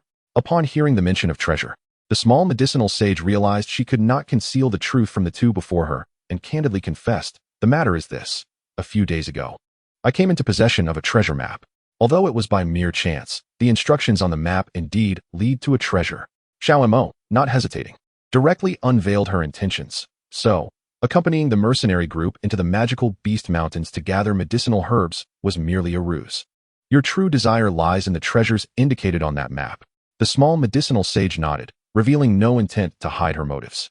In order to assist Xiao Yan in acquiring the remnants of the pure lotus demonic fire and the flying combat skill, Xiao Mo too was forthright. Had it not been for us, you would have been devoured by that beast long ago. We do not seek your gratitude. However, good fortune should be shared. We shall accompany you to the treasure's destination, and the spoils will be divided equally.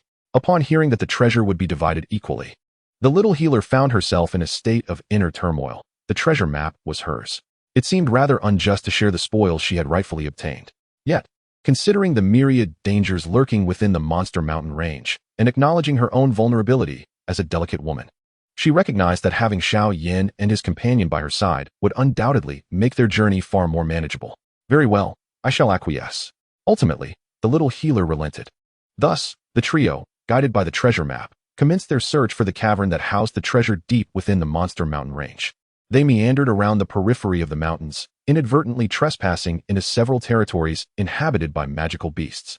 Fortunately, these creatures exhibited low intelligence, with the most formidable among them being merely of the second tier.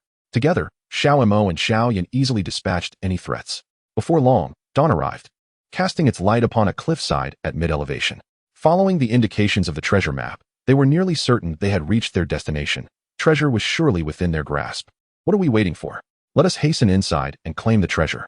The little healer could no longer contain her excitement. Grasping a vine, she ascended to the cliffside, her gaze intent upon the path ahead. Just in time, she spotted a remarkably concealed cave at that elevation. As she spoke, she deftly maneuvered the vine, swiftly arriving at the cave's entrance. Xiao Yan, let us enter, Xiao Mo suggested, and together with Xiao Yan, they utilized the vines of the cliff to gracefully follow her into the cave.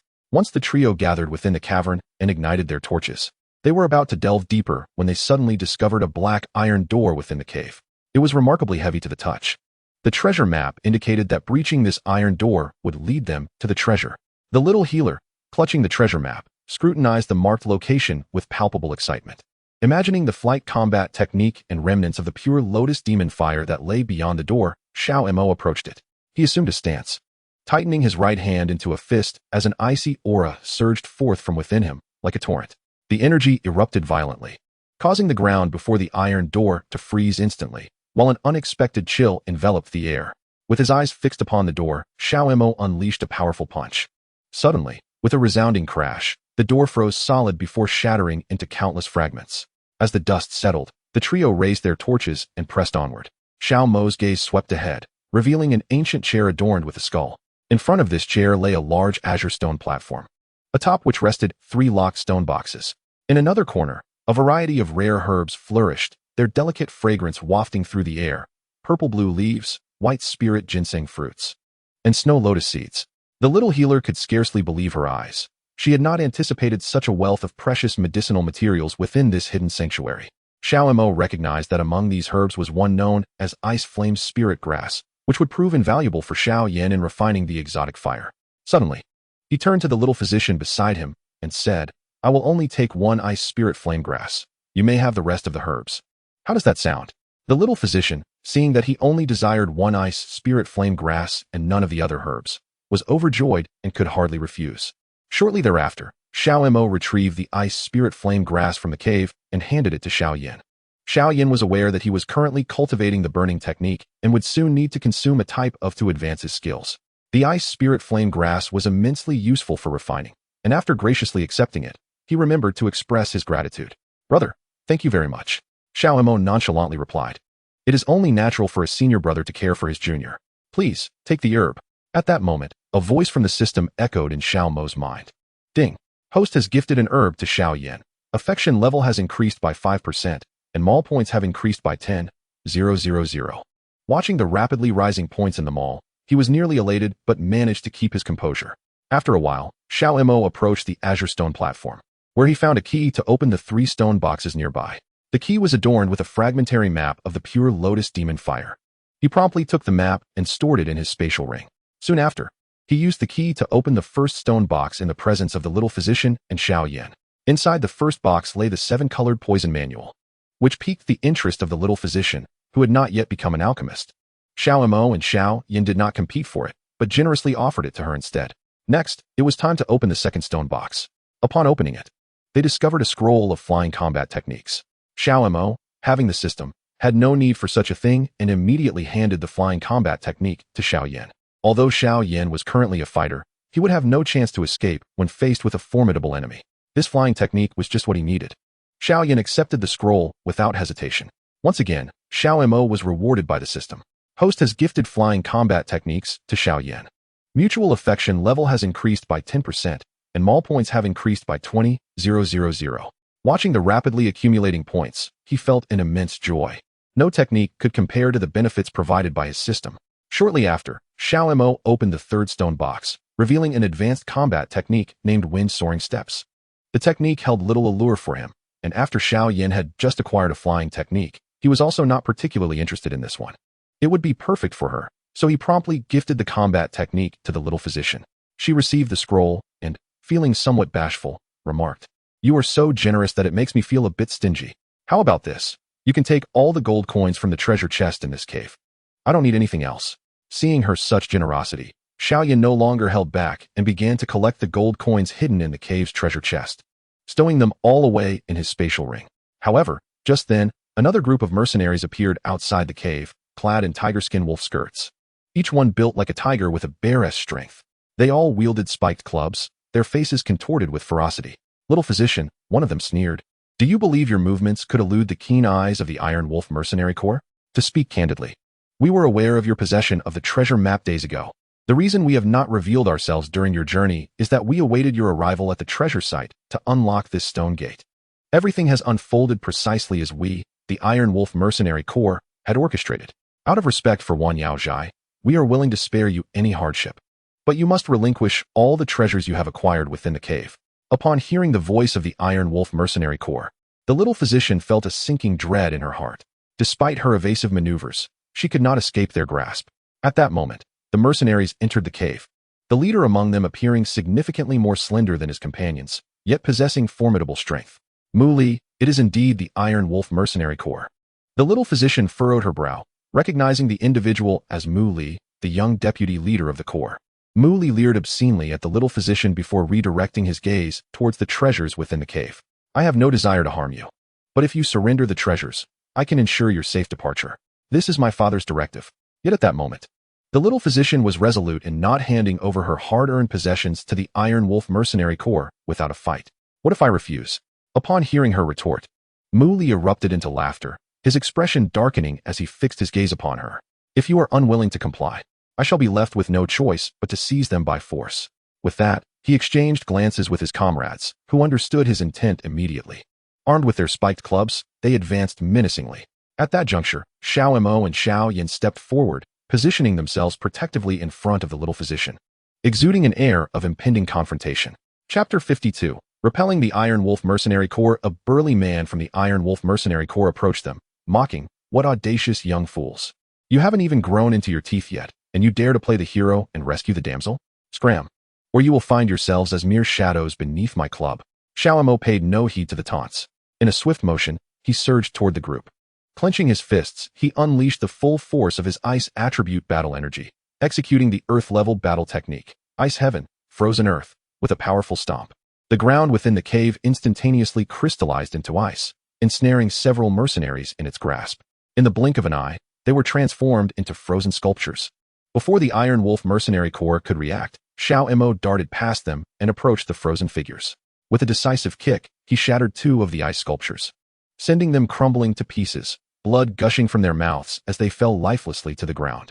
Mu Li and the remaining members of the Iron Wolf Mercenary Corps were struck with shock, their eyes widening in disbelief, while Xiao Yan stood beside them, equally astonished. He remained oblivious to the formidable combat techniques mastered by Xiao Mo. Despite the prowess of these techniques, the previous strike had already drained a significant portion of Xiao Mo's internal fighting energy, leaving his complexion pale and his body weak, nearly collapsing to the ground. Fortunately, Xiao Yan, noticing something was amiss, hurried over to support him. Meanwhile, Mu Li observed that Xiao Mo could not employ the same technique a second time, reminiscent of his earlier moves. Realizing this, he erupted in laughter and addressed the members of the Iron Wolf Mercenary Corps beside him, exclaiming, "This kid is already at his wit's end. Why are you all standing idly by? Hurry, take action and eliminate him." As his words echoed, the mercenaries exchanged glances and swiftly chose to engage. Witnessing the multitude charging towards them, Xiao Yan decided to intervene in order to protect Xiao Mo and the little medicine fairy. He swiftly approached the assailants, raising his right hand as a tempest began to coalesce within his palm. Gazing at the adversaries before him, Xiao Yan forcefully swept his hand forward, unleashing a tremendous suction. The chaotic force manifested like a black hole, drawing the members of the Iron Wolf Mercenary Corps towards him in an instant. Seizing the opportunity, he unleashed the blazing palm technique. His internal fire attribute energy erupted, gathering in his palm until flames engulfed it entirely. With a decisive motion, he thrust his hand forward, the flames striking the chest of an Iron Wolf mercenary, incinerating the tiger-striped fabric clean. With a resounding thud, the mercenaries fell heavily to the ground, gravely injured and pale, their chests charred to a crisp. Shortly thereafter, Mu Li approached, surveying the fallen with disdain. "All of you are worthless trash, in the end. It seems I must take matters into my own hands," he proclaimed, swinging his arm, causing his wind attribute energy to surge and transform into a tempest that filled the cave. A 5-star fighter. The aura emanating from him was too insubstantial, entirely uncharacteristic of a 5-star warrior. "Boy, watch as I twist your head off, and you'll learn the consequences of offending the Iron Wolf Mercenary Corps." As Mu Li spoke, he lunged forward, positioning himself directly before Xiao Yan. Raising his right hand, he swung it forcefully forward. Xiao Yan, however, was not one to remain passive. He spread his fingers wide, allowing the fire attribute energy to surge forth from within him. Moments later, with a resounding crack, it was Mu Li who found himself at a disadvantage, staggering backward with a ghastly pallor, violently spitting blood. The overwhelming sense of defeat left Mu Li in disbelief. Although he possessed the rank of a 5-star fighter, his strength was merely a facade, bolstered by the elixirs provided to him as the leader of the Iron Wolf Mercenary Corps. In truth, Mu Li's actual combat prowess was inferior even to some 2-star fighters. So this fellow is so fragile. Upon discerning his true capabilities, Xiao Yan burst into laughter. He then quickly approached Mu Li, fingers splayed, as his fighting energy surged uncontrollably. With the blazing palm technique, a massive flame erupted from his palm, hurtling towards Mu Li's heart. This strike utterly defeated Mu Li, who let out a wretched scream, his body tumbling backward like a rolling gourd, propelled outside the cave. His chest was completely scorched by the flames, the pain overwhelming. Later, the members of the Iron Wolf Mercenary Corps, enduring their pain, stood up and approached Mu Li. "Young captain, this fellow's strength is exceedingly abnormal. I believe only the leader can defeat him. Perhaps we should withdraw for the time being. As long as the Green Mountains remain, we need not worry about firewood. After all, the treasures are in the hands of the little healer. I refuse to believe they can escape to the ends of the earth." The members of the Iron Wolf Mercenary Corps advised Mu Li to retreat temporarily. Mu Li, clutching his burned chest, gazed at Xiao Yan and the little healer across from him, a surge of anger rising within him. You dare to steal from the Iron Wolf Mercenary Corps and injure your captain? I vow you will not escape this monster beast mountain range. Just wait. After uttering these words, he swiftly fled towards the cave's exit, leading his comrades. Seeing this, Xiao Yan did not pursue them. He too had expended a considerable amount of energy during the previous battle and needed to recuperate. Thus, the three of them rested momentarily within the cave. As afternoon approached, Xiao Mo and the little healer climbed up the vines outside the cave towards the mountain's peak. At the summit, Xiao Yan inquired of the little healer about their next course of action, especially since the Iron Wolf Mercenary Corps was now aware that the treasures within the cave had been taken by her. What are your plans now? He asked, expressing his desire to remain within the monster beast mountain range. Staying concealed within the mountains would prevent the Iron Wolf Mercenary Corps from easily locating him. Exiting the range would only make him an easy target, the center of their pursuit. Meanwhile, the little healer informed Xiao Mo and the others that the captain of the Iron Wolf Mercenary Corps was formidable, an adept fighter. Chapter 53, Solitary Cultivation in the Forest. Xiao Mo stood alone. He chose to act separately from the little healer and Xiao Yan, as he sought to further his own strength. As a man, he could not rely solely on Xiao Yan. He must also become powerful in his own right, and now presented a splendid opportunity. The Wild Wolf Mercenary Corps, while not particularly strong, was not so feeble as to extinguish his hope of victory. They were a perfectly balanced adversary, an ideal sharpening stone for his skills. Xiao Mo's plan was to grow stronger within this forest, with the ultimate goal of annihilating the Wild Wolf Mercenary Corps. Suddenly, a voice disrupted Xiao Mo's thoughts. It was a tiger, towering like a small mountain, a golden transformation tiger. This tiger was precisely the adversary Xiao Mo had been waiting for. He had been lying in wait for quite some time, intending to intercept this creature here. The tiger did not flee. Instead, its eyes gleamed with murderous intent as it clawed at the ground, attempting to intimidate Xiao Mo into leaving. Being a female tiger, she had a litter of 3 cubs behind her. The cubs sensed the tension in the air and let out a few anxious cries before huddling together, trembling in fear. And this elucidates the reason why the tiger remains here. He possesses the capability to leave on his own. However, should he choose to depart, Xiao Mo would undoubtedly slay his offspring, a notion utterly intolerable for any mother. Come, come. Xiao Mo chuckled softly before launching himself forward. His speed was not remarkable, yet the precision of his movements was strikingly clear. He drew forth his weapon, and an intense aura of fighting spirit began to swirl around him. A chilling presence enveloped every corner of the surroundings, unsettling the golden-striped tiger. As a formidable apex predator, he had seldom experienced fear in his lifetime. Yet, the primal instincts of a beast made him acutely aware that this human before him posed a significant threat. Instinctively yearning to flee, he was nonetheless halted by the presence of his young behind him. No matter the circumstances, he resolutely refused to abandon his progeny. With this thought in mind, he roared defiantly and charged toward Xiao Mo, his muscles taut and seemingly as solid as iron, impervious even to the sharpest of blades. Yet, Xiao Mo merely smiled faintly before delivering a swift strike to the tiger's paw. A resounding thud echoed, and both parties instantly summoned their strength. However, this time, Xiao Mo refrained from employing excessive technique. He relied solely on raw power and fighting spirit to engage in battle, acutely aware that this was merely a training exercise. If he exerted too much external force, hindering his own growth, he would deeply regret it. The tiger bellowed fiercely, seemingly striving for greater strength. Yet his power was limited and could not surpass Xiao Mo's. He roared wildly, swinging his tail viciously toward Xiao Mo. Anticipating this, Xiao Mo deftly sidestepped, retreating several meters. While this distance appeared short to both combatants, in the rapidly changing arena of battle, it could alter many outcomes. The golden-striped tiger's attack missed, and his sudden retreat threw the tiger off balance, nearly causing him to tumble to the ground. Xiao Mo, however, was unfazed. He had planned meticulously. His weapon erupted with brilliant light once more before striking forcefully atop the tiger's head. A metallic clang resounded as Xiao Mo's blade was deflected. He furrowed his brow, seemingly dissatisfied, though the emotion was fleeting. Accepting the reality of the situation, he recognized it was only natural. The tiger's skull was one of the hardest entities. Its bone density rivaled that of some more powerful magical beasts. It was entirely reasonable that a single strike would not fell the golden-striped tiger. And he did not feel disheartened. Rather, excitement sparkled in his eyes. A whetstone indeed, this creature served as a means for him to sharpen his skills, allowing him to strike repeatedly, incrementally enhancing his prowess. Xiao Mo did not perceive any downside to such circumstances. A more formidable opponent would ultimately yield greater benefits. Truly, what a splendid day filled with fortuitous events. His exhilaration was palpable. Xiao Mo murmured a phrase before charging forward, his speed reaching an unparalleled peak, so swift that it eluded the naked eye. The golden-hued tiger emitted a fearful roar, instinctively swiping a paw to the side with no hesitation, unleashing an immense force without restraint.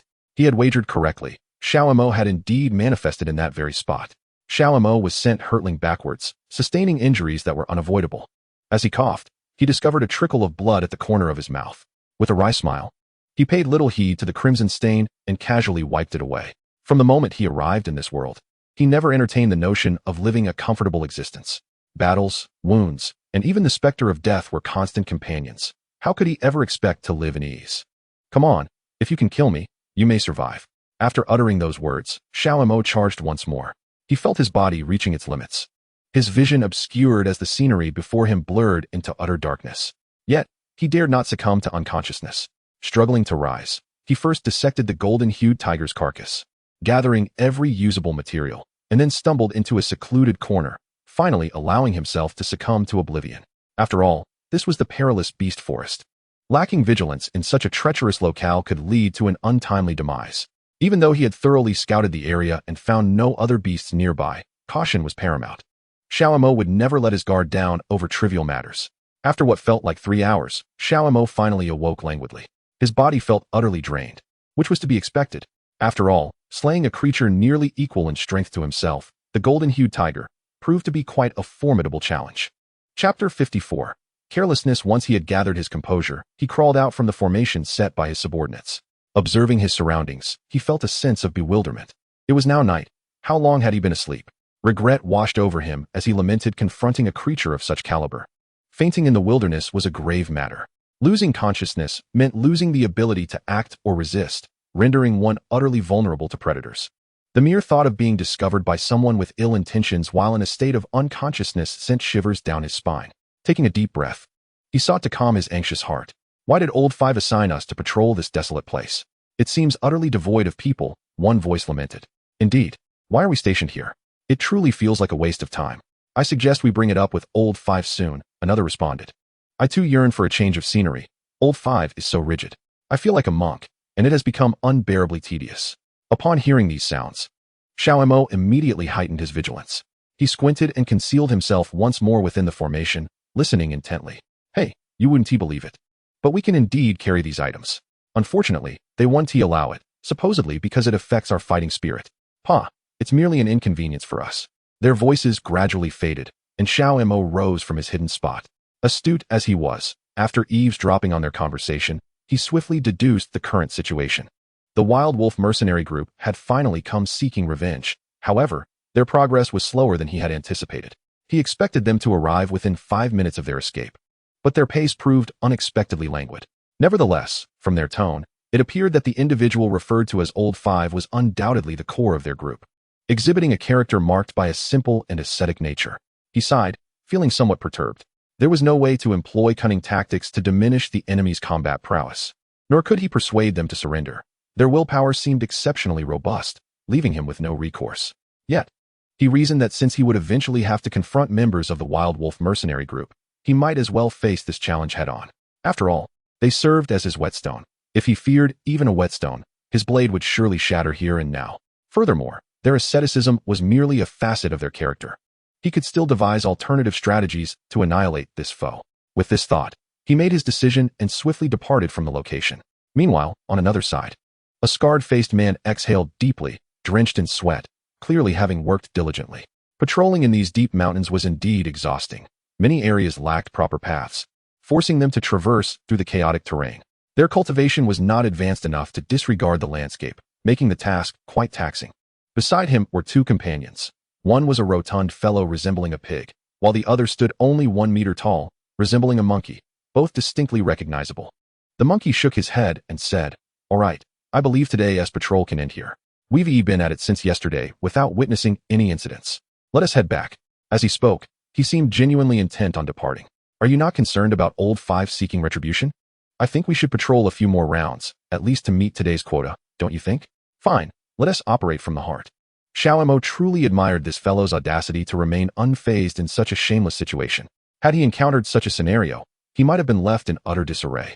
Of course, these matters held little significance for him. He was unconcerned with their affairs. His purpose here was singular, to eradicate them.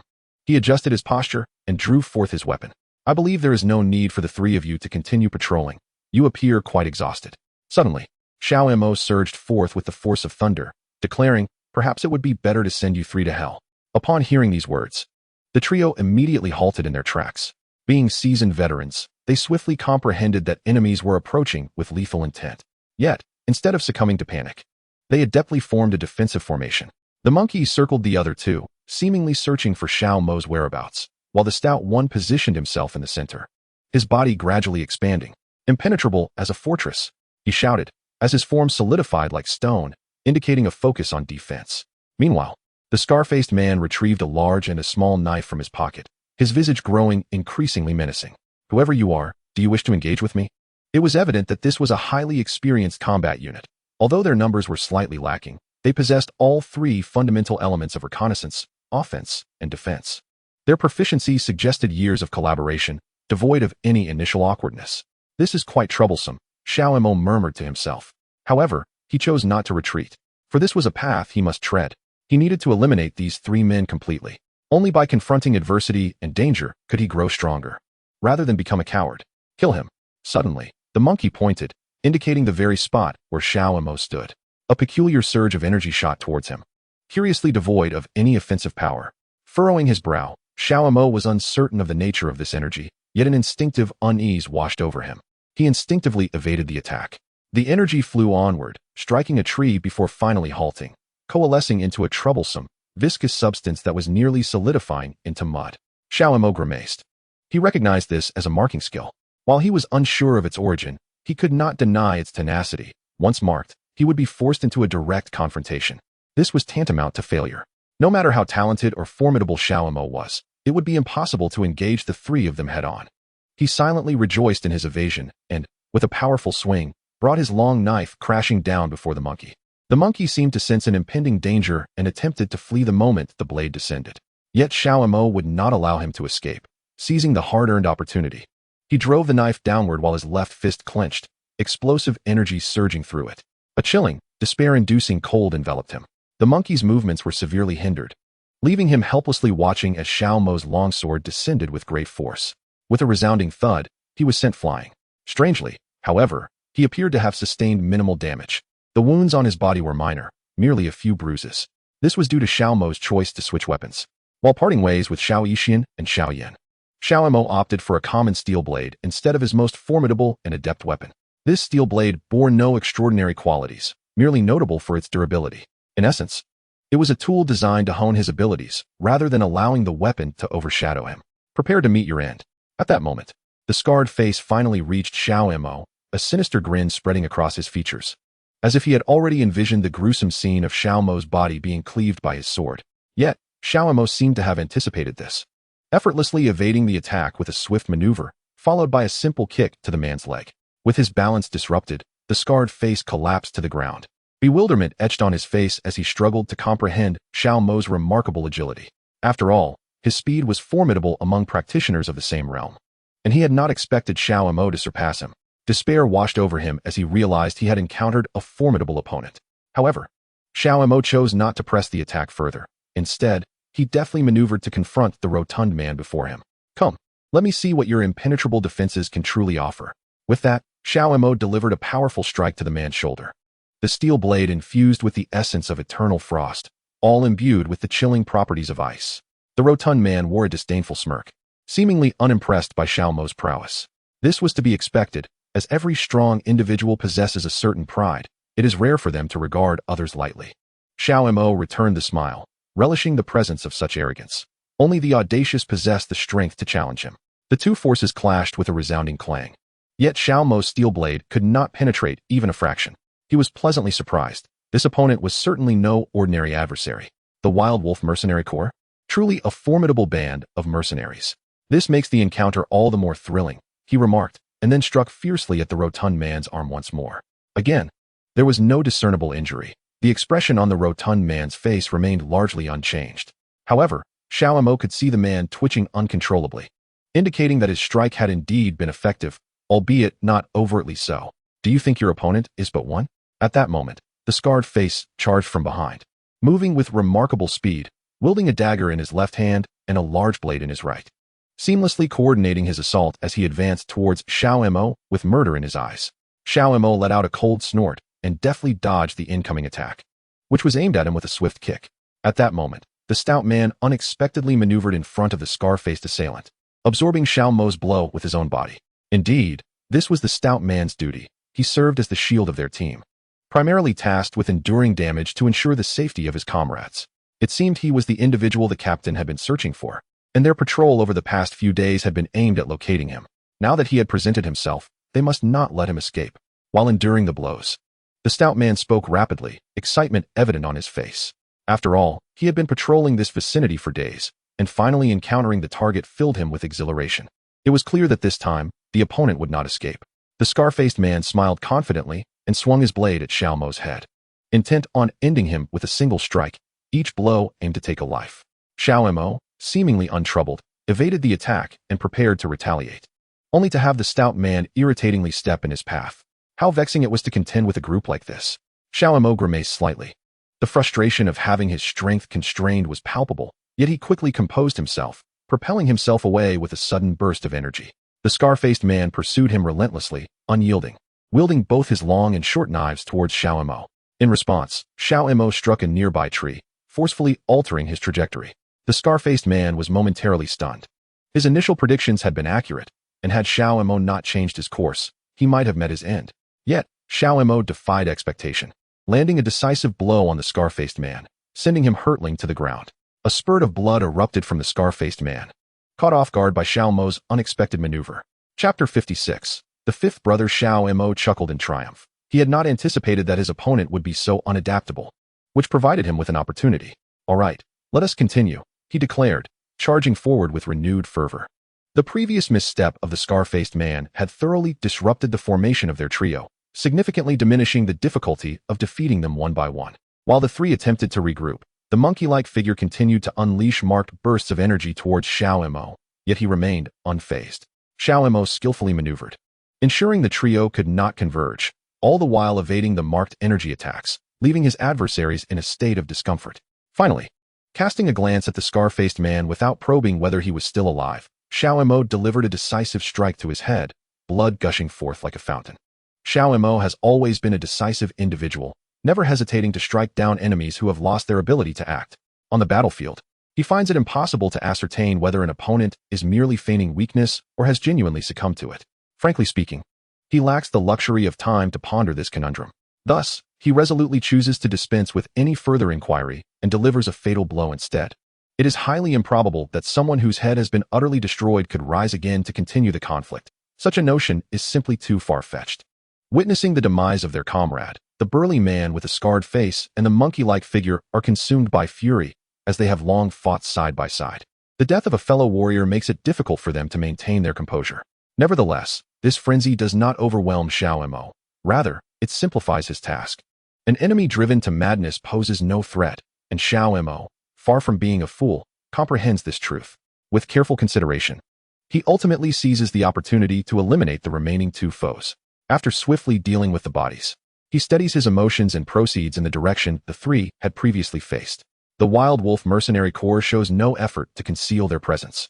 With a mere flicker of his senses, Xiao Mo discerns the location of the so-called Old Five. This individual appears to disdain the need for stealth, boldly exposing his aura without fear of Xiao Mo's assault or the lurking dangers of the forest. Regarding this audacious display, Xiao Mo can only shake his head, at a loss for words. Such foolishness borders on endearing. Setting aside Xiao Mo's formidable prowess, one must consider that in a forest rife with mystery and peril, failing to mask one's presence is akin to courting death. In the wilderness, within the encampment, Zhang He sits at the center, engrossed in his cultivation. In this world, many strive diligently, yet few can rival the dedication of Zhang He. This man devotes every moment to training, devoid of personal hobbies or desires. It appears that cultivation is his sole ambition. He has been here for what feels like the second or perhaps third day. Time eludes him, consumed by his relentless practice, leaving all tasks to his subordinates. At the behest of the Wild Wolf Mercenary Corps leader, he was summoned to locate the individual named Xiao Mo and his two companions. Uncertain of the leader's urgency, Zhang He muses that his involvement seems a misuse of his talents. However, owing to the leader's past kindness, he cannot refuse and thus finds himself navigating this murky situation. After all, the menial tasks, such as patrolling or setting traps, are best left to his underlings. While he remains vigilant in this precarious environment, if Xiao Mo were to suddenly appear, he would have ample time to capture him. As for everything else, he truly wished to remain uninvolved, regarding those matters as mere trifles that wasted his time. My lord, I believe it is time for you to eat something.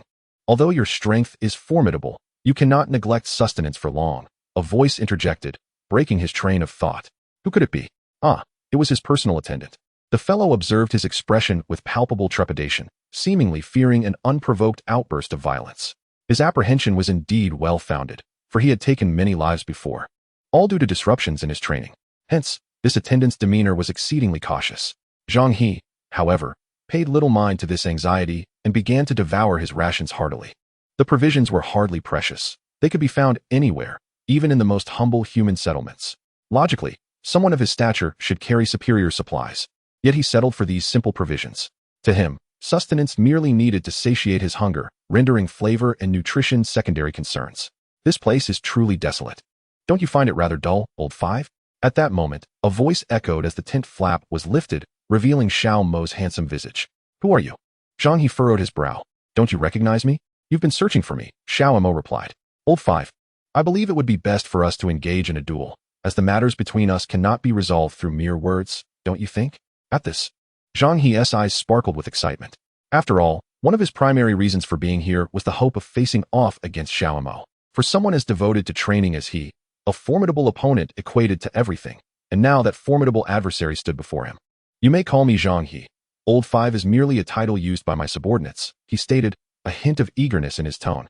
Are you so confident? You must understand. Should I strike, your survival may be in jeopardy. Chapter 57. The fierce battle. Xiao Mo disdainfully shook his head. I intend to annihilate the entire Wild Wolf mercenary corps. If I cannot even surpass you, would that not be an empty boast? I despise empty boasts, and I have no desire to become one of those fools. Hearing this, Zhang He erupted into hearty laughter, unable to contain himself. This was precisely the individual he had been seeking. Come, let me witness the skills that allow you to harbor such arrogance, he suddenly declared, striding to the side to grasp the long spear resting there. The spear appeared quite weighty. A single sweep could result in a grievous injury. Prior to this moment, the individual bore no semblance of weaponry, and surprisingly, Xiao Mo did not attempt to intervene during the process. He merely retrieved his steel knife with an air of calmness. Are you not going to switch to a different blade? If you lack one, I can lend you mine. Upon seeing the steel knife in Xiao Mo's hand, Zhang He furrowed his brow. This weapon seemed rather inadequate for someone of Xiao Mo's caliber. He could not fathom why Xiao Mo would choose such a tool. Could it be due to financial constraints? Being straightforward by nature, he voiced his thoughts candidly.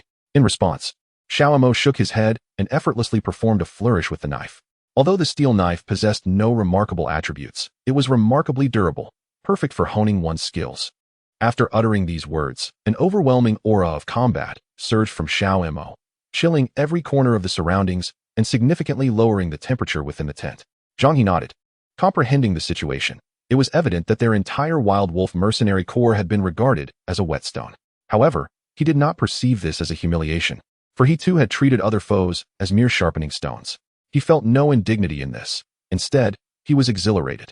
A person with such a mindset undoubtedly possessed formidable strength, and at the very least, a robust self-confidence, making them an ideal opponent for him to challenge.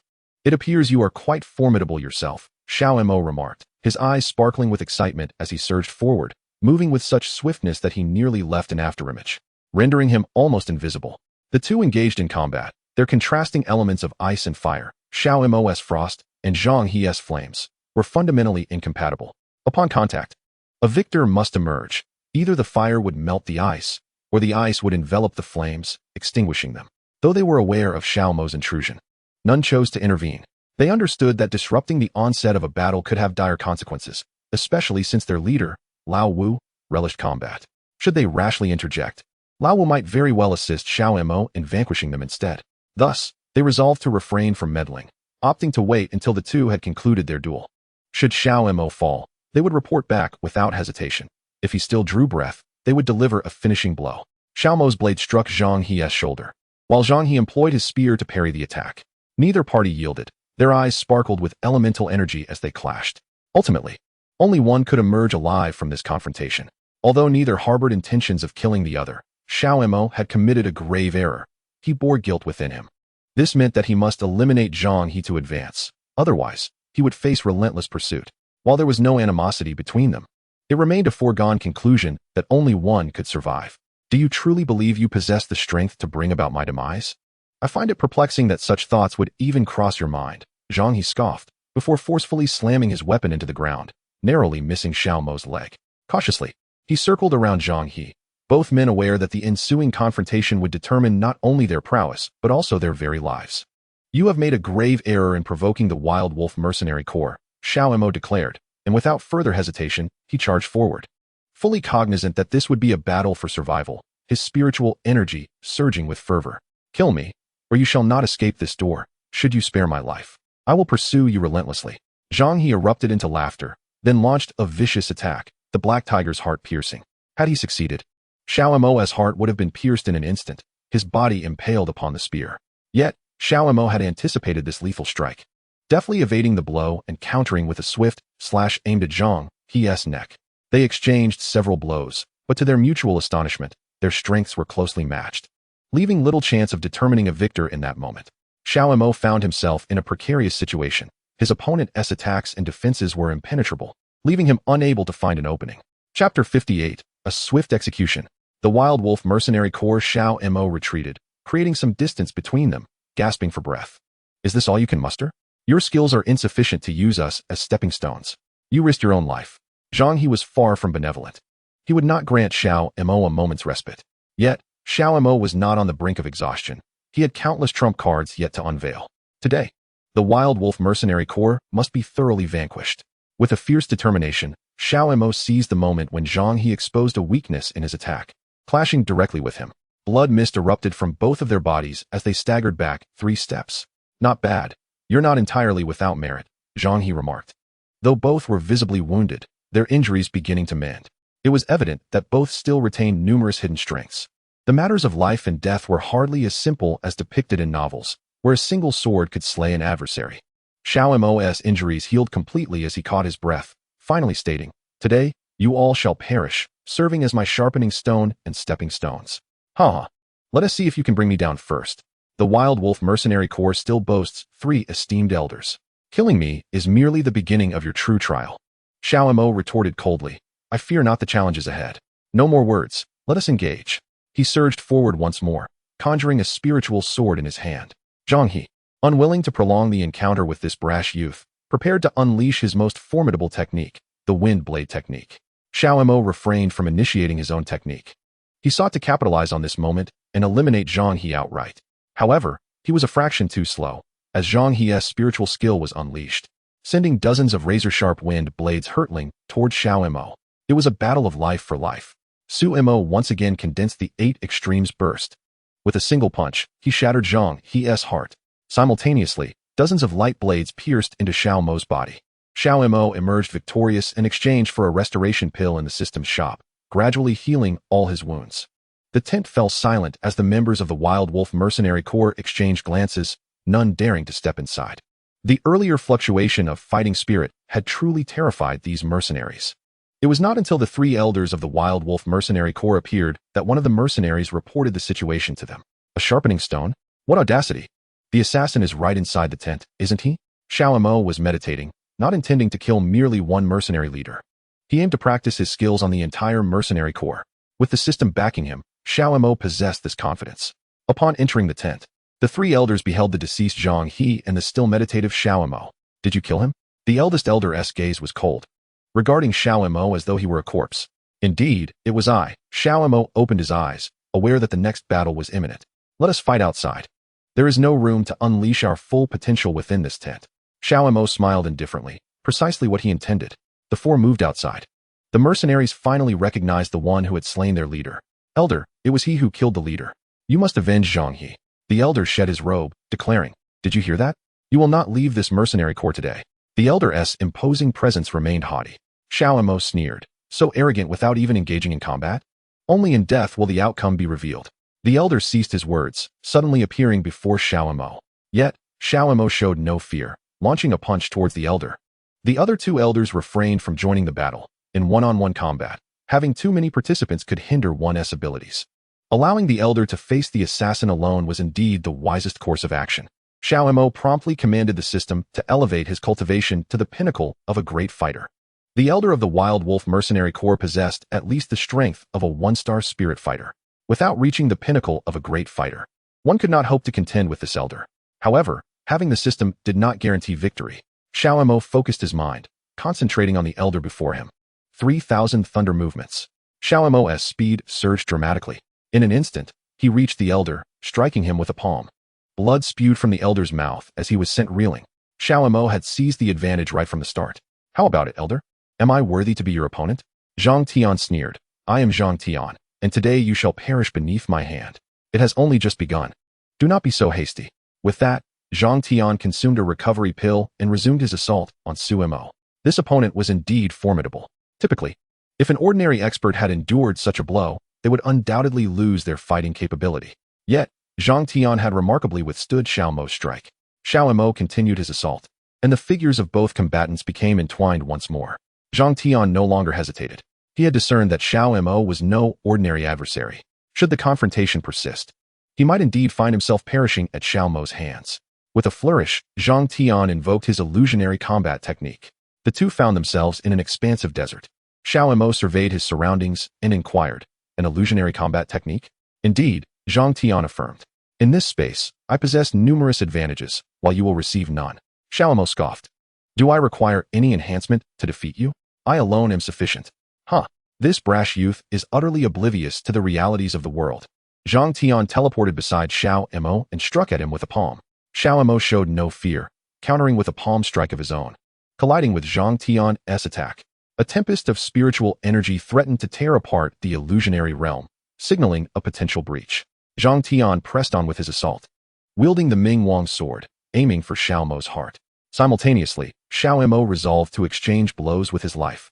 He teleported behind the Grand Elder and thrust his sword, piercing through Zhang Tian's heart. Having already slain two individuals, it seemed the Wild Wolf Mercenary Corps would soon face dissolution. As the illusionary space shattered, Xiao Mo emerged unscathed before the mercenary group, while Zhang Tian lay lifeless on the ground, devoid of breath and pulse. He had even slain the Grand Elder. What manner of individual was he? It appeared that today, we might all perish at his hands. Xiao Mo coldly remarked. I have stated that the Wild Wolf Mercenary Corps is merely a whetstone for my blade. Now, let us see if that holds true. At that moment, the second elder approached Xiao Mo. We of the Wild Wolf Mercenary Corps have navigated the martial world for many years, long since disregarding life and death. Your ability to slay us is commendable, but whether we live or die remains uncertain. The second and third elders simultaneously approached Xiao Mo. We are twins, having trained in all combat techniques and skills together. One is the other, and the other is one. Our synergy is nearly flawless. Can you truly defeat us both? The second elder exuded arrogance, yet he possessed the merit to back it up. Fueled by a fervor for battle, Xiao Mo declared, bring forth any hidden trump cards. I, Xiao Mo, am determined to make this a swift and decisive kill. The second elder responded coolly, I am Zhang Qian, and this is my brother, Zhang Yaoyang. Quite formidable. I must say, I did not anticipate your ability to slay the Grand Elder. However, this is where it ends. Xiao Mo smirked. Zhang Tian spoke similarly before me. Observe his current state of existence. Then let us dispense with further words and prepare to meet your demise. Zhang Qian and Zhang Yaoyang lunged at Xiao Mo simultaneously. Xiao Mo was not unfamiliar with such dual combatants. These types of masters were indeed challenging, as they functioned as one entity. Once their formation was established, it became nearly impossible to contain them. Yet Xiao Mo had always relished pushing the boundaries of his limits. He first unleashed a powerful punch towards Zhang Qian, then flickered his form, channeling the 3,000 thunder movements to augment his physique. However, Zhang Qian deftly evaded, rendering Xiao Mo's attack futile. With unwavering resolve, Xiao Mo unleashed the 8 extremes collapse, striking Zhang Qian directly. Both opponents staggered backward, refraining from further combat. The bond between Zhang Qian and Zhang Yaoyang was profound. Should one fall, the entire formation would be compromised. In the initial clash, both sides felt a surge of trepidation. How capable am I? Surely, I can stand against you. Xiao Mo declared. Indeed, he was no ordinary adversary. Zhang Qian's words were not mere flattery. He genuinely believed it. The audacity of this young lad. I've encountered many like you, but their fates were all grim. Xiao Mo, preferring brevity, aimed to eliminate the two elder foes before savoring their humiliation. Empowered by the 3,000 thunderbolts, an advanced technique purchased from the system's marketplace, he understood that speed was paramount. A mere second's delay in battle could spell disaster. With swift precision, he closed the distance to Zhang Qian, executing the mountain opening seal. Although it was merely a low-tier earth-level technique, it represented the pinnacle of Xiao Mo's abilities. A powerful strike ensued, prompting Zhang Qian and Zhang Yaoyang to swiftly counter and shield against the assault. Remarkable that you could withstand my earth-level technique. Now taste my might. Zhang Qian roared, his pride wounded by being bested by a mere youth. This strike was intended to obliterate Xiao Mo completely. Celestial transformation of the 7 changes. Thunder escape seal. Zhang Qian retaliated, yet Xiao Mo remained unperturbed, activating the 3,000 thunderbolts to evade the lethal blow. The ground erupted in a cloud of dust, causing the mercenaries observing the duel to retreat hastily. These two were indeed far superior to the previously encountered Zhang Tian, embodying the essence of concealed mastery. Xiao Mo began to take the confrontation seriously. He knew that vanquishing these two formidable opponents was essential to claiming the treasures of the Wild Wolf Mercenary Corps. His ultimate objective was to engage in a nefarious scheme, eliminating foes while seizing their wealth. Apologize and kneel before me, Zhang Qian demanded coldly. I might allow your departure and overlook the incident with Zhang Tian. This was his final warning. Xiao Mo scoffed. Who is to perish remains uncertain. Beware, for it may be you who kneels before me. Zhang Qian laughed coldly. You possess audacity. Let us see if you have the skill to match. The three resumed their fierce battle, with Xiao Mo determined not to squander any more time. These two were undoubtedly elite warriors, and it became clear that within the Wild Wolf Mercenary Corps, they were the true masterminds, with Zhang Tian merely a front, pushing the 3,000 thunderbolts to their utmost. Xiao Mo unleashed the celestial thunder technique, shattering Zhang Qian entirely. As Zhang Qian fell, Zhang Yaoyang's eyes dulled, and he too collapsed to the ground. At last, the elite warriors of the Wild Wolf Mercenary Corps were eradicated. Xiao Mo seized an individual, commanding, "Lead me to your mercenary guild's treasury." "Indeed, my lord. Please spare my life." The headquarters of the Wild Wolf Mercenary Corps was not particularly vast. Even without a guide, Xiao Mo could easily discern where the treasures were concealed. Upon arriving at the treasury, Xiao Mo swiftly eliminated 2 sentinels. He then ventured inside. The chamber was replete with gold and silver, alongside various elixirs and superior weapons and armor. This was a fortuitous windfall. He instructed one mercenary to guard the entrance and methodically emptied the entire treasury. At the threshold, due to Xiao Mo's ruthless efficiency, no other mercenaries dared to interrupt his acquisition of wealth. Having successfully extracted the entirety of the treasury's riches, Xiao Mo finally departed from the Wild Wolf Mercenary Corps. Upon returning to Qingshan Town, Xiao Mo felt a sense of incredulity. In truth, the hidden masters of Qingshan Town possessed no more than the strength of the Dueling level. The majority of its inhabitants were merely fighters. As a transmigrator endowed with a system, Xiao Mo was not bound to tread the same careful path as Xiao Yan. He directly eliminated the true power behind Qingshan Town. Yet, even so, the town remained shrouded in shadows. Numerous genuine experts still lingered, and the true authority of Qingshan Town had yet to reveal themselves. Setting aside these concerns, Xiao Mo sought refuge in an inn. He intended to reach out to Little Medical Fairy and Xiao Yan to ascertain their progress. Upon arriving at the inn, a wave of fatigue assailed his mind. Surrendering to the comfort of the inviting bed, he drifted into slumber. When he awoke, dawn had already broken. Xiao Mo descended to the dining hall for breakfast and retrieved a communication jade tablet to contact Little Medical Fairy and Xiao Yan. I have slain 2 third-tier magical beasts. Where are you? Let us gather with Little Medical Fairy. A smile graced Xiao Mo's face. Xiao Yan truly embodied the spirit of an undefeated youth. His diligence evident to Xiao Mo. With his strongest brother system and the future Emperor Yan by his side, he believed that everything would only blossom into greater beauty. After refreshing himself with a shower at the inn and packing his belongings, Xiao Mo set off to find Xiao Yan. He arrived at the pharmacy run by Little Medical Fairy and stepped inside. She immediately spotted Xiao Mo, and Xiao Yan was present as well. As he gazed upon this exceptionally gentle woman, a myriad of thoughts flooded Xiao Mo's mind. Perhaps the greatest significance in life lay in the ability to forever safeguard her. Tonight, we must gather and celebrate together. Xiao Mo beamed with a smile. Chapter 60. The Auction, 6th grade elixir. At this moment, Xiao Mo harbored a bold notion. Little Medical Fairy was one of the most significant figures in Xiao Yan's life. Xiao Mo himself held little interest in her. especially with the strongest brother system at his disposal. Regardless of the circumstances, he was destined to remain on the periphery concerning all of Xiao Yan's romantic interests. Without Xiao Yan, the sun amidst the darkness, Xiao Mo's system could not truly unleash its potential. Ding! The most powerful brother system rewards have been issued. The host accompanies Xiao Yan on his journey of growth. Rewards include an increase of 100 in all 4 attributes, a 7th grade elixir, a high-level earth grade martial art, and 3,000 points. Xiao Mo did not anticipate that simply sharing a meal with Xiao Yan would yield such generous rewards. Xiao Yan was still animatedly recounting his adventures in the magical Beast Mountains. As night fell, Xiao Yao, Xiao Yan, and Xiao Mo strolled through the quaint town of Qingshan, enveloped in a warm and delightful atmosphere. Xiao Yan declared to Xiao Yao, "One day, I shall leave Qingshan town. When that time comes, I will never forget you." And Xiao Mo, the youthful boy, made a promise befitting a Dou emperor. Xiao Mo felt a surge of joy, solely due to Xiao Yan's heartfelt commitment. He could sense the sincerity emanating from Xiao Yan. Truly, he was the protagonist. It seemed that whenever despair loomed, the hero would invariably rise to transform everything into boundless beauty. "Let us release sky lanterns," Xiao Yao suddenly suggested. "Absolutely. Xiao Mo, do you wish to join?" Xiao Mo grasped Xiao Yan's hand. "Of course, let us go." Xiao Mo relished every moment spent with Xiao Yao and Xiao Yan. The genuine warmth and tenderness enveloped him in bliss. Upon arriving at the location for releasing sky lanterns, they discovered a serene lake nestled in the heart of Qingshan town. The scenery resembled a celestial paradise, with the flow of people adding to the enchanting vista. Xiao Mo's heart, once shrouded in solitude, was now embraced by infinite gentleness. Together, the trio released their sky lanterns. "What wish do you make, Xiao Yan?" Xiao Mo inquired. "I wish for everyone in the world to experience joy and for suffering to cease forever. I shall become the Dou Emperor of the Duqi continent." Xiao Mo had anticipated this response. "And you, Xiao Yao? What is your wish?" "I hope to always be by Xiao Yan and Xiao Mo's side, never to be separated across lifetimes." Xiao Yao remained as infinitely gentle as characters from a novel. "By the way, Xiao Mo, what is your wish?" "I wish to be Xiao Yan's eternal good brother, supporting him until the day he becomes a Dou Emperor." Xiao Mo spoke from the heart, not only for himself and the system, but also for Xiao Yan. His words were sincere.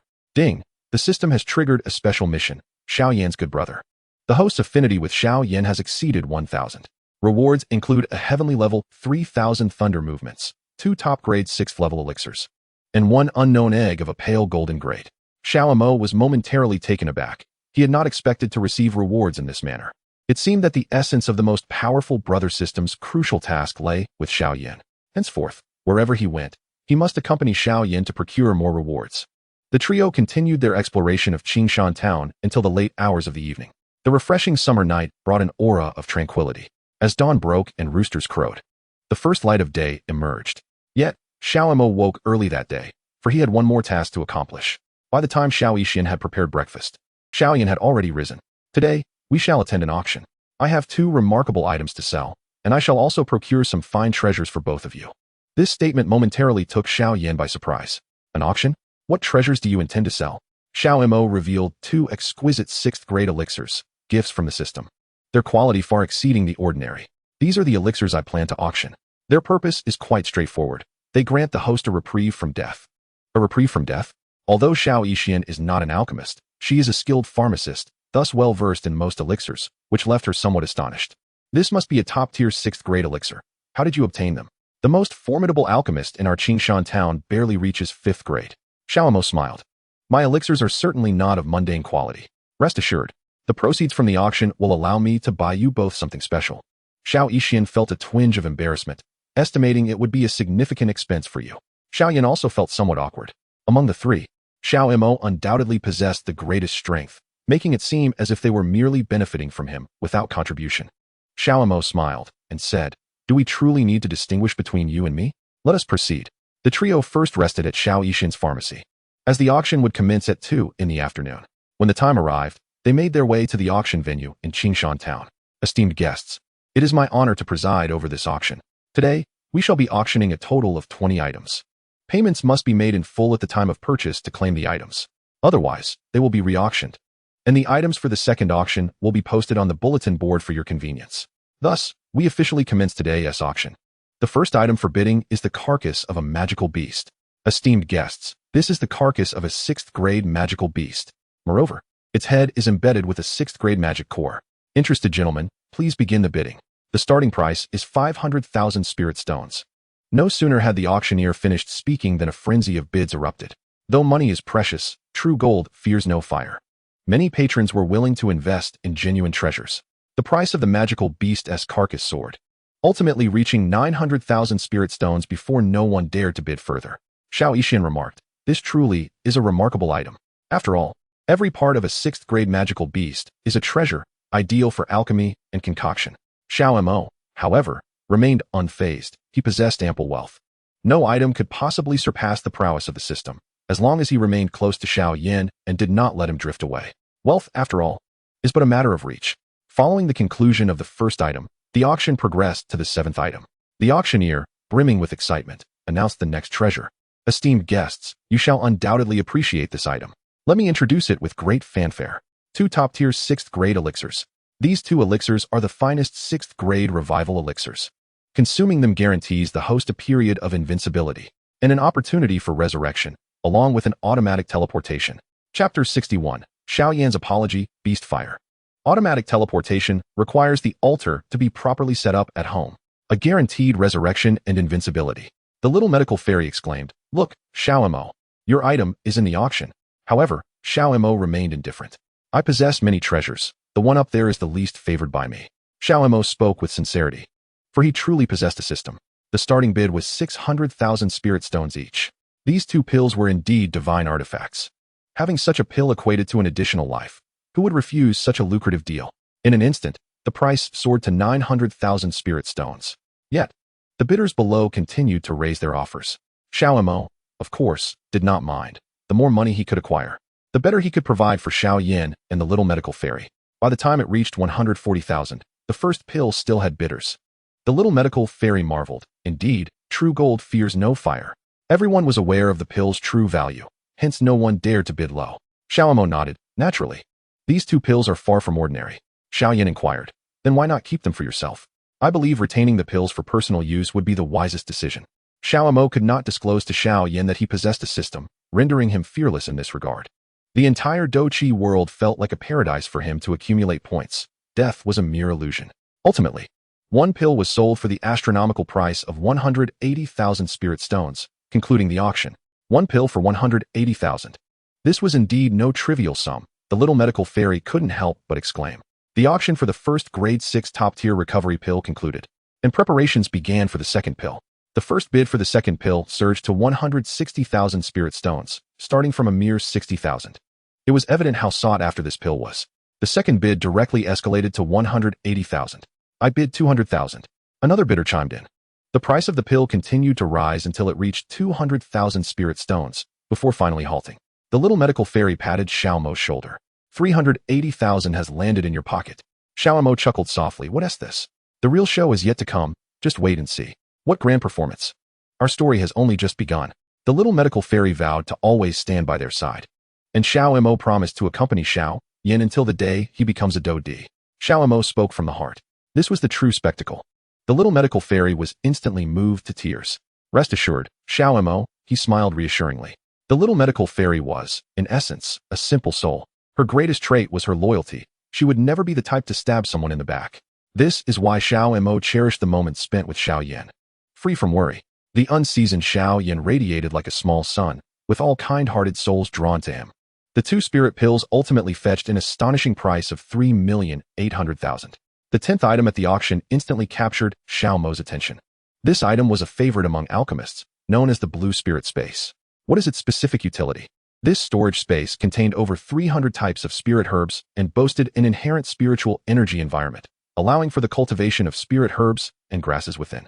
The starting bid was 300,000 spirit stones. Xiao Mo was the first to raise his offer, declaring, "I bid 600,000 spirit stones." Upon hearing this, the auctioneer perked up, sensing the excitement of a sale. 600,000 spirit stones. Is there a higher bid? 5, 4, 3, 2, 1. Congratulations to contestant number 32 for acquiring the Blue Spirit Space. Xiao Mo turned to the little medical sage, stating, "This item is for you. As long as I am here, you and Xiao Yan shall always have good things to use." The little medical sage did not stand on ceremony. She could see that Xiao Mo was sincerely dedicated to supporting them. In a hushed tone, she remarked, "Ha ha, I shall await you." Xiao Mo's spirits lifted. It was indeed a delightful feeling to be affluent, to have even the little medical sage bowing to him. However, he bore no malice, for he understood that both the little medical sage and Xiao Yan were inherently good individuals, devoid of ill intent. The auction continued, and the 15th item caught Xiao Mo's eye. As you all know, in our Duki continent, the reigns supreme. To tame is to instantly ascend to the rank of a top-tier expert. Yet, what we are auctioning today is not but a ball of beast fire. This is the beast fire left behind by the 7th level Flame Lion King. The starting bid is 800,000 spirit stones. If the blue spirit space was meant for the little medical sage, then this ball of beast fire was undoubtedly perfect for Xiao Yan. 1,800,000. Xiao Mo wasted no words and immediately offered the highest bid. His declaration silenced the entire auction house, leaving everyone to ponder the identity of such a lavish spender. Xiao Yan, naturally aware that Xiao Mo sought the beast fire for him, felt an overwhelming sense of guilt, as if he owed Xiao Mo an insurmountable debt. Since their departure from Wutan City until now, Xiao Mo had never taken a single advantage from Xiao Yan. The exorbitant price of 1,800,000 momentarily hushed the auction hall. However, the auctioneer would not relinquish a lucrative opportunity. 1,800,000 once. 1,800,000 twice. 1,800,000 thrice. Sold. The primary objective for attending this auction had now been achieved. Xiao Mo patted Xiao Yan on the shoulder, saying, "Look, I've purchased this beast fire for you. Do not forget your fellow townsmen from Wutan City." Xiao Yan was deeply moved to the point of tears, yet he felt like a fledgling, unable to offer anything in return to Xiao Mo. "I do not seek any benefits from you. I only wish for us to remain the best of brothers forever." On one hand, Xiao Mo was bestowing kindness upon Xiao Yan. On the other, he was contemplating the system's plans. The reason for their numerous interactions was not simply because he was destined to become a Dou emperor or due to Xiao Yan's admirable integrity and kindness. The fundamental reason lies solely in the most formidable brotherhood system. However, should the subject be Xiao Yan, then Xiao Mo perceives no issues whatsoever. He greatly admires Xiao Yan's character. Very well, I shall wait. The apologies from Xiao Yishan and Xiao Yan brought a smile to Xiao Mo's face. The kind-hearted little fellow is truly a delight to tease. Chapter 62. Blood Battle with the Mercenary Corps, discussing business after all. The current Xiao Yishan is not the poison master, and Xiao Yan is no longer the super genius dominating the central continent. Everything feels so warm and inviting. The auction concluded, leaving a total of 1.4 million. Xiao Mo ultimately acquired 3.8 million, purchasing items worth 1.8,600,000. He bestowed the blue spirit space upon Xiao Yishan and gifted the beast fire of the 7th level Flame Lion King to Xiao Yan. The trio departed the auction, yet their journey was far from over. Xiao Mo still relied on Xiao Yan to accrue points. "Xiao Yan, I have gathered some intelligence. In a few days, a 4th level magical beast will appear. I believe that if I protect you and Xiao Yishan, we may have the chance to capture this beast. The quest in Qingshan town will take quite some time to complete. Meanwhile, Yao Chun is also within Xiao Yan's ring. Xiao Mo hopes to continue assisting Xiao Yan in accumulating points. Thus his only option is to gradually help him enhance his strength. All right, Brother Xiao, whatever you say goes." Ding. The strongest brotherhood system activated. Host affinity with Xiao Yan has reached 2,000. Reward. 1 resurrection pill of the celestial. 3 absolute invincible blue talismans. Xiao Mo was momentarily taken aback, surprised that he had unknowingly amassed such a high level of affinity. After spending a day resting in Qingshan town, the next day, the three ventured into the magical Beast Mountain range. The so-called insider information was merely the result of Xiao Mo's system scanning. Nothing within the entire magical Beast Mountain range escapes the scrutiny of Su Mo's system. A 4th-level magical beast, which Xiao Mo could easily dispatch with a mere swipe. Yet he chose to remain by Xiao Yan's side for the sake of his experience. There it is, the magical beast. It is a 4th-level creature. Xiao Yan, slay it. Xiao Yan, undaunted, unleashed the beast fire. Last night, he had absorbed the beast fire. Although it belonged to a 7th-level beast, its essence was not particularly ferocious in its juvenile form. The host of the beast fire had perished, leaving the fire akin to a 2-year-old child, devoid of consciousness and entirely subject to the control of its master. Xiao Yan, originally practicing a yellow-level technique, experienced an instantaneous elevation to the low level of the mysterious rank upon acquiring the beast fire. This was of great benefit to him, which explains why the system promptly issued rewards. Collaborating seamlessly, Xiao Yishan and Xiao Yan vanquished the 4th-level magical beast, only to discover behind it a magical herb. Blood lotus grass. It is an ingredient for a 4th-level elixir. Indeed, this precious herb can also be directly refined into a potion for substantial benefits. This is precisely why Qingshan Town is home to numerous apothecaries. Ordinary magical herbs suffice to heal most external and internal injuries. Thank you, Xiao. This cluster of beast fire is truly crucial for me. Xiao understood that Xiao Yan's cultivation of the burning decision required the continuous consumption of to make progress. It was for this reason that he generously acquired the beast fire for Xiao Yan. However, this little fellow seemed to be as dazed as a silkworm in a stupor, overflowing with gratitude towards Xiao. In the small pharmacy of the little medical fairy, Xiao pondered thoughtfully. It appeared that the gratitude felt by those accompanying the downcast in times of adversity was beyond the capacity of mere words to express. In this harsh and indifferent world, who would pity the amnesiac? The little medical fairy had incorporated blood lotus grass into their meal, and the three of them enjoyed a delightful dinner together. Xiao had to leave early, as he had matters to attend to. The Xiao Yan in the novel had yet to earn the right to engage with the true powerful figures behind Qingshan Town. However, Xiao was different. He had traversed this realm with a system. Thus, there were numerous affairs in Qingshan Town that required Xiao's attention. The next morning, as Xiao prepared to depart, the little medical fairy and Xiao Yan came to see him off. Before leaving, Xiao handed 2 invincible blue talismans to Xiao Yan and the little medical fairy. In times of dire straits, the blue talismans would resurrect the host, granting them 1 minute of invincibility, while also fully restoring their condition. Remember what I said. Be cautious in all matters. Caution is the key to navigating through the ages. Xiao Yan nodded. I will remember. Xiao smiled, feeling as if he were truly the protagonist of this world of Dopa. Departing from the little medical fairy's pharmacy, Xiao set his sights on the blood battle mercenary corps. Xiao Yan, initially a destitute lad with nothing to his name, naturally lacked the capability to engage with the true influential figures of Qingshan Town. But Xiao was not the same. Armed with his system, he could directly approach the blood battle mercenary corps to converse with the genuine power brokers. Upon arriving at the headquarters of the blood battle mercenary corps, he was immediately confronted by 2 fearsome mercenaries blocking his path. Who are you? What business do you have here? Xiao produced a blue spiritual herb and addressed the gatekeepers. I wish to see your decision maker. Initially, the mercenary did not perceive anything remarkable about Xiao. However, upon seeing the blue spiritual herb, he quickly lost his composure. This was certainly no ordinary spiritual medicine. It was an ingredient for an 8th grade spiritual pill. One of the mercenaries exchanged glances with the other and promptly bent down to whisper, Please wait a moment, young hero. I will report this immediately. Xiao nodded slightly. Hurry, I am quite busy. One of them hastily entered to report. Before long, a middle-aged man emerged from the blood battle mercenary corps. Are you the one seeking me? Indeed, what is the matter? Let us discuss it inside. Xiao's expression remained cold and detached. Very well, please follow me. The 2 entered the headquarters of the blood battle mercenary corps. Upon reaching the reception room, Lei Tiangan inquired of Xiao. I am Lei Tiangan. May I ask what brings you to my blood battle mercenary corps? Xiao first produced a spatial ring and handed it to Lei Tiangan. Inside, you will find 10 million spirit stones. Please take a look. These spirit stones were acquired from the Wild Wolf Mercenary Corps. Xiao's purpose for seeking out the Blood Battle Mercenary Corps was certainly not trivial. He had serious matters to discuss with Lei Tiangan. May I inquire what you seek? Young hero, the sum of 10 million spirit stones, even if offered to me, I would lack the courage to accept, exclaimed Lei Tianran, genuinely startled. Observing his reaction, Xiao spoke softly, reassuring him, Rest assured, I harbor no ill intentions. I merely wish to discuss a business opportunity with your mercenary group. Business? Please elaborate, young hero. What brings you to the Blood Battle Mercenary Group? Lei Tianran inquired. The carcass of a level 6 magical beast could fetch as much as 900,000 spirit stones. One could only ponder the value of a level 7 beast.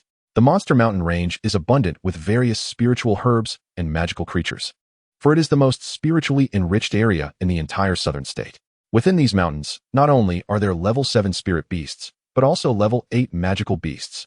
Chapter 63. The Spirit Core of a Level 7 Magical Beast. I shall present this 10 million spirit stones as collateral. I require your Blood Battle Mercenary Group's peak fighters to accompany me in hunting a level 7 magical beast. I am a 3-star battle king. In the next moment, the ethereal wings of spiritual energy, a manifestation exclusive to battle kings, appeared behind Xiao. Is he truly a 3-star battle king? This aura cannot be feigned. Xiao queried. What do you have to say now? After a brief silence, Lei Tianran responded, We shall accept this deal. How many individuals do you require? 5 peak fighters, Xiao stipulated. I can increase the deposit, and once we acquire the carcass and core of the level 7 beast, we shall head directly to the auction. When the funds are secured, we can discuss the division. Is my sincerity sufficient? Xiao Mo regarded Lei Tianran with a cold gaze. His boldness stemmed from his Battle King-level prowess. In truth, this power was derived from a Battle King talisman exchanged in the marketplace, granting him the strength of a Battle King for 7 days. If the goal was merely to hunt a level 7 magical beast, this was undoubtedly adequate, especially since Xiao Mo possessed 3 such talismans, which justified his audacity. Lei Tianran nodded. 5 peak fighters, plus myself, a 1-star Battle King. In the next moment, ethereal wings of spiritual energy unfurled behind Lei Tianran as well. Why did Xiao Mo dare to wager that Qingshan Town housed peak fighters, if not even Battle Kings? Because Xiao Yan, in his earlier days, had not been worthy of an audience with the true power brokers of Qingshan Town. The relationship between Yun Yun and Yun Shan serves as the finest testament to this. One is a Dozong expert, while Yun Yun is a Do Huang. Yet the one who truly holds sway within the Yun Lan sect is Yun Yun herself. Each sect possesses a foundation that governs all affairs. Thus, Qingshan Town is far more intricate than it appears on the surface. A smile graced Xiao Mo's face. This was the life and world he cherished. Very well.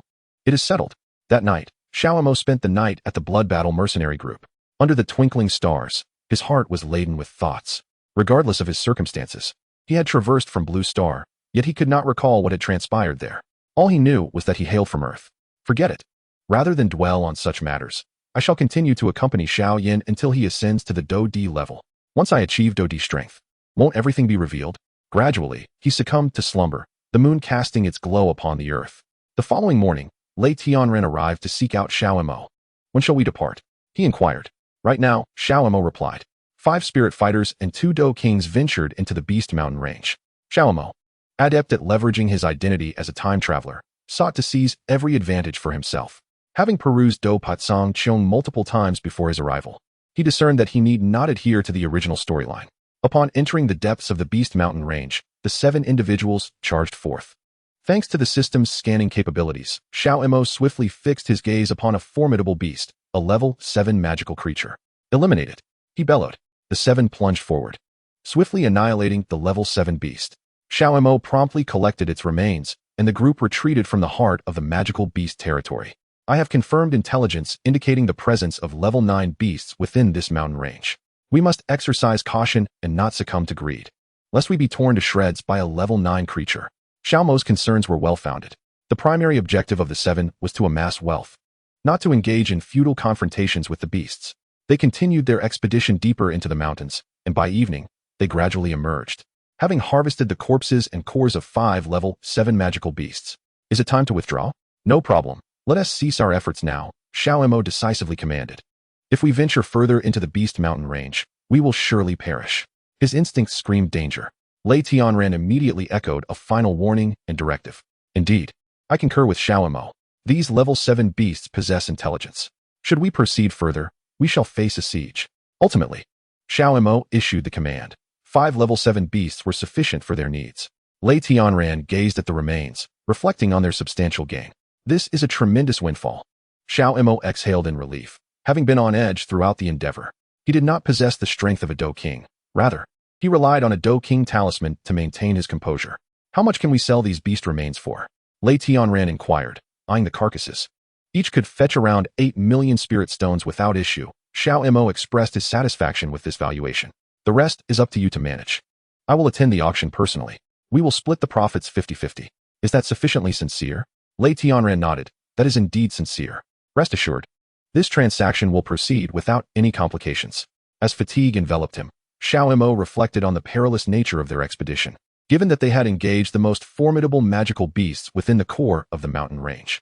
There was a possibility of retaliation against Qingshan Town, but that would become a matter between the Gamma Empire and the Beast Mountain range, where 300,000 Gamma Empire troops were stationed. The Blood War mercenary group was a righteous faction, akin to the relatively straightforward Gamma Empire forces stationed at the foot of the mountain. With this thought, Xiao Mo drifted into a peaceful slumber. Upon awakening, it was already afternoon. The guards outside, hearing his movements, promptly entered to report. Young Master Xiao, Master Lei requests your presence in the reception hall. The reception hall? Xiao Mo paused for a moment but quickly responded. Then please escort me there at once. Upon arriving at the reception hall, Lei Tianran awaited Xiao Mo. Young Master Xiao, please take a seat. Xiao Mo settled into his chair. How has the matter regarding the corpses of the magical beasts been handled? Xiao Mo has arrived at the Blood War Mercenary Corps with a singular purpose, to procure the corpses of 5 level 7 magical beasts. Rest assured, young hero, we have already delivered the corpses to the auction in Qingshan Town. In 3 days, they will be auctioned off. You may simply collect your spirit stones thereafter. Once the auction concludes, I will retrieve the spirit stones directly. On the day of the auction, Xiao Mo's presence attracted considerable attention. As news of the substantial business involving 5 level 7 magical beasts spread throughout Qingshan Town, the number of attendees at the auction was overwhelming, necessitating the addition of extra seating. I trust everyone has heard about the items we will be offering. Indeed, we are presenting the corpses of 5 level 7 magical beasts. This auction is dedicated entirely to them. Alongside the 5 corpses, we have 5 magical cores from level 7 beasts. Let us commence with the auction of the first beast, the swift white-tailed steed. A genuine level 7 magical beast. The starting bid for its corpse is set at 2 million spirit stones. As soon as the words left my mouth, bids began to rise. 3 million spirit stones. Chapter 64. The Apothecary of the Little Medicine Sage. The 5 intact corpses of the level 7 magical beasts, with a magical core embedded in each of their skulls, hold immense value for Qingshan Town. After all, this locale typically attracts fighters of the martial master level. Capturing a level 7 magical beast requires the efforts of several battle kings. I offer 4 million spirit stones. All the attendees at this auction have come with the intent to acquire the magical cores and the beast corpses. The entirety of a level 7 magical beast is a treasure trove. 4 million spirit stones is already a modest price. Soon, the bids will soar to at least 9 million spirit stones. 6 million spirit stones. The bidders in the auction house displayed remarkable patience. There are a total of 5 beast corpses, and it is reasonable to temporarily release the first one. It is impossible for anyone to consume 2 level 7 magical beasts simultaneously. 8 million spirit stones. Another bidder entered the fray. Ultimately, the first level 7 magical beast corpse was sold for an astonishing 11 million spirit stones. This unexpected sum took even Xiao Mo by surprise. The auction for the second level 7 magical beasts corpse commenced. By the end of the auction, all 5 corpses and their magical cores had been sold. The first fetched 11 million, the second 12 million, while the third and fourth each sold for 10 million spirit stones. The 5th corpse commanded a price of 13 million spirit stones. All proceeds were managed by the Blood War Mercenary Corps, and Xiao Mo merely needed to collect his rightful share. Lei Tianran radiated with joy. This was indeed a lucrative venture. Xiao Mo, we owe you a great debt of gratitude. Without your assistance, we could not have amassed such wealth. I am uncertain how to express my appreciation. It is of no concern. We are merely collaborating as friends, Xiao Mo replied graciously. We are currently handling the financial matters. May I inquire how many more days you intend to stay with the Blood War Mercenary Corps? I will ensure that the spirit stones are placed in a spatial ring and delivered to you. Xiao Mo nodded, indicating that he would remain in the Blood Battle Mercenary Corps for a few more days.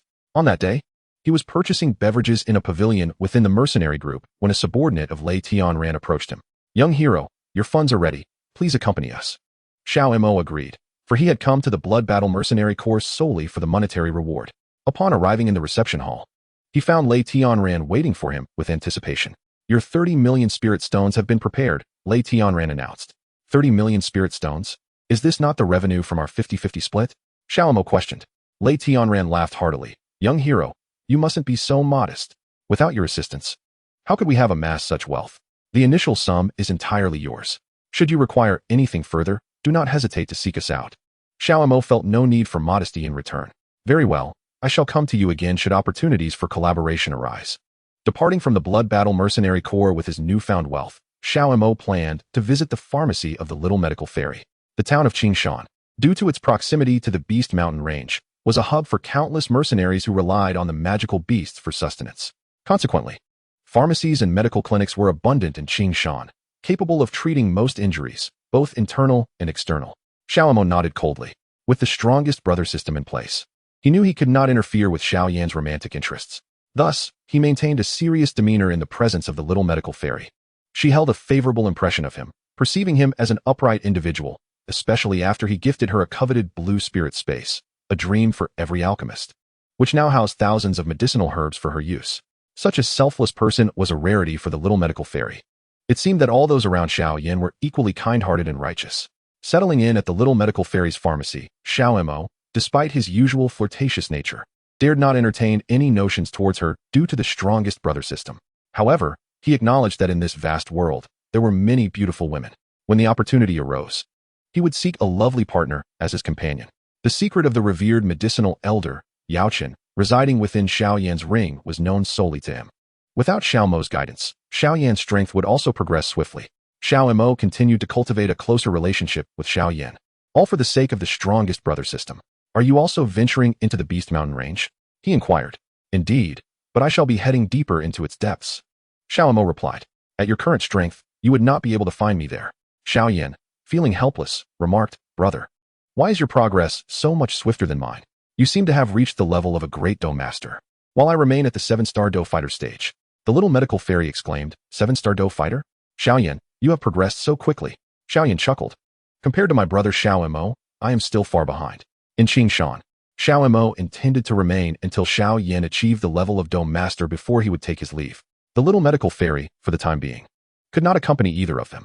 However, in the later stages, she would become the leader of the poison sect. The world of Do Pu was indeed captivating.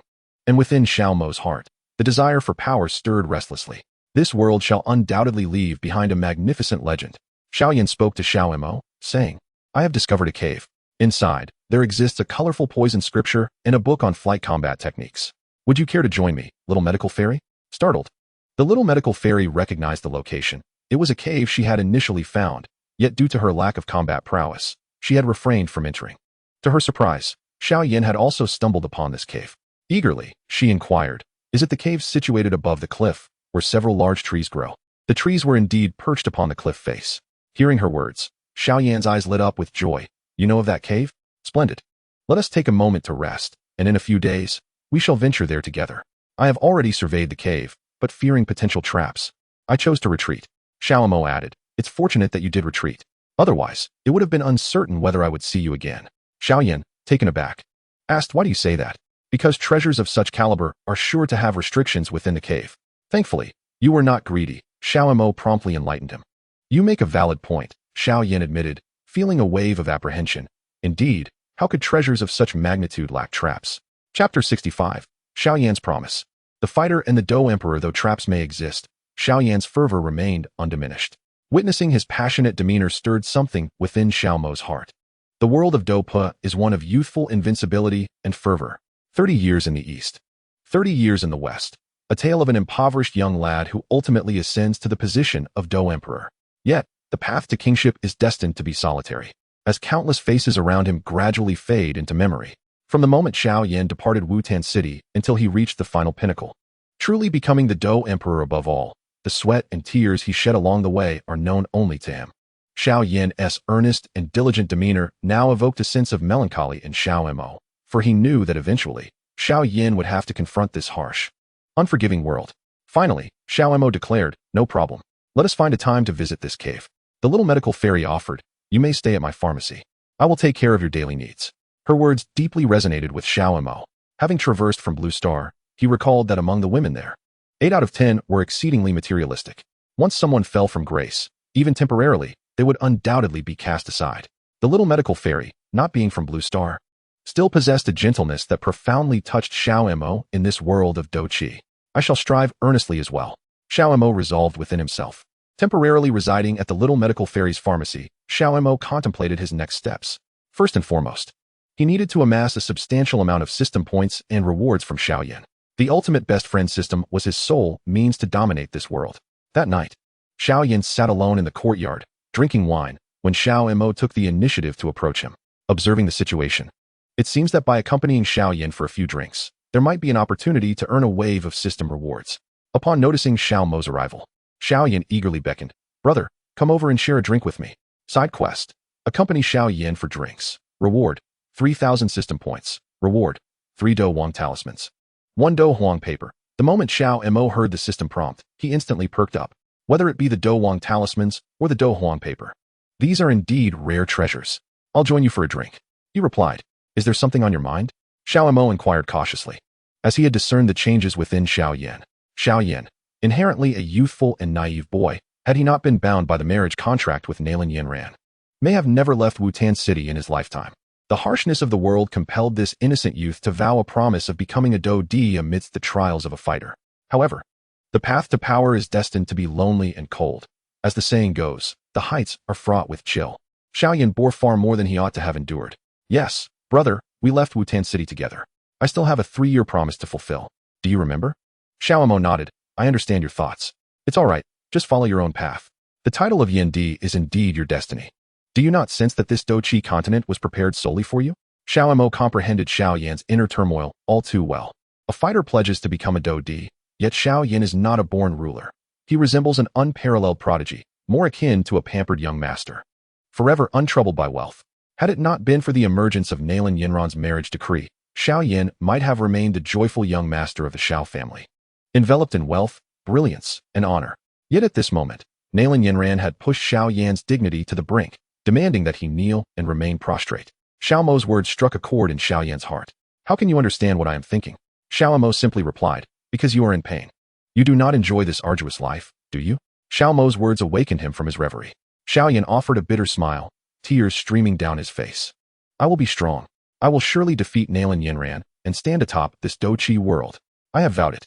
30 years in the east, 30 years in the west. Xiao Mo observed Xiao Yan weeping, yet he appeared like a solitary wolf. Xiao Yan's pride would not allow him to kneel before his dignity. Xiao Mo felt a profound anguish, yet he was different from Xiao Yan. He understood the art of letting go, as well as the complexities of the mundane world and life itself. Xiao Mo softly stated, I will always be by your side. But why, brother Xiao Mo, are you so kind to me? Xiao Mo smiled. I am your brother. We are both members of the Xiao family. Is that reason not sufficient? After drinking together until 3 in the morning, Xiao Mo carried Xiao Yan into his room. How could he drink so much? Xiao Mo sighed. Xiao Yan has borne too much on his shoulders. Nalan Yinran deeply wounded him, and the little healer felt a pang of compassion. Will he recover? Xiao Mo sighed. He will not. The dignity of a wolf embodies the last vestige of willpower in this world. Xiao Yan had no retreat. He must traverse every path without omitting a single step. Anger flickered across the exquisite visage of the little healer. Damn Nalan Yinran. If she had chosen to spare Xiao Yan some dignity, he would not have had to endure the trials of Qingshan Town at such a tender age. Xiao Mo spoke coldly. In my eyes, Nalan Yinran is merely a pawn. Sooner or later, Xiao Yan will regard her as a stepping stone. The little healer smiled enigmatically. And you? What is your relationship with Xiao Yan? Or rather, who exactly is Xiao Mo? Life is exceedingly fragile, yet it is also filled with miracles. What does it matter if one becomes a Dodi? In the endless expanse of time, even the heavenly path is but a plaything of the infinite universe. Thus, I am but an ordinary person. His demeanor was excessively grave and earnest. I shall take my leave to rest. You are one of my closest friends. Xiao Mo smiled at the little healer. You are also one of my dearest friends, she replied, a gentle smile gracing her lips. And what of Xiao Yan? Will you consider marrying him? Xiao Mo inquired. Money has always been merely a number to me. He lacks for women, yet Xiao Yan is profoundly troubled. He truly needs my companionship. I shall remain by his side, unwavering and steadfast. Chapter 66. The true Monster Mountain Range. Xiao Mo also took residence in the abode arranged by the little healer. At night, he gazed at the stars, lost in thought. The journey of Xiao Yan, from a mere doja to his current stature, bore unimaginable suffering. In truth, the affairs of the world are easily discerned. Xiao Mo had witnessed all of Xiao Yan's efforts. A night passed in silence. The following morning, Xiao Mo awoke. The trio still needed to venture into the cave to search for items. After lunch, they set off. Upon reaching the outskirts of the Monster Mountain Range, the cave's most distinctive feature was its concealment. It was not inherently dangerous. The trio entered the cave without incident. But Xiao Mo first halted Xiao Yan and the little healer. Allow me to scout ahead. Once I confirm there are no dangers, you two may proceed. The little healer nodded gently. Very well, but do exercise caution. Xiao Mo enveloped the entire cave with his spiritual energy, searching for any lurking threats. Indeed, his spiritual scan revealed 6 concealed traps. Should they trigger one, the potent spiritual energy within could obliterate them instantly, carefully dismantling all the traps. Xiao Mo conducted a thorough inspection. Only after confirming the area was safe did he allow the little healer and Xiao Yan to enter. Within the cave lay a tome of colorful poison techniques and a scroll for the eagle wing flight technique. We must prepare to leave once we have collected our items. Xiao Mo informed them. If we are discovered, the innocent may suffer for possessing treasures. Xiao Yan and the little healer understood the gravity of the situation and hurriedly followed Xiao Mo out of the Monster Mountain Range. Upon returning to Qingshan Town, the little medicine fairy could not help but exclaim, recently, I have acquired numerous remarkable treasures. Ding, the Supreme Brother system is activated. The host assists Xiao Yan in fulfilling his wishes. The host aids Xiao Yan in obtaining flight fighting techniques. Rewards are being distributed. High-level Earth rank skill, Xiantian Gong. High-level Earth rank fighting technique, Xiantian Sanchong Bian. Intermediate Earth rank fighting technique, Xiantian sword art. Xiao Mo, without hesitation, accepted all rewards into his possession. His actions not only benefited Xiao Yan, but also yielded significant advantages for himself. Deep within, Xiao Yan was still not a Dou emperor, merely a playful scion of a wealthy family. By continuously aiding Xiao Yan's growth, he would eventually restore a Dou emperor to the Douqi continent, which would undoubtedly be a great boon. Moreover, Xiao Yan was a character of remarkable integrity. Absorbing all the fighting techniques and skills into his consciousness, Xiao Mo had one final task to accomplish before departing from Xiao Yan. Upon returning to the Little Medicine Fairy's clinic, Xiao Mo and his companions shared a meal together in the afternoon. Come, let us raise a toast to the formidable hero. Xiao Mo, Xiao Yan proclaimed, lifting his cup. This moment revealed that, deep down, Xiao Yan was not driven by a lust for power or desire. He resembled more a pampered young master. Xiao Mo would certainly not disregard Xiao Yan's sentiments. Cheers. The Little Medicine Fairy appeared to be in high spirits at that moment, as such gatherings were indeed rare. She turned to Xiao Mo, are you about to leave? Will you help Xiao Yan elevate his cultivation to a one-star Dou master before you temporarily part from us? Xiao Mo nodded. We shall rest for a few days first. Xiao Yan, I will train you to the Dou master level, and we shall venture into the Monster Mountain range together. Once your strength reaches that level, I will take my leave. Xiao Yan's reliance on Xiao Mo was not without reason. After all, Xiao Mo had consistently provided him with invaluable treasures, exemplified by the 7th-level magical beast fire from their last encounter. However, all gatherings must eventually conclude, and Xiao Mo could not remain by Xiao Yan's side every moment. 3 days later, Xiao Mo prepared to embark on their journey with Xiao Yan. Where are we headed this time? In the evening, Xiao Mo found himself alone in the room prepared by the Little Medicine Fairy. He was on the verge of breaking through to the 3-star Dou spirit. Xiao Mo consumed a spirit-gathering pill exchanged from the marketplace, and soon, the spiritual energy in the air began to converge towards him. As a tempest of spiritual power subsided, Xiao Mo elevated his cultivation to the 3-star Dou spirit. Early the next morning, Xiao Yan and the Little Medicine Fairy came to bid Xiao Mo farewell. When shall we meet again? Xiao Yan's dependence on Xiao Mo had deepened. Do not forget, we all possess communication jade tablets. You can message me at any time. Xiao Mo smiled at Xiao Yan. Indeed, just be cautious along your journey, Xiao Yan advised. I will, and I look forward to the day I witness you become a Dou emperor, Xiao Mo replied with a smile. Leaving Qingshan town, Xiao Mo's purpose was clear. His next destination was the Jia Ma Empire. Xiao Yan felt the pressing need to venture forth and hone his skills. Thus he chose to depart from the Jia Ma Empire. However, Xiao Mo held a differing perspective, possessing an abundance of elite martial arts and combat techniques. Along with the prowess of a 3-star Dueling, his power had surged dramatically due to the acquisition of 5 spirit recovery pills from the system. Upon arriving at the border, Xiao Mo recognized that he was still unqualified to contend with the Jia Ma Empire. Yet, power is destined to be possessed entirely by a select few. Today, he must endure a subservient role at the border, but he firmly believes that a day will come when this will no longer be the case. After submitting the necessary documents at the border, Xiao Mo made his way to Mo City.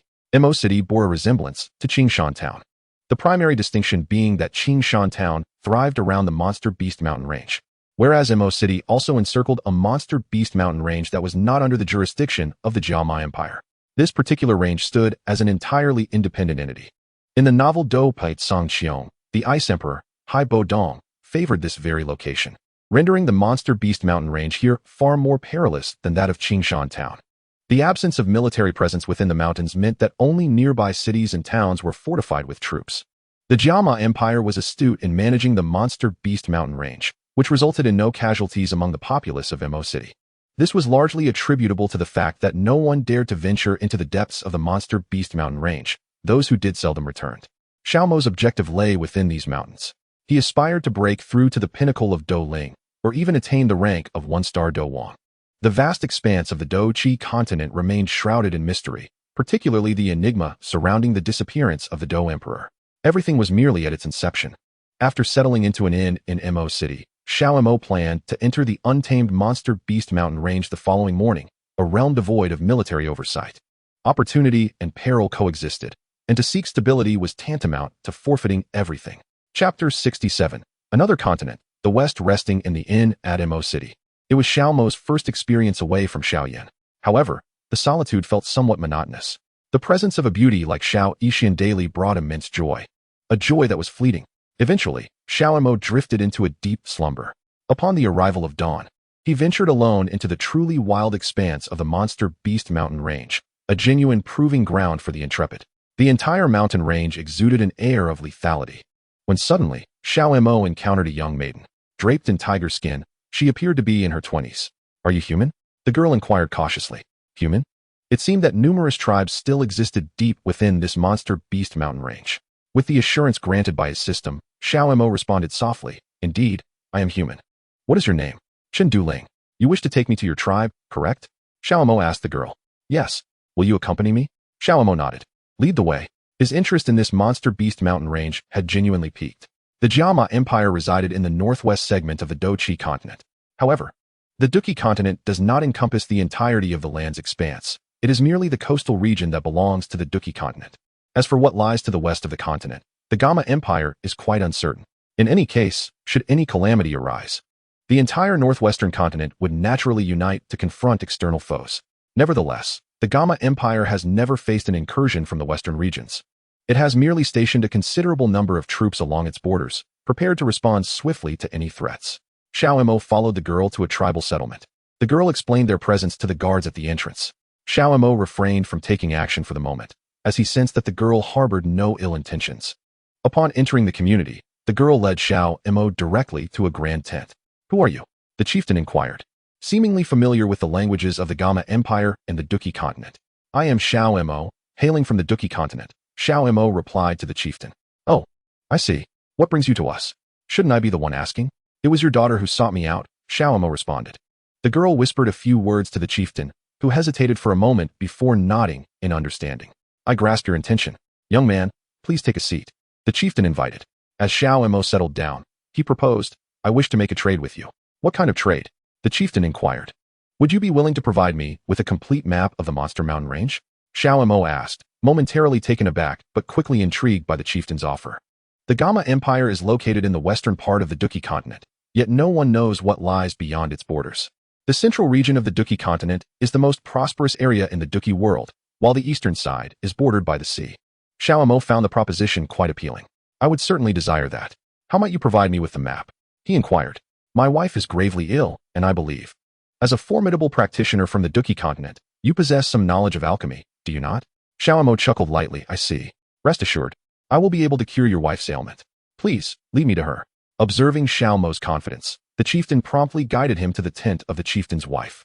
A woman lay on the bed, her complexion pale and lifeless, appearing to be on the verge of death. Xiao Mo hurried to her side, gently pressing his hand over her heart. The chieftain appeared anxious, yet the girl held him firmly, ensuring that nothing would disturb Xiao Mo as he tended to the chieftain's wife. A soft green light continuously flowed into her heart. Suddenly, the woman coughed up a mouthful of black blood. It seemed that the dark fluid was the root of her affliction, and gradually, her pallor began to fade as her eyes fluttered open. "It is you, Lu Yu. You have finally awakened," the chieftain exclaimed, tears streaming down his face. "I feel much better. You need not worry," she reassured him. At that moment, Xiao Mo spoke. "Here is the medicine. Brew 3 packets daily and administer it 3 times a day. If she follows this regimen, I can guarantee her full recovery within a week." The chieftain, Lu Yu, immediately knelt before Xiao Mo. "All of this is thanks to your valiant efforts. Please, you must save my wife." Xiao Mo helped Lu Yu to his feet. "I never said I wouldn't help. Rest assured, this matter is under my care." Xiao Mo spent 3 days in the clan, personally preparing medicinal soups for the clan leader's wife. Under the healing effects of the concoction, Lu Yu's wife gradually regained her health. One day, Lu Yu sought out Xiao Mo, claiming he had matters to discuss with him. Xiao Mo realized that the main event of their venture to the Beast Mountain Range was finally at hand. His purpose for coming to this perilous place was quite straightforward, to enhance both his power and character. Risks and rewards are always proportionate. Seeking stability often leads to stagnation. Lu Yu surely had something valuable to offer him. Upon entering the clan leader's tent, Lu Yu inquired, "You hail from the Duqi continent, correct?" Xiao Mo nodded, affirming, "Indeed. I am from the Jiamar Empire of the Duqi continent. Here is a map for you," Lu Yu continued. "Allow me to also elaborate on the specifics of the western region of the Duqi continent." It seemed that Lu Yu was quite knowledgeable. The world of Do Pu was captivating, and everything was merely at the dawn of its unfolding. "Well then, please share whatever you have with me. Healing your wife's ailment is certainly within my capabilities." The clan leader, Lu Yu, first presented Xiao Mo with a detailed map of the Beast Mountain Range and then continued. The western region of the Duki continent is also a land with a complete system. However, they do not cultivate Duki. They practice spiritual energy instead. If you truly possess ambition, you could unify the entire continent before venturing to conquer the western lands. They harness spiritual power. And I too am a practitioner of this energy. Xiao Mo was taken aback. He had not anticipated that Lu Yu possessed the strength of a Do Huang. In any case, there is no need for you to travel to the western continent. The Duki continent is ample for your growth and dominion. Xiao Mo nodded in understanding. Please hand me the map. I had no intention of going to the western continent. I came to the Beast Mountain range solely to enhance my strength. And I have many dear friends back in the Duki continent. I cannot bear to part with them. Xiao Mo spoke earnestly. Whether it was regarding Xiao Yan or future friends he would meet, his curiosity would not lead him to forsake the Duki continent. Chapter 68. Return to the Jaimar Empire having acquired intelligence about the western continent and obtained the complete map of the Beast Mountain range. Xiao Mo planned to rest in the tribe for 3 days before setting out. That night, the little girl who had guided Xiao Mo suddenly appeared in his tent. Brother, I want you to take me to the Duki continent. Is that all right? Xiao Mo was taken aback. What does your father say? He has already given his consent. The girl replied, her big eyes sparkling. Very well. In truth, Xiao Mo also intended to take a brief respite. He had just led the Blood War mercenary group to defeat 5 7th-level magical beasts. It was time for a break. With this girl from the Beast Mountain range accompanying him, his journey would indeed be livelier than if he were alone. All right, let me meet your father. Xiao Mo escorted the little girl to the clan leader. Aren't you worried that I might abduct your daughter? The chieftain shook his head and said, I am quite aware of the kind of person you are. Have you ever heard of a prophecy? What prophecy? Xiao Mo inquired. Our tribe's totem is the wolf. Unlike all other animals, the wolf embodies a unique spirit. The tribe has long believed that a hero will one day lead us down the sacred path to greatness. I believe that hero is you, Xiao Mo. This assertion left Xiao Mo feeling somewhat perplexed. Is it truly so? I think you may have misunderstood my intentions. I do not misinterpret. Please, no matter what, allow my daughter to accompany you on your journey. Xiao Mo fell silent for a while. As he discerned the underlying meaning of the chieftain's words, he wished to marry his daughter to him. Of course, perhaps the tale did indeed pertain to Xiao Mo. It was destined that one within these mountains would guide the tribe toward glory. The young girl appeared to be around 15 or 16, blossoming into her beauty. She possessed an extraordinary appearance, exuding an exotic charm, yet she was born on the fringes of the Jaima Empire, thus her lineage ultimately traced back to the Central Plains. A mixed-blood angel, she was breathtakingly beautiful. Naturally, Xiao Mo would not refuse the company of such a kind-hearted girl. With that in mind, Xiao Mo decided to be straightforward. Very well, from this day forth, she shall be my disciple, and I shall teach her with utmost care. He intended to postpone his plans to venture into the monster Beast Mountain range. Then when you leave, do let me know, Lu Yu remarked to Xiao Mo. I understand. Your comprehension of my character suffices. Xiao Mo had not realized for quite some time that he could associate with someone like Xiao Yan. Deep down, he was indeed a kind-hearted individual, never harboring any malicious thoughts. The following morning, Xiao Mo prepared to leave the tribe with Lu Yixue, bidding farewell to Chieftain Lu Yu. This young lady will undoubtedly gain more from my side than she would with you all, Xiao Mo stated. I see. Lu Yu nodded in acknowledgement. Departing from the tribe and the monster Beast Mountain range, Xiao Mo and Lu Yixue arrived at Mo City. That night, the little girl fell asleep on Xiao Mo's body, and he momentarily felt as though he were in a dream. A girl now accompanied him. Lu Yixue's demeanor was exceptionally gentle, perhaps even gentler than Xiao Sun'er. She would not cause any trouble, exuding an unparalleled sweetness and obedience. In the morning, Xiao Mo shared breakfast with Lu Yixue. Shall I take you to the Jaima Empire? Are you familiar with it? He asked her. I have heard of it, but I have never been there, the little girl replied, her tone imbued with utmost meekness. First, let us have breakfast, and then I will take you to the holy city of Jaima. It is the wealthiest place in the empire. Lu Yixue nodded gently. My father said that accompanying you would lead to my true growth and progress. In any case, I will do as you say. Xiao Mo felt a gentle stirring in his heart. You will do as I say. This girl truly was remarkably docile.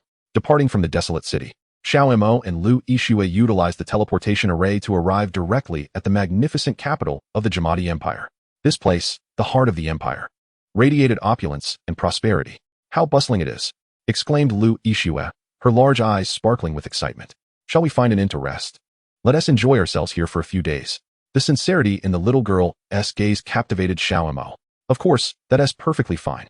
He replied with a warm smile, affectionately ruffling her hair. We'll have a splendid week before we set off. With that, Xiao Mo registered for a room, opting for the most luxurious suite available, his wealth allowing for such indulgence. The room was adorned with 2 beds and was generously stocked with candies, snacks, and beverages. Although the realm of Do Patsangxiong felt reminiscent of ancient times, the production of Do Qi had already been mechanized for both civilian and military uses. The world of Do Pa was not lacking in financial resources. In their lavish room, Lu Yixue embraced Xiao Mo tightly, her tenderness bringing him a profound sense of tranquility. It was as if the anguish within his soul had been liberated by her presence, allowing him to lie peacefully on the bed. Unbeknownst to him, he drifted into slumber, and when he awoke, it was already midnight.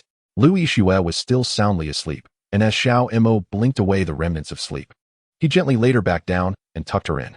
Grabbing a drink from the assortment, he observed the serene figure of Lu Yixue, a smile creeping onto his face. At that moment, he fully comprehended the intentions of the Do Huang clan leader. He wished to marry his daughter to him. Why was this so?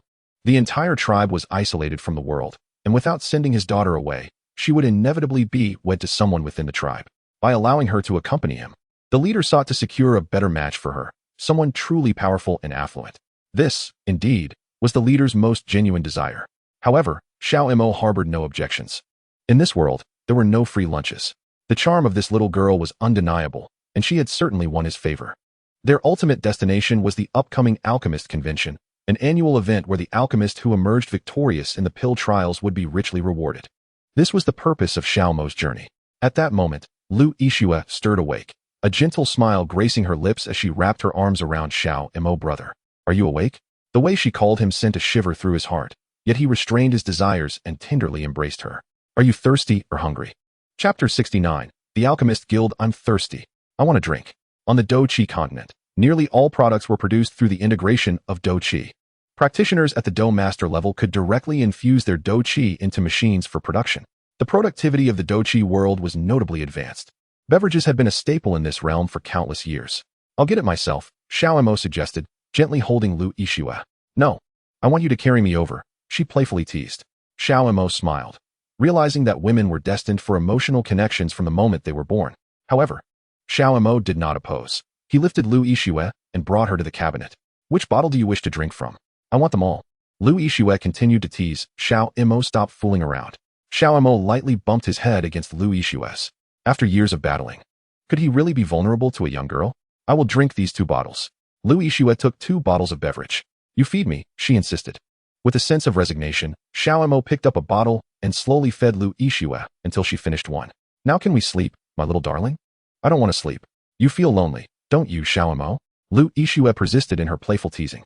Yes, I am lonely. But loneliness is an affliction without a remedy. The true challenges must be faced alone. That is the essence of manhood. You are too serious, too stern. There is an air of do not approach about you. Haven't you noticed? Xiao Mo smiled. If one day I lose my seriousness, it would mean I am also losing you. Your father agreed to let you come with me solely because he understands I am no ordinary person. Do you think I speak the truth? Lu Yixue fell silent for a moment. Thank you for saving my mother. I am not as innocent as you believe, she said softly. I am willing to be with you, even to entrust my life to you. For one reason alone, my mother no longer needs to die. Xiao Mo was taken aback. Was her illness truly that severe? His medical skills were so advanced that he and T noticed the gravity of the situation. Healing your mother is merely a matter of convenience for me. Lu Yixue nodded gently. Indeed, the entire tribe is aware that you are not an insignificant figure. Xiao Mo was puzzled. What do you mean? Have you forgotten your age? You are barely in your 20s, yet you have already reached the pinnacle of dueling. This cultivation speed is something even my father cannot match. Xiao Mo suddenly recalled this fact. Indeed, achieving the peak at such a young age was remarkable. I wish to follow you forever, Lu Yixue whispered as she nestled into Xiao Mo's embrace. He smiled and held her close. Do not fear. I will always be your guardian. That night, they fell asleep in each other's arms. The following morning, warm sunlight poured into the room. Lu Yixue was still asleep, while Xiao Mo awoke first. He covered Lu Yixue with the blanket and closed his eyes, allowing his Do Qi to circulate throughout his body. In the path of cultivation, impatience is the gravest error. 3 feet of ice does not form in a single day. If one's heart is perpetually restless, yearning for immediate success, it can lead to disastrous outcomes. By the time his Do Qi had circulated through his body 4 or 5 times, Lu Yixue had awakened from her slumber. Yet, she dared not disturb Xiao Mo's practice and waited patiently for him to finish. Come, let us go downstairs for breakfast, Xiao Mo said as he led Lu Yixue down. Sitting at the dining table, Lu Yixue shed her previous silence. What is our purpose in coming to the sacred city this time? Xiao Mo had no intention of concealing the truth. I am here for the annual Danwei. Danwei? Indeed. Xiao Mo nodded and explained to Lu Yixue that the Alchemist Guild holds an annual alchemy conference. Achieving first place in this competition comes with substantial rewards. I will cheer for you, Lu Yixue said, making a small fist. Ha! Xiao Mo was amused by her adorable gesture. Rest assured, my prowess far exceeds that of ordinary individuals. After finishing their breakfast, Xiao Mo strolled down the street with Lu Yixue. The city of Gamma is indeed the wealthiest place in the Gamma Empire, with dazzling goods that left Xiao Mo in awe. After spending 7 days in Gamma City, the crucial moment finally arrived. The registration for the Alchemy Conference was set for the next day. How about you join me? Lu Yixue tugged at Xiao Mo's hand. What else could I do if not stay by your side? Xiao Mo was taken aback. The little girl was teasing him again. All right, enough of that. Xiao Mo gently embraced Lu Yixue. By noon the next day, Xiao Mo registered at the Alchemist Guild. The competition would commence the following day at the Guild's Central Plaza, and all alchemists participating would be provided with complimentary accommodations. As soon as the competition began, Xiao Mo took Lu Yixue along. Do you think you will win? Lu Yixue, witnessing such grandeur for the first time, couldn't help but ask. Of course I will win, Xiao Mo replied with a smile. My alchemical skills are destined to be unmatched in this world. Ha ha ha, you're so confident even before the contest has begun? Xiao Mo ruffled Lu Yixue's hair and said, absolutely. Only those with confidence can achieve victory. Ladies and gentlemen, the Alchemy Conference officially begins today. The first competition was announced. All participating alchemists were paired into groups of 2. The rules for winning were straightforward. The one with the higher quality and grade of elixir would emerge victorious. Each group would have a judging elder to provide the fairest assessment of the 2 elixirs. This conference would be free of cheaters, as all mentors were level 5 and 6 alchemists, esteemed members of the guild. Please, all participants, prepare yourselves. Xiao Mo gently tapped Lu Yixue on the head and said, wait here for me. I will surely win, and then we shall celebrate with a feast. Let us go to a restaurant. Lu Yixue kissed Xiao Mo lightly on the cheek. Hurry back. I will be here waiting for you. I promise I won't leave. Xiao Mo felt a deep emotion stir within him. In truth, the most important things in life may not necessarily be one's career. However, if one loses their career, what meaning does life hold? Chapter 70, the annual Alchemy Conference. Yet, now was not the time for such reflections. Regardless, the priority was to win the first trial of the Alchemy Conference. Xiao Mo collected his number plate, ready to commence the first competition. Begin. At the elder's command, Xiao Mo took out an alchemical cauldron from his system space. This time, he aimed to concoct a 3rd-grade soul condensing pill. This is a level 6 elixir, and surely, its potency can instantly vanquish any adversary. The ingredients include blood deer antler, pinelia, and agarwood herb, complemented by a level 3 magic core. The formulation for a level 6, 3 transformation soul condensing pill encompasses these elements. Xiao Mo commenced by refining the magic core, for among these 4 herbs, the core is the most challenging to purify. The heat-resistant herbs must first be placed into the cauldron, followed by the rest of the ingredients. With a gentle flame, he completed the refinement of the magic core, subsequently adding a piece of blood deer antler. He continued to stoke the flames for further refinement. Next, he introduced pinelia and agarwood herb into the cauldron, igniting the fire to commence thorough refinement.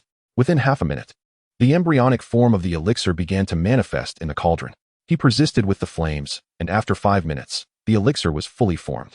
Wiping the sweat from his brow with a handkerchief, Xiao Mo presented the finished elixir in a jade box to the assessing elder. Greetings, elder. I have completed my elixir. The elder took the elixir and scrutinized it for a moment before inspecting its quality with his spiritual sense. Nodding, he remarked, no issues here. I award a score of 10. What is the perfect score? Xiao Mo inquired eagerly. The perfect score is indeed 10. Your elixir achieves a full score. Only then did Xiao Mo relax. When another alchemist concluded his elixir, it turned out to be a level 5 concoction of subpar quality. The assessing elder rated it with a score of 5 and promptly dismissed him. Xiao Mo successfully advanced to the next round. In the second round, the competitors were to engage in a contest of extraordinary flames. Both participants were enveloped in a layer of spiritual energy, and the rules were straightforward. Whoever could shatter the opponent's spiritual barrier first would be declared the victorious alchemist. Xiao Mo collected his number plate and prepared for the ensuing confrontation. As both stood ready on the stage, the assessing elder called out, "Begin."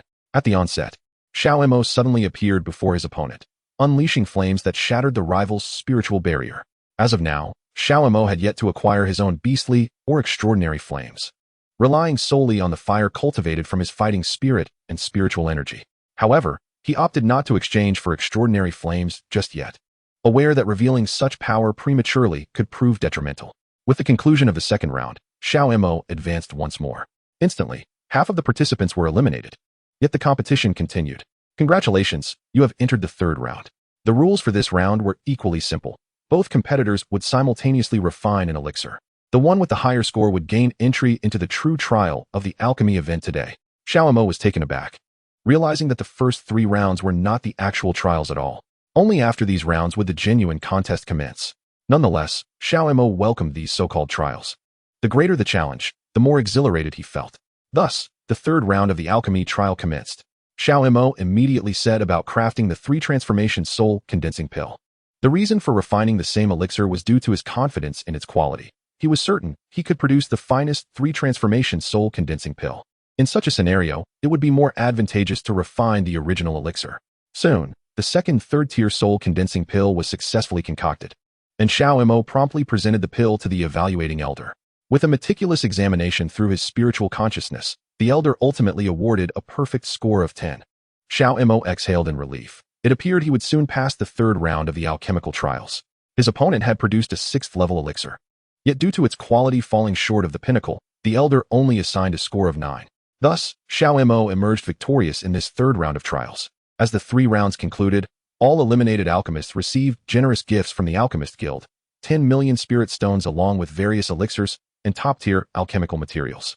The Alchemist Guild was never short of funds and naturally compensated the eliminated practitioners. The remaining alchemists stood in the plaza, awaiting the final round of trials. I am honored to inform you that you are now members of the Alchemist Guild of the Gemma Empire. For those wishing to join the guild, you may approach me directly after today's trials conclude. I shall remain in the plaza until all matters are resolved. However, I must also share some less favorable news. The final round will still follow a direct elimination format, and it will be the last trial of the day. The rules are quite simple. 5 participants will form a group, each concocting a single elixir, with the top 2 advancing to the next stage. To those who are eliminated, congratulations on becoming a member of the Alchemist Guild. Even if you do not proceed, you will still receive gifts from us. Thus, let the final round of the Alchemist Guild trials commence. Alchemists, please come forth to receive your number tags. Observing the situation, Xiao Mo felt no anxiety. His confidence lay in his formidable abilities. Whether 3 out of 5 were eliminated or 4 out of 5, he was determined to be among the last standing. The trials began. This time, Xiao Mo chose to refine the third-tier soul condensing pill once more.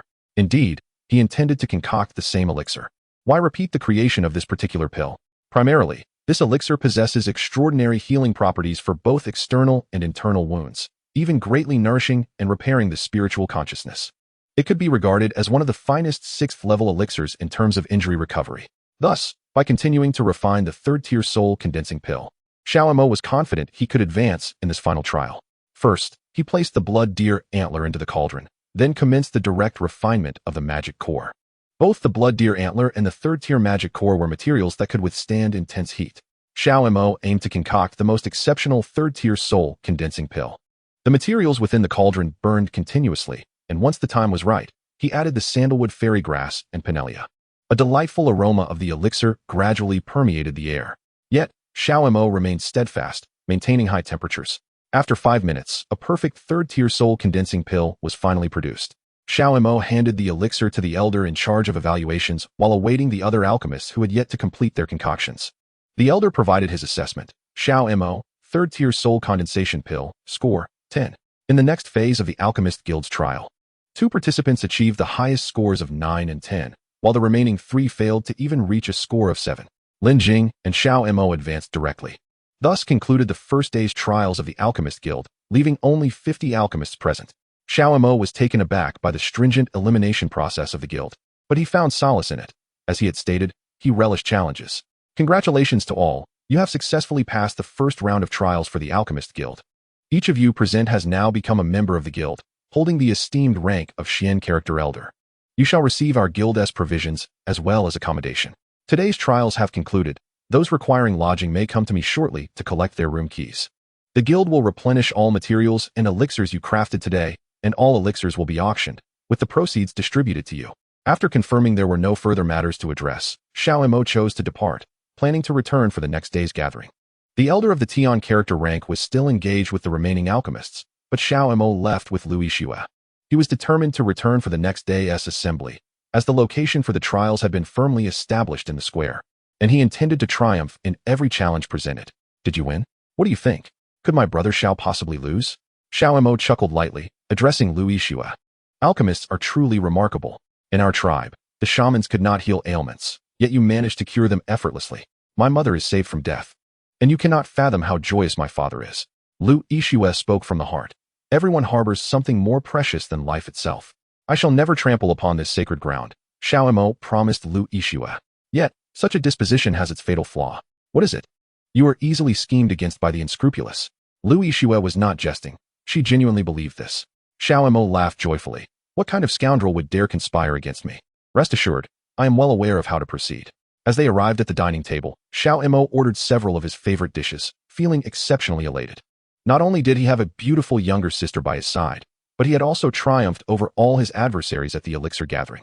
Xiao Mo would never express sympathy for the weak. The law of the jungle prevails. Only the strong survive. You need not be a predator. Yet one must possess their own worth within the wilderness. This world eternally welcomes those who strive earnestly while shunning those who deceive. For instance, the alchemists participating in today's gathering, regardless of the challenges, were determined to produce their finest creations. Acknowledging this, the Alchemist Guild would undoubtedly ensure they were justly rewarded. Without effort, nothing shall be attained. Xiao Mo, deep within his heart, was resolute in his pursuit of strength, harboring no compassion for those who lacked ambition. As he witnessed the joyous smile of Lu Yixue, his own spirits lifted. It has been ages since I have seen you smile, Lu Yixue remarked. Though she was unsure why such words slipped from her lips, Xiao Mo was taken aback. Indeed, he had not noticed the absence of his former smile. Do not remain so serious forever. Even if I possess nothing, I will always belong to you, Lu Yixue expressed earnestly to Xiao Mo. This was akin to the perpetual division of 1 by 3, a question without a definitive resolution. If he were to lose his strength, would Lu Yixue still choose to stand by him? The answer was rather simple. She would not. This world was harsh and unforgiving, which explained why Xiao Rong would never sympathize with the weak. Xiao Mo deftly steered away from this topic. There was no point in debating it with Lu Yixue. Do not overthink it. Let us dine first. Here, choose a few dishes you like, he said, handing her the menu. Naturally, Lu Yixue would not hesitate to indulge in the exquisite delicacies of the imperial city of the Jiama Empire. She ordered 2 of her favorite dishes along with a dessert. Xiao Mo relished the meal, feeling invigorated. The world of Do Chi was splendid, and everything was merely at the beginning of its unfolding. Xiao Mo aspired to traverse the entirety of the Do Chi continent with Lu Yixue and Xiao Yan, and even dreamt of one day leading an army to the western continent. As night fell, Lu Yixue slept soundly. Yet, after vanquishing countless foes, Xiao Mo found himself grappling with doubts. What was the ultimate destination he had been tirelessly pursuing? If he were to forfeit his career, what then would be the significance of his existence? This question lingered with him, following him into his dreams. Come dawn. As the rooster crowed and the first light of day broke, Xiao Mo suddenly had an idea. He gently roused Lu Yixue, asking, "Would you like to watch the sunrise with me?" The sunrise? Lu Yixue, still drowsy, replied, "Of course, I want to go." The two washed up and made their way to the rooftop of an inn in the Jiama Empire's holy city, where many others had gathered to witness the dawn. "The sunrise is beautiful," Lu Yixue remarked to Xiao Mo. "You are even more beautiful," he playfully retorted. "Ha ha ha, you can speak sweet nothings? I thought you were perpetually serious." She laughed, taken aback. Xiao Mo chuckled softly, ruffling her hair. "How could I maintain such a demeanor and still become the most formidable alchemist in the Jiama Empire? I have several contests to attend today. If I were to spend my days in frivolity, how could I rise to the pinnacle of the Alchemist Guild?" Lu Yixue tightened her embrace around Xiao Mo. "Then I shall forever support you from behind. How about we have a child?" Xiao Mo teased back. "Once you become a Do Emperor, I will bear your child," Lu Yixue smiled. "Or perhaps not a Do Emperor. Whenever you can stand alone, that is when we shall marry." Xiao Mo could not help but chuckle. "Currently, no one in the Empire rivals me. In the future, the entirety of the Duqi continent will be mine. Did you know that I was observing you concocting potions yesterday? Your opponents are quite fearful of you. They are aware that encountering you means certain elimination. Even the alchemist across from you appeared somewhat at a loss." Xiao Mo nodded. "This is precisely the effect I desire. If I allow my opponents to catch their breath, it will be my demise." Lu Yixue found this sentiment perplexing, questioning why he was so tense. "I feel you are overly serious." Xiao Mo sighed lightly. "Because fortunes change, do not underestimate the youth and their struggles." Chapter 72. The Alchemist Conference concludes. Ha. Lu Yixue laughed, amused by Xiao Mo's playful demeanor. "You are truly entertaining." Xiao Mo shifted away from serious topics, realizing that life should not be so rigidly solemn. "What is your age this year?" he inquired. "I am 16, she replied. "Ah, you will undoubtedly blossom into a beauty. You are already lovely."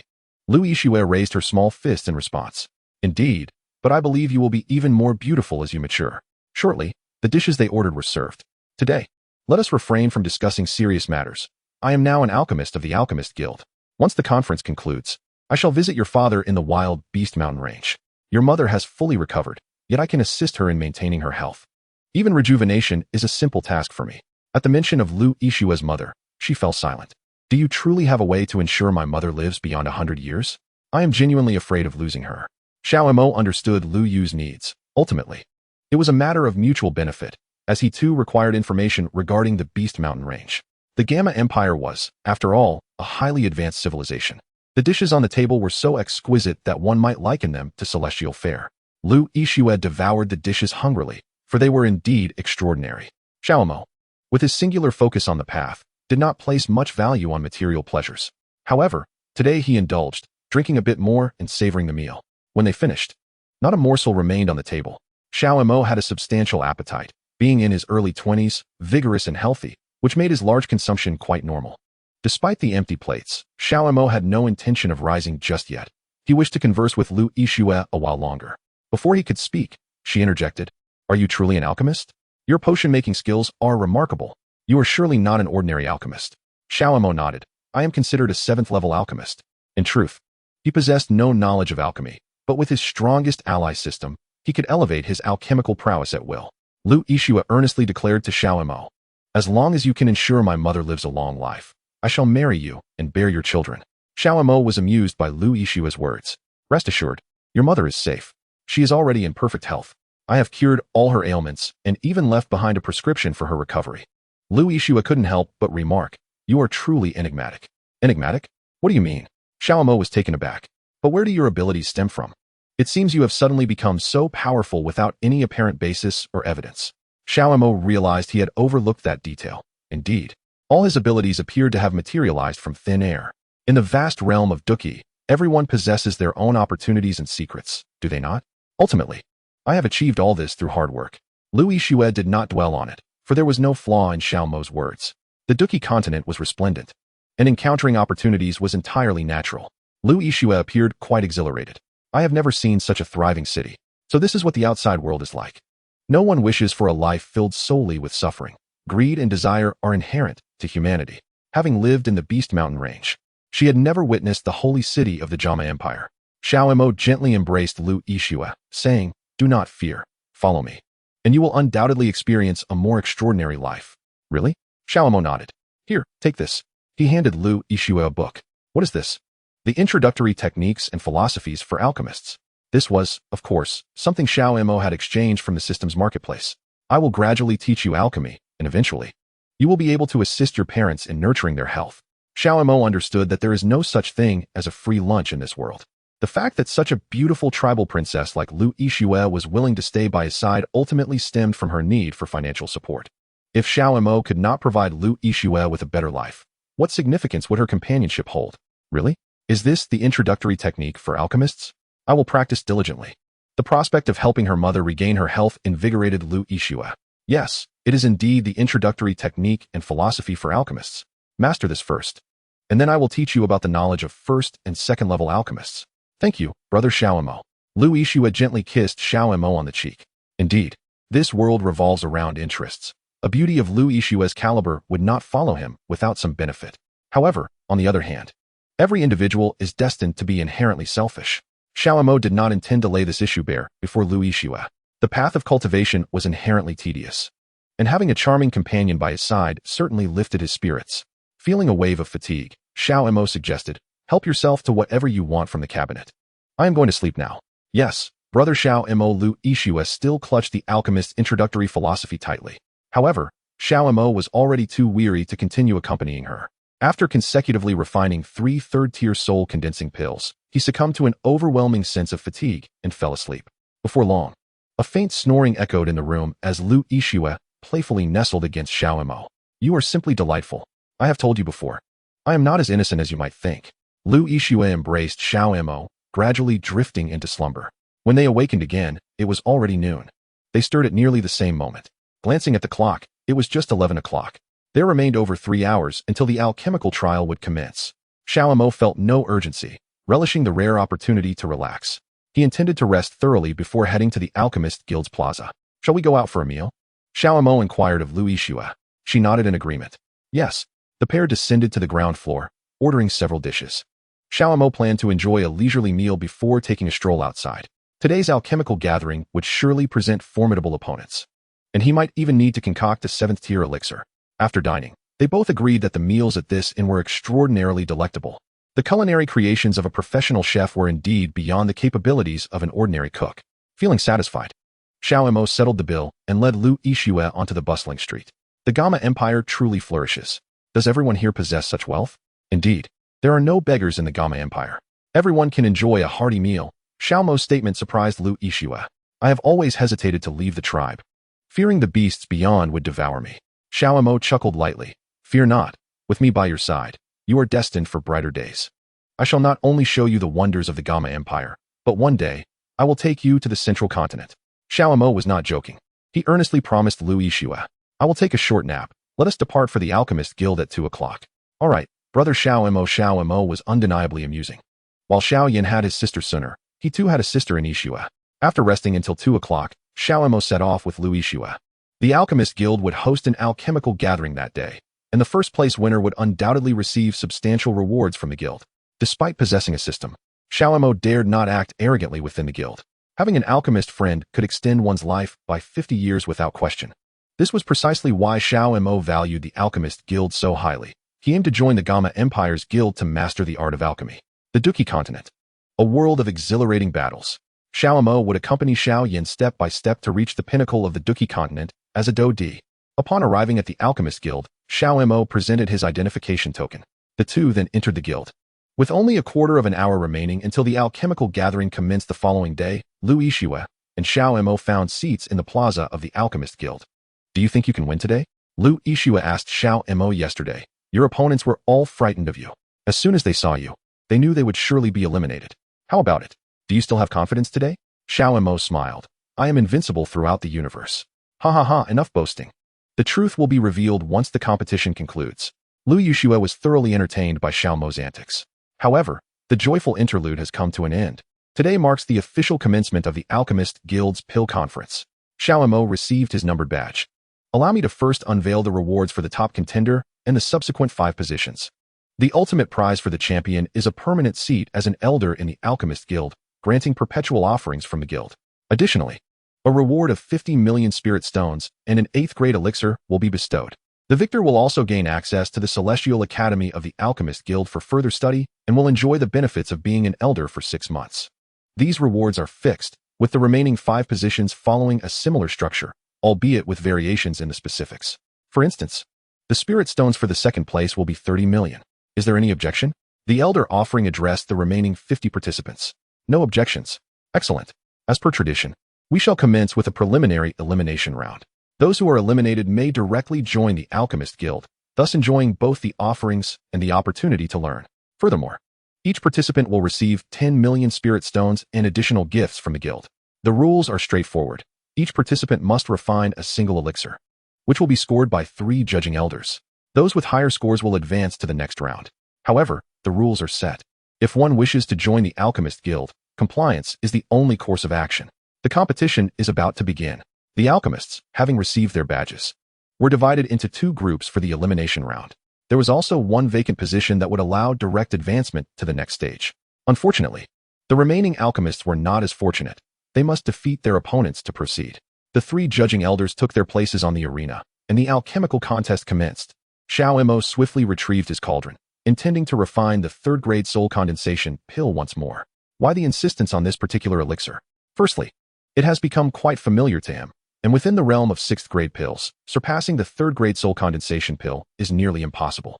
He began by placing a 3rd-grade magic core into the cauldron, followed by the preparation of blood deer antler, fragrant celestial grass, and pinellia. Gradually, the essence of the 3rd-grade soul condensation pill began to take shape. Within 10 minutes, a complete 3rd-grade soul condensation pill was successfully refined. Xiao Yan promptly presented the elixir to the judging elders. "This is my refined 3rd-grade soul condensation pill, a 6th-grade elixir." He offered it in a jade box. The 3 judging elders examined it and awarded a perfect score of 10.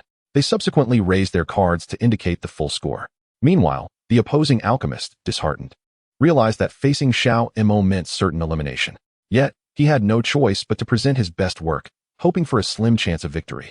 Soon after, Xiao Mo's competitor presented his refined elixir in a jade box, receiving a score of 9 from the judging elders, thus securing another victory for Xiao Mo.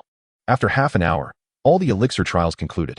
At this moment, the venerable elder at the alchemist's square continued to project his voice using spiritual energy.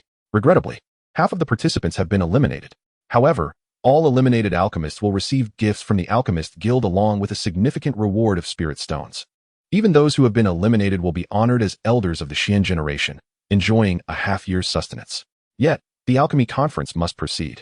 Xiao Mo gazed at the elimination process with a sense of astonishment. The rate of elimination was nearly 50%, and it had already reached almost 5 rounds of such eliminations. Now, only 32 alchemists remained in the square, a number that could be easily counted. Initially, there were hundreds of participants in the alchemy conference, but now only 32 remained. It seems that there truly is no such thing as a free lunch. Although the Alchemist Guild has prepared gifts and an abundance of spirit stones for each alchemist, it is evident that the guild will not support idleness. What they seek is nothing short of extreme progress. Now, I shall outline the rules for the final round. Those alchemists who can endure this round will be among the remaining 20, who will officially join the inner cabinet of the Alchemist Guild, becoming esteemed members of the guild's cabinet. Chapter 74, 7th level pill, Purple Spirit Pill. Xiao Mo dared not be complacent. Although he possessed the strongest brother system, it did not imply invincibility on the continent of Doqi. Numerous experts could eliminate him in an instant, not even granting him the time to retaliate. Consequently, Xiao Mo would not overlook any opportunity for growth on the Doqi continent. Why is it that only Xiao Yan can become a Do Emperor? He too can accompany Xiao Yan to that esteemed title. After all, Xiao Mo is Xiao Yan's elder brother, and aside from their systems, they share a profound brotherly bond. Thus, Xiao Mo approached the alchemy conference with utmost seriousness. In this final elimination round, there exists but one rule. Each participant must refine a single pill, which will be evaluated by all scoring elders. The highest possible score is 1,000 points. The top 20 scoring alchemists will officially become members of the Alchemist Cabinet.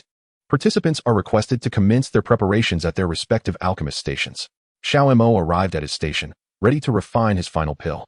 This pill would certainly not be a 3rd-level soul-condensing pill. Why did the venerable elder repeatedly emphasize the cabinet's significance? The answer is quite simple. The cabinet is distinctly different from the so-called Tian generation elders. In fact, those elders present at the Alchemist Guild Square cannot even gain entry into the cabinet. Therefore, the critical nature of this trial cannot be overstated. The alchemical competition commenced. Xiao Mo proceeded to retrieve his cauldron. This time, he intended to refine the Purple Spirit Pill. The Purple Spirit Pill is a 7th-level concoction, effective in guaranteeing a 2-star advancement for Dwong and a 1-star advancement for Huang. The value of this pill is truly immeasurable. To refine the Purple Spirit Pill, the required materials include a 6th-level magic core, a century-old Baiji, Blood Song Year, Mei AI, and Ice Crystal Buddha Armor Grass, a total of 4 auxiliary ingredients, along with 1 6th-level magic core. Xiao Mo devoted great care to the refinement of this medicinal pill. Initially, he employed spiritual fire to forge the 6th-level magic core, a process that consumed a considerable amount of time. The alchemists who have reached this level of expertise are far from ordinary. To ensure a flawless victory, it was imperative to concoct the 7th-level pill, the Purple Spirit Pill. After approximately 20 minutes, the magic core had lost its form, leaving behind only a mass of liquid elixir. Xiao Mo continued to add Mei AI and a century-old Baiji into the mix. The liquid began to coalesce into the shape of a pill. Finally, he incorporated Ice Crystal Buddha Armor Grass and Blood Song Year, and the embryonic form of the Purple Spirit Pill was nearing completion. 5 minutes later, a 7th-level Purple Spirit Pill emerged. Xiao Mo gasped for breath, the intensity of the refinement nearly rendering him unsteady. Yet, the pill had been successfully completed. He presented his identification token along with the pill, encased in a jade box, to the elder in charge of evaluation. Next, he awaited the conclusion of the other alchemist's pill refining, followed by the ranking assessment. After a quarter of an hour, all scores were revealed. Xiao Mo, a perfect score of 1,000. He ranked first in this round of trials. He would be directly admitted to the alchemist's cabinet. Gradually, the remaining scores appeared, and a great weight was lifted from Xiao Mo's heart. He had genuinely feared that he might not survive this round. The 7th level purple spirit pill was indeed a formidable concoction, demanding immense effort to achieve. As the scores for all alchemists were announced, out of 32 participants, only 20 remained on the field. Congratulations to you all. After today's first round of trials, you 20 have become members of the Alchemists Guild Cabinet. However, we still have another round of trials today. This will be the final trial of the day. Tomorrow will be the decisive contest for the top spot. I hope each of you can earnestly strive to produce the finest medicinal pills. The rules for the final round of the Alchemist trials are quite straightforward, a contest of spiritual fire intensity. Alchemists will simultaneously use spiritual fire to incinerate each other's celestial power. The first to shatter their opponent's celestial power will emerge victorious and secure a place in tomorrow's finals. Xiao Yan did not anticipate that this elimination format would still be a halving process. It seems the Alchemist Guild has put considerable thought and effort into selecting true alchemists. The final round of trials commenced. Xiao Yan ascended the stage, positioned an arm's length from his opponent. Contestants, prepare. The contest begins. Xiao Yan immediately utilized his Do Qi to refine his spiritual consciousness, then unleashed spiritual fire to fiercely scorch his opponent's celestial power. After 3 minutes, Xiao Yan emerged victorious. He gasped for air. The intensity of such a contest was indeed overwhelming. From the 32 alchemists who had arrived today, only 10 remained. This day's alchemist trials had come to a close. Tomorrow would be the finals, and Xiao Yan would gain entry into the Alchemist Guild as a member of the cabinet. Leaving the alchemist square, Xiao Yan's complexion was ashen. Luo Yuxue, observing his condition, expressed her concern. Are you all right? How does it feel like the Alchemist Guild is truly out for your life? Lu Yuxue couldn't bear to see Xiao Yan like this. She knew today was indeed a matter of life and death. Yet, Xiao Yan remained unfazed, believing that one must take risks to reap rewards, or so the saying goes. My desires aren't so intricate. After a day of hardship, let's indulge in some food. Lu Yuxue tenderly fed Xiao Yan. This piqued Xiao Yan's interest entirely. Ha. Are you going to feed me? What could possibly be wrong with that? We might even end up marrying each other in the future, right? Lu Yuxue didn't forget to tease Xiao Yan. Be careful. One day I might just devour you. Xiao Yan gazed at the enchanting beauty before him, feeling a wave of exhilaration. First, a meal, then a beauty. Lu Yuxue jested. After finishing their meal at the inn, that night, Xiao Yan lay in bed. Embracing Lu Yuxue, outside the window, the bright moon hung in the night sky, and the stars adorned the celestial canvas. The scenery was truly breathtaking. There was a significant plot point ahead, as Xiao Yan had to undergo training in the desert. The Tagore Desert was an essential destination for Xiao Yan, for it housed his first extraordinary fire, the Blue Lotus Earth Heart Fire. This was no ordinary entity. Xiao Yan must assist Xiao Yan in safeguarding it. Moreover, once separated from Xiao Yan, there would be minimal growth in system points. It was destined that he could not linger too long in the city of Gamma. Besides, with matters at hand, Xiao Yan could not simply keep Lu Yuxue by his side. Lost in thought, Xiao Yan gradually drifted into a deep sleep. When morning arrived, he awoke to find it was 8 o'clock. The dawn always carried a sense of vibrant life striving to flourish, perhaps because it marked the beginning of a bustling day. Chapter 75. The matter of a pill by noon. Xiao Yan took Lu Yuxue directly to the Alchemist Guild Square. Only 10 alchemists remained on the field. The elder officiant addressed the 10 alchemists. You are the final 10. The significance of elimination has diminished, as you are already members of the Alchemist Guild's cabinet. In the Gamma Empire, you can walk with confidence. However, today marks the final competition. Once the contest concludes, all 10 of you will be recognized as members of our Alchemist Guild's cabinet. Allow me to explain the rules for the final competition. Each person will concoct a pill, with a maximum score of 100 points. 4 will be eliminated, 1 will secure first place, and 5 will receive rewards. Xiao Yan received his number plate, as his purpose in attending the Alchemist Guild was to claim first place, for the rewards were substantial. The alchemical competition commenced. With the elder officiant's final command, Xiao Yan produced his alchemical cauldron. He intended to refine the purple spirit pill. First, he placed a 6th level magic core into the cauldron to begin the concoction. As most pills are initially crafted from magic cores, the magic cores of magical beasts are notoriously difficult to access. Even an axe may not suffice to shatter them. However, the extraordinary fire and the unique spiritual fire of alchemists are particularly effective against magic cores. The intense flames would gradually melt away the core.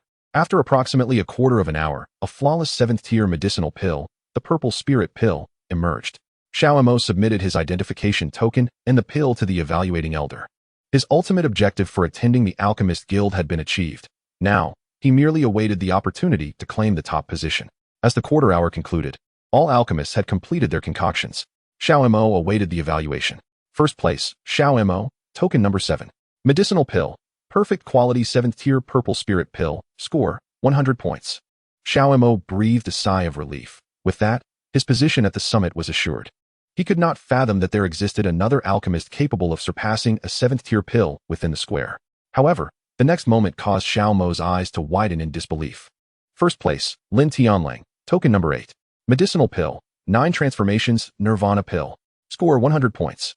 The mention of the 9 transformations Nirvana pill left Xiao Mo momentarily stunned, and the entire assembly of alchemists was equally astonished. The effects of the 9 transformations Nirvana pill were nearly identical to those of the purple spirit pill, both capable of assisting a Dwong in advancing by 2 stars and a Huang by 1 star. The difficulty in concocting both pills was comparable. Yet, if a distinction had to be made, the 9 transformations Nirvana pill undoubtedly held greater value. The materials required for its creation were relatively easy to procure. Merely 2 blood deer antlers, 1 5th-tier magic core, and a 1,000-year-old agarwood herb would suffice. This was significantly more economical than Xiao Mo's purple spirit pill, which involved the costly ingredients of century-old white ginger, bloodsong ear, May mugwort, and ice crystal Buddha armor grass, not to mention a 6th-tier magic core, which was not an inexpensive item. As the rewards for the remaining 5 participants were distributed, the outcome for those alchemists, whether they were eliminated or not, became largely inconsequential, as they were members of the alchemist cabinet. However, the reward for first place had yet to be issued. Xiao Mo was to engage in a tie-breaking contest with Lin Tianlang. Only one of them could claim the top honor. Naturally, Xiao Mo felt no trepidation. He possessed ample confidence in his abilities. Soon, the tie-breaking contest between Xiao Mo and Lin Tianlang commenced. With a perfect score of 150 points at stake, the one with the higher score would emerge victorious. The competition began. Xiao Mo prepared to utilize his alchemical furnace once more, intending to concoct a more advanced 8th-tier pill. At present, Xiao Mo's alchemist rank was presumably that of a 6th-tier alchemist. Yet, he understood that merely producing a 7th-tier pill would not suffice to surpass Lin Tianlang. Why? Because both the 9 transformations Nirvana pill and the purple spirit pill were the most valuable among 7th-tier pills, capable of facilitating the advancement of a Dwong, thereby eclipsing countless other 7th-tier concoctions. Given Lin Tianlang's ability to produce the 9 transformations Nirvana pill, Xiao Mo knew that inaction would certainly lead to his elimination. Resolutely, he resolved to concoct an 8th-tier pill. Within the alchemical furnace, the materials, spirit fire, and magic core were subjected to continuous heating. After half a quarter of an hour, both Lin Tianlang and Xiao Mo had completed their respective pills. In this round of the alchemical contest, Xiao Mo achieved a perfect score of 150 points. The heart recovery pill radiated a dazzling interplay of red and blue light, leaving Xiao Mo on the brink of exhaustion. The difficulty of crafting this elixir is indeed formidable. Meanwhile, Lin Langtian continues his endeavor to refine the 9-turn Nirvana pill, as he has yet to attain the capability to concoct an 8th-grade elixir. Ultimately, it was Xiao Mo who secured the top position at the Alchemist Conference. Following the conclusion of the event, he was assigned a residence near the Alchemist Guild. Xiao Mo intends to rest for 3 months before contemplating his subsequent plans. As a member of the Alchemist Cabinet, he now possesses an abundance of spirit stones and wealth. Alchemists may lack in many areas, but they are never short of riches. Xiao Mo resides in the estate alongside Lu Yixue. You truly look exhausted. Did you overexert yourself during the last conference? Lu Yixue expressed her concern for Xiao Mo. This was no jest.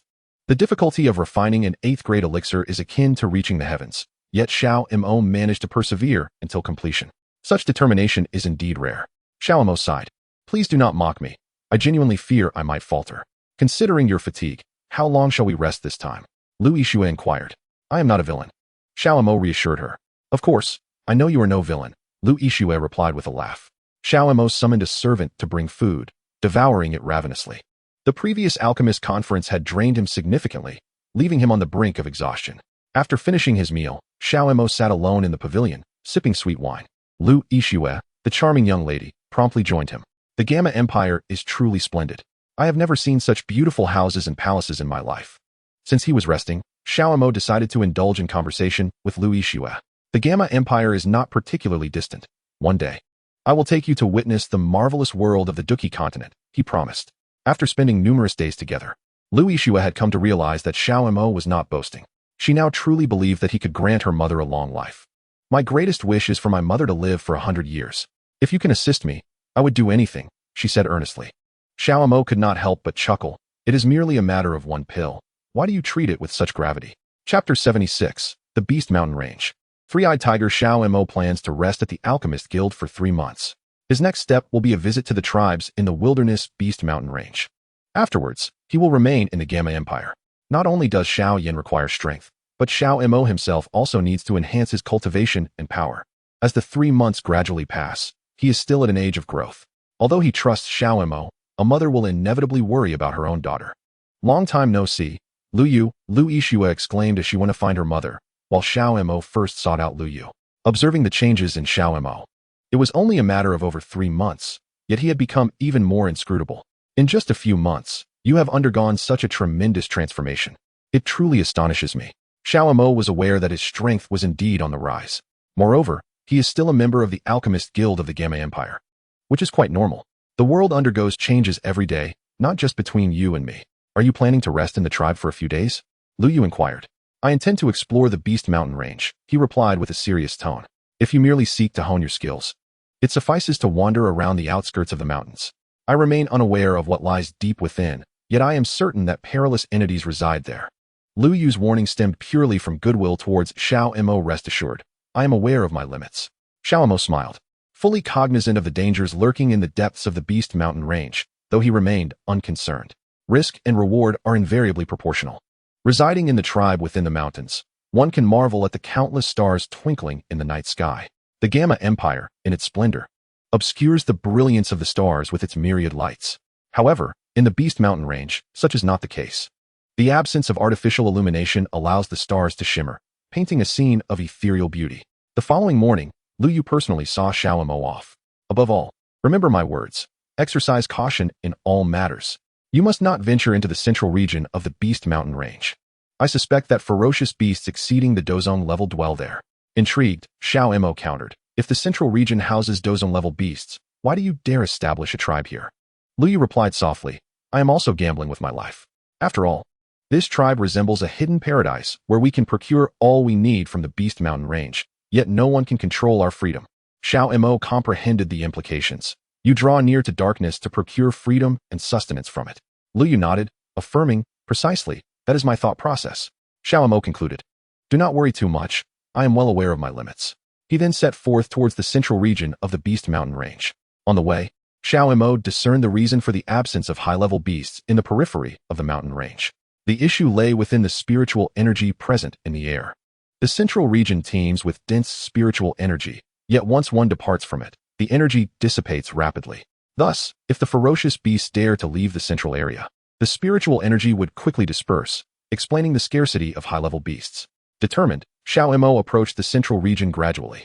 At last, he encountered his first high-level ferocious beast, a three-eyed white tiger. As its roar echoed, Xiao Mo realized there was no escape. With no retreat available, he charged forward to confront the three-eyed white tiger. The battle commenced fiercely between man and beast. The tiger lunged ferociously at Xiao Mo, who ignited a Dwong talisman in an instant. After an arduous 10 minutes of combat, Xiao Mo finally vanquished the three-eyed white tiger. Continuing his journey towards the central region, Xiao Mo's curiosity about the mysteries hidden within grew ever stronger, even igniting a Dwong talisman directly. Today I must venture into the central region. Xiao Mo felt the surging energy fluctuations of the Dwong level, invigorating him with immense power, until he encountered a spider spirit, roughly the size of a human. The terrifying and grotesque visage of the creature made Xiao Mo tremble with fear. Yet, there was no retreat. Once within the attack range of these fierce beasts, attempting to flee would only hasten one's demise. The only path to survival lay in vanquishing this spider spirit. Thus, devoid of fear, he charged towards the creature. It took another 3 minutes to finally slay the spider spirit. However, Xiao Mo was now genuinely frightened. No wonder Lu Yu had continually warned him against entering the central region, for within, not a single living soul could be found. Xiao Mo promptly turned and retreated, gradually distancing himself from the central area. After taking several deep breaths, he felt that the bottleneck in his cultivation had been thoroughly shattered. I sense that I shall soon break through to the 5th star of Dueling. Lu Yu understood Xiao Mo's meaning and immediately secured a room for him. Rest assured, absorb the spiritual energy within. This is a room designated for breakthroughs in our tribe. A gathering spirit array lies beneath the chamber. Xiao Mo graciously entered the room to commence his cultivation breakthrough. After a quarter of an hour, Xiao Mo had completely advanced to the 4th star of Dueling. It was time to leave the tribe. Xiao Mo planned to seek out Xiao Yan in Qingshan Town. Before departing, he left behind 3 blood deer antlers for Lu Yu.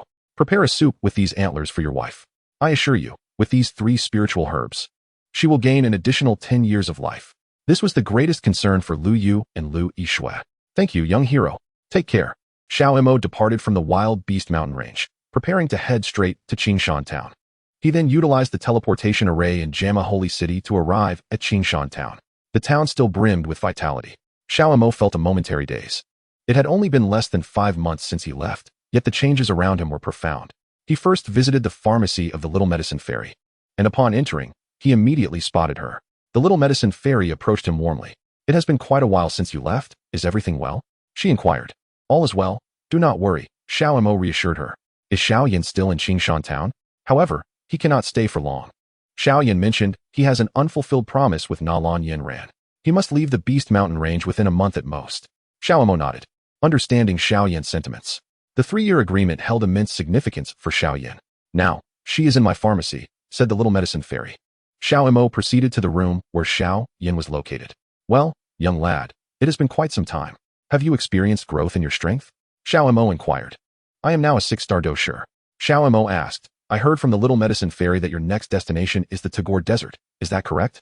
Xiao Yan nodded, affirming, indeed, the Tagore Desert possesses a potent fire attribute, which will facilitate the rapid enhancement of my strength. Xiao Mo contemplated for a moment. Given this, it would be prudent to first accumulate some system points alongside Xiao Yan. With Yao Lao present by Xiao Yan's side, should Xiao Mo insist on accompanying him, it might inadvertently disrupt the narrative trajectory. Yun Yun and Medusa both share significant plot points with Xiao Yan in the Tagore Desert. Since following Xiao Yan isn't an option, he decided to seize the moment to gather system points. Here, take this pill, Xiao Mo said, producing a 3rd-tier Nirvana pill. This is a 3rd-tier Nirvana pill? Indeed, its effect is to elevate a Dome Master by 2 stars and a Great Dome Master by 1 star. Xiao Yan contemplated a refusal. This item is far too precious. I cannot accept it. Xiao Mo smiled. We emerged from Wu-Ten City together. Is there a need to distinguish between us? Are you hesitant to accept a gift from your elder brother? Xiao Yan felt a swell of gratitude and carefully accepted the pill, placing it into his spatial ring. He then embraced Xiao Mo tightly, exclaiming, Thank you, brother. I will certainly cultivate diligently. Xiao Mo gently returned the embrace. Ding, the strongest brother system has been activated. Affection for Xiao Yan exceeds 4,000. Reward distribution in progress. System points, 3,000. Reward, Wind Fury Dragon Flame. Reward, 3 system draws. Xiao Mo's intention was to enhance Xiao Yan's affection, yet his words were sincere. He did not mind continually providing benefits to Xiao Yan until the day he fully matured. This was not a mere exploitation of Xiao Yan. In truth, Xiao Mo was striving to cultivate a mutually beneficial scenario. Slowly, he pushed Xiao Yan away. Do not fear. If you wish to venture into the Tagore Desert, go forth. I will come to find you for a few days of fun later. Your brother is currently at the peak of the 5th-star Do Spirit. Xiao Mo released his Do Chi pressure, to which Xiao Yan responded in astonishment. You truly are at the 5th-star Do Spirit. Would I lie? Xiao Mo replied proudly. His current achievements were solely the result of his relentless effort. Although he had the system's assistance, all system rewards were hard-earned through Xiao Mo's diligence. I will stay at the pharmacy of the Little Doctor for a few days, and then I must head to the Alchemist Holy City. Xiao Yan paused, then inquired, What business do you have in the Alchemist Holy City? Xiao Mo explained, I am now a member of the Alchemist Guild's cabinet. The Alchemist Cabinet. They are the most formidable group within the Alchemist Guild. Xiao Yan exclaimed, Xiao Mo, you are truly impressive. My rate of progress cannot even keep pace with yours. Xiao Mo chuckled, there is ample time ahead. Do not rush. We shall ascend to the pinnacle of the Duki continent together, settling into the Little Doctor's pharmacy. It would not be long before the trio, who had formed their bonds in Qingshan Town, would embark on their respective journeys toward their aspirations. This meant that within no more than half a month, the 3 would depart from Qingshan Town. Parting has always been a source of sorrow. The Little Doctor felt a deep reluctance toward Xiao Mo and Xiao Yan, particularly for Xiao Yan, whom she held a genuine affection for. Their relationship was steeped in ambiguity. Naturally, Xiao Mo would not interfere with the bond between the Little Doctor and Xiao Yan. His identity is best defined as Xiao Yan's elder brother. This way, the strongest brother system can continually bestow benefits upon Xiao Mo. In the evening, the 3 gathered at the medicinal pavilion of the Little Medicine Fairy to enjoy food and drink. Xiao Mo produced 2 spatial rings, each containing 5 million spirit stones. Take these. They will prove useful when you leave Qingshan Town, he said. The little medicine fairy hesitated. Such an amount. How can I accept it without reason? Xiao smiled. As long as you are willing to acknowledge me as a friend, it is all worthwhile. No sum of money can compare to the friendship among the three of us. His words were sincere. Upon hearing this, the little medicine fairy promptly accepted the spatial rings. All right, I will certainly remember you as a friend. Xiao Yan, showing no reservations, chimed in. Little medicine fairy, Xiao is my elder brother. What reason do you have to stand on ceremony? If I were to marry you, my brother Xiao would at least need to provide me with 30 million spirit stones as a bride price. Wouldn't you agree? The little medicine fairy, with her gentle and reserved nature, had never been heard to utter a foul word. You cheeky fellow, I have never agreed to marry you. The atmosphere became warm and tender, and even Xiao, usually serious, finally revealed a smile. For the first time, he felt the warmth of family beside Xiao Yan and the little medicine fairy. It seemed that with their presence, Xiao was in paradise. For the little medicine fairy was exceedingly gentle. Although he would later experience estrangement due to the troubles of the poisonous body, Xiao Yan remained unwaveringly by her side. Xiao too would not abandon her. After all, it was merely a matter of a troublesome poison. He believed he could resolve this issue by concocting a 7th-grade pill to eradicate the poison completely. However, during times of hardship, the warmth of human relationships is often only understood by oneself. Xiao would refrain from intervening until the opportune moment to help the little medicine fairy rid herself of the poisonous body. She could not dwell in a realm of gentleness forever. After their meal, the three sat together at the stone table and chairs in the courtyard, drinking and conversing. Xiao, your cultivation has progressed remarkably fast. I see you have already reached the 5-star Dueling level. Am I correct? Xiao nodded. Indeed. And I shall soon break through to 6 stars. You both need to work hard. Currently, he held the highest cultivation among them. That night, Xiao settled in the little medicine fairy's medicinal pavilion. The blue spirit space bracelet he had gifted her was still adorning her wrist. Xiao pondered his next steps. Initially, he had intended to journey to the Tagore Desert with Xiao Yan, but it now appeared that he could not accompany him just yet.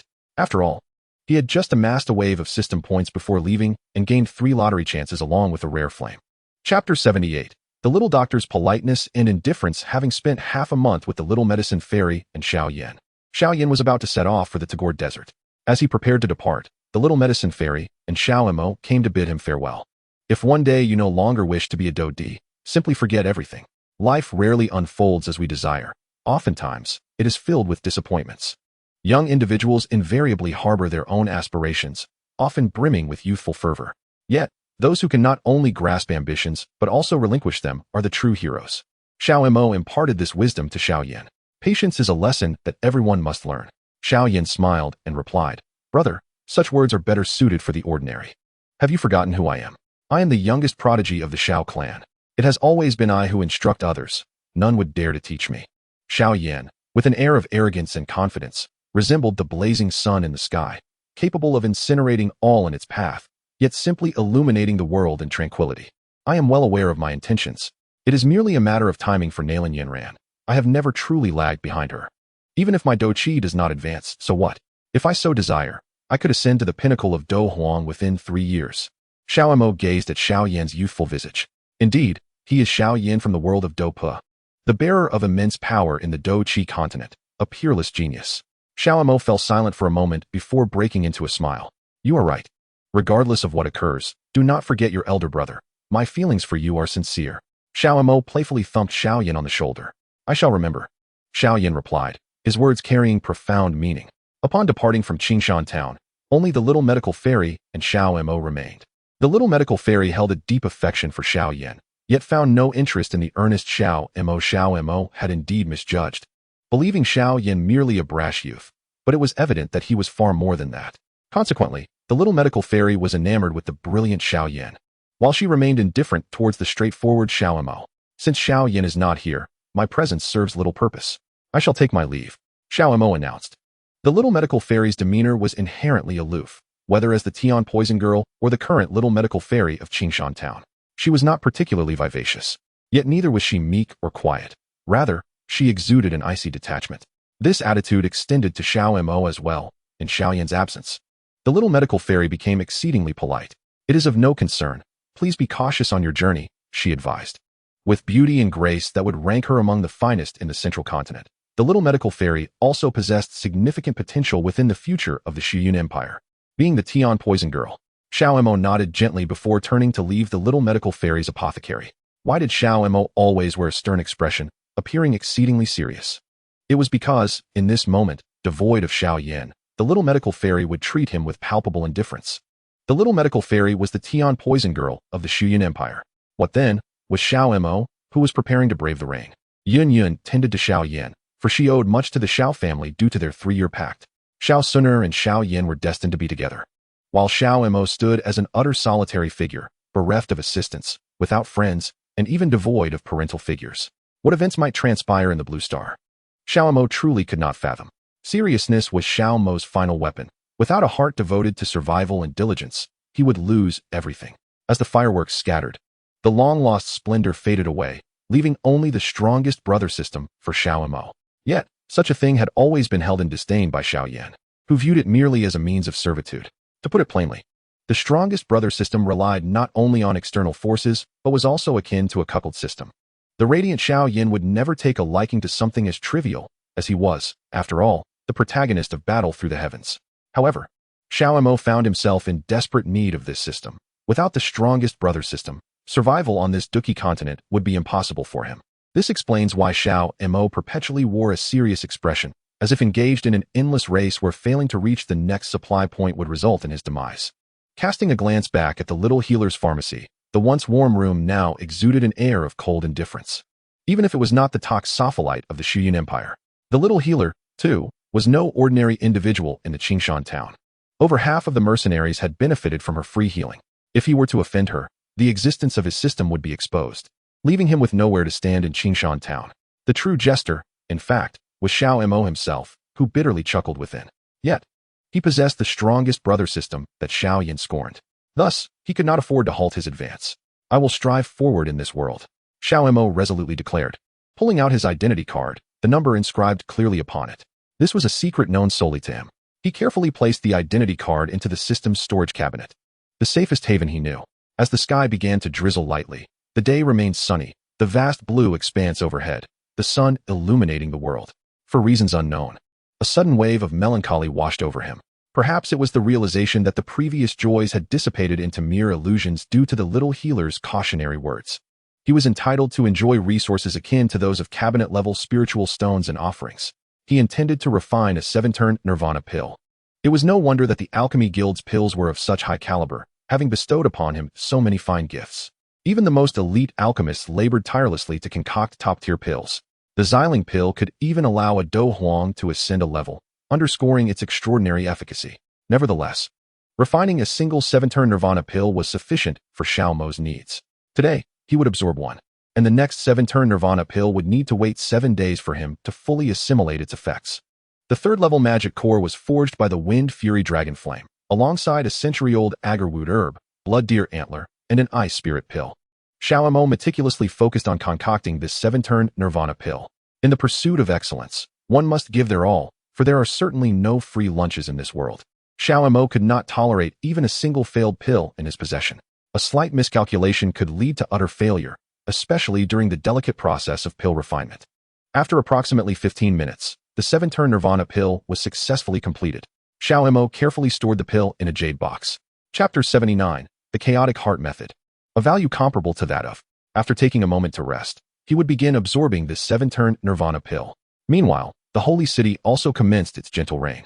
The sky, once a canvas of clear azure, has now succumbed to a gentle, persistent rain.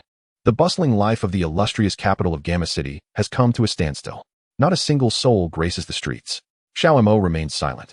Residing in the opulent mansion of Gamma City, yet he finds himself utterly alone, save for his so-called brother system, a system that Xiao Yan dismisses as mere rubbish. However, to Xiao Mo, it is a cherished treasure of unparalleled worth. As the rain patters softly against the window, Xiao Mo's heart seems to wither away, mirroring the dreary weather outside. Yet, he soon regains his resolve, preparing to absorb the 7th transformation nirvana pill. As he swallows the elixir, the energy of battle begins to circulate through his meridians. A surge of power envelopes him, propelling him to the rank of Battle Spirit 6 stars in an instant. Xiao Mo is taken aback. He never imagined he would ascend to such heights in this lifetime. But this is no mere dream. He has truly become a formidable warrior at the level of Battle Spirit 6 stars. He takes a deep breath, reflecting on his achievements, battle spirit 6 stars. A 7th-rank alchemist, and a member of the cabinet within the Alchemist Guild of the Gamma Empire. The privileges and financial security that accompany such a position lay before him, promising a life free from worry. And yet, this is merely the beginning. No longer shrouded in gloom, Xiao Mo resolves to concoct another 7th transformation Nirvana pill, planning to consume it in 5 days and elevate his strength to battle spirit 7 stars. An overwhelming fatigue washes over him, leaving him alone in the now empty room. With the rain still falling outside, Xiao Mo closes his eyes, slipping into a slumber whose duration remains unknown. When he finally awakens, it is midday, and the sun shines brightly outside. Rubbing his eyes, he is astonished to discover that he has slept for 2 days. For a moment, he is taken aback, but then recalls that he has no immediate obligations. Xiao Yan has ventured to the Tagore Desert, while Xiao Yixian has gone to the Empire of Cloud. In the desert, there are encounters with Yun Yun and the Medusa Queen. As a battle emperor in the world of Do Pu, Xiao Yan possesses formidable strength, whereas Xiao Mo is left with nothing but his strongest ally, the brother system. Having previously amassed 3 opportunities for a lottery draw with Xiao Yan, he contemplates the potential treasures awaiting him. As he opens the system marketplace, a wave of melancholy washes over him once more. His most precious system is regarded as worthless by Xiao Yan, stirring feelings of sorrow within him. Yet, Xiao Mo knows he cannot afford to dwell on such emotions. Without effort, there can be no reward. Nonetheless, with the strongest brother system at his disposal, he can continuously grow stronger. Strongest brother system, activate the lottery. The host has 3 lottery chances. The lottery system is now open. Commence a lottery draw. The lottery has commenced. Lottery reward. Blue Field Jade Refining Pill. Potion effect. Grants the host direct access to the body refinement effects of a Dwong level. An 8th grade body refining elixir. Xiao Mo felt a surge of delight.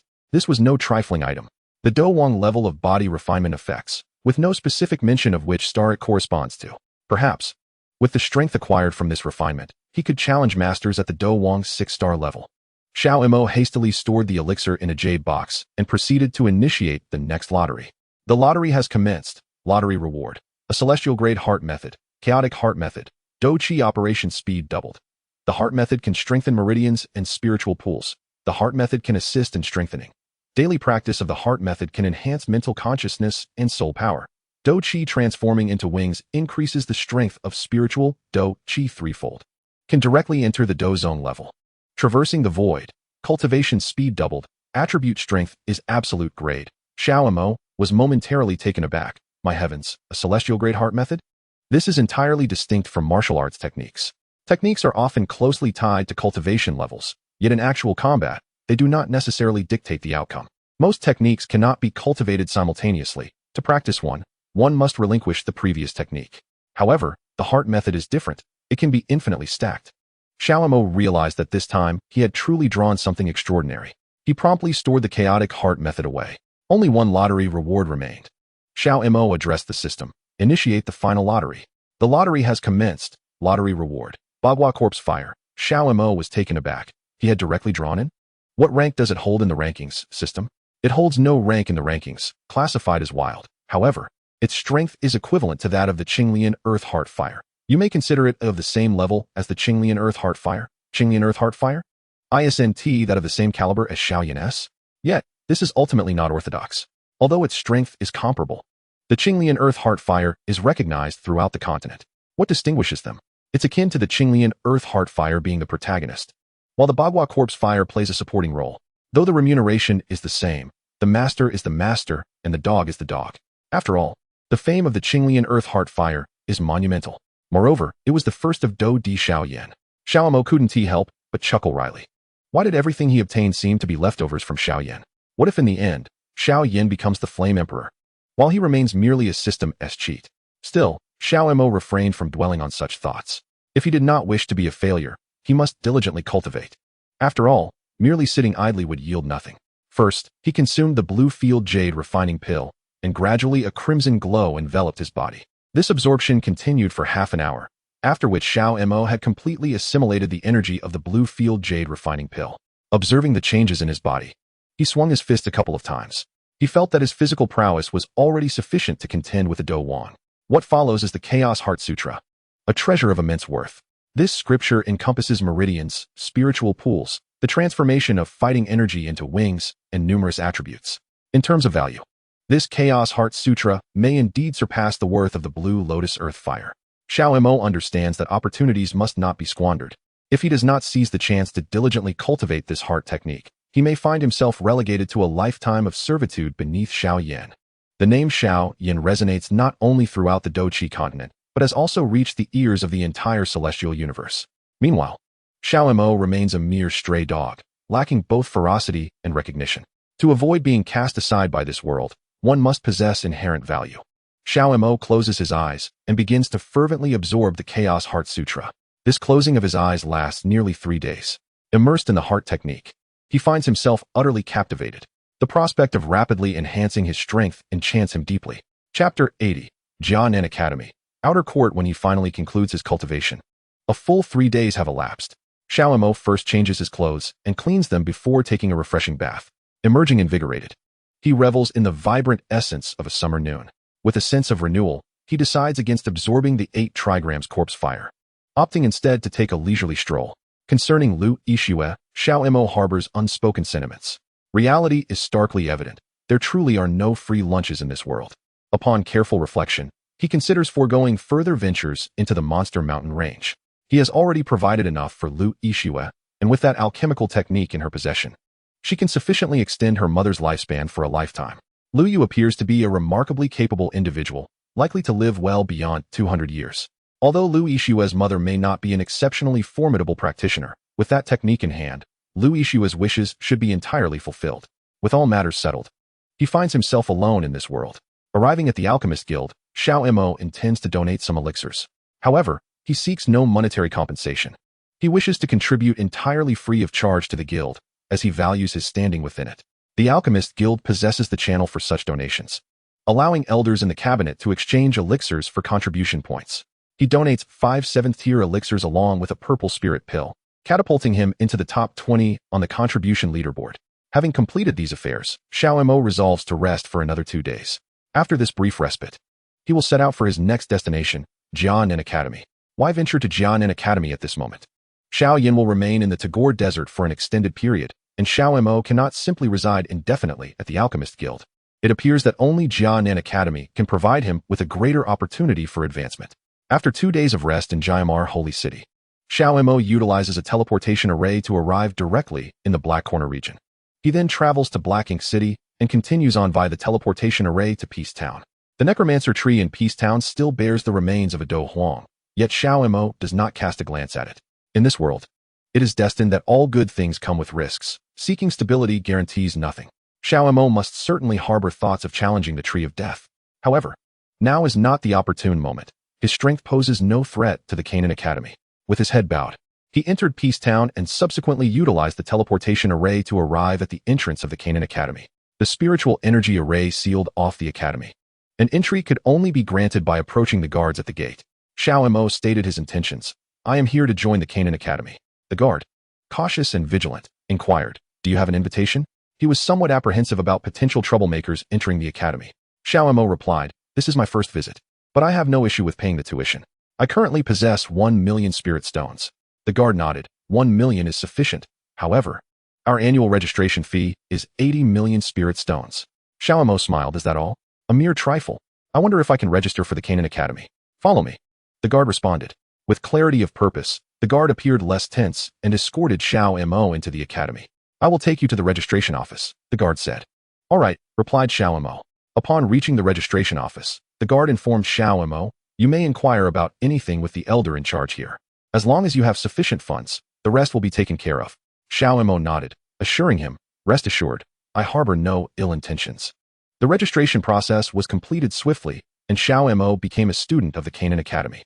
The Academy's learning system is entirely self-directed. However, elective courses are available daily. And every 6 months, an external competition is held. The individual who secures first place during this period is rewarded handsomely, along with a unique blue crystal reward exclusive to the Outer Academy. The Outer Academy employs blue crystal cards, while the Inner Academy utilizes fire crystal cards.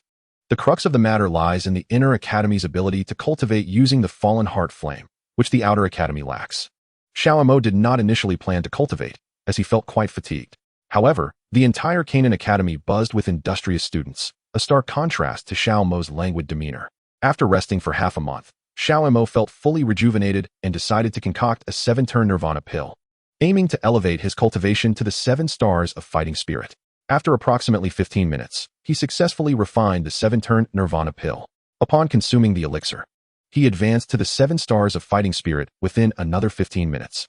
Life in the Outer Academy was rather monotonous as Xiao Mo awaited the biannual external competition. This contest not only offered generous rewards, but also served as a catalyst for cultivators to enhance their mental fortitude. Throughout the 6 months, Xiao Mo absorbed spiritual energy daily in the gathering array, simultaneously calming his mind. True strength cannot be rushed. It is only through the slow accumulation of time that one becomes a true master. Xiao Mo was acutely aware of this truth. As 6 months elapsed, the inaugural external competition of the Canaan Academy was imminent. Xiao Mo promptly registered for the competition. All external academy students are welcome to enroll in this contest at Canaan Academy. Each participant will receive a permanent identification number, and we shall select 20 individuals from the multitude. These 20 will be granted direct entry into the inner academy. Additionally, we will choose 10 from the 20 defeated and the 20 who have already advanced. Out of 40, 30 will be eliminated. The remaining 10 will become disciples of the inner academy and will also receive generous rewards. This external academy competition does not have a first place. The top 10 are regarded as the highest victors. All students are now invited to collect their identification numbers from the elders. Xiao Mo received his number, which was 7, a digit he rather fancied.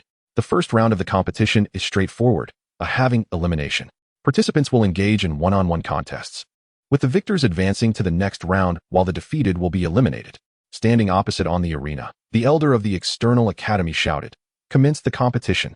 Xiao Mo took the initiative to charge forward.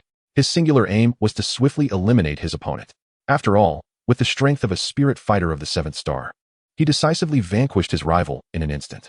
In the first round, Xiao Mo emerged victorious. Chapter 81, Observing the Battle. The harsh external academy competition. Congratulations to all external disciples. You have successfully passed the first trial.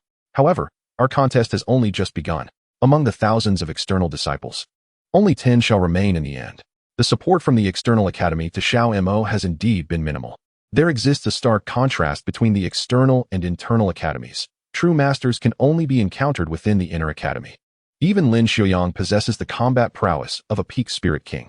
Thus, after half a year in the external academy, Xiao Mo felt there was little room for growth. Joining the inner academy directly might yield greater benefits. Without further ado, Xiao Mo prepared to commence the second round of competition. Now, let me elucidate the rules for the second round. Once again, we shall proceed with a halving elimination. Your objective remains simple. Defeat your opponent to secure the qualification for inner academy membership and prepare for substantial rewards. Of course, this comes with the prerequisite of completing nearly 5 rounds of halving elimination. The rules for the second round remain the same. Xiao Mo stood on the arena, ready to resolve his opponent with a single strike. With the elder's command, the competition began. In an instant, Xiao Mo lunged before his opponent. He delivered a palm strike, shattering the opponent's ethereal barrier, and swiftly eliminated him with another move. The second round concluded in less than half a quarter of an hour. Xiao Mo continued to hold his identification number, awaiting the third round of competition. Congratulations to all for passing 2 rounds of trials. Our third trial will be even more grueling. Please prepare yourselves. In the third round, 5 participants will enter a single arena, yet only the last standing will claim victory. Moreover, due to the elimination of 4 out of 5, the ethereal barrier will be exceedingly thick, making it quite challenging to breach. Every participant who successfully navigates this round of trials shall be rewarded with generous gifts from the Canaan Academy's external department. Thus, the third round of the competition commences. Xiao Mo, clutching his identification token, prepares to enter the fray. 5 contenders are assigned to the stage, and with a commanding shout from the elder of the external department, the competition begins. Xiao Mo immediately charges towards one of the participants. However, he soon discovers that this individual possesses a similar level of combat prowess. Xiao Mo, wary of underestimating his opponent, unleashes a fervent assault. As the elder had indicated, this round entails the elimination of 4 out of 5 participants, resulting in an abundance of spiritual energy that makes it nearly impossible to secure a swift victory over anyone. After a brief period of chaotic skirmishing, it becomes evident that none can gain the upper hand, and they all retreat to the edges of the arena. However, this 5-person contest is time-limited, compelling the weaker participants to take the initiative. Otherwise, they will be deemed defeated. Xiao Mo continues his aggressive onslaught, while simultaneously, the other 4 contenders rush into the center of the stage. The arena is engulfed in a fierce melee. After nearly 15 minutes of combat, one external academy participant is finally eliminated. Xiao Mo breathes a sigh of relief. At least one competitor has been ousted. Although the spiritual energy barrier is thick in this round, the participants who have reached this stage are no ordinary individuals. Xiao Mo presses on with his offensive. Those who fear defeat will never triumph. Opportunities are not bestowed by fate, but must be actively pursued. Charging towards another competitor, Xiao Mo finds that after a quarter of an hour, only one external academy participant remains before him, with merely 5 minutes left in the round. You are formidable. I can see that, the remaining participant remarks. I believe I am worthy to be your adversary. Everyone is striving hard, and everyone is deserving of my respect. Xiao Mo humbly acknowledges this sentiment, recognizing the wisdom in maintaining a modest heart. There are always those beyond oneself. Humility is undoubtedly a virtue. Thus, he concedes. You are indeed strong. The lone wolf is perpetually the hardest to vanquish. Xiao Mo pauses, pondering the comparison between humans and wolves. Indeed, wolves are unique creatures, seldom seen in circuses where tigers reign. After a moment of silence, he concedes, you make a valid point. Yet today, you are destined to be eliminated by me. With that, Xiao Mo charges fiercely at his opponent, and they engage in a relentless struggle. It is only 1 minute before the competition concludes that Xiao Mo finally overpowers his rival. Breathing heavily, he reflects, indeed, to gain more, one must sacrifice more. He even questions whether he can endure to the final 10, fearing elimination at any moment. The Canaan Academy is truly a place of hidden talents. Just moments ago, Xiao Mo nearly faced disqualification. As the third round concludes, the elder of the external department gathers all remaining participants for the next stage. Congratulations to all. We now have just over 500 participants remaining. However, this is not the end. We shall proceed with another round of elimination. Xiao Mo found himself momentarily stunned. Was there truly to be another round of elimination? That would leave only a little over 260 participants. The fourth round entailed a halving of competitors. Would the fifth round follow suit? However, Xiao Mo was at a loss as to whom he might pose this inquiry. Regardless, he had no choice but to continue participating in the contest. As both sides ascended the arena, the elder from the outer academy bellowed for the match to commence. And Xiao Mo charged toward his opponent with fervor. He landed a punch on his adversary, but the barrier of spiritual energy was formidable. Moreover, Xiao Mo lacked the strength to defeat his opponent in a single strike.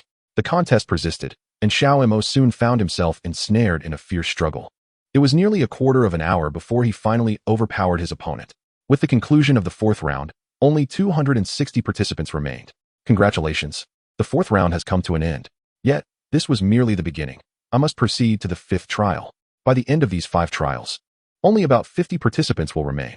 Upon hearing this, Xiao Mo immediately discerned the elder's intentions. He planned to conduct yet another elimination, this time taking 4 out of 5 participants. With only a little over 200 competitors remaining, the prospect of eliminating 4 was utterly daunting, even for Xiao Mo, alas. He had no voice in the matter. His only recourse was to continue with the trials. All individuals took their numbered plates and prepared on the arena. With no alternatives left, Xiao Mo ascended the stage once more. Alongside him, there were 4 other participants, and he dared not be careless. These were the 5 who had survived from over 2,000. It was inevitable that 4 would be eliminated. Xiao Mo refrained from initiating an attack, instead positioning himself along the edge of the arena, ready to observe the unfolding chaos. Chapter 82, The Celestial Refinement Tower, The Fallen Heart Flame. This round of trials would be a stark contrast, as only 40 or so Outer Academy students remained. For Xiao Mo, the Outer Academy of the Jialan Academy felt rather facile. Joining the Inner Academy sooner would present genuine opportunities for growth. Furthermore, he still intended to seek out Xiao Yan. For with Xiao Yan by his side, the potential of his strongest brother system could be fully realized. Xiao Mo clung tightly to the edge of the arena, casting aside any impulsivity that might lead to his downfall.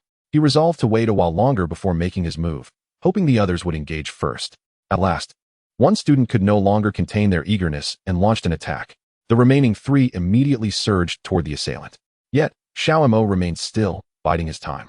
He was determined to endure this round, especially given that 4 participants were to be eliminated. Patience was essential to emerge victorious in this trial. Once the other 4 students had commenced their fierce battle, Xiao Mo finally joined the fray. He approached with unwavering confidence. Merely waiting for an opportunity was not a path to victory. As the 5 engaged in a frenzied exchange of combat energy, Xiao Mo, empowered by his dual ethereal flames, held his ground without faltering. After a tumultuous 10 minutes, the first student was finally eliminated. With the shattering of the first barrier of spiritual energy, only 4 individuals remained on the battlefield. A brief silence enveloped the arena as the eliminated competitors stepped down from the stage. The remaining 4 participants launched into a frenzied assault. Meanwhile, Xiao Mo took the initiative to attack an opponent whose celestial energy shield appeared rather feeble. The contest raged on for a full quarter of an hour, with Xiao Mo gasping for breath. At last, he triumphed over all adversaries, standing victorious. Congratulations to all. We now have just over 40 competitors remaining on the field. The rules for our final round are simple. All contestants will enter a combat arena and engage in a chaotic melee. We shall continue until only 20 competitors remain. These 20 will be granted direct entry into the inner court. Xiao Mo felt a wave of astonishment wash over him. This grand tournament and the alchemical assembly seemed to regard practitioners as mere pawns. Eliminations occurred with alarming frequency, often having the participants or reducing 5 to 4. Were it not for Xiao Mo's system, he would likely have faltered after merely 3 rounds. Yet, the power of choice lay with others.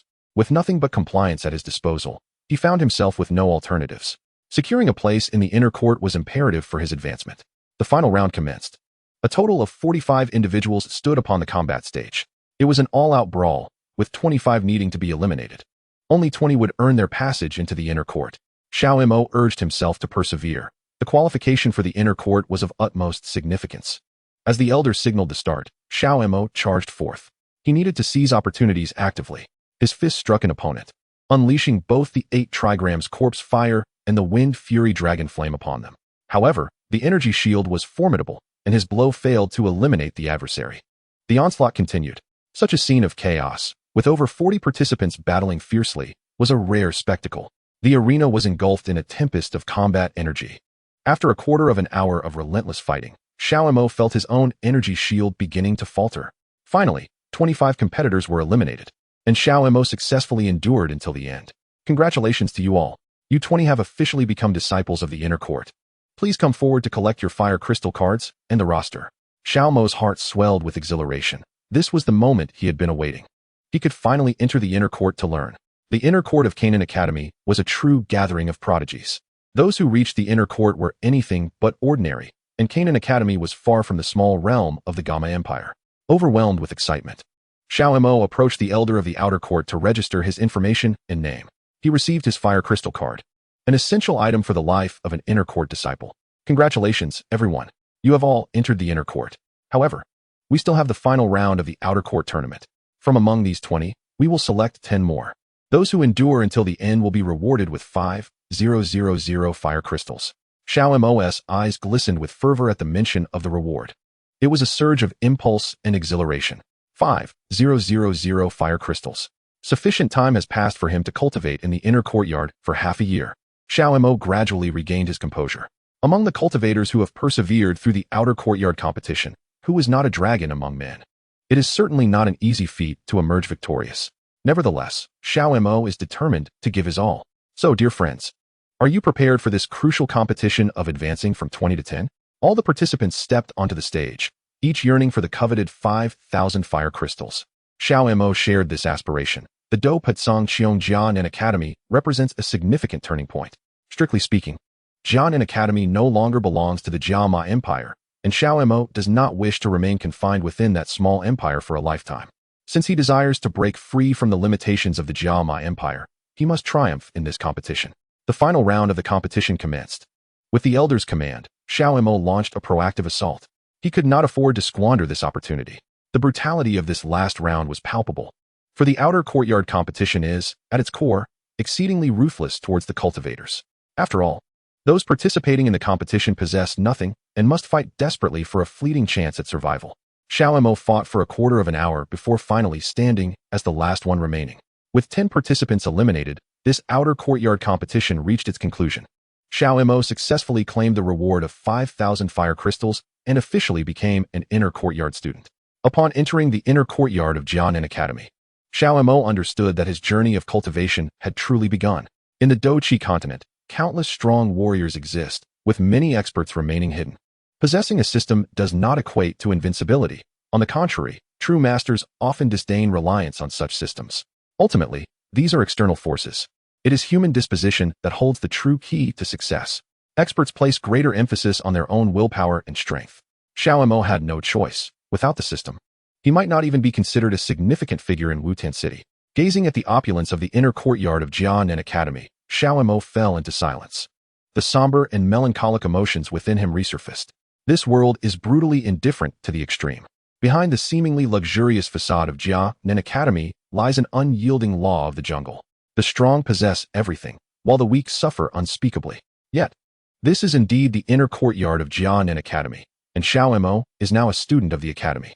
His footsteps must quicken, otherwise he would find himself without even a place to weep after being eliminated. Xiao Mo resolved to cast aside these disheartening thoughts, channeling all his grief and indignation into motivation to grow stronger.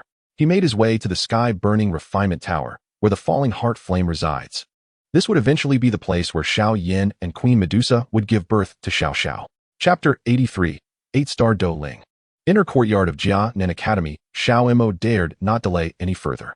Gaining entry to the inner courtyard for cultivation is an immense blessing. He first visited the library, one of the 3 sacred sites of Jia Nen Academy. The first sacred site is the sky-burning refinement tower, while the library and the beast mountain of Jia Nen Academy constitute the other 2 sacred sites. Xiao Mo intended to visit the sky-burning refinement tower first. Upon arriving at the tower, the menacing and fierce structure loomed before his eyes. Entering the tower, Xiao Mo exchanged energy worth 300 fire crystals using his fire crystal card. Seated upon the cultivation mat of the falling heart flame, an unceasing stream of energy flowed into Xiao Mo's body from the tower. This cultivation lasted a full 10 days. Upon awakening once more, Xiao Mo sensed that he was on the brink of breaking through to the 8-star Dueling. Taking a deep breath, he acknowledged that the path of cultivation in the inner courtyard would be a lengthy endeavor. The most significant distinction between the inner and outer courtyards lies in the fact that the inner courtyard offers the opportunity for lifelong cultivation. For instance, there are students at the Do Huang level within the Jian Nen Academy. Lin Xiaoya from Do Patsang Qiong stands at the pinnacle of Do Wang's strength. Even after breaking through to Do Huang, he remained a student and subsequently joined Jian Nen Academy, ultimately becoming an elder in the inner courtyard. By the conclusion of Do Patsang Qiong, he had attained Do Zun strength. Thus, it is evident that the inner and outer courtyards of Jia Nen Academy exist in entirely different realms. Typically, students in the outer courtyard possess strength equivalent to that of a great Do master, whereas those in the inner courtyard are, at the very least, Do Wang level. A Do Wang can even gain entry into the royal family in the Jia Ma Empire. Yet, within the walls of Jia Nen Academy, they are merely a lowly student. Without the fire crystal card in hand, one would be no more than a corpse by the roadside in the Black Corner region. Xiao Mo understood that the qualifications for the inner courtyard of Jia Nen Academy were hard-won. His presence in the Tian Fun Lianqi Tower was aimed at breaking through to 8-star Dueling. In terms of combat prowess, many students could even challenge Do Huang directly. Although Xiao Mo was aware that by purchasing 200 fire crystals, he could swiftly ascend to 8-star Dueling, he refrained from hastily pursuing this breakthrough. The essence of cultivation lies primarily in one's mindset, and true mastery can only be achieved through the gradual passage of time. This starkly illustrates why the inner courtyard of Jia Nen Academy is so fundamentally different from the outer courtyard. Individuals like Xiao Yan, a prodigious talent, are destined to be rare. He is inherently the Flame Emperor. Conversely, Xiao Mo embodies the reality and life of the average person, relying on the strongest brother system that Xiao Yan looks down upon. However, with the passage of time, Xiao Mo firmly believes he will surpass Xiao Yan. For now, he chose not to rush into a breakthrough to 8-star Dueling, instead opting to stroll around the academy to clear his mind. Upon reaching the inner courtyard, he found the Tian Fun Lianqi Tower situated at the heart of Jia Nen Academy, with the Beast Mountain range to the north. Xiao Mo quietly sat down to dine in the academy's dining hall. Reflecting on his journey, he realized that he had traversed from the Blue Planet. The academic environment is inevitably fraught with regrets. Why is this so? Because the pinnacle of the pyramid can accommodate only a select few. The path of destiny is merciless, and the great Tao is unfeeling, as countless cultivators recklessly plunge into the flames of ideals and dreams. Yet, those who can endure until the end are exceedingly few. This underscores why Xiao Mo places such immense value on the strongest brother system. Xiao Yan was born destined to be a wealthy heir and a top-tier genius. He inherently gained an advantage at the starting line, and he is a fallen genius. But Xiao Mo possesses nothing. The sole means to alter his fate lies in the strongest brother system. Regardless of the circumstances, as long as he remains alive, there is hope. Following Xiao Yan's path to Dodi is merely a matter of time. By that time, Xiao Mo would naturally comprehend the events that had transpired on Blue Star. He could directly approach the authorities with his identification card. The dining hall within the inner courtyard of Canaan Academy exudes opulence. Such a style of dining establishment is only witnessed on Blue Star. It appears that the productivity levels and the degree of civilization in the Duki continent far surpass those of Blue Star. After all, Blue Star is merely a technological planet, while the Duki continent has already evolved into a realm of fantasy. Furthermore, the productivity and methods of production, as well as the intrinsic capabilities of the entire planet, greatly exceed those of Blue Star. This has led to an almost grotesque polarization in the Duki continent. The reason why no formidable beings are willing to linger in the Gamma Empire, while numerous geniuses from both the Xiao Yan Empire and the Gamma Empire opt for Canaan Academy, is precisely because genuine strength is sought, rather than a lifetime spent as a mere fool. As Xiao Mo contemplated these matters, he dined in the inner courtyard restaurant. His next objective was to swiftly break through to the 8th star of Dueling. He would devise ways to acquire fire crystals. However, his cultivation at Canaan Academy remained equally significant. He could not afford to become a balloon that bursts at the slightest poke. After finishing his meal, Xiao Mo felt utterly fatigued, having invested immeasurable perseverance in his journey toward breaking through to the 8th star of Dueling. He resided in a single dormitory at Canaan Academy. The productivity and energy values of the Duki continent are undoubtedly incomparable to the technological world of Blue Star. Even the dormitories in the inner courtyard of Canaan Academy surpass the lavishness of the finest decorations found in Blue Star's premier private universities. Xiao Mo dismissed such thoughts and retired to bed. When he awoke again, it was already noon. The sun hung in the clear sky, with clouds drifting overhead. He remained in the brutally harsh world of Duki. Yet, there was no time for sorrow. The moment for melancholy had passed. This world has never changed for anyone. A moment's delay equates to the loss of everything, and it is futile to expect Xiao Mo to beg for mercy. No one would heed his pleas. In his dormitory at Canaan Academy, Xiao Mo began to absorb the 7-turn Nirvana pill. He was on the verge of breaking through to the 8th star of Dueling. For a moment, he felt a haze envelop him. Do-di, when would he reach that realm? Perhaps alongside Xiao Yan? Xiao Yan is the Flame Emperor. What am I? The Frog Prince wearing a green hat. Xiao Mo had no time for lamentation. He buried all his anguish deep within. The strongest brother system, which Xiao Yan looked down upon, happened to be his most crucial weapon for transforming the world. Swallowing the 7-turn Nirvana pill, Xiao Mo closed his eyes and began to absorb the elixir. The Duki from the skies continuously surged into Xiao Mo's body. As the Duki flowed into the Duki cyclone, Xiao Mo successfully advanced to the 8th star of Dueling. At this moment, the Duki cyclone had entirely transformed into a sea urchin shape. Chapter 84. The Bloody Beast Mountain Range. Having successfully broken through to the 8th star of Dueling, sometimes the noise of the mundane world pales in comparison to tranquility. In the secular realm, people gradually lose their sense of self. The infinite productivity of the cultivation world has rendered the carefree joys of childhood utterly elusive. Novels often begin with extermination or annulment of engagements. The strong ascend while the weak descend, becoming the sole obsession in the hearts of all. Yet, not a single soul inquired why things had come to this. In any case, this world never waits for anyone. Xiao Mo was to remain in the sky-burning refinement tower for approximately 20 days. As his heart gradually settled, he felt the emotions of the mundane world slowly dissipate, leaving only an infinite calm. After an indeterminate duration of cultivation, Xiao Mo opened his eyes. He was on the brink of reaching the 9th star of Dueling, yet he refrained from further advancement. The essence of cultivation lies in one's temperament. Ascending too swiftly is certainly not a fortuitous affair. The seemingly gentle world of Do-Chi is, in truth, a nightmare that spares no one. Upon careful reflection, Xiao Mo resolved to venture into the Monster Beast Mountain Range. Though he currently possessed the strength of the 8th star of Dueling, he was merely capable of self-preservation within the perilous realm of the Monster Beast Mountain Range at Canaan Academy.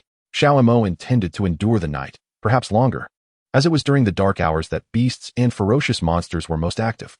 As the adage goes, risk and reward are always proportionate. Without the courage to persevere, one is destined to achieve nothing. Xiao Mo must challenge his limits. Talented youths like Xiao Yan are but a rare few. This world of Do-Chi seems to have been crafted solely for him. From birth, he has existed at the pinnacle of the cosmic food chain.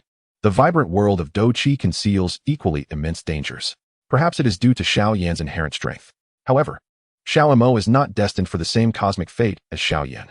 Lacking the support of his most formidable ally, Xiao Mo could easily be devoured by this world of Do-Chi, leaving not even a bone behind. When that time arrives, all the inhabitants of the Do-Chi continent will merely be figments of Xiao Mo's imagination. In this world, whether it be Xiao Suner or the little medical sage, none will remember him. Even the most loyal Xiao Yan will forget everything in a few years. Now, this world is reduced to darkness, monsters, beasts, and ferocious creatures. Xiao Mo soared into the monster beast mountain range on his Doqi wings. He feared neither death nor pain, only the prospect of a meaningless demise. Even though he stood alone, the only support he had was the system that Xiao Yan looked down upon. As the night deepened, rain began to fall in the monster beast mountain range. Xiao Mo sensed that 5 or 6 magical beasts were drawing near. Suddenly, he charged toward one of the beasts, swiftly plunging his sword into the creature's neck. The enraged beast, a tiger with crimson eyes, let out a furious roar and lunged at Xiao Mo. Yet, Xiao Mo remained unfazed, unleashing his and driving his fiery sword into the beast's skull. He incinerated the tiger's brain matter entirely, and thus, this 4th-level magical beast fell beneath Xiao Mo's blade. Shaking the blade, Xiao Mo continued his search for the next prey. The most crucial aspect for a cultivator is their temperament. In reality, this world is exceptionally cold and cruel. If one truly harbors ideals, they must be prepared to make sacrifices. Risk and reward are eternally intertwined.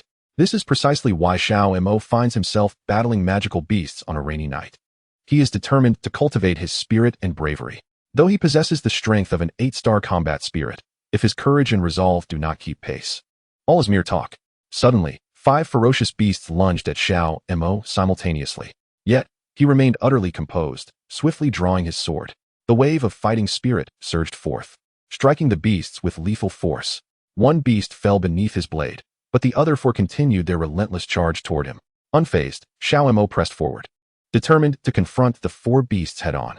With the wind sword technique, he unleashed an advanced combat skill, amplifying his strength with the thunderous 3000, and swiftly dispatched 2 more beasts. Now, only a spider demon and a blood demon remained. Fearless, Xiao Mo charged at the blood demon, delivering a piercing strike, and subsequently incinerating the spider demon with his unique flames. With the demise of both the blood demon and the spider demon, all 5 ferocious beasts lay slain by Xiao Mo's hand. The rain continued to pour on that stormy night. Yet, Xiao Mo was prepared to face death amidst the downpour. Defeat is commonplace. Victory is the exception. However, if one lacks the courage to persist, then all is indeed futile. Continuing his exploration deeper into the Beast Mountain range, Xiao Mo was determined to achieve a resolution today. As he journeyed further, the rain-soaked night brought forth an increasing number of magical beasts and ferocious creatures. Yet Xiao Mo remained undaunted. 50 ferocious beasts surrounded him, but he propelled himself forward with greater speed, confronting the horde. Over 50 beasts launched an assault. Yet Xiao Mo advanced without retreat. His blade relentlessly reaped lives. The 8 trigrams corpse fire and the wind fury dragon flame were both infused into his sword. With each charge, another beast met its end. The battle had commenced. In the rain-soaked night, Xiao Mo, stripped of all but fury, resembled a frenzied beast. The 8 trigrams corpse fire and the wind fury dragon flame continued their deadly harvest. This universe is vast, and all aspire to attain the highest realm. Yet only a select few are destined to survive and seize power. Xiao Mo's heart trembled, the palpable sense of crisis leaving him somewhat disoriented. Yet he could not afford to pause. Halting would mean being torn to shreds by the beasts. He pressed on in the fight. Only after slaying all 50 beasts did Xiao Mo finally cease, gasping for breath. The ground was littered with corpses, and he pondered the distinction between himself and the slain wolves and tigers. Was it a matter of divine mandate or sheer desperation that led him to battle alongside these predators? Yet, he lacked the luxury of time to contemplate this dilemma. To grow stronger, he must continue down this path. Without hesitation, Xiao Mo soared deeper into the rainforest, having utilized the Dwong talisman before entering the Beast Mountain range. His current strength stood at 3-star Dwong. Should he employ another talisman, he would ascend to 6-star Dwong. Xiao Mo intended to use one more talisman upon reaching the depths. In this rainforest, 3-star Dwong's strength was undoubtedly insufficient. Xiao Mo delved deeper into the rainforest, the oppressive atmosphere growing increasingly intense, as if the entire jungle were a demon awaiting his entry. There was no path of retreat. Indeed, Xiao Mo himself had no desire for one. Chapter 85, The Stone Desert City, a reunion with Xiao Yan. His purpose in venturing into the Beast Mountain range was to cultivate his resolve and fortitude. He pressed further into the northern region of the Canaan Academy's Beast Mountain range. The rain continued to fall, and a sense of dread began to stir within Xiao Mo's heart. Yet, he remained steadfast, unwilling to retreat until he had achieved a satisfactory outcome through his endeavors. Xiao Mo fought until the sun once again graced the sky. The rain ceased, and the dew and rainwater evaporated under the sun's warmth, rendering the entire Beast Mountain range a scene reminiscent of a celestial paradise, imbued with an enchanting fragrance. Exhaustion weighed heavily upon him, to the point where he felt he might collapse. Time passed, though he could not tell how long, until he finally opened his eyes. He had reached the pinnacle of the Dueling 8th star, poised to break through to the 9th star at any moment. This was the fruit of his relentless efforts in cultivation. However, this was merely the beginning. Xiao Yan was determined to ascend to the peak of the Do-Chi continent and attain the title of Do Emperor with the aid of his formidable brother system. Xiao Yan intended to rest for a few days, having indeed sharpened his character during his time in the Beast Mountain range. Yet, the toll had been considerable. He was so fatigued that he could scarcely muster the energy to rise, but eventually, he prepared to head to the Canaan Academy's dining hall for a meal. After dining, he contemplated the wisdom of attempting to break through to the Dueling 9th star at this juncture. Such haste would be unwise, as genuine strength must precede advancement. It was akin to a balloon at the 9th star, prone to bursting with the slightest prick. Thus, Xiao Yan resolved to refrain from advancing to the Dueling 9th star for the time being. He had yet to visit the library in the inner courtyard, a forbidden place within the Canaan Academy, rumored to house various techniques and combat skills. Yet, what lay within remained a mystery to Xiao Yan. Only inner courtyard students were permitted entry to the library, and he intended to explore it. Arriving at the entrance of the library's forbidden zone, Xiao Yan presented his fire crystal card, a privilege afforded only to inner courtyard students, and subsequently entered the library. The first floor contained an array of combat techniques and methods, alongside numerous books. Some of these tomes bore no relation to Do-Chi, including texts on Buddhism. Xiao Yan pondered the significance of the library. Was it merely a repository for books? Suddenly, he sensed a voice resonating within his spiritual consciousness, beckoning him to examine a particular book. He glanced around, only to find the library deserted. Approaching an ancient tome, he realized it was indeed calling to him. Curiosity piqued. He decided to peruse its contents. Sitting on the floor, he slowly began to read. This volume was a Buddhist scripture, its themes entirely distinct from those of the Do-Chi continent. Yet Xiao Yan found he could comprehend every character's meaning. Immersed in the text, he lost track of time. Eventually, he closed the book, finally grasping the library's purpose. Xiao Yan had previously feared that rapid advancement in cultivation might outpace his mental fortitude. However, these Buddhist and Taoist texts served as invaluable resources for enhancing one's spiritual consciousness and soul power. Upon the surface, various texts extolling simplicity and the supreme wisdom of the cosmos were inscribed. After perusing a single Buddhist scripture, Xiao Yan felt as if his perception of the world had been utterly transformed. He resolved to return and explore these writings more thoroughly whenever time permitted. Xiao Yan did not linger in the library. He turned to leave, intending to seek out Xiao Yan. He needed to accumulate more points for the system, as their mutual presence would foster shared growth. However, he must confront Xiao Yan regarding the matter of Yao Lao. Given that Xiao Yan needed to enhance his strength to fulfill their 3-year pact, it was imperative that Xiao Yan met with Yao Lao.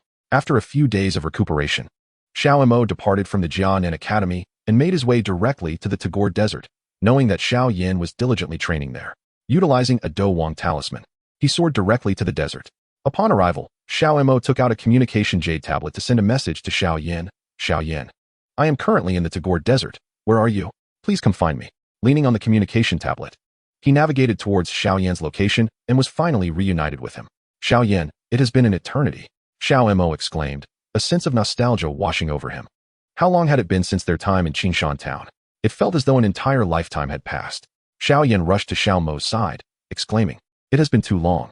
How have you been, Xiao Mo? Xiao Mo smiled and replied, I am well, though the path of cultivation has indeed been arduous. Not to worry. Today, let us indulge in a hearty drink in Stone Desert City, Xiao Yan suggested. Xiao Mo nodded in agreement.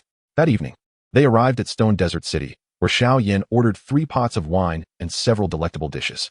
To Xiao Mo's surprise, Yao Lao was also seated at the table. Xiao Yan introduced him, saying, This is my master, Yao Chun. Xiao Mo was momentarily taken aback. This was his first encounter with the esteemed Yao Zun, a superpower at the pinnacle of Do Zun. He hurriedly bowed, saying, Greetings, Yao Lao. Yao Chun nodded gently, replying, No need for such formality. As the trio savored their food and drink, Xiao Mo found himself quite inebriated. When he returned to his guest room to rest, he awoke the following day. Well into the afternoon, the effects of the alcohol had dissipated, and he discovered a note left by Xiao Yan on the table. Brother Xiao Mo, I have friends here in Stone Desert City and will be stepping out for a while. Having spent 5 or 6 days in Stone Desert City with Xiao Yan, the strongest brotherhood system finally rewarded him. Affection level with Xiao Yan surpasses 5,000. Reward, Advanced Earth Tier Do Technique. De Yin Ba Bian. Reward, Advanced Earth Tier Do Technique. Zhu Keiji. Reward. Advanced Earth Tier Do Technique. Ling Jianju. This time, he was rewarded with 3 advanced Earth Tier techniques, perfectly addressing Xiao Mo's previous lack of martial skills. Awake now? Is everything well? Xiao Yan inquired, a look of genuine concern on his face. Recognizing Xiao Yan's inherent kindness, Xiao Mo reassured him, all is well, there is no need for concern. How long do you plan to stay with me this time? Xiao Mo pondered for a moment before responding, perhaps around half a month. By the way, Xiao Yan, I have something to bestow upon you. Subsequently, Xiao Mo produced a 3rd-tier Nirvana pill and presented it to Xiao Yan. This will allow a Do master to ascend a level directly, the 3rd-tier Nirvana pill. It is yours, he said. Xiao Yan graciously accepted. Thank you, brother. Rest assured, I will diligently cultivate. Currently, my cultivation level stands at 8-star Do master. Sooner or later, I shall confront the Yunlan sect and settle matters with that Nalan Yinran. Xiao Yan's fervor was ever palpable, prompting a smile from Xiao Mo as he patted his shoulder. Fear not, I shall always stand by you. Xiao Mo remained by Xiao Yan's side for half a month before they continued their journey to the Tagore Desert. Chapter 86. The Royal Family's Daughter, Wang Miaojuan. After spending a few days in the Tagore Desert, Xiao Mo departed, acknowledging that Xiao Yan's training was rather monotonous and he was of little assistance. Before leaving, he bestowed upon Xiao Yan 2 additional 3rd-tier Nirvana pills and then completely exited the desert. However, Xiao Mo did not intend to head to the Jianan Academy just yet. Instead, he ventured to the Jiamar Holy City. As a member of the Alchemist Guild's inner cabinet, he first aimed to collect his offerings and salary, after which he planned to undertake some tasks to hone his alchemical skills and abilities. A young lady from the Wang family in Jiamar Holy City had fallen ill with a condition that proved exceedingly difficult to treat. Despite consulting numerous renowned physicians, her ailment remained unresolved. In desperation, the Wang family posted the task to the Alchemist Guild, hoping a skilled alchemist could cure their daughter's illness. Upon seeing this task, Xiao Mo recognized it as perfectly suited to him. He promptly gathered his supplies and made his way to the Wang residence. At the entrance of the Wang estate, he was halted by a guard. May I assist you? The guard inquired politely. Xiao Mo, not one for idle chatter, produced the elder token of the Alchemist Guild. I have come upon learning that your young lady is in need of an alchemist for her treatment. I believe I can remedy her condition. He presented the elder token to the guard. The guard, upon seeing the token, immediately understood the gravity of the situation and realized he could not afford to offend such a person. He quickly bowed and said, Please wait, elder. I shall report this at once. Xiao Mo nodded lightly. It's fine, go ahead. The guard hurried inside to relay the news, and shortly thereafter, a middle-aged man emerged from the estate. I am the head of the Wang family. Young hero, please follow me. Xiao Mo nodded and accompanied the family head into the Wang residence. I shall refrain from unnecessary words, as long as you can save my daughter. Financial matters are of no concern, the family head stated. Xiao Mo assured him, Rest easy. With me here, everything will be managed. The two entered a room where the Wang family's daughter lay upon the bed. Xiao Mo approached to feel her pulse, swiftly identifying the issue at hand. This toxin has penetrated to the very marrow. I can assert that if she does not receive treatment within 3 months, Miss Wang will surely perish in this room. The family head, upon hearing this, grew anxious and replied, I am Wang Wenxing. As long as the elder possesses a method to save my daughter, money is no object. After a moment's contemplation, Xiao Mo said, I will concoct 2 pills for Miss Wang to consume first. Is there a place for alchemy? Indeed. Elder, please follow me. Xiao Mo entered a tranquil chamber, where Wang Wenxing inquired, Elder, is this room suitable? It will suffice. Please wait outside. Once I have completed the elixirs, we shall administer them to your daughter directly. Yes, Elder. Wang Wenxing understood that Xiao Mo's words were not mere fabrications. Presently, he had no other recourse for his daughter's salvation. Xiao Mo represented the last flicker of hope, and he could not afford to let it slip away. Xiao Mo intended to concoct an ice spirit pill and a fire spirit pill. The efficacy of these pills was straightforward, capable of healing all external and internal injuries, as well as spiritual and soul damage. These elixirs were ranked as 5th tier. Xiao Mo had previously crafted 7th tier pills, and with the aid of the extraordinary flames of Bagua Corpse Fire and Furious Wind Dragon Flame, the creation of these potions would be a relatively simple endeavor. However, as the saying goes, even when hunting a rabbit, one must exert full effort. Thus, Xiao Mo retrieved the cauldron and, within the span of a quarter of an hour, successfully refined both pills. Emerging from the chamber with the ice spirit pill and fire spirit pill in hand, Xiao Mo declared, I have fulfilled my promise. He presented the 2 elixirs to Wang Wenxing. Have your daughter consume these, and all ailments shall be resolved. The elderly man's face was a canvas of intense emotional turbulence. Typically composed, Wang Wenqing could hardly conceal his excitement at this moment. Very well, let us hasten to my daughter. Upon entering the young lady's chamber, Wang Wenqing promptly administered the pills. The healing energies of the ice and fire spirits coursed into her being. A mouthful of dark blood was expelled, splattering onto the floor. The young lady slowly opened her eyes. Father, she murmured, appearing quite frail. Indeed, you have awakened. My daughter. Wang Wenqing's eyes brimmed with tears. She was his most cherished. He had feared enduring the anguish of losing her at his age, yet unexpectedly, she had been completely restored. Xiao Mo reassured him, do not worry. All ailments have been thoroughly cured. Wang Wenqing turned to Xiao Mo, saying, I implore you to remain in our residence for a few more days. I shall repay your kindness, young hero. Given Xiao Mo's youthful appearance, seemingly just past 20, Wang Wenqing's address was entirely appropriate.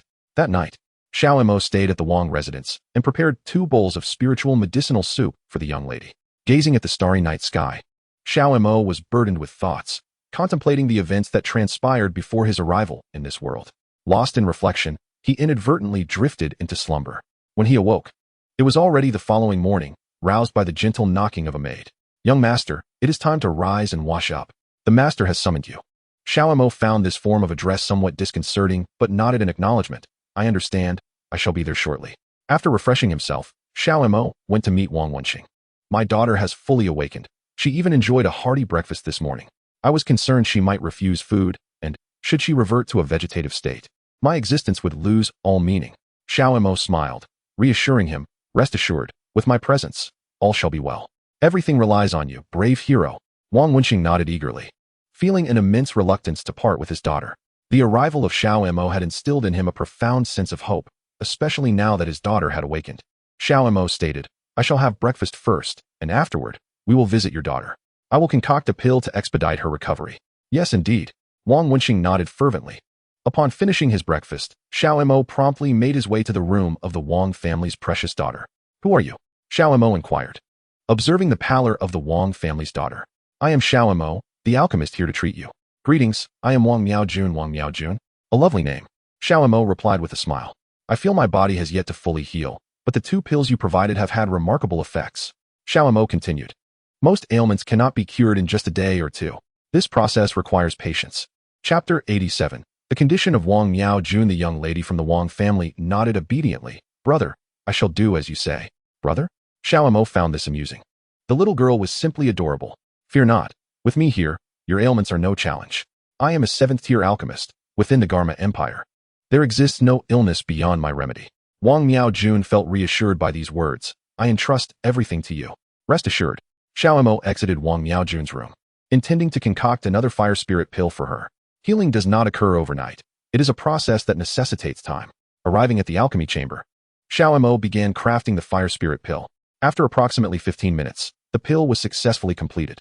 He took the fire spirit pill to Wang Miaojun's room, only to find Wang Wenqing present as well. Xiao Mo spoke. This is a fire spirit pill. It will aid Wang Miaojun in her recovery. The efficacy of the fire spirit pill is straightforward. It heals all external and internal injuries, as well as mental and spiritual wounds. Wang Wenqing turned to see the pill in Xiao Mo's hand and cautiously accepted it. He immediately addressed his daughter. My dear, please take this pill. Wang Miaojun, ever obedient, promptly consumed the fire spirit pill. A wave of exceptionally warm energy coursed through her body. How pleasant, Wang Miaojun murmured softly. As Wang Wenqing observed the gradual improvement in his daughter's complexion, he fell to his knees before Xiao Mo. What are you doing? Xiao Mo quickly assisted Wang Wenqing to his feet. Hero, without you, my daughter might have truly perished. But look at her now. She has a chance to recover. Perhaps not only to heal, but to continue her cultivation as well. All of this is thanks to you, noble hero. How can I repay you? At that moment, Xiao Mo comprehended Wang Wenqing's sentiments. The most terrifying experience in the world is the loss of a loved one. As Wang Miaojun's father, Wang Wenqing naturally harbored a deep fear of losing his daughter. Xiao Mo served as both a benefactor and savior to Wang Wenqing, stirring within him a profound excitement. Gently embracing Wang Wenqing, Xiao Mo reassured him, with my presence, all challenges will be surmountable. Rest assured, I shall heal Wang Miaojun. That evening, a lavish spread was prepared by Wang Wenqing, awaiting Xiao Mo's arrival, with Wang Miaojun also present in the parlor. Young hero, may I inquire your name? Wang Miaojun asked once Xiao Mo settled in. My name is Xiao Mo, hailing from the Xiao family of Wutan City. Xiao Mo, what a melodious name, Wang Miaojun remarked. Being a patient, Xiao Mo refrained from displaying any displeasure towards her and chose to indulge her whims. Your name, Wang Miaojuan, is equally enchanting. A girl's name ought to possess beauty, yet it seems your name surpasses mine in elegance, Xiao Mo sincerely complimented. Ha ha, thank you. Wang Miaojuan appeared to be a girl devoid of pretentiousness, exuding a gentle demeanor. Wang Wenxing, glowing with pride, felt elated that his daughter had awakened in such a lively and robust state, a joy surpassing even that of an emperor. Let us not dwell on pleasantries. Let us dine. The table was laden with a variety of dishes as Xiao Mo savored his meal, and Wang Miaojuan remained silent, allowing the atmosphere to settle into a tranquil silence, as Xiao Mo was not one to initiate conversation. As they neared the conclusion of their meal, Wang Miaojuan turned to her father, saying, Father, I wish to share a drink with Xiao Mo this evening. May I? Naturally, Wang Wenxing would not refuse. He longed for his daughter to be increasingly vibrant and healthy. However, he replied, You must first ask young hero Xiao Mo. If he consents, then it is no issue. With 2 fire spirit pills and 1 ice spirit pill, your body is now entirely healthy. You may drink as much as you desire without concern. With me here, nothing poses a problem. Upon hearing Xiao Mo's words, Wang Wenxing's heart swelled with joy, for his greatest fear was losing his precious daughter. Immediately, he affirmed, Then it is settled. Drink to your heart's content. You may indulge as you wish, for young hero Xiao Mo is present. Wang Wenxing's face radiated happiness, having had his foremost worry alleviated by Xiao Mo. The trio shared drinks until the late hours of the night, and gradually, Wang Miaojuan nestled into Xiao Mo's embrace. Her complexion glowed, and her gentle form was cradled by Xiao Mo. He nodded, saying, Very well, Miss Wang. As long as your health improves, I shall do whatever it takes. Observing his daughter teasing Xiao Mo, Wang Wenxing felt a profound joy within. Xiao Mo, a 7th-tier alchemist and a member of the Alchemist Guild's cabinet, was a person of considerable repute within the Jaimar Empire. Even if Xiao Mo were to wed Wang Miaojuan, Wang Wenxing would harbor no objections. Gently, Xiao Mo carried Wang Miaojuan to her room. Stay with me as I sleep, she whispered, placing a soft kiss on his cheek. This left Xiao Mo momentarily bewildered. Was this young girl flirting with him? Nevertheless, the most crucial matter remains that Wang Miaojuan's health must be restored. Very well. I shall keep you company as you sleep. I gently loosened Wang Miaojuan's clothing, not removing it entirely, while some of my own attire was also shed by her. The 2 of us lay side by side in silence throughout the night. When dawn broke, I awoke enveloped in an infinite tenderness. Upon opening my eyes, I discovered Wang Miaojuan nestled upon me. This gentle sensation threatened to engulf me entirely, yet I gently pushed her away, covering her with the blanket once more. Regrettably, it is a universal truth that beneath the heavens, there are no free lunches. Each individual must contribute value to this world, or risk being eliminated by the rules of the game. I understood this principle profoundly, perceiving Wang Miaojuan's need for companionship as mere playful provocation, rather than a twist of fate. Stepping outside, I was greeted by the blazing sun. I intended to speak with Wang Wenxing, needing to clarify Wang Miaojuan's condition to him. Lord Wang, are you present? I inquired of the servants about Wang Wenxing's whereabouts and knocked upon the door. I am here. Wang Wenxing promptly opened the door, ushering me inside. Given that I alone possessed the means to remedy his daughter's ailment, he held me in deep regard. Young hero Xiao, do you require any specific herbs for your elixirs? Whatever you need, I shall have someone procure it immediately, he said, his anxiety palpable as he feared my departure, given his daughter's ongoing need for care. Observing Wang Wenxing's nervous demeanor, I chuckled lightly. There is no need for that. I possess most of the necessary materials already, so there is no requirement for you to procure anything. In truth, my visit to the Wang family was driven by an important matter. The royal family of the Gamma Empire shares a close relationship with the Wang clan, as they represent a branch of the royal lineage. This connection instills a sense of caution in most, for they are a family of royal blood. However, the Wang family's influence has grown to rival that of the 3 great families of the Gamma Empire, the Mu, the Middle, and the Nalan clans. What was my objective? I sought to be integrated into the royal family of the Gamma Empire. Unlike Xiao Yan, even if Nalan Yanran were to call off our engagement, I would not seek revenge upon her. Xiao Yan is, after all, the brightest star in the sky, while my disposition is entirely different. To me, an engagement's dissolution is akin to a jest, easily turned and forgotten. Thus, my purpose in approaching Wang Wenxing was indeed to request a favor. You may confide in me. As long as it lies within my capabilities, I shall do my utmost to accommodate your wishes, he assured. I spoke candidly. Is there a way for me to join the royal family of the Gamma Empire? Wang Wenxing paused, taken aback by my request, yet he considered it carefully. What is your standing among the alchemists? This is of utmost importance, as it directly influences my ability to heal your daughter. Nothing is more significant than the restoration of his daughter's health. The identity of Xiao Mo as a 7th-tier alchemist has now been firmly established, and he also holds the esteemed position of an elder in the Alchemist Guild. Gaining entry into the royal family is not a decision I can make alone. If the young hero truly harbors such aspirations, it is imperative for you to attain a significant standing within the Alchemist Guild. At the very least, you must foster a strong relationship with Gu He, a peak Dwong alchemist. Therefore, it is crucial that you navigate your identity within the guild with care, otherwise, my solitary strength will be woefully inadequate. Upon hearing this, Xiao Mo fell into contemplation for a moment, then replied, "Understood, I grasp your intent." Wang Wenxing increasingly held this young man in high regard. His earnest desire for progress greatly impressed Wang Wenxing. Xiao Mo continued, "Let us first ensure your daughter's complete recovery, and we can discuss further matters thereafter. I will heed your guidance." Wang Wenxing responded, deeply concerned for Wang Miaojuan, knowing that her very life now rested in Xiao Mo's hands. As night descended, Xiao Mo sat alone upon a stone chair in the Wang family estate. The vibrant essence of summer waning, with autumn's tranquil beauty soon to arrive, seemingly foreseeing the cold and relentless grip of winter. Just as he intended to pour himself a jug of wine for solitary enjoyment, Wang Miaojuan approached his side, carrying 2 exquisite bottles of sweet wine. "You do not favor strong spirits, do you?" "I have brought 2 bottles of sweet wine," she spoke softly. Under the moonlight, Xiao Mo beheld the ethereal beauty of Wang Miaojuan.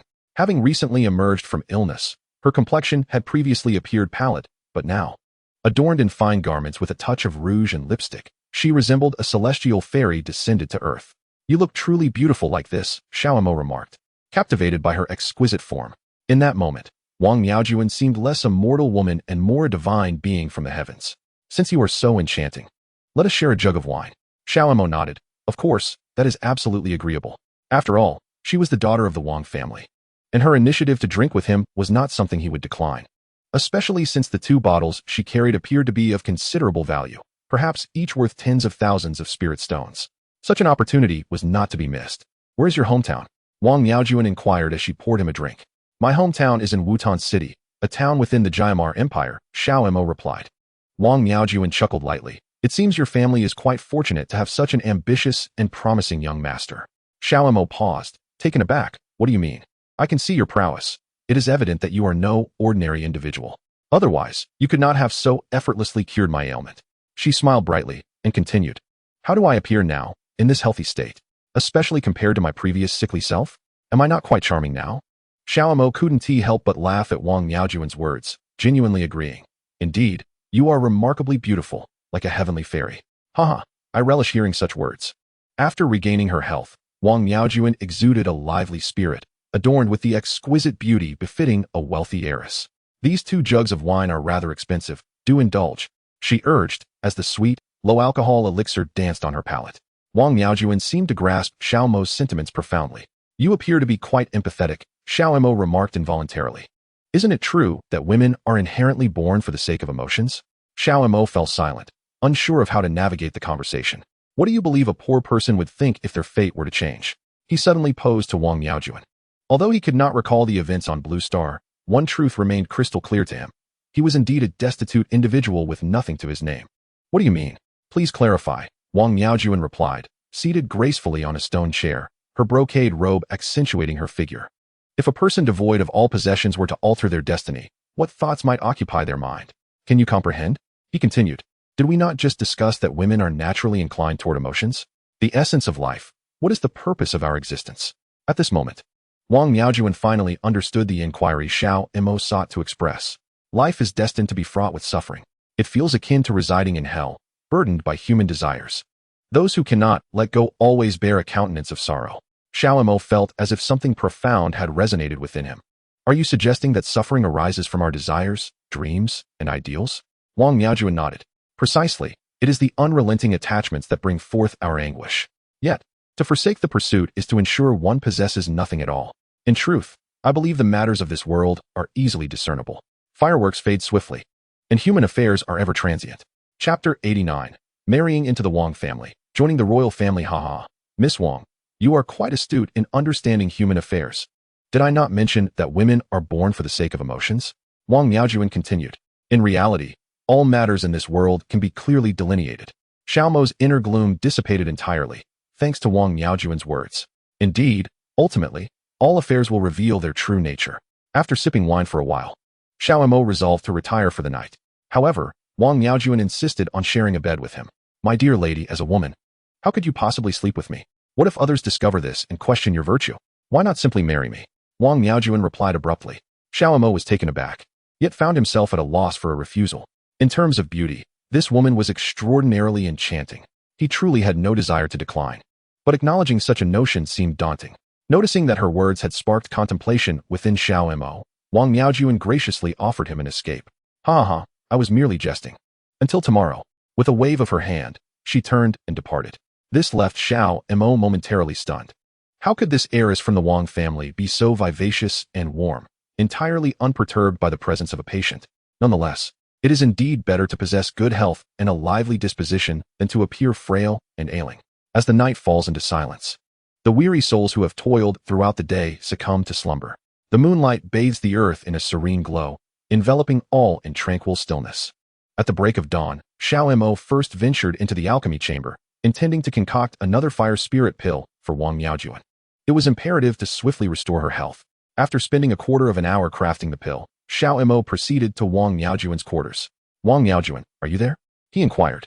I am here, came her reply as she opened the door. It's you. What brings you here? I have prepared a fire spirit pill for you. Would you care to take it now? Xiao Mo had indeed come with a purpose. The foremost task was to ensure Wang Miaojuan's health was revitalized. Of course, I shall take it now. Wang Miaojuan accepted the pill and consumed it without hesitation. The gentle energy of the fire spirit began to permeate her body. And after a brief moment, she declared, all is well. Let us go meet my father. Xiao Mo sensed that Wang Miaojuan had fully recovered. She appeared robust and invigorated. What do you need to see your father for? Breakfast, she replied, taking his hand, a warm and tender sensation igniting a flurry of emotions in Xiao Mo's mind. Wang Miaojuan's exuberance was indeed striking, leaving Xiao Mo feeling somewhat bashful. Upon arriving at the reception hall, Wang Wenxing awaited their arrival at the table. I've risen. I asked Wang Miaojuan to bring you here. Let us share breakfast together. Xiao Mo nodded. Very well. After a moment of hesitation, Wang Wenxing addressed Xiao Mo. Actually, there is something I wish to discuss with you in advance. Sensing the gravity in Wang Wenxing's tone, Xiao Mo understood he had something significant to convey. Pray, speak freely, he urged, eschewing any circumlocution. Have you ever contemplated entering the Wang family? He inquired. And is it not your desire to join the royal lineage of the Gamma Empire? If you were to marry into the Wang family, you would inherently be part of the royal bloodline. Although our family is a branch, we still possess considerable assets within the Gamma Empire, and we hold influence within the royal court. Xiao Mo was momentarily taken aback by this proposition, yet he bowed his head in contemplation. The notion was undoubtedly sound. If he aspired to join the royal family, this opportunity was indeed remarkable. However, would Wang Miaojuan acquiesce? He turned to her. What do you think, Wang Miaojuan? Wang Miaojuan blinked, gazing at him. I, of course, have no objections. Xiao Mo had never encountered such a forthright woman before, but since she was amenable, he felt no inclination to refuse.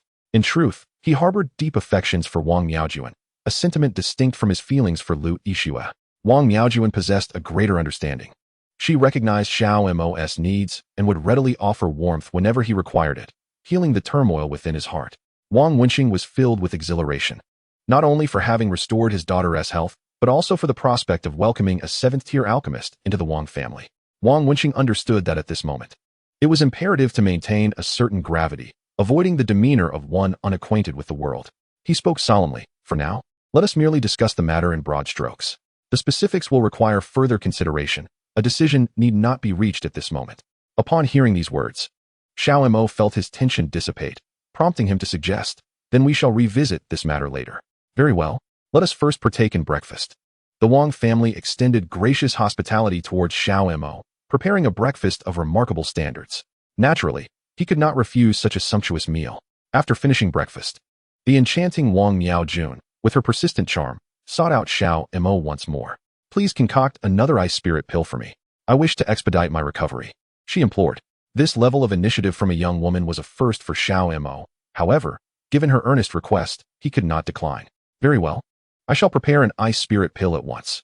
Xiao Mo had come to the Wang residence solely to remedy Wang Miaojun's ailment, and another ice spirit pill would indeed enhance her healing. In the alchemy room, he retrieved a third-tier magic core along with various herbs and began the process of crafting the ice spirit pill. Among the classifications of medicinal pills, Those for injuries were always the simplest to forge, while those aimed at enhancing one's cultivation were significantly more challenging. Within a mere quarter of an hour, Xiao Mo successfully completed the ice spirit pill. He made his way to Wang Miaojun's chamber and found her there, presenting the finished pill. Wang Miaojun accepted the ice spirit pill and ingested it. The chilling medicinal energy surged through her body, prompting her to lie down and close her eyes. Xiao Mo gently inquired, "How do you feel? Is there any improvement?" Wang Miaojun opened her eyes and nodded, responding, "Yes, I feel quite well." Xiao Mo continued, "I shall proceed to concoct more pills. If we consume 2 more, you will be entirely healed." Wang Miaojun rose from her bed and remarked, "I currently feel no issues. I believe that after 2 more pills, I will no longer require any medicinal assistance, not even herbal infusions." Hearing this, Xiao Mo asked, "Then once I finish crafting the pills, I shall take my leave." Wang Miaojun countered, "Why the rush? By the way, I forgot to mention that I am at the 8th star of the Do Spirit realm." 8th star of the Do Spirit? Is that truly the case? Xiao Mo expressed genuine astonishment, having been unaware that Wang Miaojun's cultivation prowess had reached such heights. "Indeed, I am not deceiving you. It is genuinely the 8th star of the Do Spirit." Subsequently, Wang Miaojun summoned her fighting spirit, showcasing her 8th star cultivation to Xiao Mo. Chapter 90. The Gamma Empire. The might of Do Zun. She is indeed an 8th star Do Spirit. Xiao Mo exclaimed in surprise, astonished by Wang Miaojun's remarkable talent for cultivation. "Come, let us venture out together," Wang Miaojun invited him. "Very well," Xiao Mo replied, now genuinely intrigued by Wang Miaojun. With an 8th star Do Spirit strength, she was more than capable of cultivating alongside him. Xiao Mo contemplated forming a deep bond with Wang Miaojun, especially since she had indicated her willingness. The Wang family in the imperial capital had completely captured Xiao Mo's interest. As they strolled hand in hand through the streets, Xiao Mo could not help but comment, "You seem rather forward, don't you?" Wang Miaojun chuckled lightly. "Is it not a good thing for you that I take the initiative? What?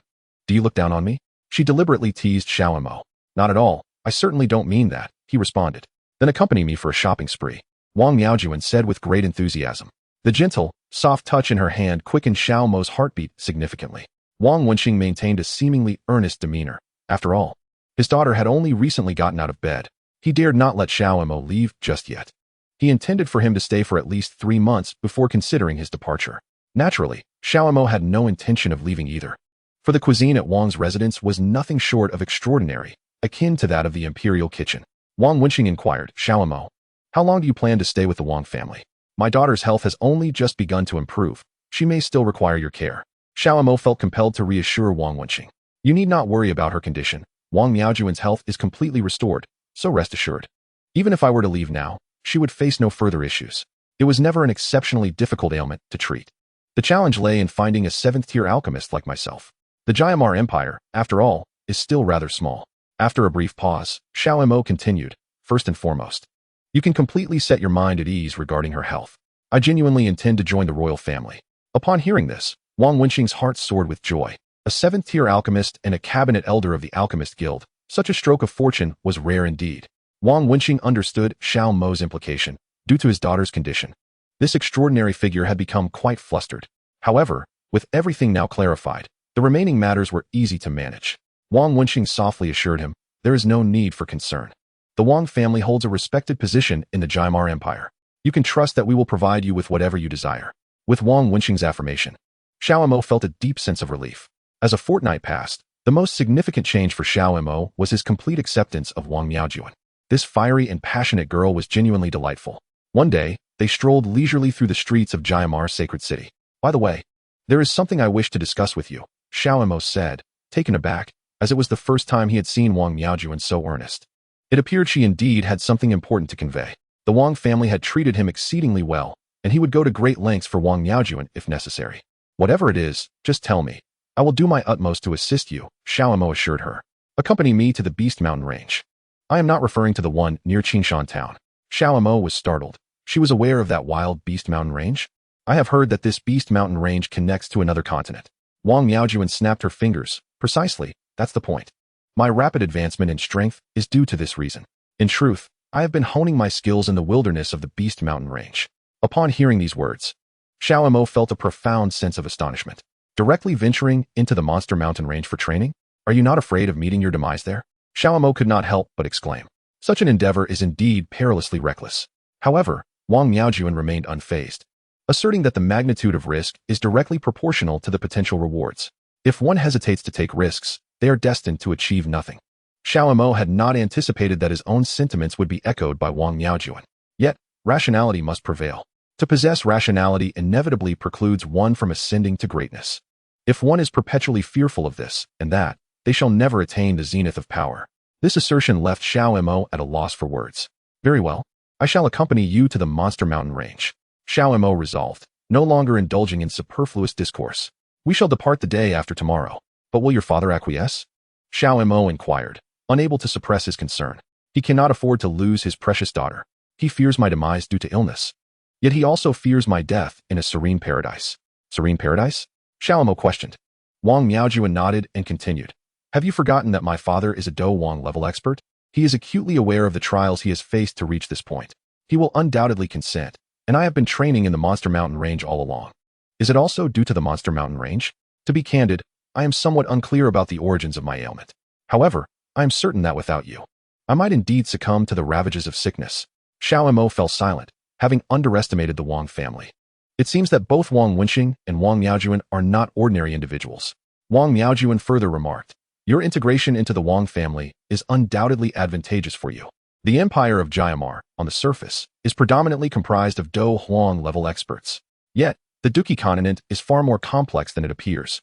Even figures like Xiao Yan, in their later stages, have taken immense risks to reach their pinnacle. You are not Xiao Yan. Your prowess pales in comparison to his. Therefore, you must heed my counsel, Wang Miaojuan advised Xiao Mo. This reasoning resonated with Xiao Mo. Xiao Yan required little assistance, for he would naturally rise above others. Yet, Xiao Mo was not in the same position. Without relying on a system, he might indeed struggle throughout his life. Xiao Mo candidly stated, in that case, do not forget your benefactor. You must lend me a significant hand, otherwise, I may never rise again. Xiao Mo understood that Wang Miaojuan was not jesting. She was earnestly discussing this matter with him. By the way, can you divulge the true level of strength beneath the surface of the Jiamar Empire? Chapter 91. Rapid Progress in Relations, Royal Opportunities. Dozun level experts? Xiao Mo was momentarily taken aback, as he had not anticipated the existence of Dozun level Duqi experts within the Jiamar Empire. Wang Miaojuan remarked, I am actually familiar with Xiao Yan. It is highly probable that a Do Di will emerge on the Duqi continent. That individual is Xiao Yan. However, it is essential to understand that the world beneath the surface of every sect and empire is fundamentally distinct from that which exists above, especially in the central state. Those at the pinnacle of Do Saint are particularly elusive. There also exists the formidable presence of half-step Do emperors in the central state. Unlike Xiao Yan, I am your sole savior, Wang Miaojun proclaimed. You must heed my counsel if you wish to keep pace with Xiao Yan in the realm of Do Qi. Wang Miaojun spoke with a gravity that left no room for jest. Xiao Mo, fully aware of the stakes, reassured her, rest assured, I shall listen attentively. As Wang Miaojun led Xiao Mo through the streets, she could not help but chuckle. How is it that you were so easily swayed? Xiao Mo managed a wry smile. Yet you have consistently reminded me that Xiao Yan and I inhabit entirely different worlds, have you not? My only chance at advancement in the central state lies in your alliance with the royal family of the Gamma Empire.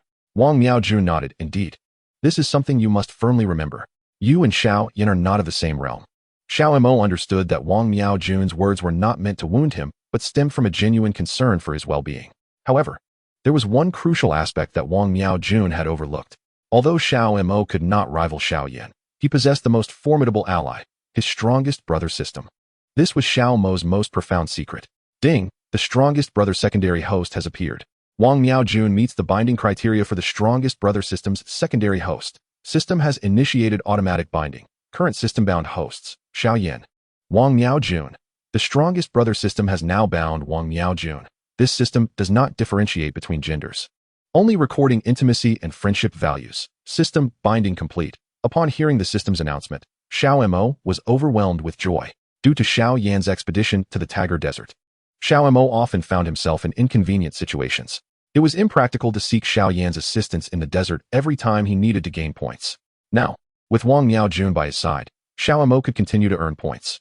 Wang Miaojun was indeed correct in her assertions. Without her support, Xiao Mo could not ascend to greatness in the central state. Yet, she was gravely mistaken in one regard. She remained unaware that Xiao Mo was, in fact, a bound host of the system. With the system's aid, Xiao Mo could also emerge as the strongest in the Do Qi continent. For now, He must keep the system secret from Wang Miaojun and simply follow her guidance. As Xiao Mo dined, Wang Miaojun sat beside him, exuding an air as if they were already wed. Wang Wenxing gazed at the prospective son-in-law with increasing fondness, not only for having saved his daughter's life, but also for being a 7th-tier alchemist and a council elder. Were it not for Xiao Mo's hesitance to marry, Wang Wenxing would have eagerly wed his daughter to him at once. Residing in the Wang residence, Xiao Mo spent the night alone in the courtyard, gazing at the stars. On a stone chair lay a jug of fine wine. Though its alcoholic content was minimal, it was a sweet rice wine made from honey and grains, resembling more of a beverage. As he sat alone, sipping and contemplating the vast night sky, he marveled at the strength of Wang Miaojun, forged from the wild beast mountains. This revelation caught Xiao Mo off guard. While he was lost in thoughts of Wang Miaojun, she approached him unbidden. Drinking alone again, Wang Miaojun seated herself on the stone chair opposite Xiao Mo. What occupies your mind? You always appear so burdened. Xiao Mo found her observation amusing. Who in this world is not weighed down by their thoughts? Life seldom unfolds as one desires. Yet, Wang Miaojun gently shook her head, not entirely. The human spirit clings fiercely to hope. Perhaps the ultimate outcome will be favorable? She gazed into Xiao Mo's eyes. We shall venture to the Monster Mountain range the day after tomorrow? Xiao Mo inquired. Indeed. It is only in the wilderness of the Monster Mountain range that we can truly hone our skills. However, the risks are considerable. Are you certain you are prepared? I wouldn't mind perishing there, but your father would surely struggle to bear the loss of his daughter. Wang Miaojun disagreed. I believe my father fears more the thought of me leading a mundane life. Worry not. I have already spoken to him. He has granted his permission for me to go. Even without you, I often journey to that wild Monster Mountain range. Xiao Mo's interest was piqued. Do you know that the Monster Mountain range connects to another continent? Wang Miaojun nodded. Of course I know. But let us not dwell on it. The Duqi continent is ample for us to conquer. Human strength is inherently limited. We may never escape the Duqi continent in our lifetimes. Even upon reaching the Do D level, departing from the Duqi continent remains a daunting challenge. Moreover, once we leave our original plane, all prior accumulations become moot. Thus, although we are aware that the opposite side of the wild Monster Mountain range leads to another world, it will forever remain beyond our reach. Xiao Mo recognized the truth in Wang Miaojun's words. Indeed, by the time I attain the Do D level, our journey may conclude, he mused with a hint of nostalgia. Ha ha ha, it's not as simple as you suggest. The Duqi continent is so enthralling that countless heroes have bowed before it. The ascent to the pinnacle is fraught with challenges. Wang Miaojun said as she moved beside Xiao Mo, gently embracing him. He felt the warmth and softness of her body, akin to a tender, warm jade. Are we perhaps moving too swiftly? Do you wish to reject me? Wang Miaojun whispered in his ear. Of course not. You've stated that without you, I could never enter the royal family of the Gamma Empire. Wang Miaojun laughed. Ha ha. Have you not realized how unusually serious you are? Few can approach you. Only those of great strength can be your companions. Wang Miaojun continued. Xiao Mo had indeed been oblivious to this fact. Is that so? I hadn't noticed it closely before. That is the truth. In fact, you are no longer an ordinary person, are you? You possess your own thoughts and opinions. The average person can no longer interfere with your fate. As a 7th-tier alchemist in the Alchemist Guild of the Gamma Empire, is that status not sufficiently noble? Chapter 92. Another location in the Monster Mountain range, Xiao Mo chuckled lightly, remarking, in this world, there are countless extraordinary individuals. What significance does a 7th-tier alchemist hold? Wang Miaojun suggested, shall we retreat to my chamber for a more leisurely conversation? After a moment's hesitation, Xiao Mo found himself reluctant to decline. The path of cultivation was often fraught with hardship. The prospect of Wang Miaojun's companionship would undeniably alleviate his burdens. Very well, let us proceed to your room. Upon entering, Wang Miaojun, with a sense of exhilaration akin to capturing a mouse, felt assured that Xiao Mo was destined to be her husband. The rationale behind her conviction was straightforward. Xiao Mo possessed a unique aura that set him apart from others. Unlike most cultivators who tended to be ruthless and cruel, Xiao Mo's demeanor was rather naive and simple-minded. He was evidently inexperienced in matters of the heart, making it effortless for Wang Miaojun to win his affections. However, such thoughts would never be uttered in Xiao Mo's presence. The most vital aspect of romantic relationships often lies in their subtlety. As night enveloped them, they lay together, with Wang Miaojun gently resting upon Xiao Mo's chest. The night passed in silence until Xiao Mo awoke in the middle of the night in Wang Miaojun's chamber. He recalled a vital truth. There is no such thing as a free lunch in this world. Although Xiao Mo appeared somewhat foolish, he was acutely aware of the need to remain vigilant around Wang Miaojun. While she was not ill-natured, it did not warrant absolute trust. At this juncture, both needed one another. Xiao Mo was determined to find a way to integrate himself into the royal lineage of the Gamma Empire, and without Wang Miaojuan's connection, that opportunity would be forever lost. The world of Douqi was gradually wearing Xiao Mo down. Ultimately, wherever one roamed, the law of the jungle, survival of the fittest, remained inescapable. Those who idly awaited opportunities, believing in the existence of free meals, would inevitably face failure. Choosing not to dwell on such thoughts, he found solace in the tenderness Wang Miaojuan currently bestowed upon him. With eyes closed, Xiao Mo slowly drifted into slumber. When he awoke once more, it was midday, and Wang Miaojuan was absent from the room. Stepping outside, he discovered her seated on a stone bench within the courtyard. "Did you rest well last night?" he inquired as he settled beside her. "Quite well," she replied. "Today marks our final day here. Tomorrow we shall embark on our journey to the Monster Mountain Range." The mere mention of the mountains evoked a sense of lurking danger in Xiao Mo, yet with plans already established, he chose not to resist any longer. Wang Miaojuan dared to venture into its depths alone. How could he allow himself to lag behind her? "Let us go for lunch," he proposed, and Wang Miaojuan took his hand, leading him to the reception hall. Upon arrival, they noticed Wang Wenxing was not present. Wang Miaoyan explained, "My father is occupied with other matters. Should you desire anything during your stay at the Wang residence, do not hesitate to inform me." Xiao Mo nodded, affirming, "I shall not hold back. I will certainly convey any needs I have." Wang Miaojuan insisted, "First, let us eat." After sharing a meal at the Wang residence, Xiao Mo retreated to his room to rest, contemplating the need to exchange for additional Do Wang talismans. Moreover, one must exchange 5 Do Wang symbols. The Do Wang paper, when utilized, can enhance a 3-star Do Wang's strength, and Xiao Mo intends to prepare at least 9 of them. The wilderness of the Monster Beast Mountain Range instills in Xiao Mo an overwhelming sense of dread. To avert unforeseen calamities, he must consider every possible factor. At dawn the following day, Xiao Mo and Wang Miaojun prepared to embark on their journey. Upon arriving at the outskirts of the Monster Beast Mountain Range, Xiao Mo once again felt the insignificance of humanity. The will of man is inevitably limited. This thought escaped his lips, yet Wang Miaojun countered with, "Not entirely. It ultimately depends on what resides in one's heart. People strive upward, while water flows downward. Nevertheless, we must exercise utmost caution. I harbor a deep-seated fear of this wilderness," she continued. Wang Miaojun remained unconvinced, reiterating, "Risks and rewards are proportionate. Those who lack the courage to persist are doomed to achieve nothing." Xiao Mo regarded Wang Miaojun's nonchalance with a mix of resignation and admiration. This girl truly possessed remarkable audacity. "Did you really ascend to Dueling alone in the Monster Beast Mountain Range?" Xiao Mo questioned, incredulous.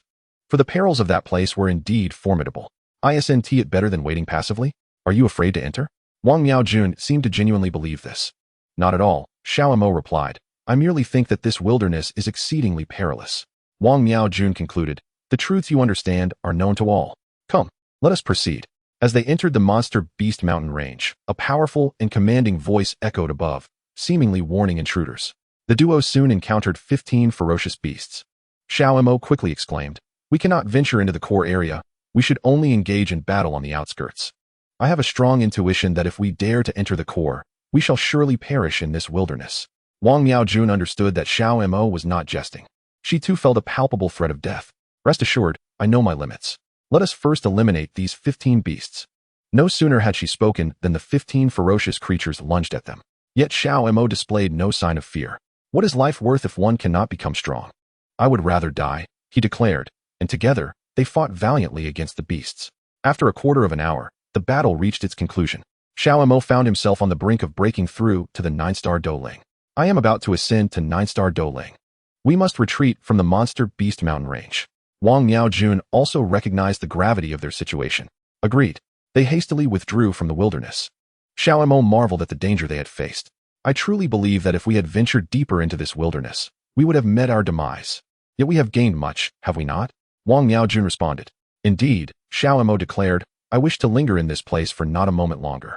Returning to the sacred city of enhancement, not only Xiao Mo, but also Wang Miaojun has reached the threshold of breaking through to the 9th star of Dueling. "I am about to ascend to the 9th star of Dueling as well," Wang Miaojun declared.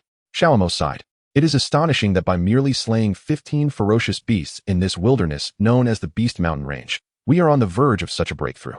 Wang Miaojun replied, "Isn't that the price of our lives? Let us find a place to advance together to the 9th star of Dueling." Agreed. Xiao Mo and Wang Miaojun then proceeded to the Alchemy room. In Chapter 93, the advancement to 9th star Dueling, both Xiao Mo and Wang Miaojun simultaneously prepared for their breakthrough. Having reached their respective bottlenecks, their ascension came naturally. Soon, both opened their eyes, and at that moment, they had successfully elevated to the 9th star of Dueling. I plan to advance directly to Dwong in that wilderness of the Beast Mountain range. Wang Miaojun's words startled Xiao Mo. Are you serious? What else could it be? Wang Miaojun was taken aback, unsure of Xiao Mo's meaning. I fear unforeseen dangers. That Beast Mountain range is exceedingly perilous. Wang Miaojun then comprehended Xiao Mo's concerns. What do you propose? Should we refrain from going? Let us reconsider this matter in a few days, she suggested, understanding the gravity of the situation. Indeed, she too sensed the lurking dangers during their time in the wilderness. If they were to venture forth, it would be prudent to prepare adequately beforehand. Xiao Mo relished his time in the Wang residence, where every meal was crafted from fine ingredients by a skilled chef. Truth be told, he might even consider marrying into the Wang family at this juncture. Wang Miaojun immediately began to tease him. What do you think? There's nothing wrong with becoming my son-in-law now, is there? Would you agree to that? Xiao Mo replied helplessly, recalling how lively and spirited Wang Miaojun was, contrary to his initial impression of her as a quiet maiden. Now, she resembled a vivacious little firecracker. Nevertheless, her presence alleviated much of his inner turmoil. Agreed. I shall marry into the Wang family tomorrow. No, I mean, you should be my son-in-law right now. Xiao Mo playfully teased Wang Miaojun very well. Then it is a delightful decision. Xiao Mo gently embraced Wang Miaojun, realizing that this woman was steadily weaving her way into his life. What are your thoughts regarding our expedition to the Beast Mountain range? I have reflected carefully. We must enter, even more than once, Wang Miaojun asserted. Xiao Mo's expression grew serious. If you wish to venture to that mountain range, it is acceptable for me to accompany you. However, I must emphasize, there are certainly threats to our lives within. Wang Miaojun anticipated Xiao Mo's response. Do not fear. I have made my decision. Even if death awaits, I shall be by your side. Xiao Mo was momentarily taken aback by her words. You will be by my side. Wang Miaojun gazed into his eyes and affirmed, indeed, in life or death, we shall face it together. For the first time, Xiao Mo felt a tinge of shyness at Wang Miaojun's heartfelt declaration, yet he quickly fortified his resolve. Very well, even if it leads to death, we shall face it together. Xiao Mo was uncertain as to why he spoke such words. Was it because he had wholly accepted Wang Miaojun deep within his heart? Sensing her overwhelming enthusiasm, Wang Miaojun softly reassured him, I will take good care of you. Do not worry. Xiao Mo nodded in agreement. She was indeed the first woman destined for him, yet she was not of the earth. She was the daughter of the royal family from the Duki continent, the Gamma Empire. Xiao Mo felt somewhat disoriented, as memories of anyone from his past had faded away. Perhaps he was destined solely for the Duki continent. Wang Miaojun seemed to understand his thoughts. In this world, things seldom go as planned. Do not feel overly anxious. I will not put pressure on you. Her keen understanding of his inner turmoil was evident. If Xiao Mo hesitated at this juncture, it would not reflect well on his character. With her proactive demeanor, Wang Miaojun continued, It's all right. I comprehend your feelings. We shall traverse this journey together, to the ends of the earth. Xiao Mo spoke earnestly. Wang Miaojun's expression mirrored that of a child discovering a delightful new toy. Humph, your heart now belongs to me. Perhaps Xiao Mo was inherently afraid of solitude. Without Wang Miaojun, he would have to confront this world all alone, having spent over 10 days in the Wang residence. Xiao Mo and Wang Miaojun prepared to venture further into the wild beast mountain range. We must be thoroughly prepared. I have an unsettling feeling about this place. I understand, replied Wang Miaojun. They had made extensive preparations for their foray into the depths of the mountain range, where both felt a palpable sense of impending danger. However, it was undeniably an excellent location for breaking through their cultivation levels. Before long, they found themselves encircled by a pack of ferocious beasts. Eliminate them without fear. Wang Miaojun exclaimed, charging towards the beasts. Xiao Mo, undeterred, followed suit as a total of 30 beasts lunged at them. Back to back, they strategized. Let us finish them off first, then retreat to distance ourselves from their territory. If we attempt to slay them one by one, it would be an endless endeavor. Xiao Mo nodded, understanding her plan. Yet, the onslaught of beasts seemed to multiply. After vanquishing nearly 70 of them, they finally managed to retreat. I can sense the opportunity to break through, Wang Miaojun declared. It seems there is indeed a possibility of advancing to Dwong here. However, she shook her head. The energy in the air here is overwhelmingly dense. It is many times more concentrated than Duki. That is why we are able to progress so swiftly. But advancing too rapidly here is perilous. We must leave at once when we are both ready to ascend to Dwong. Xiao Mo grasped her meaning. The danger was indeed considerable. Rest assured, I will exercise caution. They fought through the night in the wild beast mountain range, until they were met with the gaze of hundreds of blood-red eyes. Instantly, They fled from the mountain range. We have struck gold this time. Xiao Mo gasped for breath, fully aware that he had sensed the opportunity to break through to Dwong. Moreover, their cultivation had already reached the pinnacle of 9-star Do spirit. Wang Miaojuan and Xiao Mo had entered the territory of the Gamma Empire, arriving at a border city. Upon their arrival, it was the moment for both of them to break through to Dwong. Xiao Mo said to Wang Miaojuan. It was indeed perilous. Wang Miaojuan felt a twinge of fear. Did you see those last few hundred blood-red eyes? There could be thousands of ferocious beasts waiting for us to enter the Beast Mountain, and we would be entering at night. Xiao Mo and Wang Miaojuan took a respite at an inn, where Xiao Mo had registered their room. He gently embraced Wang Miaojuan. Just as you said, the risks and rewards are directly proportional, are they not? Chapter 94, Alchemist Guild, Elder of the Cabinet. On a night in Tianlin City, Xiao Mo held Wang Miaojuan as they drifted into slumber. In their room, both Xiao Mo and Wang Miaojuan simultaneously broke through to the first star of Dwong. The Dwong stage felt almost surreal. Xiao Mo had never imagined he could attain such a breakthrough. Wang Miaojuan was equally astonished, exclaiming, I have actually reached Dwong first star? We cannot venture into that beast mountain again. I have a lingering feeling that those ferocious beasts possess a certain intelligence. If we were to go there once more, we might both perish in that mountain. I cannot allow you to take such risks. Wang Miaojuan could naturally discern the seriousness in Xiao Mo's tone. Rest assured, I understand your sentiments. We shall refrain from further adventures. Having made the final decision, Xiao Mo felt a sense of relief. Life in the Wang residence was indeed luxurious, for it was the imperial capital. The supply of resources was ample, with high-quality provisions, delicacies, and fine wines. Living in the Wang residence was akin to a divine existence. Yet, both Xiao Mo and Wang Miaojuan had simultaneously ascended to the Dwong stage. They were not the typical frivolous young masters and ladies indulging in worldly pleasures, but rather ambitious lone wolves determined to elevate the Wang clan to unprecedented heights within the Gamma Empire. Xiao Mo inquired of Wang Miaojuan, what is our next plan? Subsequently, we must partake in the border tasks of the Gamma Empire, Wang Miaojuan replied. Border tasks of the Gamma Empire? Xiao Mo was taken aback, unable to comprehend what Wang Miaojuan meant. What precisely are you referring to? Wang Miaojuan explained. You still hold the identity of an alchemist. There is no need to rush. Ultimately, we must strive to elevate the Wang clan to become the foremost family in the Gamma Empire. Xiao Mo smiled, remarking, your ambitions are quite grand. Indeed, my aspirations extend beyond merely the Gamma Empire. Together, we shall ascend to the zenith of the Do Chi continent. Xiao Mo was stirred by this grand declaration. Together, we shall reach the pinnacle of the Do Chi continent.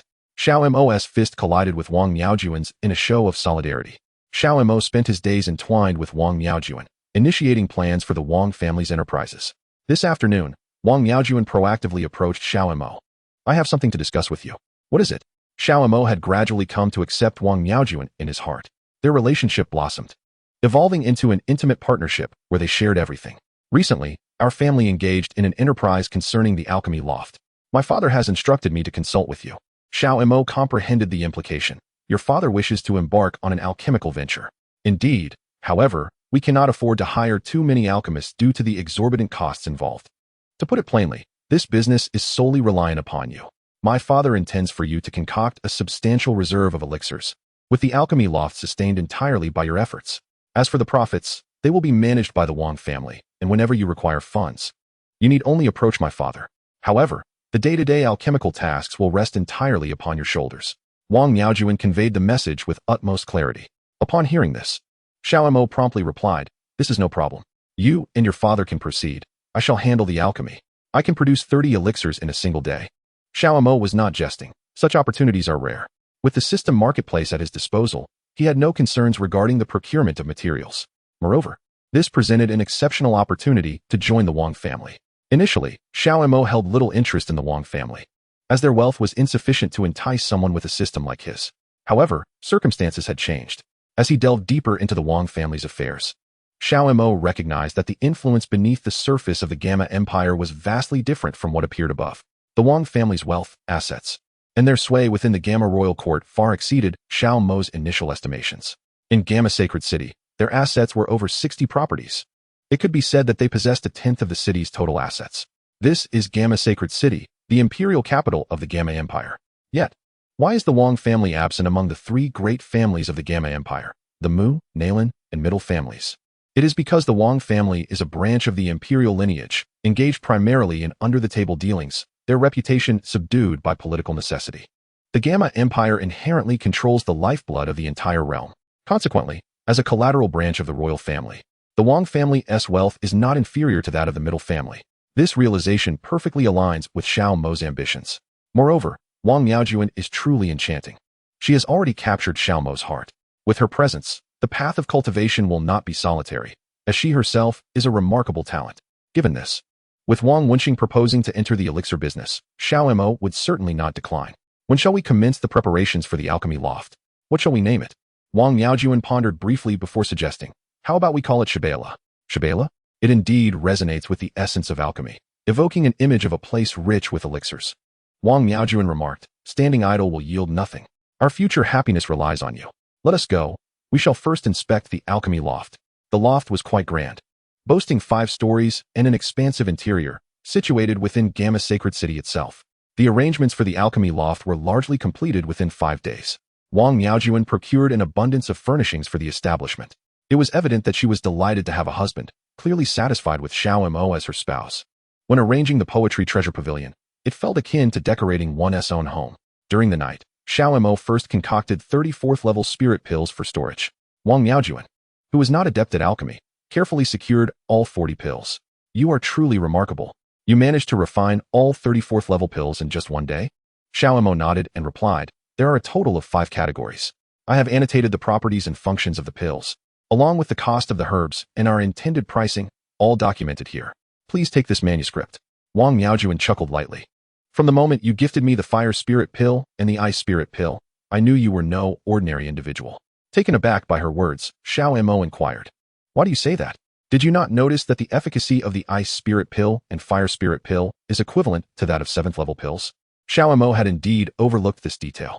My 5th level pills can even reach the quality of 8th level pills. Do you think the elder cabinet members of the Alchemist Guild in the Gamma Empire are just anyone? Chapter 95. The World of Do Qi. Dignity. Wang Miaojuan laughed. All right. My husband is the most formidable, is he not? What is our relationship? Are you trying to tell me how impressive you are? I do not wish to hear this. I want your affection. She embraced Xiao Mo tightly. Xiao Mo was taken aback. Did this feeling signify romance? What exactly is the nature of our relationship? Unable to suppress his curiosity, he asked, what are you to me? I have suffered for far too long and can no longer feel warmth. Countless hopes have been shattered. Will you crush my expectations? Gently, Xiao Mo held Wang Miaojuan, his words emanating from the depths of his heart. I will shatter your expectations because I love you dearly, Wang Miaojuan responded. This world is destined to be cruel, and many are fated to be heartless. I will certainly break your hopes. She gazed into Xiao Mo's eyes. Why? Because I want you to understand that there is no free lunch in this world. Lying idle will yield nothing. Should we place our hopes in the hands of others? As wolves, we must traverse the most arduous paths to reach the end. This is the ultimate answer to life's journey. My love for you is the truest. Wang Miaojuan shattered Xiao Mo's final illusions. You must heed my words. Only by joining forces can we reach the conclusion together. Xiao Mo smiled. I will follow your guidance. Together, we shall ascend to the pinnacle of power in the Do Qi continent. Wang Miaojuan gazed at Xiao Mo with beautiful eyes. Why so serious? Is there something you cannot let go of? Xiao Mo replied. If a man lacks dignity, he is destined to achieve nothing significant. Conversely, a man of dignity will undoubtedly face a difficult path. I am reminded of Xiao Yan's words. 30 years on the east bank of the river. 30 years on the west bank. Do not underestimate the youth and poverty. This was Xiao Yan's final bottom line and dignity. He cannot become Na Lan Yinran's husband. Can he? You must know Na Lan Yinran as well, do you not? Wang Miaojuan was taken aback upon hearing Xiao Mo lay bare his heart for the first time. I understand your meaning, Xiao Mo said. Allow me to provide you with a straightforward answer. There is no such thing as a free lunch in this world. You need not persist in your preoccupation with matters of love. If I, Xiao Mo, were to perish on the streets one day, not a soul would take notice of my absence. However, as long as we remain together, I shall give you my very best. Each word spoken by Xiao Mo was imbued with sincerity. Wang Miaojuan fell silent. The notion of there being no free lunch seemed insurmountable. Let us not dwell on such topics, Wang Miaojuan said, wary of provoking Xiao Mo's ire. What purpose would it serve to discuss it further? The matter was intricate. Fearful of Xiao Mo's potential displeasure, she chose silence. Very well, we shall refrain from these serious discussions. Let us instead converse about the alchemy loft, she suggested, hastily diverting the subject. I have prepared everything for the alchemy loft. All that remains is your elixirs. After a moment's contemplation, Xiao Mo replied. How about this? Grant me 5 days, and within that time, I shall provide you with 200 elixirs. I will also document the types, ingredients, and effects of each potion. Once we have accomplished this, we can proceed to launch the Shirbao Tower. All right, I shall defer to your judgment. Even if it takes 10 days, that is acceptable. After all, we have known each other for quite some time. There is no need for constant seriousness. Xiao Mo shook his head, asserting, I believe 5 days will suffice. The afternoon was still young, and mealtime had yet to arrive. Wang Miaojuan sighed softly and proposed, shall we take a stroll? Xiao Mo nodded in agreement, and the two ventured onto the bustling streets of Jaima City, the imperial capital of the Jaima Empire. A realm of boundless prosperity. What do you believe is the purpose of life? Xiao Mo inquired, unable to contain his curiosity about the world they inhabited.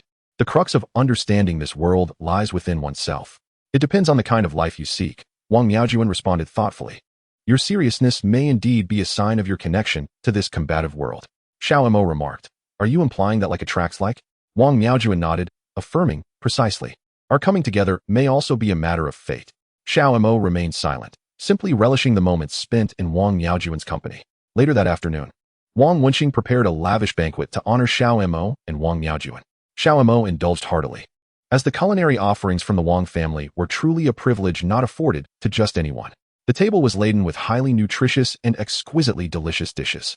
After the meal, Xiao Mo found solace alone in the courtyard, sipping on sweet rice wine, which lifted his spirits. In truth, Xiao Mo cherished moments of solitude. No company could compare to the serenity of drinking alone at his own pace. Who weeps for Confucius in his absence? No matter how sweetly one speaks. There are no dutiful children by a long-suffering bed. Xiao Mo was all too aware of these truths.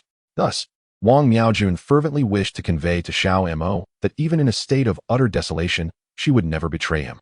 Xiao Mo, however, remained indifferent to Wang Miaojun's declarations. His focus was solely on becoming increasingly formidable. So formidable, in fact, that one day Wang Miaojun would realize she had entirely misjudged him. Xiao Mo's heart had perished within the confines of the mansion bestowed upon him by the Alchemist Guild, as well as with the gentle admonition from the little doctor to take care. Perhaps Xiao Mo was never meant to inhabit the world of Do Qi. He belonged to the realm of Blue Star Earth. Regardless of the circumstances that brought him to this world, every time he awakened, he was acutely aware that this was no mere dream. He had truly been transported to the world of Do Qi. He resembled a languid feline, yearning to escape this reality, seeking a tranquil and solitary existence. Unfortunately, fate did not grant him this opportunity. Instead, Xiao Mo found himself confronting the world of Do Pur. A flame ignited within him, a fervor that could not be extinguished. During Xiao Yan's most tumultuous times, Nalan Yinran showed no regard for his dignity. Now, Xiao Mo's heart too was pierced by pain, particularly by the little doctor's words of caution. If Nalan Yinran epitomized a woman with a heart of stone, what then of the little doctor? Surely, she must embody tenderness, yet alas, her gentleness was bestowed solely upon Xiao Yan, for he had always been the resplendent genius. Even in the absence of Yao Lao, should Xiao Yan truly desire to cultivate, it would merely take him 3 short years. Chapter 96, 300 Pills. Shirbao Pavilion. Xiao Mo was no longer evading the world of Do Pa. On the contrary, he had developed an affection for the vast universe of Do Pa Tsangqiong.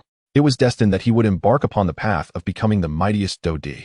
Xiao Mo had resolved firmly within his heart, a determination that commenced at this very moment. As he sipped sweet wine, it seemed that all the gloom within him was utterly dispelled, leaving no room for confusion.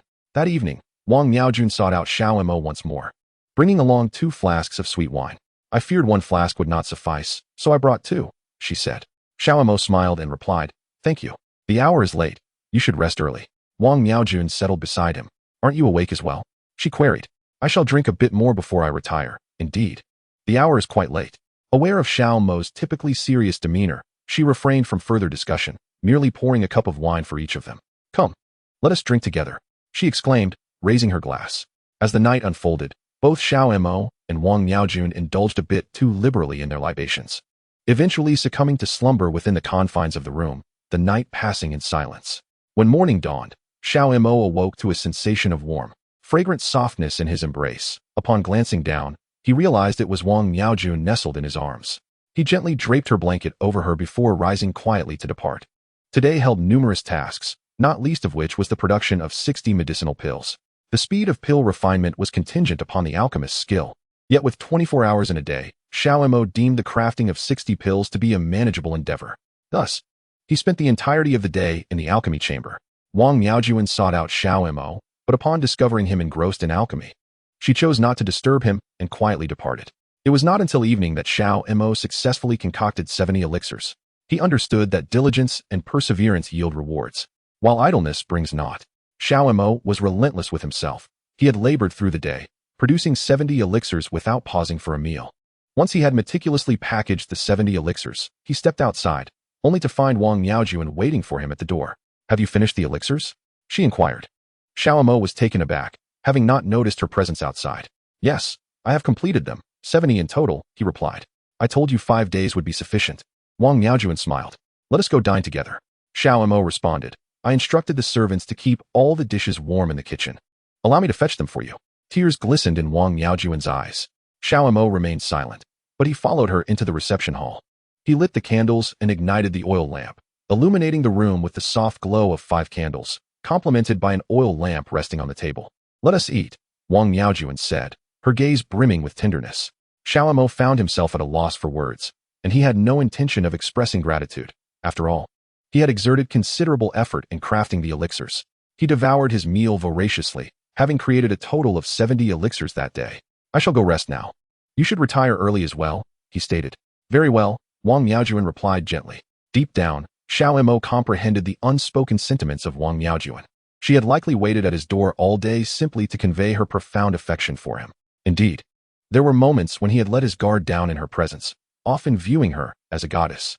Yet, in the end, he suppressed all his hopes and expectations. Relying on oneself was of utmost importance. Xiao Mo resolved not to harbor expectations for anyone. Instead, he would continuously strive to grow stronger on his journey of cultivation. As night fell, the star-studded sky unfolded above. Observing the stars here was an entirely different experience from gazing at them amidst the wild beast mountains. In the empire of Jamadi, the night still flickered with lights, obscuring the brilliance of the stars. However, in the wilderness of the beast mountains, the vast expanse of stars adorned the sky magnificently. Xiao Mo found himself unable to discern reality from dreams, for his journey from Blue Star itself was a fantastical affair. Not wishing to dwell on it further, he closed his eyes to rest. The next morning, Xiao Mo rose early. After freshening up, Wang Miaojuan once again took the initiative to seek him out. "Shall we have breakfast?" she asked, a hint of resentment evident in her tone. "You need not feel this way," Xiao Mo replied. "Were you not waiting at my door all day yesterday?" She nodded gently. "Indeed, that was the case. Why do this?" "To prove to me that you will love me dearly, correct?" Wang Miaojuan nodded again. "Precisely, that is my intention." Xiao Mo resolved to confront this matter directly. "We are no longer children. Our intentions in any endeavor are quite simple. The ephemeral nature of fireworks mirrors the transience of relationships, does it not?" Wang Miaoyan remarked. "So what? We are lovers destined for engagement and marriage. Can I not make sacrifices for you?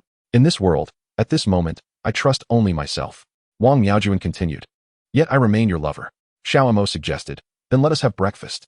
The pair proceeded to the reception hall, where Wang Miaojuan exhibited remarkable patience towards Xiao Mo. After an entire day of alchemical refinement, by evening, 70 pills had been successfully concocted.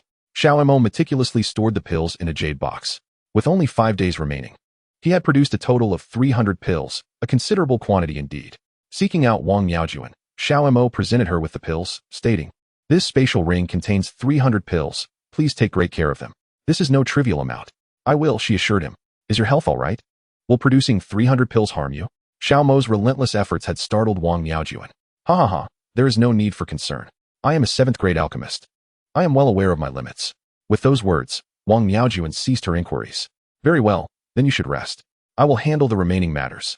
Xiao Mo, feeling genuinely fatigued, took her words to heart, and, after a brief farewell, turned to leave and prepare for sleep. Upon entering his chamber, he collapsed onto his bed. The toll of creating 300 pills weighed heavily upon him. Such profound exhaustion could only be alleviated by a deep slumber. As he closed his eyes, he succumbed to sleep. When he awoke again, the intensity of his fatigue had dissipated. Glancing at the clock, he realized it was the early hours of the evening. At this hour, the entire Wang residence, including Wang Miaojuan, had succumbed to slumber. Yet Xiao Mo found himself restless, unable to return to sleep. Chapter 97, 8th Grade Pill. Dear Antler Pill. Xiao Mo pondered how he might gain entry into the Gamma Empire. He had harbored this intuition for some time. In the world of Dou Paitsang Qiong as perceived through Xiao Yan's perspective, the majority of power resided above the surface. Xiao Yan's rapid progress had indeed begun in Zhongzhou. Xiao Mo recognized the necessity of seizing this opportunity. He must become a member of the royal family of the Gamma Empire, utilizing it as a stepping stone to ascend to the higher echelons of the Canaan Academy. Subsequently, he would leverage Canaan Academy to penetrate the Zhongzhou world. With that resolved, he would seek out Xiao Yan to engage with the strongest brother system, accruing more points. Moreover, it was not only Xiao Yan who satisfied the system's requirements. Even Wang Miaojuan now met the criteria for points. Thus, Xiao Mo need not exclusively pursue Xiao Yan for point accumulation. However, thus far, the system had yet to provide any prompts regarding Wang Miaojuan. This might be due to insufficient affinity. Xiao Mo realized he needed to invest time in nurturing their closeness. Gazing out at the nocturnal scenery, Xiao Mo unknowingly drifted back into a deep sleep. Upon awakening once more, it was already midday. Stretching languidly, he refreshed himself in the washroom before making his way to the reception hall. There, Wang Wenxing and Wang Miaojuan were dining, and upon noticing Xiao Mo's arrival, Wang Miaojuan eagerly called out, "Come, join us for breakfast." Xiao Mo did not conceal anything, affirming, "Indeed, I have successfully advanced to the Dwong level. Currently at Dwong 1 star." Wang Wenxing, upon hearing this, felt a surge of joy. The acquisition of Dwong level strength was undoubtedly a boon for the Wang family. "Very well, should you require anything, do not hesitate to seek me out." After finishing their lunch, Xiao Mo and Wang Yuyan proceeded to Shibuya, where Xiao Mo had commenced the sale of 300 medicinal pills. Remarkably, over 10 pills had already been sold on the very first day. You might need to continue supplying Shibuya with more pills. Ideally, a stock of 2,000 would suffice. Xiao Mo shook his head, replying, "A reserve of 2,000 is far from adequate. I must ensure I leave at least 5,000. Only then will it be sufficient." Xiao Mo continued, "If you wish to ascend to the Jiama royal family, you must secure a higher position within the Alchemist Guild. Ideally, you should become the president of the guild to wield greater influence within the Jiama royal family." After pondering for a moment, Xiao Mo stated, "For now, there is no need to rush. Additionally, I need to leave some medicinal pills in reserve for Shibuya." During this time, he refined an additional 1,000 pills, and his rapport with Wang Miaojuan finally reached a remarkable 1,000 points. Beep. The strongest brother system activated, with host Wang Miaojuan's rapport reaching 1,000. Reward: 3 lottery draws. Reward: Heavenly Tier Technique, Dian Method, listening to the system's rewards. Xiao Mo felt a sense of relief. With Wang Miaojuan by his side, he need not constantly seek out Xiao Yan. That day, Xiao Mo and Wang Miaojuan sat in the courtyard, enjoying chilled sweet wine, relishing the moment. Xiao Mo felt an unparalleled sense of contentment. Life in the imperial capital was indeed incomparable to that in Wuten City. He felt as if he were living in a celestial realm, a lifestyle reserved for deities. After refining 3,000 pills for Shibuya, Xiao Mo spent his days overseeing the alchemy there. However, one day, a challenger arrived at Shibuya. To his surprise, the challenger was an elder from the Alchemist Guild. Descending the stairs, the attendant informed Xiao Mo of the visiting alchemist. This was a situation he had never encountered before. Yet, intrigued by the opponent's enthusiasm, Xiao Mo was open to a contest. "Hello, have you come to challenge me?" Xiao Mo directly inquired. "Indeed, I have come to issue a challenge. My name is Lin Xinjia. We have met at the Alchemist Conference." In an instant, Xiao Mo recalled the individual. He was the third-place winner of the Alchemist competition.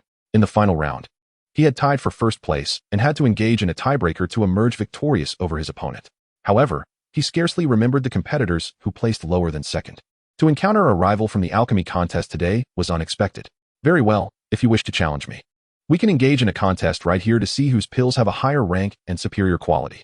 Lin Xinjia nodded in agreement, stating, "That sounds acceptable. However, should I succeed in my challenge, you must allow me to join Shibuya. I also wish to sell my pills here and earn a profit." Xiao Mo, upon hearing these words, responded without hesitation, "Joining the Shirbao Tower is certainly possible.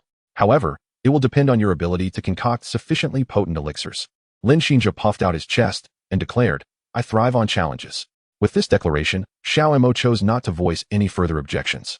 As the chief alchemist of the Shirbao Tower, he had previously competed alongside Lin Xinjia at an alchemical convention. Today, he was determined to best him once more. The two prepared the venue for their contest on the first floor and simultaneously commenced the alchemical process. Xiao Mo aimed to refine an 8th-grade elixir, the Deer Antler Pill. This was the effect he sought, as he yearned to triumph over Lin Xinjia from the depths of his heart. Why, you may ask? Because Xiao Mo recognized the necessity of Lin Xinjia's presence. There would be times when he could not be at the Shirbao Tower, and it was imperative that the supply of elixirs remained uninterrupted. Cultivating Lin Xinjia into the second-in-command of the Shirbao Tower would be ideal. If one is to foster the growth of others, it is essential that they do so with conviction and loyalty. Xiao Mo resolved to devote himself entirely to the creation of the 8th grade deer antler pill. As both parties embarked on their alchemical endeavors, the skies above the holy city of Gamma resonated with the thunder of alchemical lightning, enveloping the sacred metropolis. However, the lightning did not descend, for the potency of the elixirs being concocted was not substantial enough to warrant such a phenomenon. These 8th grade elixirs were not of the caliber that could enhance the cultivation of Dozong or Dozun practitioners. Among the various elixirs, those capable of advancing one's cultivation are notoriously difficult to refine and pose greater risks. Before long, the deer antler pill was successfully completed. Xiao Mo presented the elixir to Lin Xinjia, inquiring about its quality and grade. Both, being 7th grade alchemists, possessed a masterful understanding of elixirs and immediately recognized the value of the deer antler pill. With a sigh, Lin Xinjia conceded, "I have lost." Yet, Xiao Mo hastily interjected, "Are you interested in joining the Sherbao Tower? I can offer you a position as our alchemist, which will not interfere with your standing and offerings within the Alchemist Guild." Xiao Mo was genuinely intent on retaining Lin Xinjia's talents. "Oh, even after my defeat, you still wish to have me?" Lin Xinjia pondered. Wherever an alchemist capable of refining 8th grade elixirs is found, they are sure to be welcomed. Xiao Mo affirmed.